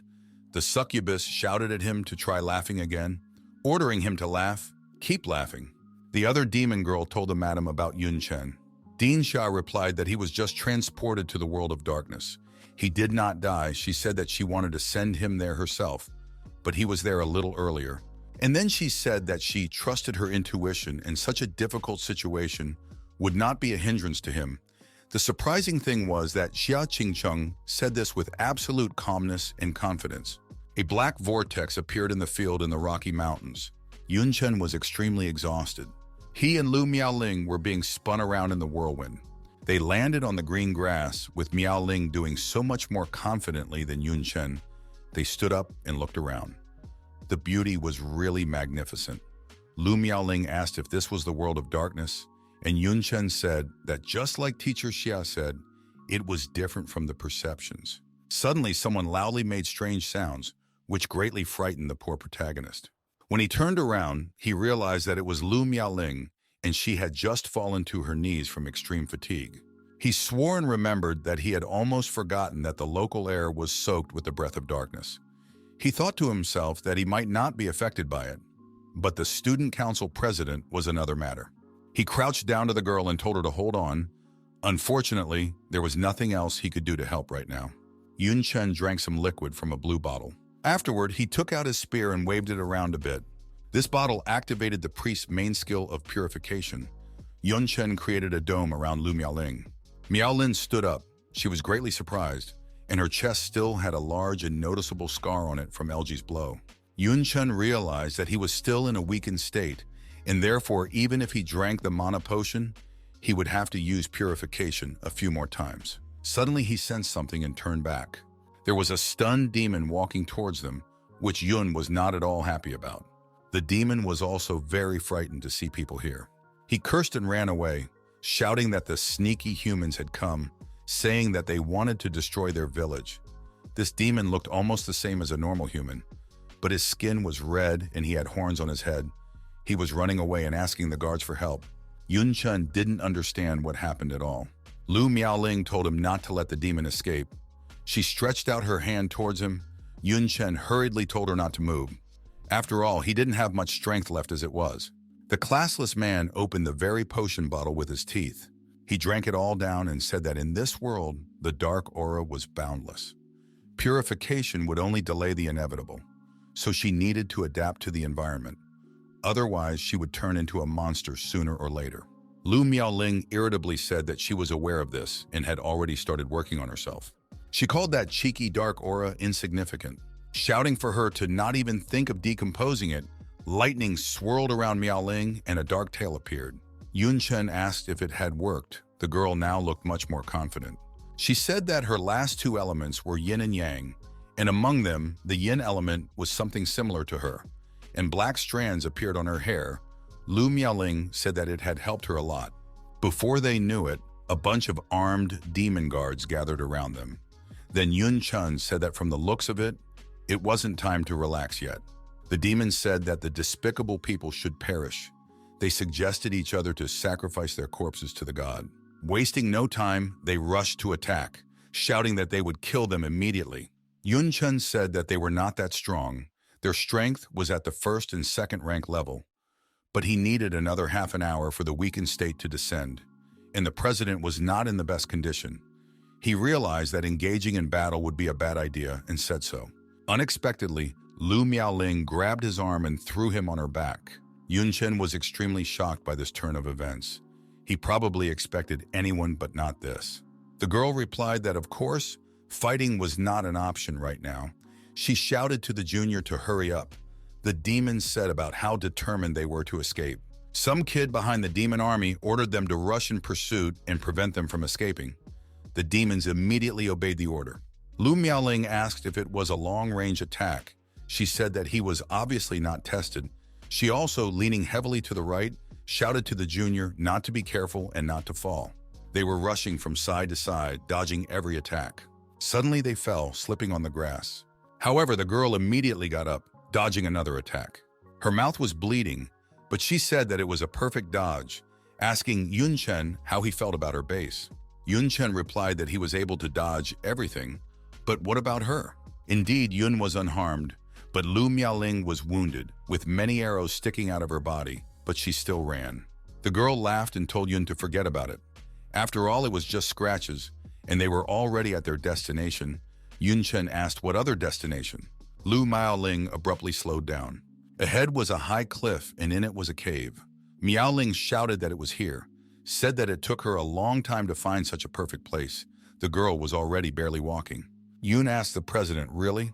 The girl, without any warning and without letting him finish speaking, grabbed his sleeve, threw him inside, and said that she didn't have much strength left to run with him in her arms, and therefore he should stay inside and not get out so as not to cause her any unnecessary trouble. Yun Chen painfully fell down in the cave. He reprimanded himself and said that the only advantage of this area was that it was easier for her to defend him at the entrance. But the disadvantages were just as obvious. Standing at the entrance of the cave, she would lose her advantage of movement during the fight. And that's not taking into account the fact that she had nowhere to retreat to. Yun looked at his hand and said that even if he were to rush into battle right now, it would only get in the way under his feet, and there were still 18 more minutes until the weakened state ended, and the only way to survive was to hold out.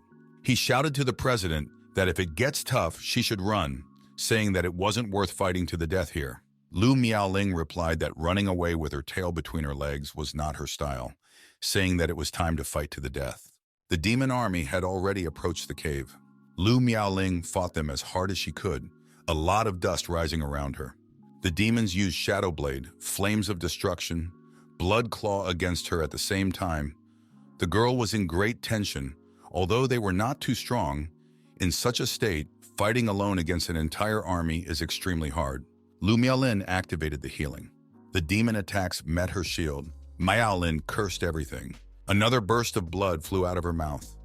They realized that such a small flame would not be enough. Yun Chen was burning with shame. After all, he saw how hard it was for the president to be there alone. However, he realized that he couldn't go out now. He was too tired and had to restrain himself until his weakened state subsided. Lu Miaoling turned around to check on him. She was pleased that, as expected of a junior, he had gotten his emotions under control. The girl thought it was a wise decision. Then she said that elemental magic consumes too much magical power, so it would be foolish to drag out the fight. She now had big fox ears and red hair, as well as many pigtails. She said that since this is the case, using a state best suited for close combat, she activated the heavenly fox blood madness. Lu Miaoling's long claws appeared and her eyes turned black. The demons shouted to the bloody humans that they would regret if they decided to keep them alive. All the demons shouted with glee that they would kill her. Miaolin rushed towards them and shouted for them not to overreact. After all, they demons were the only ones here who deserved to die. Once again, a tense battle ensued. One of the demons was right at her back and damaged her tails. However, the girl was lucky to jump up and push it hard. While defending herself from another attack, the demons attacked her absolutely mercilessly. Soon everyone was exhausted, the demons were breathing heavily, and Lu Miaoling sat on the ground. She thought about how it was a shame for her to be beaten by such weak demons, like a tiger being mauled by a stray dog. The demon said that she was a terribly ugly person, asking how she was still holding on after receiving such serious injuries. Was she really going to fight to the death? They said that with her strength, she could very well escape, but she didn't. Lu Miaoling heard their conversation and therefore told them that running away was not for her.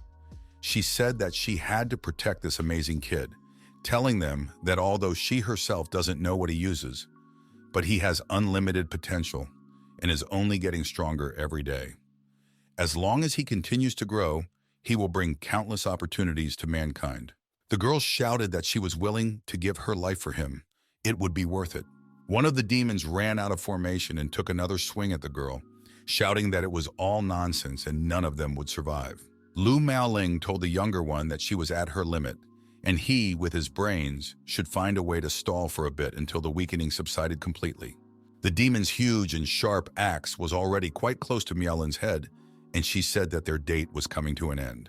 The demon was screaming for her to die already and was already ready to chop the poor girl's head off. However, a hand blocked his attack. It was Yun Chen's hand. He told Lu Miaoling that no, the date would continue, and Lu Miaoling was shocked to see him in front of her. She asked Junior how he did it and if his weakening had subsided. Yun replied that not really, 3 more seconds. But those 3 seconds would be enough. The skill, Invincible S+, gives immunity to all kinds of attacks as well as control for 3 seconds. The demon who attacked earlier was shocked. He asked how come, and then said that this guy is also a problem, and therefore ordered the rest of the demons to kill him. Now the demons did not attack Lu Miaoling but Yun Chen, wishing him dead and calling him a bloody man. Yun Chen used skill fusion. For himself, he started counting down. He fused the skills of Mage, Fireball, and Fighter. Strike and Blue Fire started pouring out of his hands. Only 2 seconds left. Now only 1, he swung his fist and sent it far forward towards the crowd of demons, shouting that it was a cloud dispelling magic strike. The demons were struck with blue flames and screamed loudly, burning alive. It was finally possible to breathe easy. Lu Miaoling said how glad she was that it was finally over. Yun replied that it wasn't a fact yet. They had encountered those demons by accident, and he had some kind of box in his hands. It turned out that it was a box of ointment for the mark on his neck. He smeared the ointment on his neck, trying to disguise it, saying that if they didn't deal with something like this, a situation where they would be chased would be inevitable. Finally, the seal around his neck began to disappear. Now it had disappeared altogether. Too bad it wouldn't last long. Yun Chen came out of the cave and said that in addition, in the top direction was something that made him worry. There was a rock with an elevation where a cave would also fit perfectly. Indeed, there was a cave. Inside was a mighty demon and someone else in a ragged white robe. The demon had a pumped-up body, blue skin, and hair. But despite that he had a human face, he said that an aura of soul-chasing markings appeared here. He asked the demon behind him if he was sure it was humans. The demon only had 1 horn for some reason. He fell to the ground and told the demon that he was, after all, the demon lord, the great demon clan of the Broken Knight. He asked why would he deceive him, shouting that it was the absolute truth. The demon lord replied that based on his description, this person is Yun Chen, but he does not know how he manages to hide the aura of the soul pursuit marker, said that they would have to track him down, and the demon in white robe asked if he would let that damn person escape. The demon lord came out of the cave and interjected and said that no, they would not be able to escape because at the end there was only a path of death waiting for them. He said that there up ahead is a vast forbidden mountain range, a legendary land that the deity has forbidden to enter. No one dares to set foot on it, not even to mention the demon kings of the 72 tables. The demon lord said that they would be locked there, and he would only have to catch up and greet the 2 men awaiting their deaths. There were rocky mountains all around on the horizon, as well as many loose houses.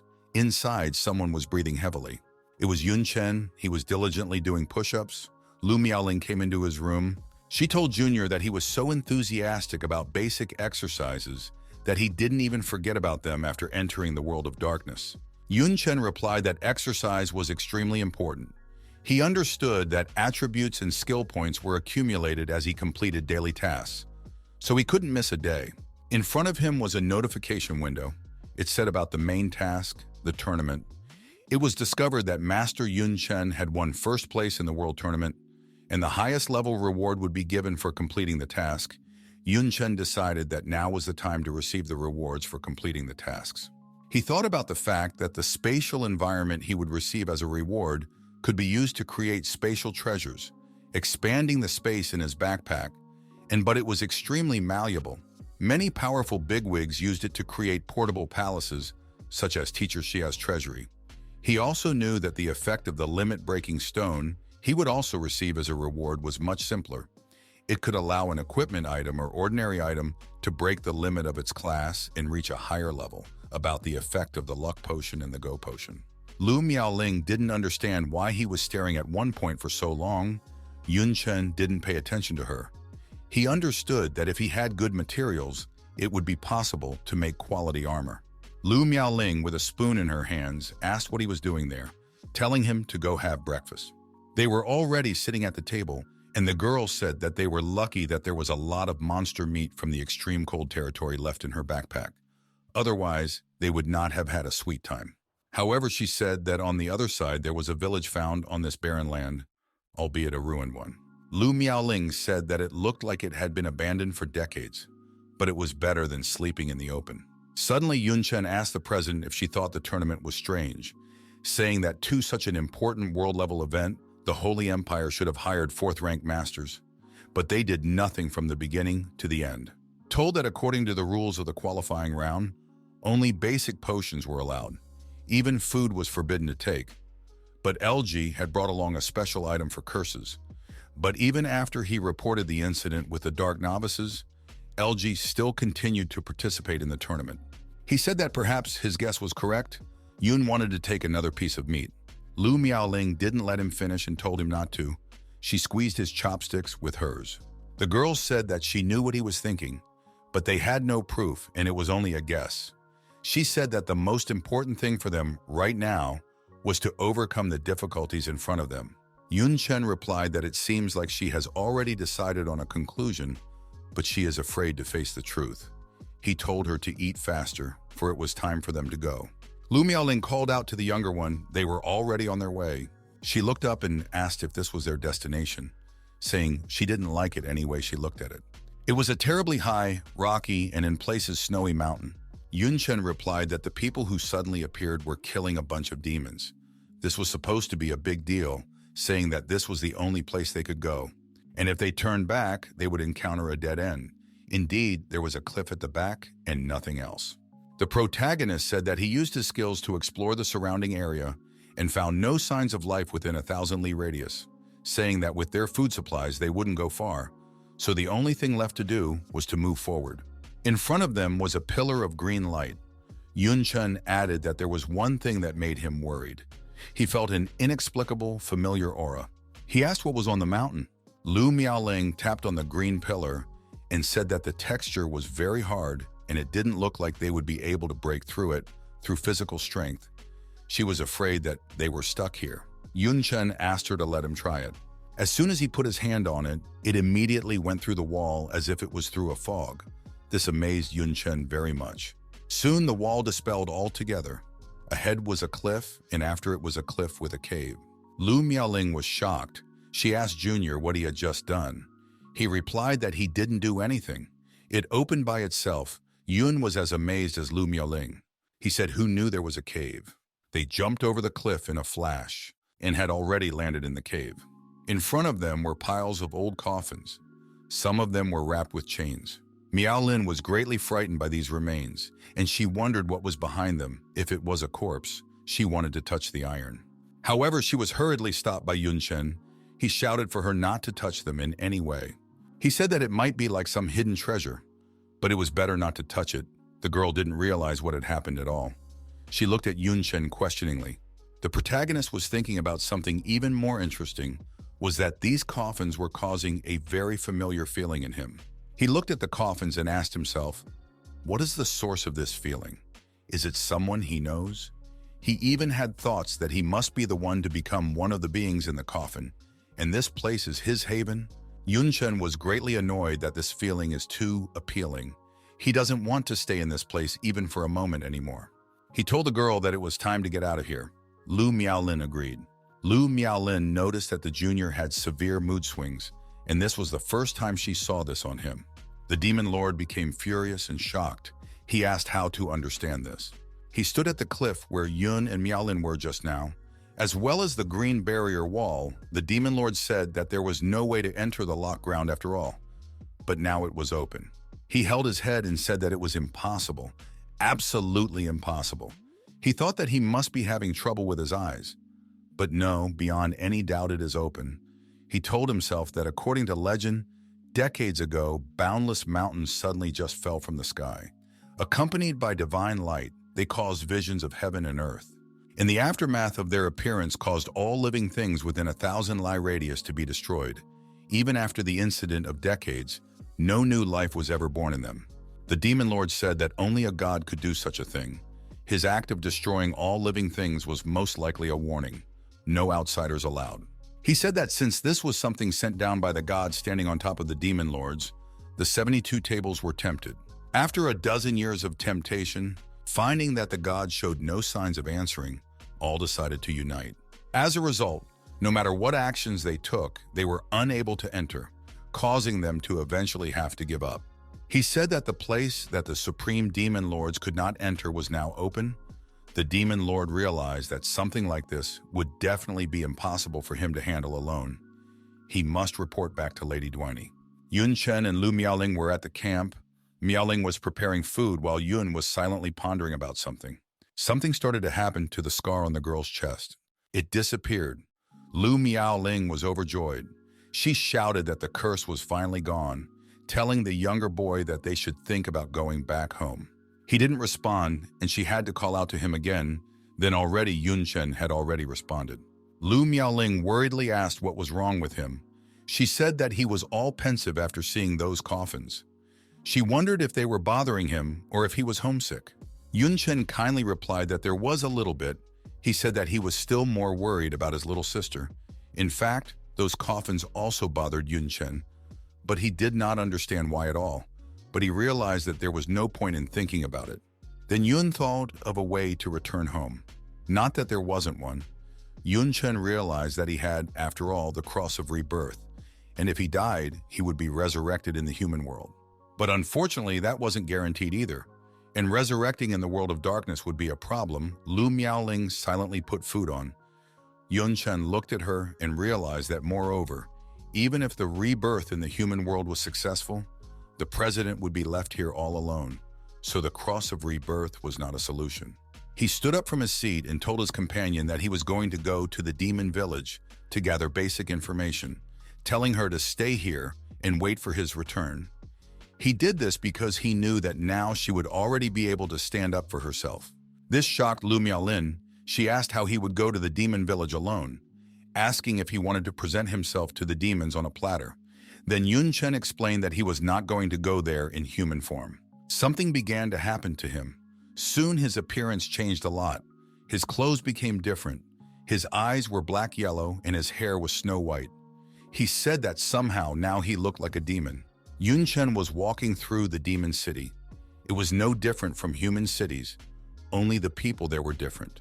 The protagonist passed by the locals, and they shockingly turned around and shouted how handsome he was and looked like a member of the Dark Knight clan. But something was different. Someone suggested that he was a half-breed. Yun Chen walked and thought that there was a difference in appearance. But the way of life of demons is not really different from that of humans. He does not see the scientific and technological tricks. Perhaps they just did not develop in this direction. Or maybe it is because they are used to the current ways. His feet were barefoot and he stepped on hard stone materials. He decided that if that was the case, then this was the most appropriate place to get information. In front of him was a pub. Yuen walked inside. He was immediately greeted. He was called a visitor from the Dark Knight family and asked what they could do for him.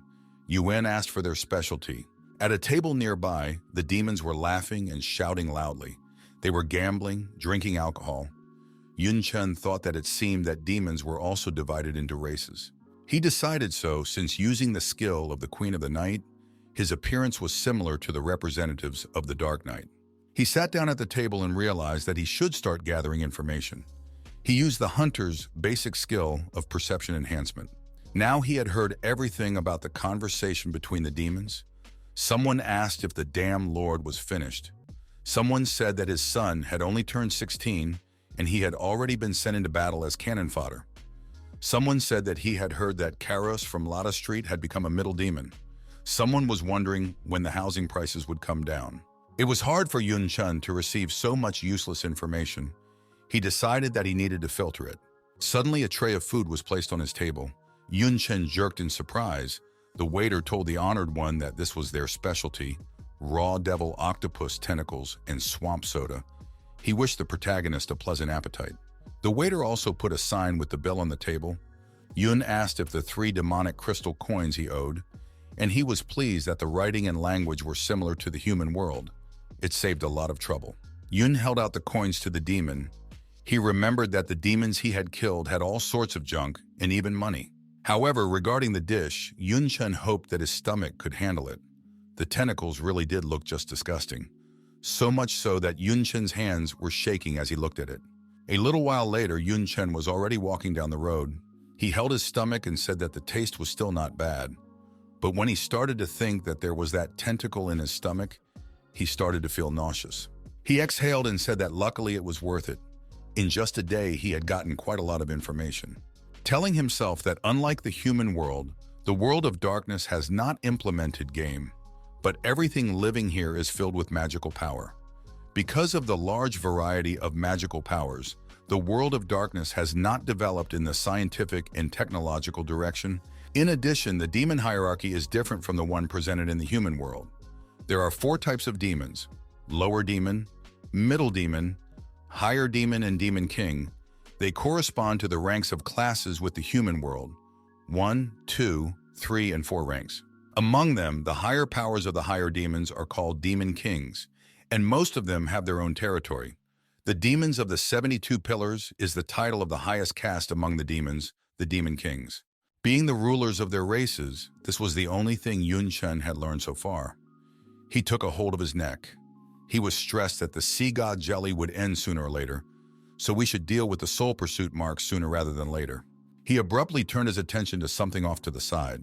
There was a whole crowd of demons fleeing desperately from someone, shouting that they should run, that the Lord's guards were here, that they were taking away demons as cannon fodder again, begging not to be caught, shouting that they didn't want to die on the front lines. The demon that arrived shouted and asked why they were scattering, saying that it should be a great honor for them to die on the battlefield. The Lord's guards had an army of knights in armor, and the demon that was culling was riding a golden beast. The demon shouted that it was a great honor to give his body for the good of their demon king. Then he couldn't stand it and ordered the army to grab everyone between the ages of 15 and 60.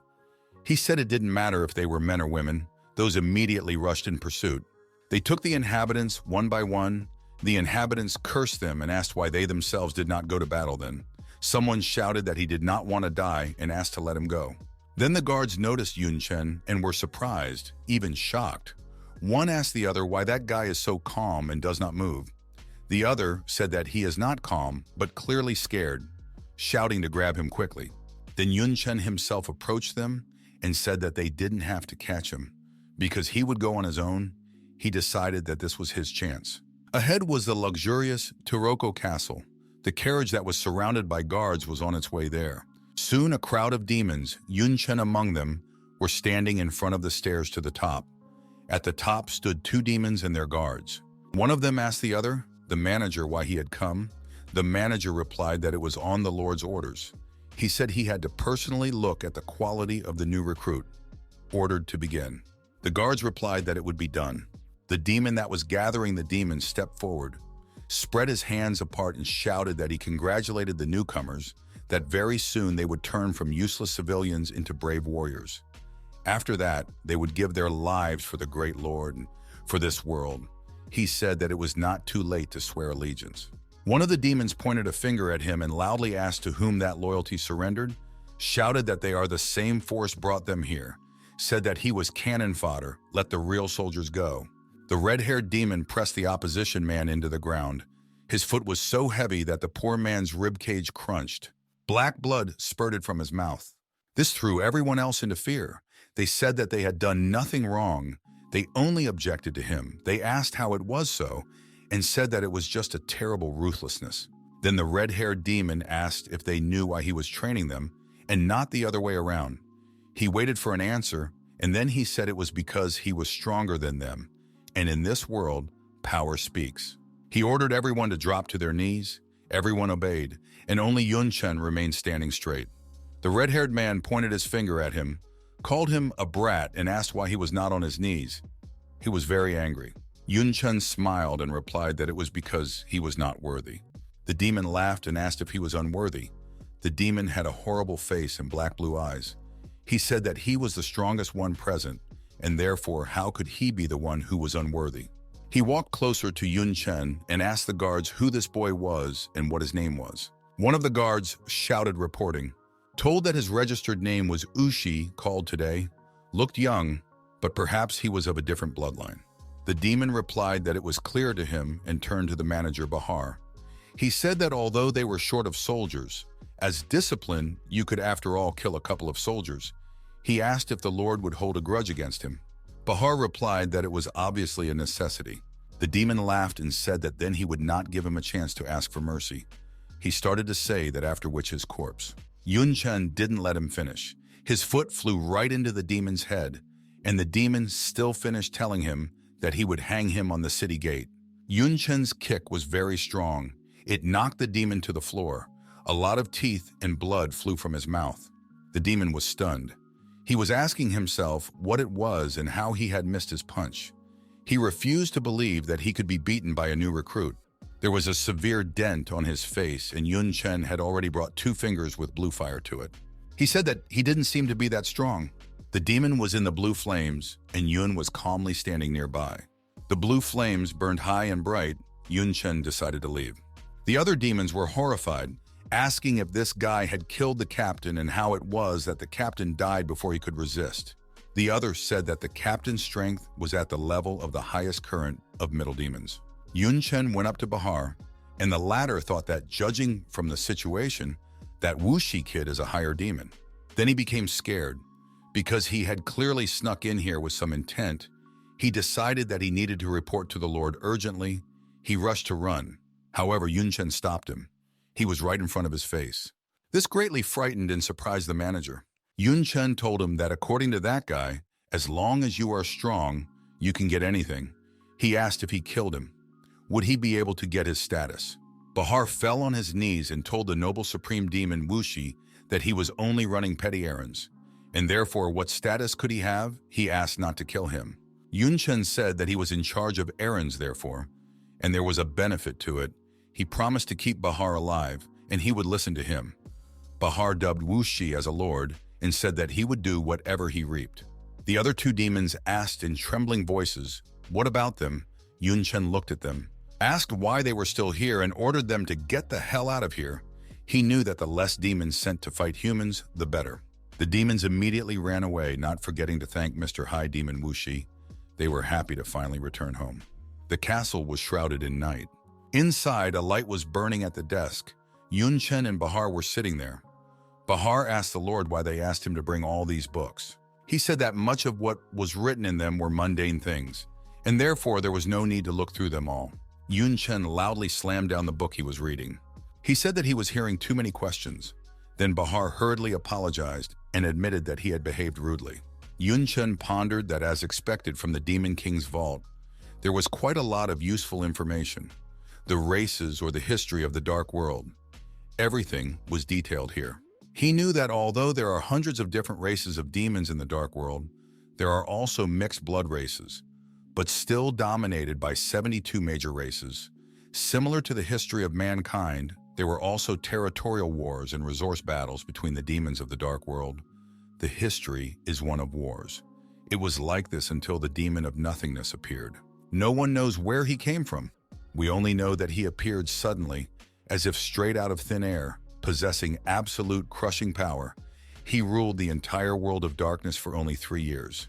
After becoming a supreme creature, he then divided the world of darkness into 72 kingdoms, based on the power of demons, gave them to the strongest of all races, the so-called 72 pillars, thus forming the current structure. Thanks to the mutual restraint of the 72 pillar demons, coupled with the absolute power of the demon of nothingness, the world of darkness finally put an end to the endless war.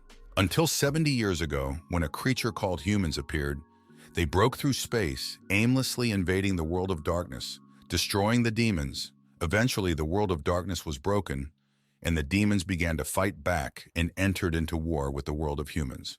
However, as far as Yun remembers, people at that time didn't have the kind of forces to invade the world of darkness. Defending territory on the front lines is extremely difficult. The information in the book is most likely fabricated, but what's the point? And this moment in time is extremely mysterious. It was at this time that the integration of the game into the human world began. Chen couldn't believe that it was just a coincidence. Yun asked Bahar what he thought of humans. The latter replied that they were vile creatures. He shouted angrily that they had destroyed their world and his important partner had been tortured to death by them right in front of him. Chen queried about his eyes. He also asked if he wanted to say that there are humans in the world of darkness. He asked if he had seen them at all. The man replied that of course there are. Humans do vile things. Sooner or later he will destroy them. Yun thought that it was no wonder that just by entering the world of darkness, the civilian demons were so frightened. It seems the real situation is different from what he imagined. He decided that he needed more information. Suddenly, a system notification popped up. There was a task that said that Chen should now become the Demon King. Yun laughed and thought it was an interesting assignment. Plus, it was just in time. He would need a high status to get more information. He turned to Bahar and asked what the conditions for becoming a Demon King were. The latter hesitated. In fact, he was afraid that if he asked such a question, would he really? Chen asked again. Then Bahar told him that first of all, he must have the blood of the night demon race flowing in him. After all, Tiroko belongs to one of the 72 demon races. The night demon race said that only those with night demon blood flowing in them can become a demon king. Chen told him to take a look at him and asked if he met the condition. Bahar was drenched in sweat and shouted that he did, and even very much so, saying that except for his height, he was quite skinny like the pure-blooded demons of the night demon race. Chen knew that the Night Queen was the ruler of the night demon race. Considering the talent and reincarnation skill he received from her, there should be no problem. He asked what other conditions were there. Bahar said assassination. One must kill the current Demon King and take his Demon King weapon. Yun replied that was fine. He also told Bahar that it was time for him to start changing his tastes after serving another Demon King for so long. A wind blew from the wooden passageway which kicked up dust. There was a red mighty bull that was carrying someone noble. Sati the Demon King was sitting on the beast. He had the same eyes and hair as Chen. The man looked strong and satisfied. He was holding a glass of expensive wine in his hand. Then Sati noticed the guards looking at them. He wondered what was going on. He saw that the guards had some sour faces. He assumed that something was wrong. Soon the guards themselves ran up to the Lord and shouted that their captain had been killed by a demon from another city. This made the powerful Lord terribly angry. He asked where this demon was, shouting that he would kill him now. The frightened guard pointed his hand to the door in front and said the demon was inside. Sati immediately rushed inside and called out to the bastard. He was furious. Hardly anyone would want to get at his hands right now. In front, Chen was sitting on the throne, and the manager Bahar was standing beside him. Yun rather said that the chair was quite comfortable, asking if it would be okay if he sat on it for a few more days. Lord Sati was shaking with sheer anger. He pulled out his mighty weapon and shouted that the guy was Death Wish. He slammed it against the ground and summoned an explosive hammer. The shockwave carried towards the throne where the protagonist was sitting and cut the ground. The impact was already very close and even broke the stairs. Chen lightly struck the floor with his staff. Everything stopped, only dust rose, and Chen said that it was a good chair and it was a pity to blow it up. Sati raised his weapon again. Now he flew at Yun from above and shouted at him to get out, because it was his and he had no right to even touch it. Sati's hammer was already close. Yun held his spear in his hands. He stood up from his throne and batted Sati away. This angered the demon even more, and now they both attacked each other, a lot of dust rising around. There was a huge explosion. The guards were shocked and scared at the same time.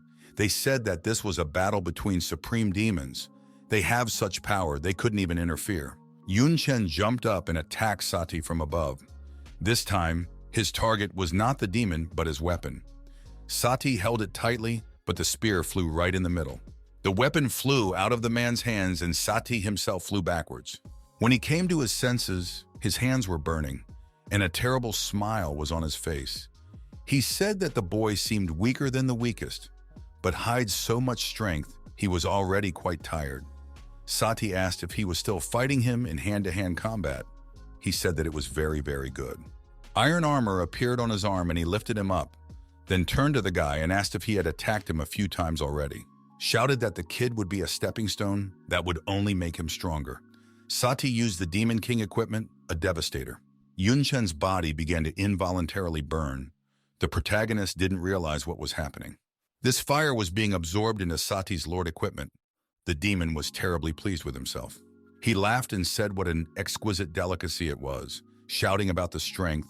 A continuous stream of power poured out of the stranger. Chen realized that the number of his attributes were rapidly decreasing and he was getting stronger. That was when he realized that this was the so-called demon equipment. It would be difficult to deal with. Sati turned to the guy again, told him that his ruin hand was not only stealing power, shouted that he would die from his own skills, and let him fall in terror of his abilities. This all made the man very happy. He laughed loudly. Sati loudly summoned a fireball and flames gathered in front of him. After the ball slowly flew towards the master, the power stopped flowing. Chen easily and indifferently caught the fireball. This stunned and shocked the Demon King. The guards were also shocked. One asked if it seemed like it was just now, wasn't he a supreme demon who was on par with the Demon King? Another asked why his skill was so weak. They shouted that even they could make such a small fireball. Then Chen told Sati that the fact that he could steal his target's skills was beyond his expectations. But unfortunately, he would not be able to use his skills. Yun used a fusion of mage skills, a fireball and a magic swordsman, attracting raging flames. A huge-sized ball of blue flame of the Queen of Night flew at the Demon Lord. Chen shouted to the Lord to absorb the cloud of magical flame. The fire fell on the man, and the man screamed loudly. He managed to climb out of the flames. Sati flew at the enemy, screaming that he was a bastard and not to overestimate himself. His hand was already very close to the protagonist. Yun managed to recoil using Ghost Step before the man attacked. He asked if he wanted to steal attributes as well, saying that his royal equipment was useless if he couldn't hit it. Yun used the fusion of skills again, this time Knight, dissecting Space Gap and Swordsman, Provocation. Now he pointed his sharp weapon at Sati. Together these skills were Space Rift Dissecting. He cut the air with his sword. Then Sati fell face first into the floor, and Chen landed neatly. Chen was surprised that, and is a Demon King, he thought about the fact that except for the difficulty of the Demon King equipment, he himself was weaker than he thought. He realized that Sati was not the equal of even a queen like Xiaoyu. Bahar and the guards entered the room. They were amazed at what they saw, that the king had lost, that King Sati was completely defeated. The guards asked if they had to. Bahar was the first to fall on his knees and saluted King Ushi. All the guards did the same. They repeated the greeting several times. Then Chen smiled. Because he realized how the kings actually felt, he decided that it was pretty good. He had already had time to put on his Demon King equipment. Yun decided that it was worth it to scrutinize it before using it. Demon King's equipment. Destroyer, racial restriction. Demons of the Dark Night, quality. Legendary attributes, strength plus 800, dexterity plus 800, effect, steal. The success probability of stealing skills and items is increased by 40%, effect. When attacking, there is a 20% chance of accidentally stealing an opponent's attributes or skills. The probability of successful theft decreases if the opponent's level is lower than the wielder's level. Stolen attributes disappear after 24 hours. after which re-stealing is possible. Note, the equipment has been passed down by the kings of the Dark Knight Demon Clan from generation to generation for 1,000 years, a symbol of the great lord of the supreme demons. A while later, Chen sat on the wooden throne and was engrossed in his new weapon. He was thinking about whether this was really a legendary equipment. This thought made him start to feel nervous, because in the human world, it would be the most valuable treasure. Even among the noble families, Bahar was standing nearby and watching the new master. Chen was really very happy and satisfied. He looked at his hand. It was glowing with a red light. Yun knew that he rarely used a skill called shadow stealing, as the probability of success was quite low, and having a ruinator on his hands now, he would be able to perform a steal right in the middle of battle. The effect would be simply killer. Yun told Baharu that, no, King Sati wasn't particularly strong, even carrying the equipment of a demon king. He asked if all demon kings were at such a low level. Then Bahar had to explain to the esteemed king that he seemed to have misunderstood something.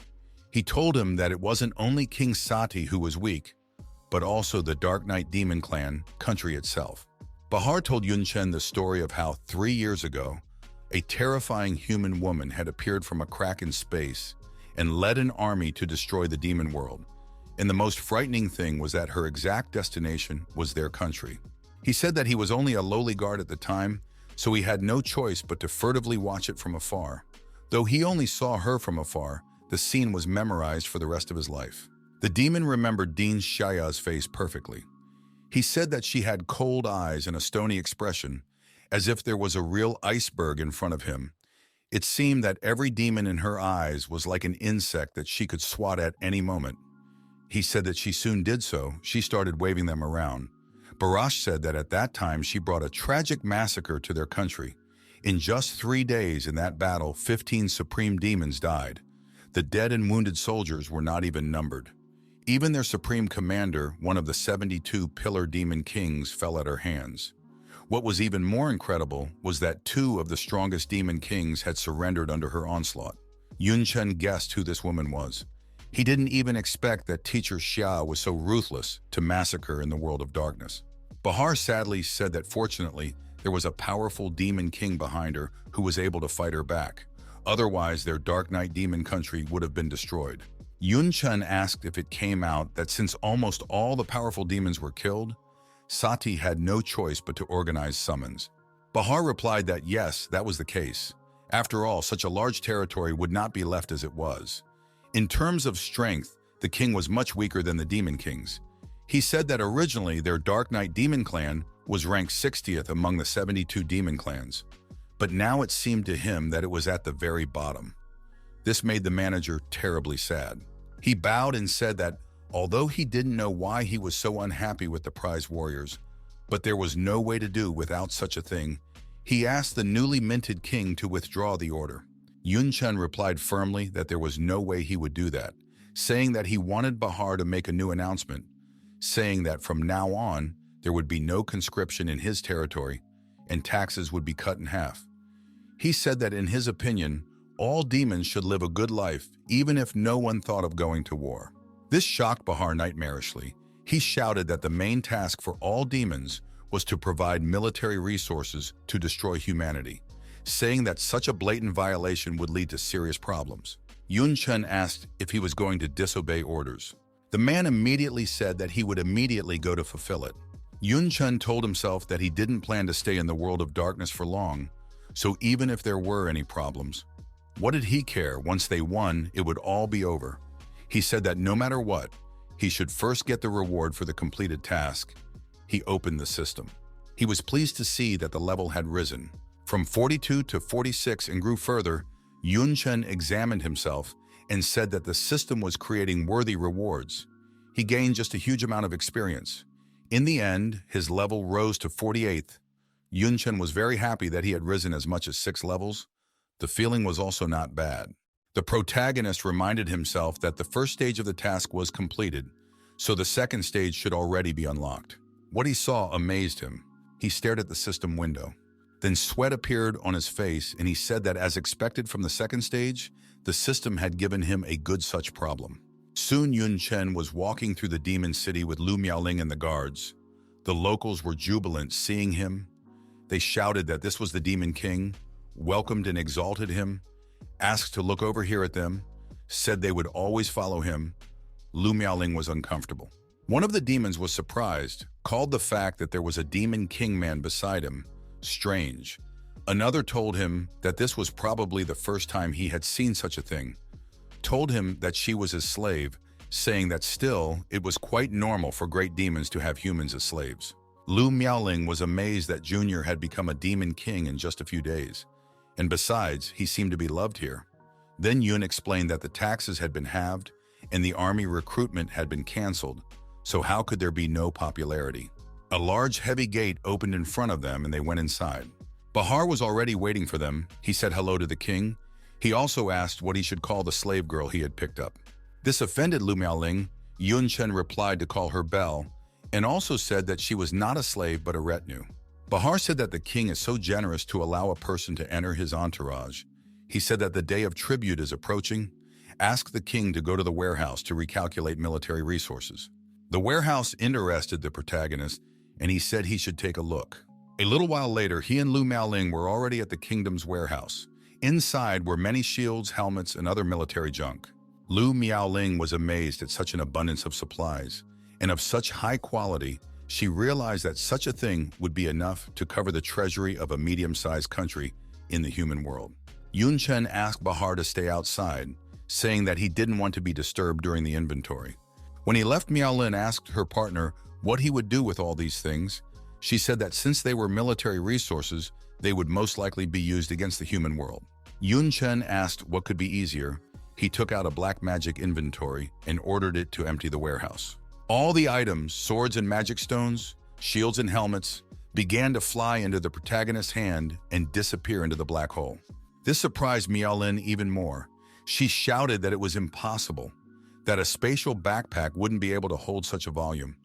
Moreover, he hadn't even changed class, which meant the space in his backpack should be smaller than a normal class holder.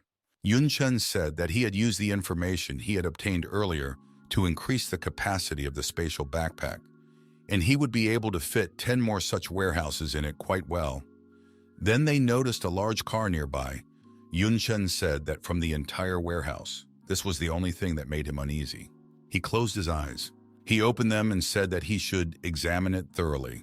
It is a magic accumulation destruction cannon, a unique weapon of the Dark Knight clan demons. Can be installed in missions or used as a standalone weapon. When the weapon is used, the power attribute is increased to 1000. A large amount of magic needs to be accumulated before it can be released. The energy accumulation time is 15 seconds. Chen said that it is a cool thing. Although it takes some time to charge, this kind of thing can be quite useful. Lu Miaoling remembered that she wanted to ask Junior what he planned to do next, how long he was going to hang around as a Demon King. Yun smiled and replied that of course not. His next step is to become one of the 72 Pillar Demon Kings. The second stage of the task was just about that. Ahead was a scary room that contained a small structure made of boxes. It was covered with a small piece of cloth. Lu Miaoling interjected and then asked what other 72 Pillars Demon King was. She asked again if he wanted to become a 72 Pillar Demon King. She was indignant and said that it was absolutely impossible. Even if he was a genius, he would have to grow up a few years. Yun replied that it was indeed impossible in the ordinary way. But it just so happened that the situation in the Dark Knight Demon Clan was special now. He said that because he had already told her on the way, the local Demon King was killed by Teacher Xia, and the Demon King level people were killed. Now only 3 veteran Demon Kings are holding control of the overall situation. Said that of course they are different from the same Sato. After all, they are the real Demon Kings. Yun said that they are currently dissatisfied with the current state of affairs, and the infighting is still going on. Each of them wants to crush each other and become the great Demon King of the Dark Knight clan. After all, there are enough demons to become the Demon King of the 72 Pillars. He asked how they could miss such an opportunity, said that as long as they can keep the plan under control, there will always be an abundance of resources in their pocket to become a Demon King. Yun said that after listening to Bachar, he realized that each of them realized that the infighting would only weaken the strength of the country, so they decided to have a decisive battle in a year's time To find out the winner who would rule over everything, Lu Miaoling asked if he was going to participate. He said that he didn't think it was right, saying that the important thing for them now was to find a way home. Chen replied that he had one guess about the way to return to the human world, but the world of darkness is rarely able to enter. He asked the president if she was sure she wanted to return. Lu Miaoling remained silent. Then she replied that she wasn't really, at least right now, they could help relieve the stress of those fighting on the front lines. If they could settle the strife between the demons, so much the better. However, she said that it would put a lot of pressure on Yun. After all, he would have to face the three powerful demon kings. She said right now he couldn't handle them. Yun said that the truth was on her side, but this method would help greatly increase the strength in the shortest time possible. He shouted that he had an idea and suggested doing so.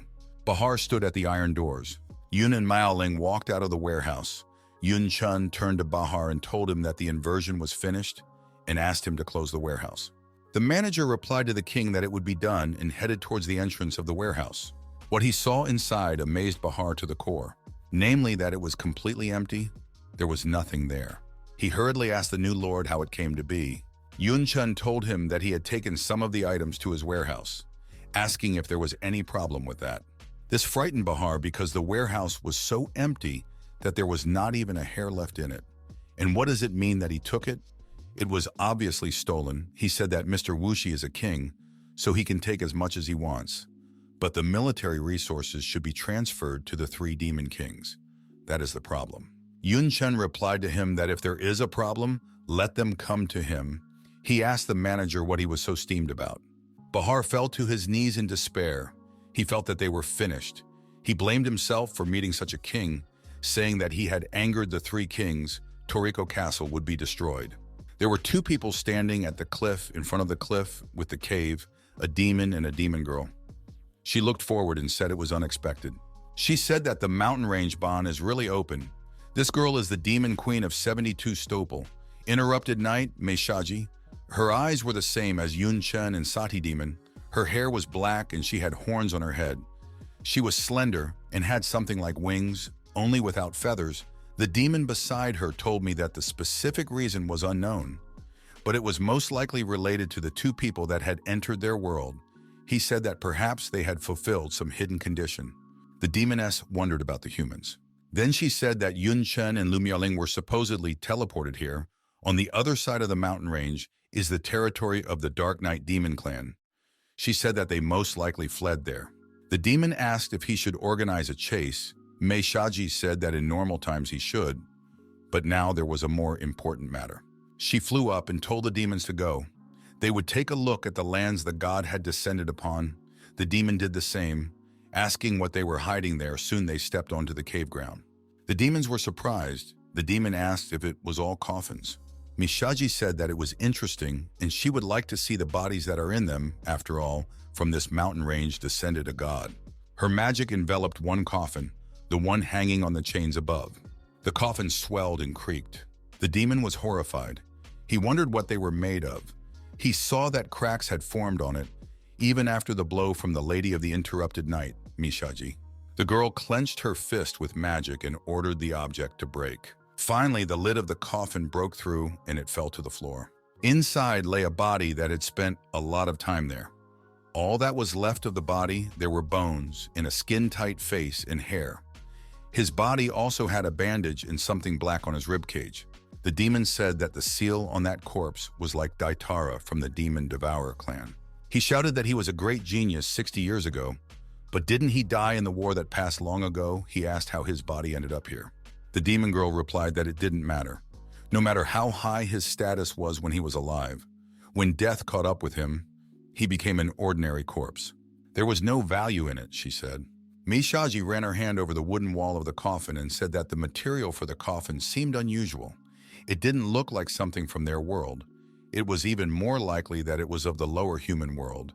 She thought it was a very valuable thing to research, and therefore asked the demon to open everything and take it with him. The demon was frightened by this. He asked if it was worth taking everything. He said that they were still divine objects in case they offended the god. The girl interrupted him with a question about whether he thought the god would be angry with them. She leaned over the body and said they were making sacrifices to the god, so why would he interfere, she said, if he did show himself. The girl stuck out her tongue and said she would like to meet him. She was curious to see what this god looked like. From above, there was a good view of the big city and its central square. There were many visitors in the church. Someone stood on a dais and thanked the nobles and kings from all walks of life for appreciating and participating in their grand auction in Ateria City. He assured those present that their auction today would feature extremely valuable pieces. Chen and Lu Miaoling were also there. They were sitting far away from everyone else. Yun told the girl that for a quick way to increase strength, there was nothing better than equipment. He thought about how the blank blueprint that the system gave out was extremely convenient. To make armor and weapons, just providing the materials was enough. Chen had always prioritized equipping weapons. For him, armor is the foundation, and the lack of it is his weak point. There are 5 kinds of necessary equipment: outerwear, pants, belt, shoulder pads, and shoes. Gathering a complete set of rare equipment can get the effect of a set. Right now, there are 2 copies of S-rank materials he found in the warehouse in his spatial backpack. He is extremely curious what kind of equipment will come out if he puts 5 copies of S-rank materials into an empty blueprint. The demon announced the start of the auction, shouting that they were moving on to their first lot. The first lot was a girl from the Dark Elf clan.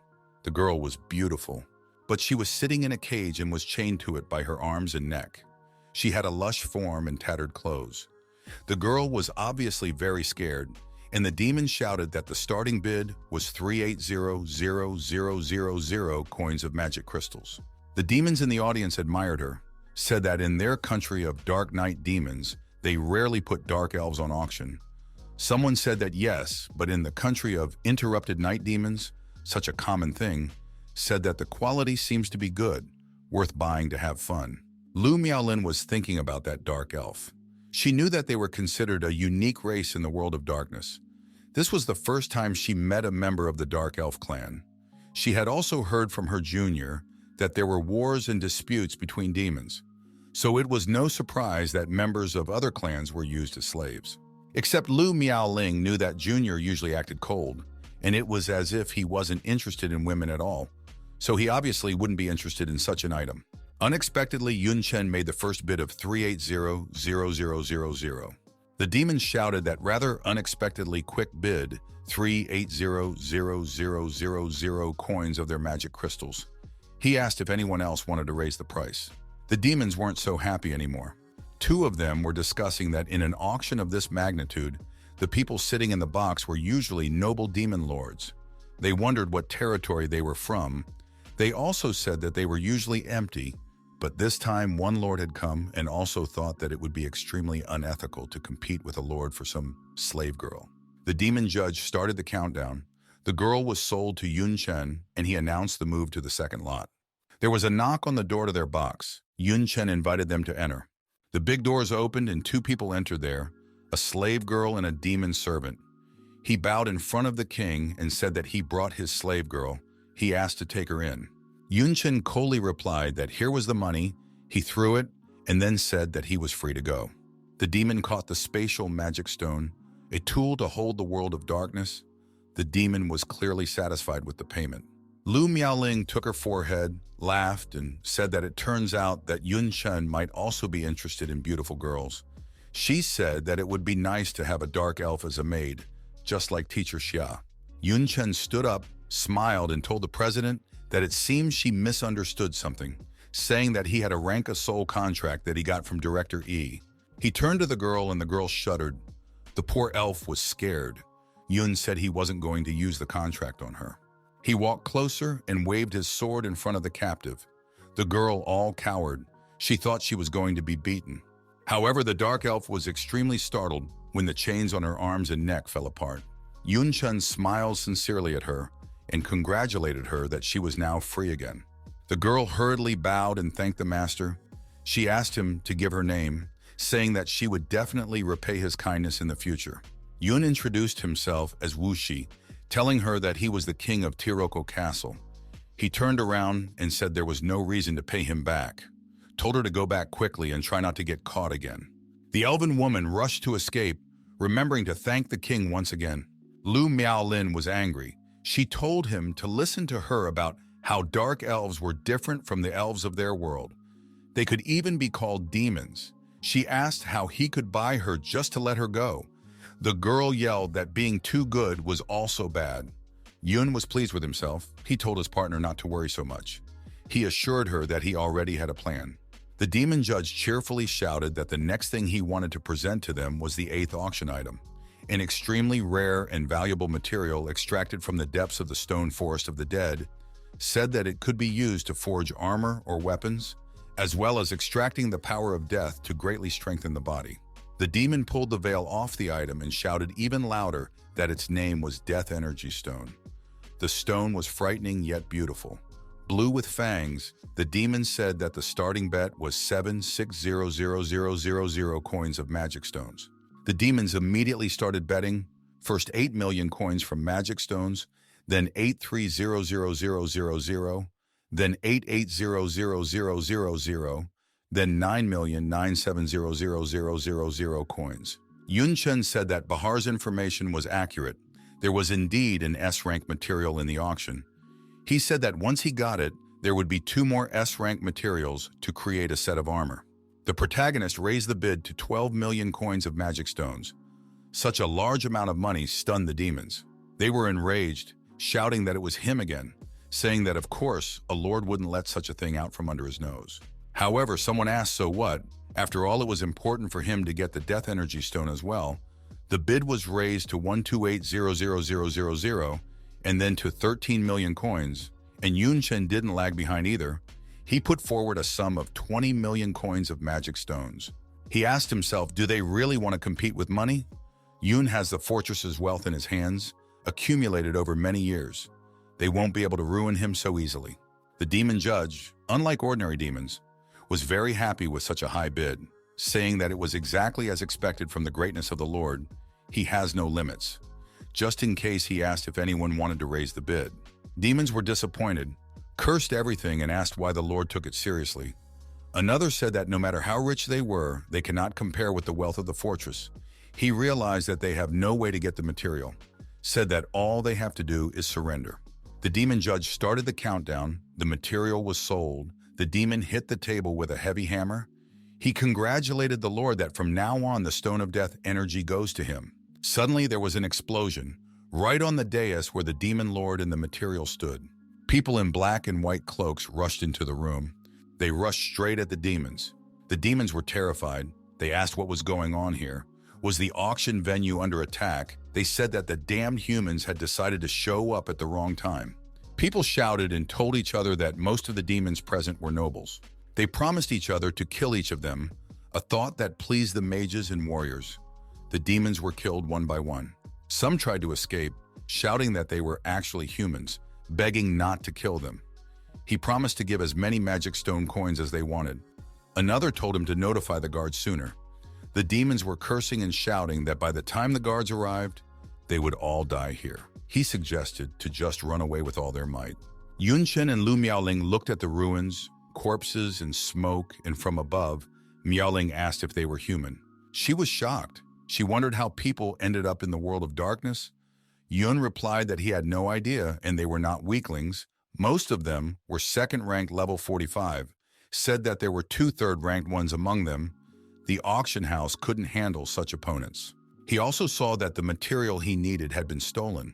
The place where the stone was previously lying was empty. The body of the demon judge was lying next to it. Soon a group of people came out of the room. They were laughing and saying that they had a glorious harvest this time. A man cheerfully told another that there were many useful things at the auction. They didn't even all fit in his backpack. Another replied that yes, and to kill so many strangers, true happiness. He laughed loudly. The mage girl with purple hair told them that despite all this, their mission was not yet accomplished. The new priest needed a lot of precious materials for the 3rd rank. She said that since the Death Energy Stone was in their hands. The girl had a map in her hands. She said they should follow the treasure map to their next destination. Suddenly, Chen landed neatly in front of them. Lu Miaoling was with him. She was fixing her hair, and Yun asked did they really think they could escape so easily? Robbed him, saying that it was quite interesting. He thought that they should talk about a lot of things. The whole group took up fighting stances. One guy said he didn't think they would be chased, not afraid to die.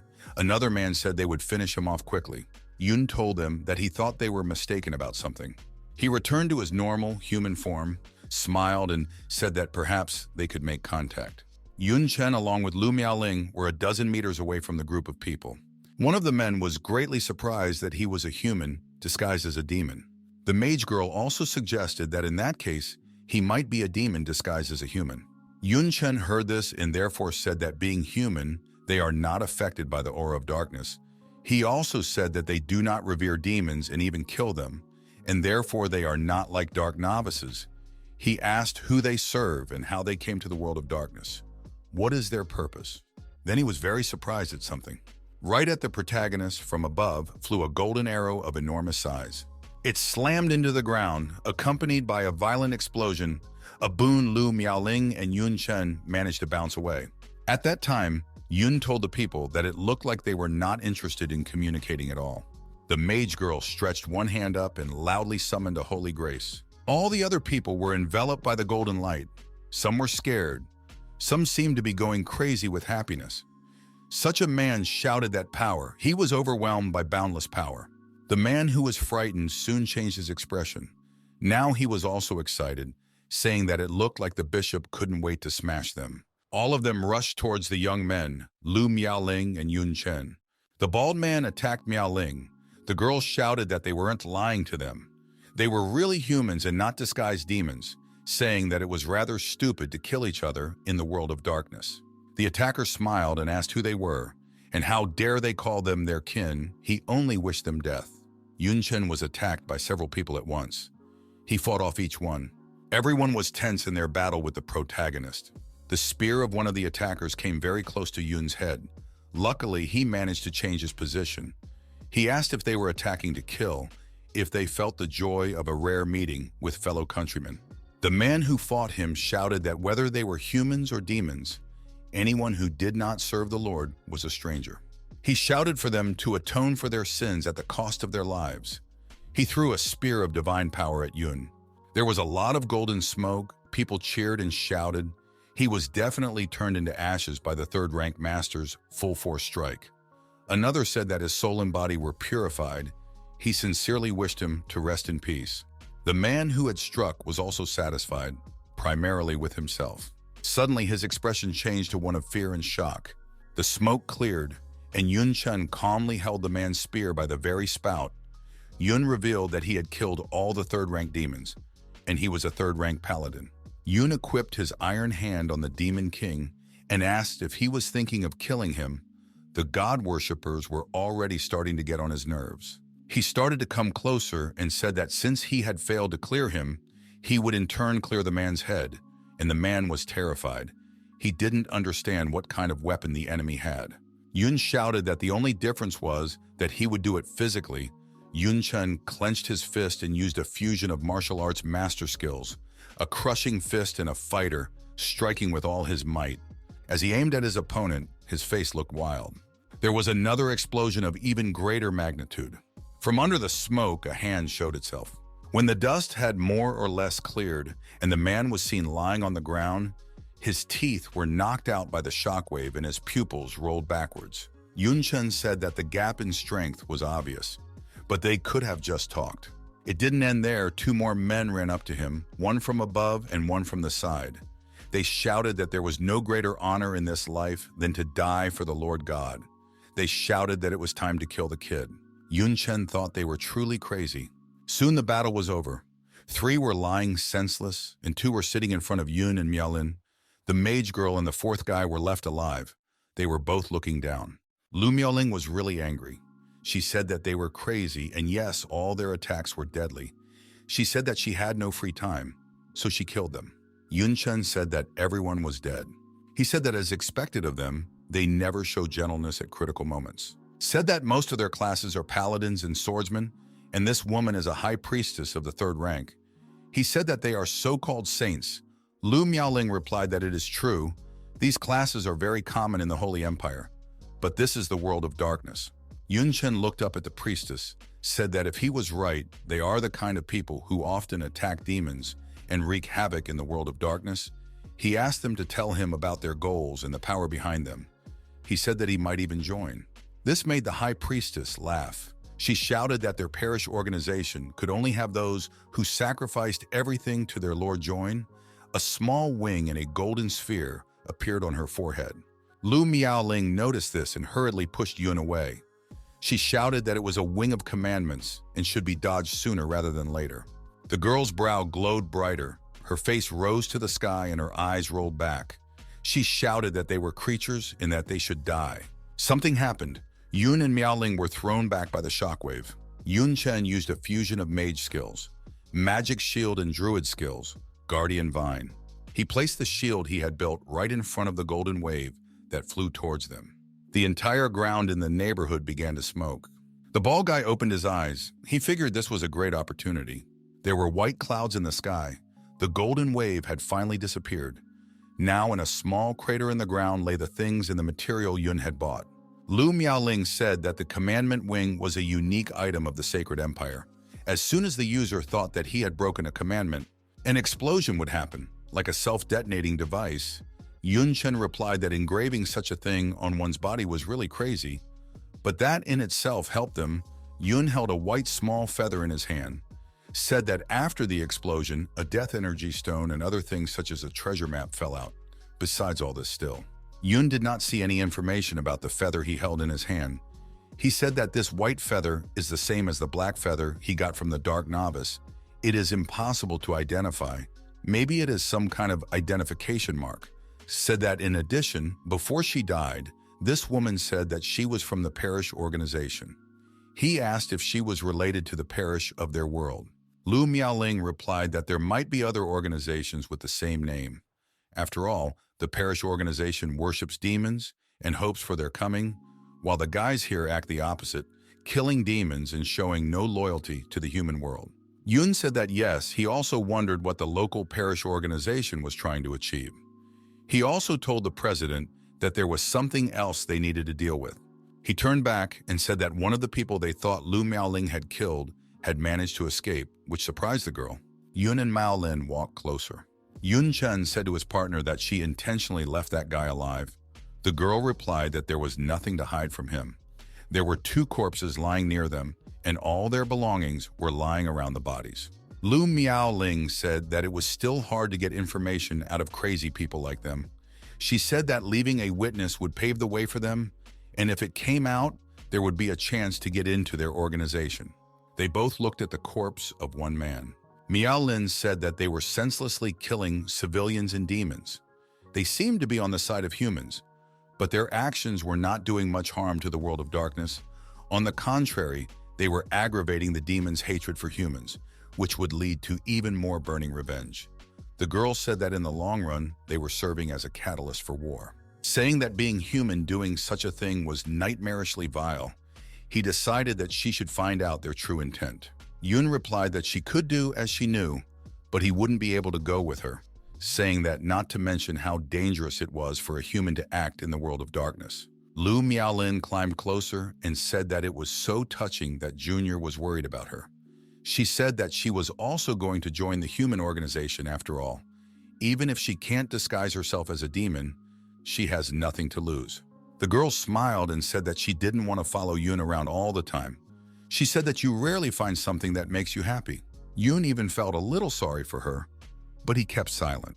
Lu Miaoling bid him farewell until their next meeting, calling him the future demon king of the 72 pillars. Lastly, Chen asked her to be careful. The latter asked him to do the same. Ahead was a thick tree with black mana pouring out from behind it. It was Chen. He had already managed to transform into a demon. He was thinking about what about the death energy stone. He right now had 3 S-rank materials. Nothing was known about the remaining 2. Yun decided that he would have to ask Bahar when he returned. Suddenly something surprised him. He arrived at the castle where he ruled, but all the guards and guardsmen had been interrupted. One raised his head and notified the Lord that the supreme demon under the command of Lord Carlos was here. They could not withstand. Chen knew that Carlos, one of the 3 demon kings who were now being ruled by the strange demons of the night, he started to act sooner than Chen expected. The protagonist told the soldier to take the surviving soldiers to be treated. He takes care of the rest. Inside, All the guards were also slaughtered. But worst of all, Bahar was also injured. A powerful demon was standing on top of him. He was screaming and asking how some insignificant petty fortress dares to refuse to hand over military resources, asking where the courage came from. Bahar said through pain and tears that it was the Lord's order. He was just following orders. Moreover, years of conscription had caused a large number of the territory's inhabitants to flee, saying that everyone agreed with the decision. Then the demon pressed the manager's head harder into the ground. He smiled and said that compared to the orders of the three kings, his life was worthless. He said that he did not understand the reason for the manager's loyalty, his weak strategy. Bahar replied that the reason is very simple. His relatives live in this territory. Although the Lord rushed the order, it helped to improve their lives greatly, and more importantly, he likes the new Lord's style of behavior. He said that since the Dark Knight Demon Kingdom was overrun by that terrifying woman, Tiroko Fortress has changed more than one lord, saying that since everyone knows that kings who rule by force are not strong enough, there will always be higher demons who are dissatisfied with their behavior and want to replace them. However, no matter who the king is, they are no exception. The three kings only know how to suck up. Bahar shouted that King Wuxi was different. He rose up on his elbows, shouting that he wouldn't lower his head no matter who he faced. Serving such a guy was much more pleasant than these scum. Bahar was sharp of tongue. For such harsh statements, the demon slapped him on his back and asked him if it was more pleasant. Bahar spit out quite a bit of blood. Now the demon was hitting him with all his might, asking him if it was still pleasurable, shouting at him to repeat his pleasurable, asking him to give him more pleasures. Then the demon reached around his neck, lifted Bahar by his throat. The man said that when the king returns, he will not let him get away with it. The demon smiled and asked if it was true, said he was not catching on. The king of this fortress will be replaced soon. He said the king ordered him to kill Wuxi and take his place. Before taking the lead, it would be a good idea to clean up the place first. Someone took the demon's hand. It was Chen. The demon was greatly surprised. Yun told him that it was not his place to enforce order in his territory. Yun squeezed the demon's arm so hard that its armor crumbled. It was very painful, and the demon screamed loudly in agony. Then the protagonist threw it back. The demon thought that something was wrong. He didn't feel his presence at all. This guy's strength exceeds all his expectations. He is no opponent for someone with the equipment of a demon king. His whole body was already shaking from the pain. No longer was he so proud and complacent. Chen ordered him to get out and tell Carlos that he would come after him himself in a year and finish him off. In the meantime, let him wash his neck and wait. The demon leaving asked if he too wanted to encroach on the 72 tables demon, saying that it was fine, and he would pay for his arrogance. Yun, seeing that the demon was in a hurry to leave, said that he was not finished. Yun said the demon could leave. The man asked in a trembling voice what he wanted. Yun punched it in the stomach with his fist. Even though the demon was much bigger than Yun, the protagonist definitely exceeded it in strength. The demon curled up in pain. Then Chen used a fusion of skills of Shadow Flow Hype, Shadow Steel, and Martial Arts Master Light Arm combo. From all sides, blue magic arms started to reach out to him. Together with the weapons, these skills became steel. The hands reached for the demon. They simply threw themselves at him in an unstoppable stream. The guards were shocked. One asked what it was just now. Another said that it was obvious that the king was just beating him up. However, even so, it was clear that guy. Soon there wasn't even any armor left on the demon, only his underwear. He was angry and shouted that he had been stripped naked. He hesitated at first, and then he still called his opponent a bastard. He gathered his courage and shouted that he would kill him. Afterwards, he threw himself at Yun with his fists. His fist flew into Chen's face, but only a small, quiet thud was heard. Yun looked at his enemy from under his forehead.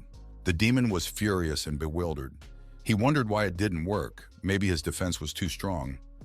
Then he refuted it himself, saying that no, it was more like his own attack had weakened to a minimum, also his equipment. Chen told him that the attributes, equipment, skills, and money, he took everything away with his touch. He reached out his hand to the demon's black body and said that he was now weak to this extent. The protagonist pushed it lightly. The demon was thrown far back. It shattered the glass with its body, and Yun said that it was weak enough to fall off with half a kick. The naked demon was lying on the floor in the main hall. All the guards had already regained consciousness and were looking at the offending man in shock, his body smoking. Then he raised his head and screamed in horror that his power was completely gone, asking how so and why. The demon was hysterical. The guards marveled that King Wuxi had defeated a supreme demon in such a short time. In addition to stealing everything the demon possessed, another said that their lord possessed such terrifying strength. Chen finally sat on his throne and told his guards that it seemed like the demon had taken care of them properly last time. Asking if they were just going to watch him get so weak, the guards froze. One of them said that he was King Carlos's subordinate. So how could they? Said that if they attacked him, they could be retaliated against in the future. Besides, he was an honorable supreme demon. Asked what right they had to beat him. Chen turned to Bahar. Yun became very angry and asked if he also thought the same as them. Asked if it was just because he was Carlos's subordinate, just because he was one of the three great kings. His voice spread a wave of vibrations throughout the castle. It was very loud. Yun said that Bahar was like a bedbug under the demon's feet. The king asked if he had any objections. Bahar was silent. Then he turned around and headed in some direction. The guards were even more shocked. They asked what it was that Mr. Manager was going to attack.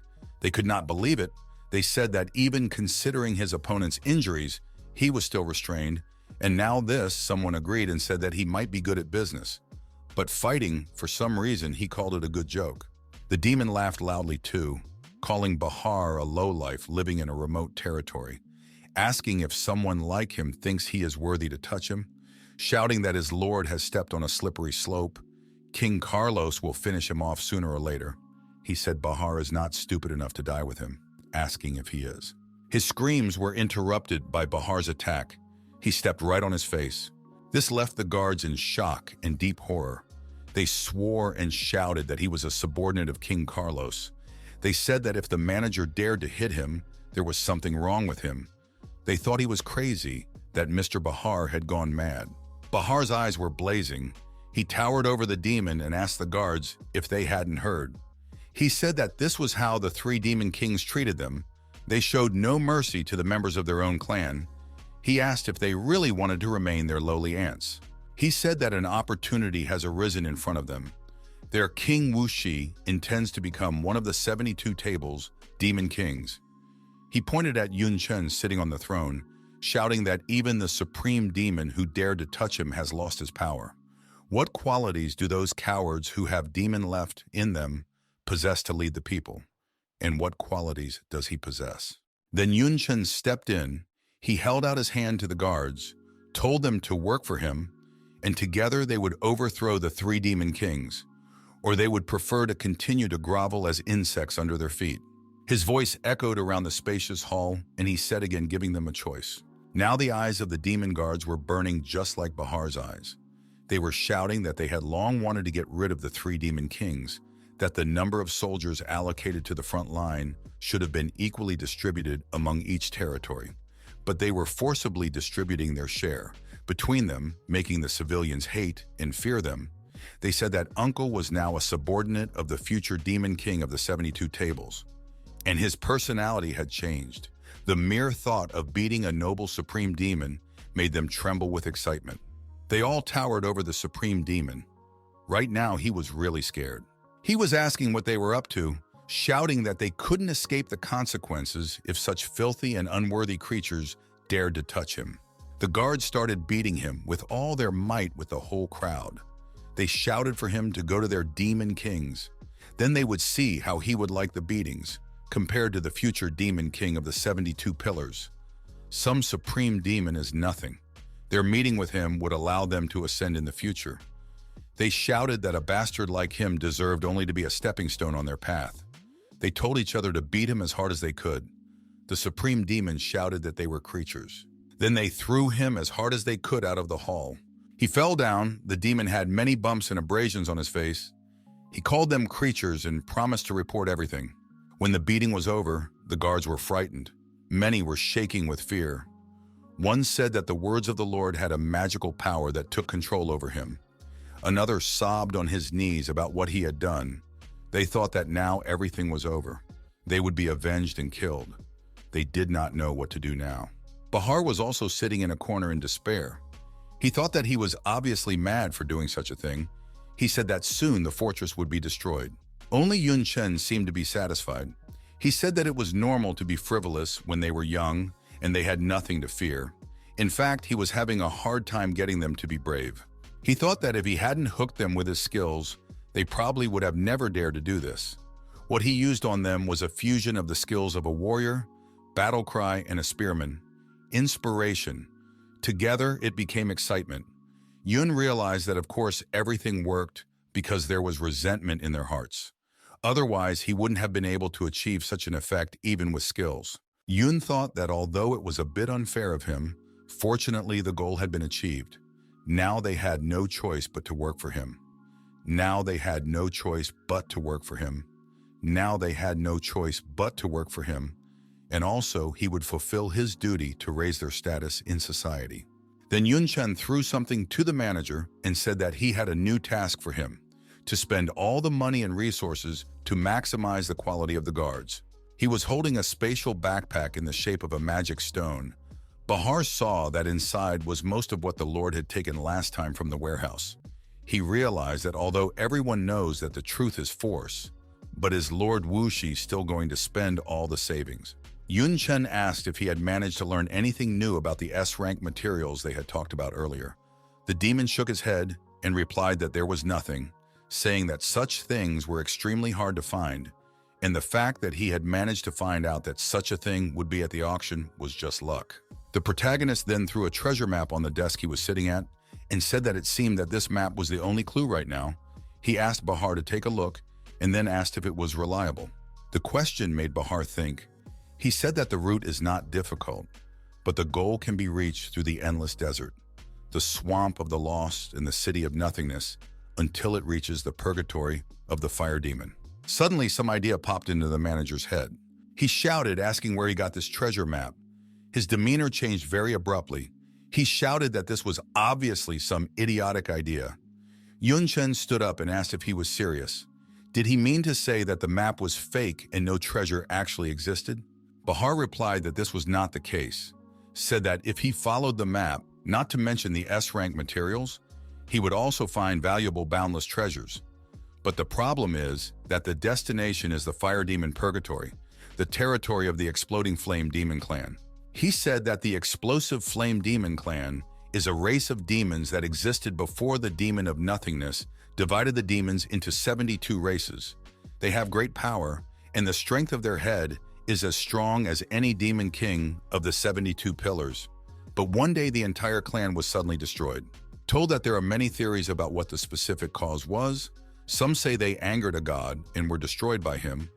There are also rumors that their demise was due to the fact that they angered the demon of nothingness.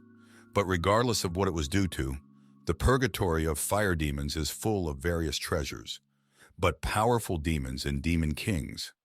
Not to mention the treasures, already coming back from there alive, is a great fortune. Bahar apologized to the king for his rudeness, but he had better give up. He explained that even if not talking about the fire demon purgatory, there are countless monsters in the vast wilderness. The lost swamp is even more dangerous, and no demon has ever gotten out of the city of nothingness alive. Chen replied that he, in turn, thought it was worth a try. At least this way the money would not run out. He thought about the fact that from the feeling, this place is similar to the dungeon of the secret realm, and killing monsters is not bad for him. With so many magic skills on hand, at least he can save his life. Bahar exhaled and said that Mr. King is always so determined. He hoped that he would think about the welfare of the fortress too, saying that this journey will be long and he has no idea how long it will take them to return after being sent away, but in case the three kings send someone to kill them again. Yun said that nothing will happen, saying that with the strength they have demonstrated, if they don't show up in person, no matter how many demons are sent, they will all die. However, in a year's time, there will be a decisive battle for the 72-pillar demon throne. They definitely wish to build up as much strength as possible to become stronger in person, then start picking a fight with them. Bahar replied that what he said made sense, but suggested he prepare something just in case. He took out 2 items. He said he would at least take the induction crystal and the scroll to return to the city in case something happened in the fortress. They could return at any time unless they were in a special room. Yun took the items and agreed to the terms, asked him to prepare everything they needed for the journey. He said he was leaving tomorrow. Somewhere in the world of darkness, a crowd of people in white robes gathered in a large, luxurious church. One of these people was Lu Miaolin. In fact, she felt very funny because of how easy it was to get in here. She realized how naive everyone was. The girl just put on their clothes and shouted out their password, and they easily recognized her as a comrade. She thought that maybe it was because she was human that it was so easy. Lu Miaoling had no idea what kind of lord they had over there, but that's what everyone called him. The man in the white robe announced that a new priestess had arrived. He was encouraging everyone to offer today's prayers to the Almighty Lord. The girl was on her way upstairs. Seeing the priestess, Lu Miaoling was shocked. She wondered what it all meant. What frightened and shocked her was that this new priestess was the same as Lucini. Lucini was addressing the Almighty, saying that his firm will grant them strength, saying that his leniency was making them grow. She crossed her arms on the others and said on behalf of all the believers that they were honored to serve him, that they would give him everything, everything for his sake. Lu Miaolin said to herself, who would have thought that she would meet an acquaintance from the world of darkness? And yes, things are going much better than her. Miaolin realized that now was not the right situation to be recognized. However, she didn't have the skills to change her appearance, let alone an item that could change her face. She didn't want to give up because there might not be another opportunity to get in here. The girl thought deeply about what she should do now. An idea suddenly came to her. She remembered that she could use this. Lucini thanked everyone for staying with her to complete the prayer. Now she would have something to tell them. She would say that unfortunately the third-rank believers that helped her gather materials were killed. The princess didn't seem very upset. But the believers were shocked. They asked how it was killed. Wasn't the team led by two masters of the third rank? They cursed the demons, shouting that no matter how much you kill, but they do not become less. Then the girl stretched out her hand and told them not to be sad. She said that they had given their lives not only for her, but also for the Almighty Lord. They had nothing to regret after death. But to get closer to the Lord even more, there was only a little material left for her to reach the third rank. The believers said that the priestess is the representative of the Lord and can even communicate directly with him. They said that she is more important than any of them, but the materials requested by Priestess Lucini are too difficult to obtain. One said that although they can give their lives without hesitation in the name of the Lord, they can do much more for him. For such a life, they have to take huge risks. Lu Miaoling shook the believers, shouting that they are idiots afraid of death, asking if this is all the faith in the Lord they can show. The girl wrapped bandages around her face. She had now passed all the young and not so young people. Now she stood almost beside Princess Lucini and said that the noble lady priestess just needed materials. For her sake, he and steal, loot, and die, she asked. Isn't this a given? Why do they oppose it? Lucini was happy to hear such a thing. She admired the girl and her sincere and pure faith. She told her to rather approach her and tell her her name. Lu Miaoling introduced herself as Xiaolingzi. She blamed herself for forgetting to think of a name, and she had to use one of the many that her junior had made up for her. Lucini said that the strange believer had a very interesting name.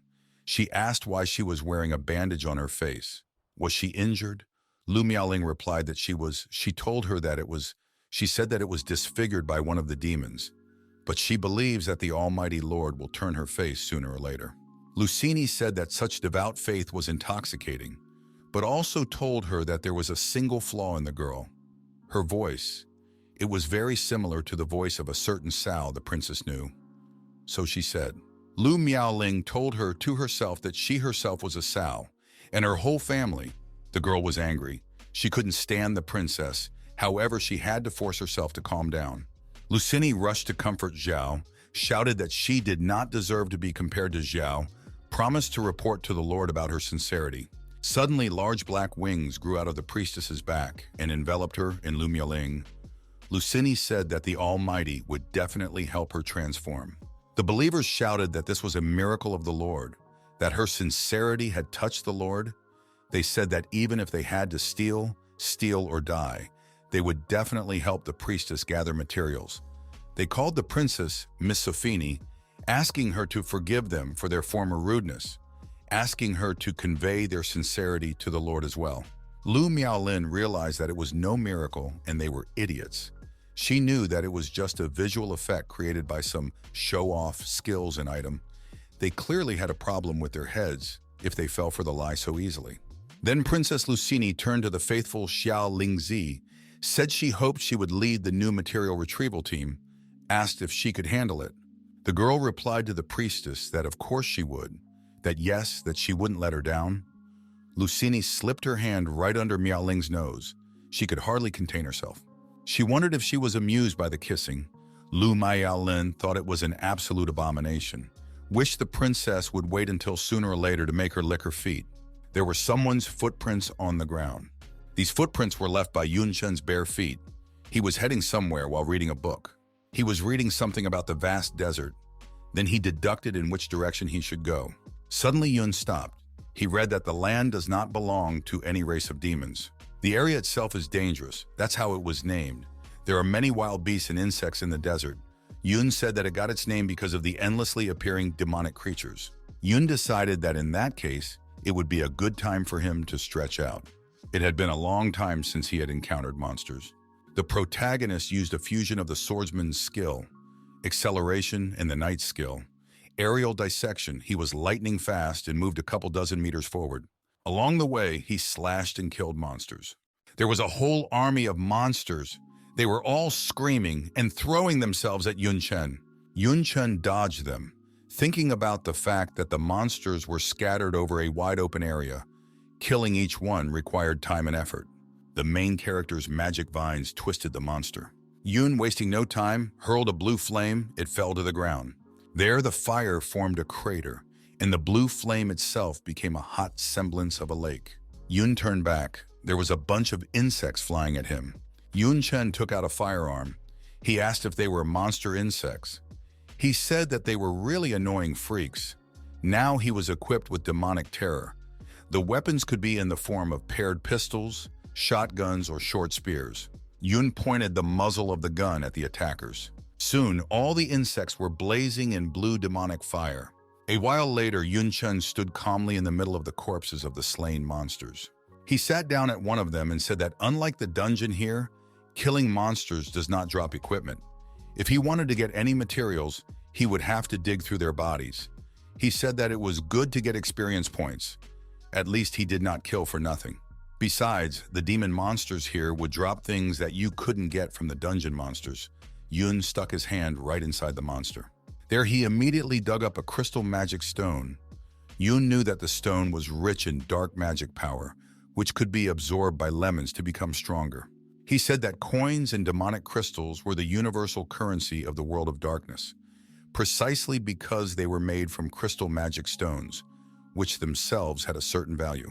Yun said that yes, and the attributes captured by the robber are forever unused. He didn't know if it would work out to learn it or not. It remains to be tried. 3 months later, ahead, everything was terribly dry. There was no way for the trees to survive in such conditions. There was also a dark cave visible ahead. Yun Chen was sitting on a rock. Everything in front of his eyes was purple, glowing. He said that after 3 months of clearing monsters, he was able to pump up to 7 levels. So he also collected a lot of crystalline magic stones. And in fact, the back and sides, around the main character, lay a lot of magic stones. Yun thought that this amount should be enough to try because even if nothing came out, he could at least sell it. It would definitely not go to waste. He had prepared a large cave in advance, so there should be no threat to safety. Yun jumped up. Now he was almost out of the cave and shouted that the preparation was complete. It was time to start. Many stones were burning with purple flames. Yun Chen stood in the purple flames. Everything around him snapped and cracked. The guy was in pain besides. His body was disintegrating. He looked at his arms. They were cracking. So were his legs and all the clothes on him. Yun didn't understand why. Then he realized that no, it was normal.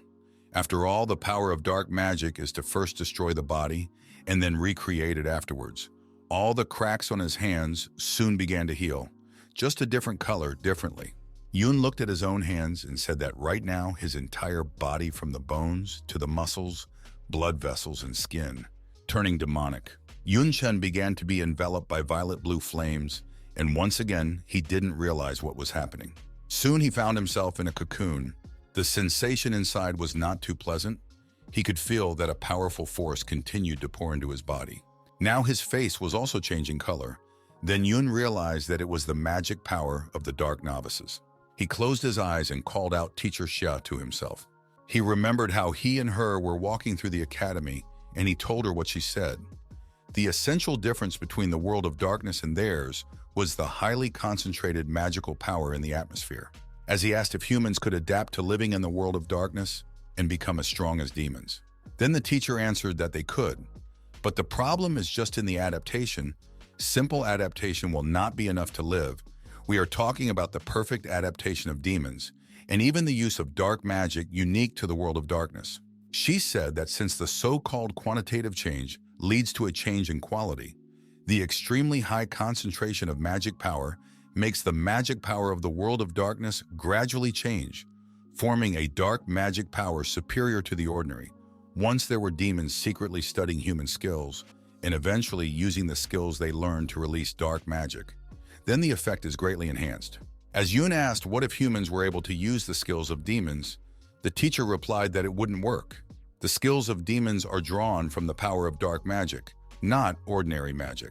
She said that the enemy can use their skills, but they can't use their skills. Unfairly true. But this is the reality. There is nothing you can do about it. Being at the bottom means that you are destined to stay below others. This is the order.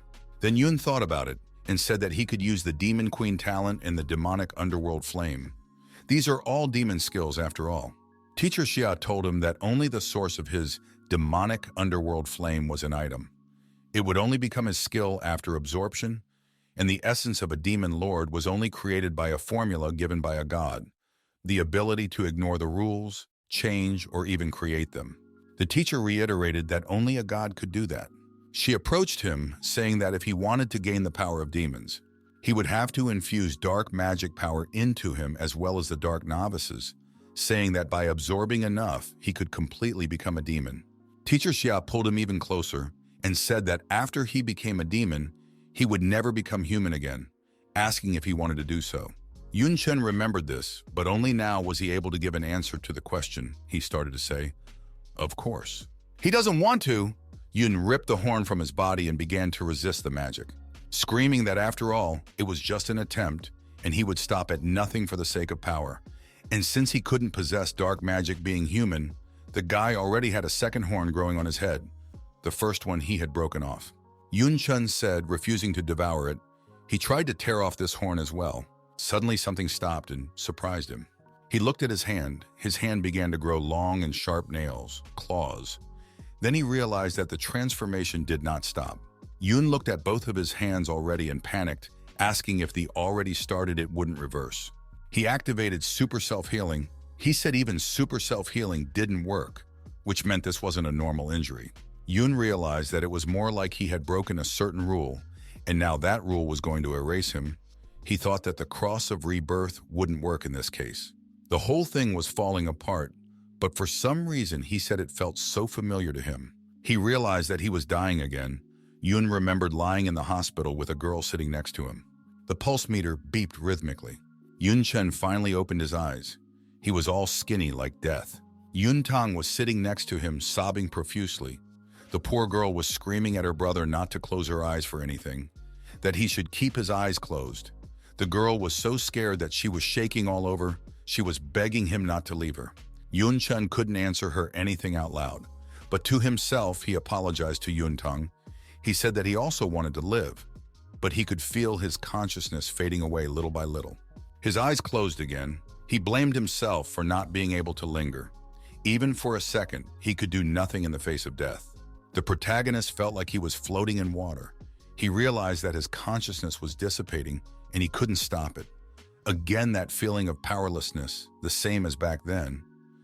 Yun knew that if he didn't do anything, it would all be over for him. But no, he did not wish for that. He decided that this time was different. He had already died once. Death was known to him. Now he had a feeling as if he had surfaced from the stream, deciding that there must be a way to survive. Utopia was not for him. Now Chen was sitting on dry land and thought about the fact that even the naked eye could see that the human body structure was not much different from the demon body structure. The significant difference was that the demon body could safely use dark magic. Dark magic was just a type of power. As if through ice, he looked at his reflection. Only on one side was an ordinary appearance. On the other was the essence of the Night Queen. Yun thought that he just needed a suitable vessel such as a demon body. In this case, if he uses a false demon body created through a skill to deceive her, perhaps he would be considered a vessel. Yun felt as if he had pulled himself out of utopia. From within the cocoon, Yun could be heard calling out to someone. He spread his arms out to the sides, telling her that he would no longer resist, and if she wanted, she could enter his body, shouting for her to dissolve into his shadow, to mingle with his skills, saying he would accept everything without abandon. The magic began to envelope him. It hurt, and the protagonist screamed loudly in agony. The cocoon began to crack at the seams. Then came a massive explosion that tore it from the inside. Many rocks and blocks were now flying back to the ground. Chen possessed a dark night evolution. It seemed that behind his back was a halo and black wings. He was a primordial darkness, a demon's body. Yun looked at his hand and said that he seemed to have succeeded. He now had horns, claws, and long white hair. He had gained the body of an S-rank demon. Primordial darkness resulting from the fusion of dark magic in the state of the demon body. The effects of various attributes and skills are enhanced, and the body is completely turned into a demonic body. And dark magic and ordinary magic can be used at the same time. Thanks for watching. See you soon. Look for more interesting videos on the Hasbix Manhwa channel.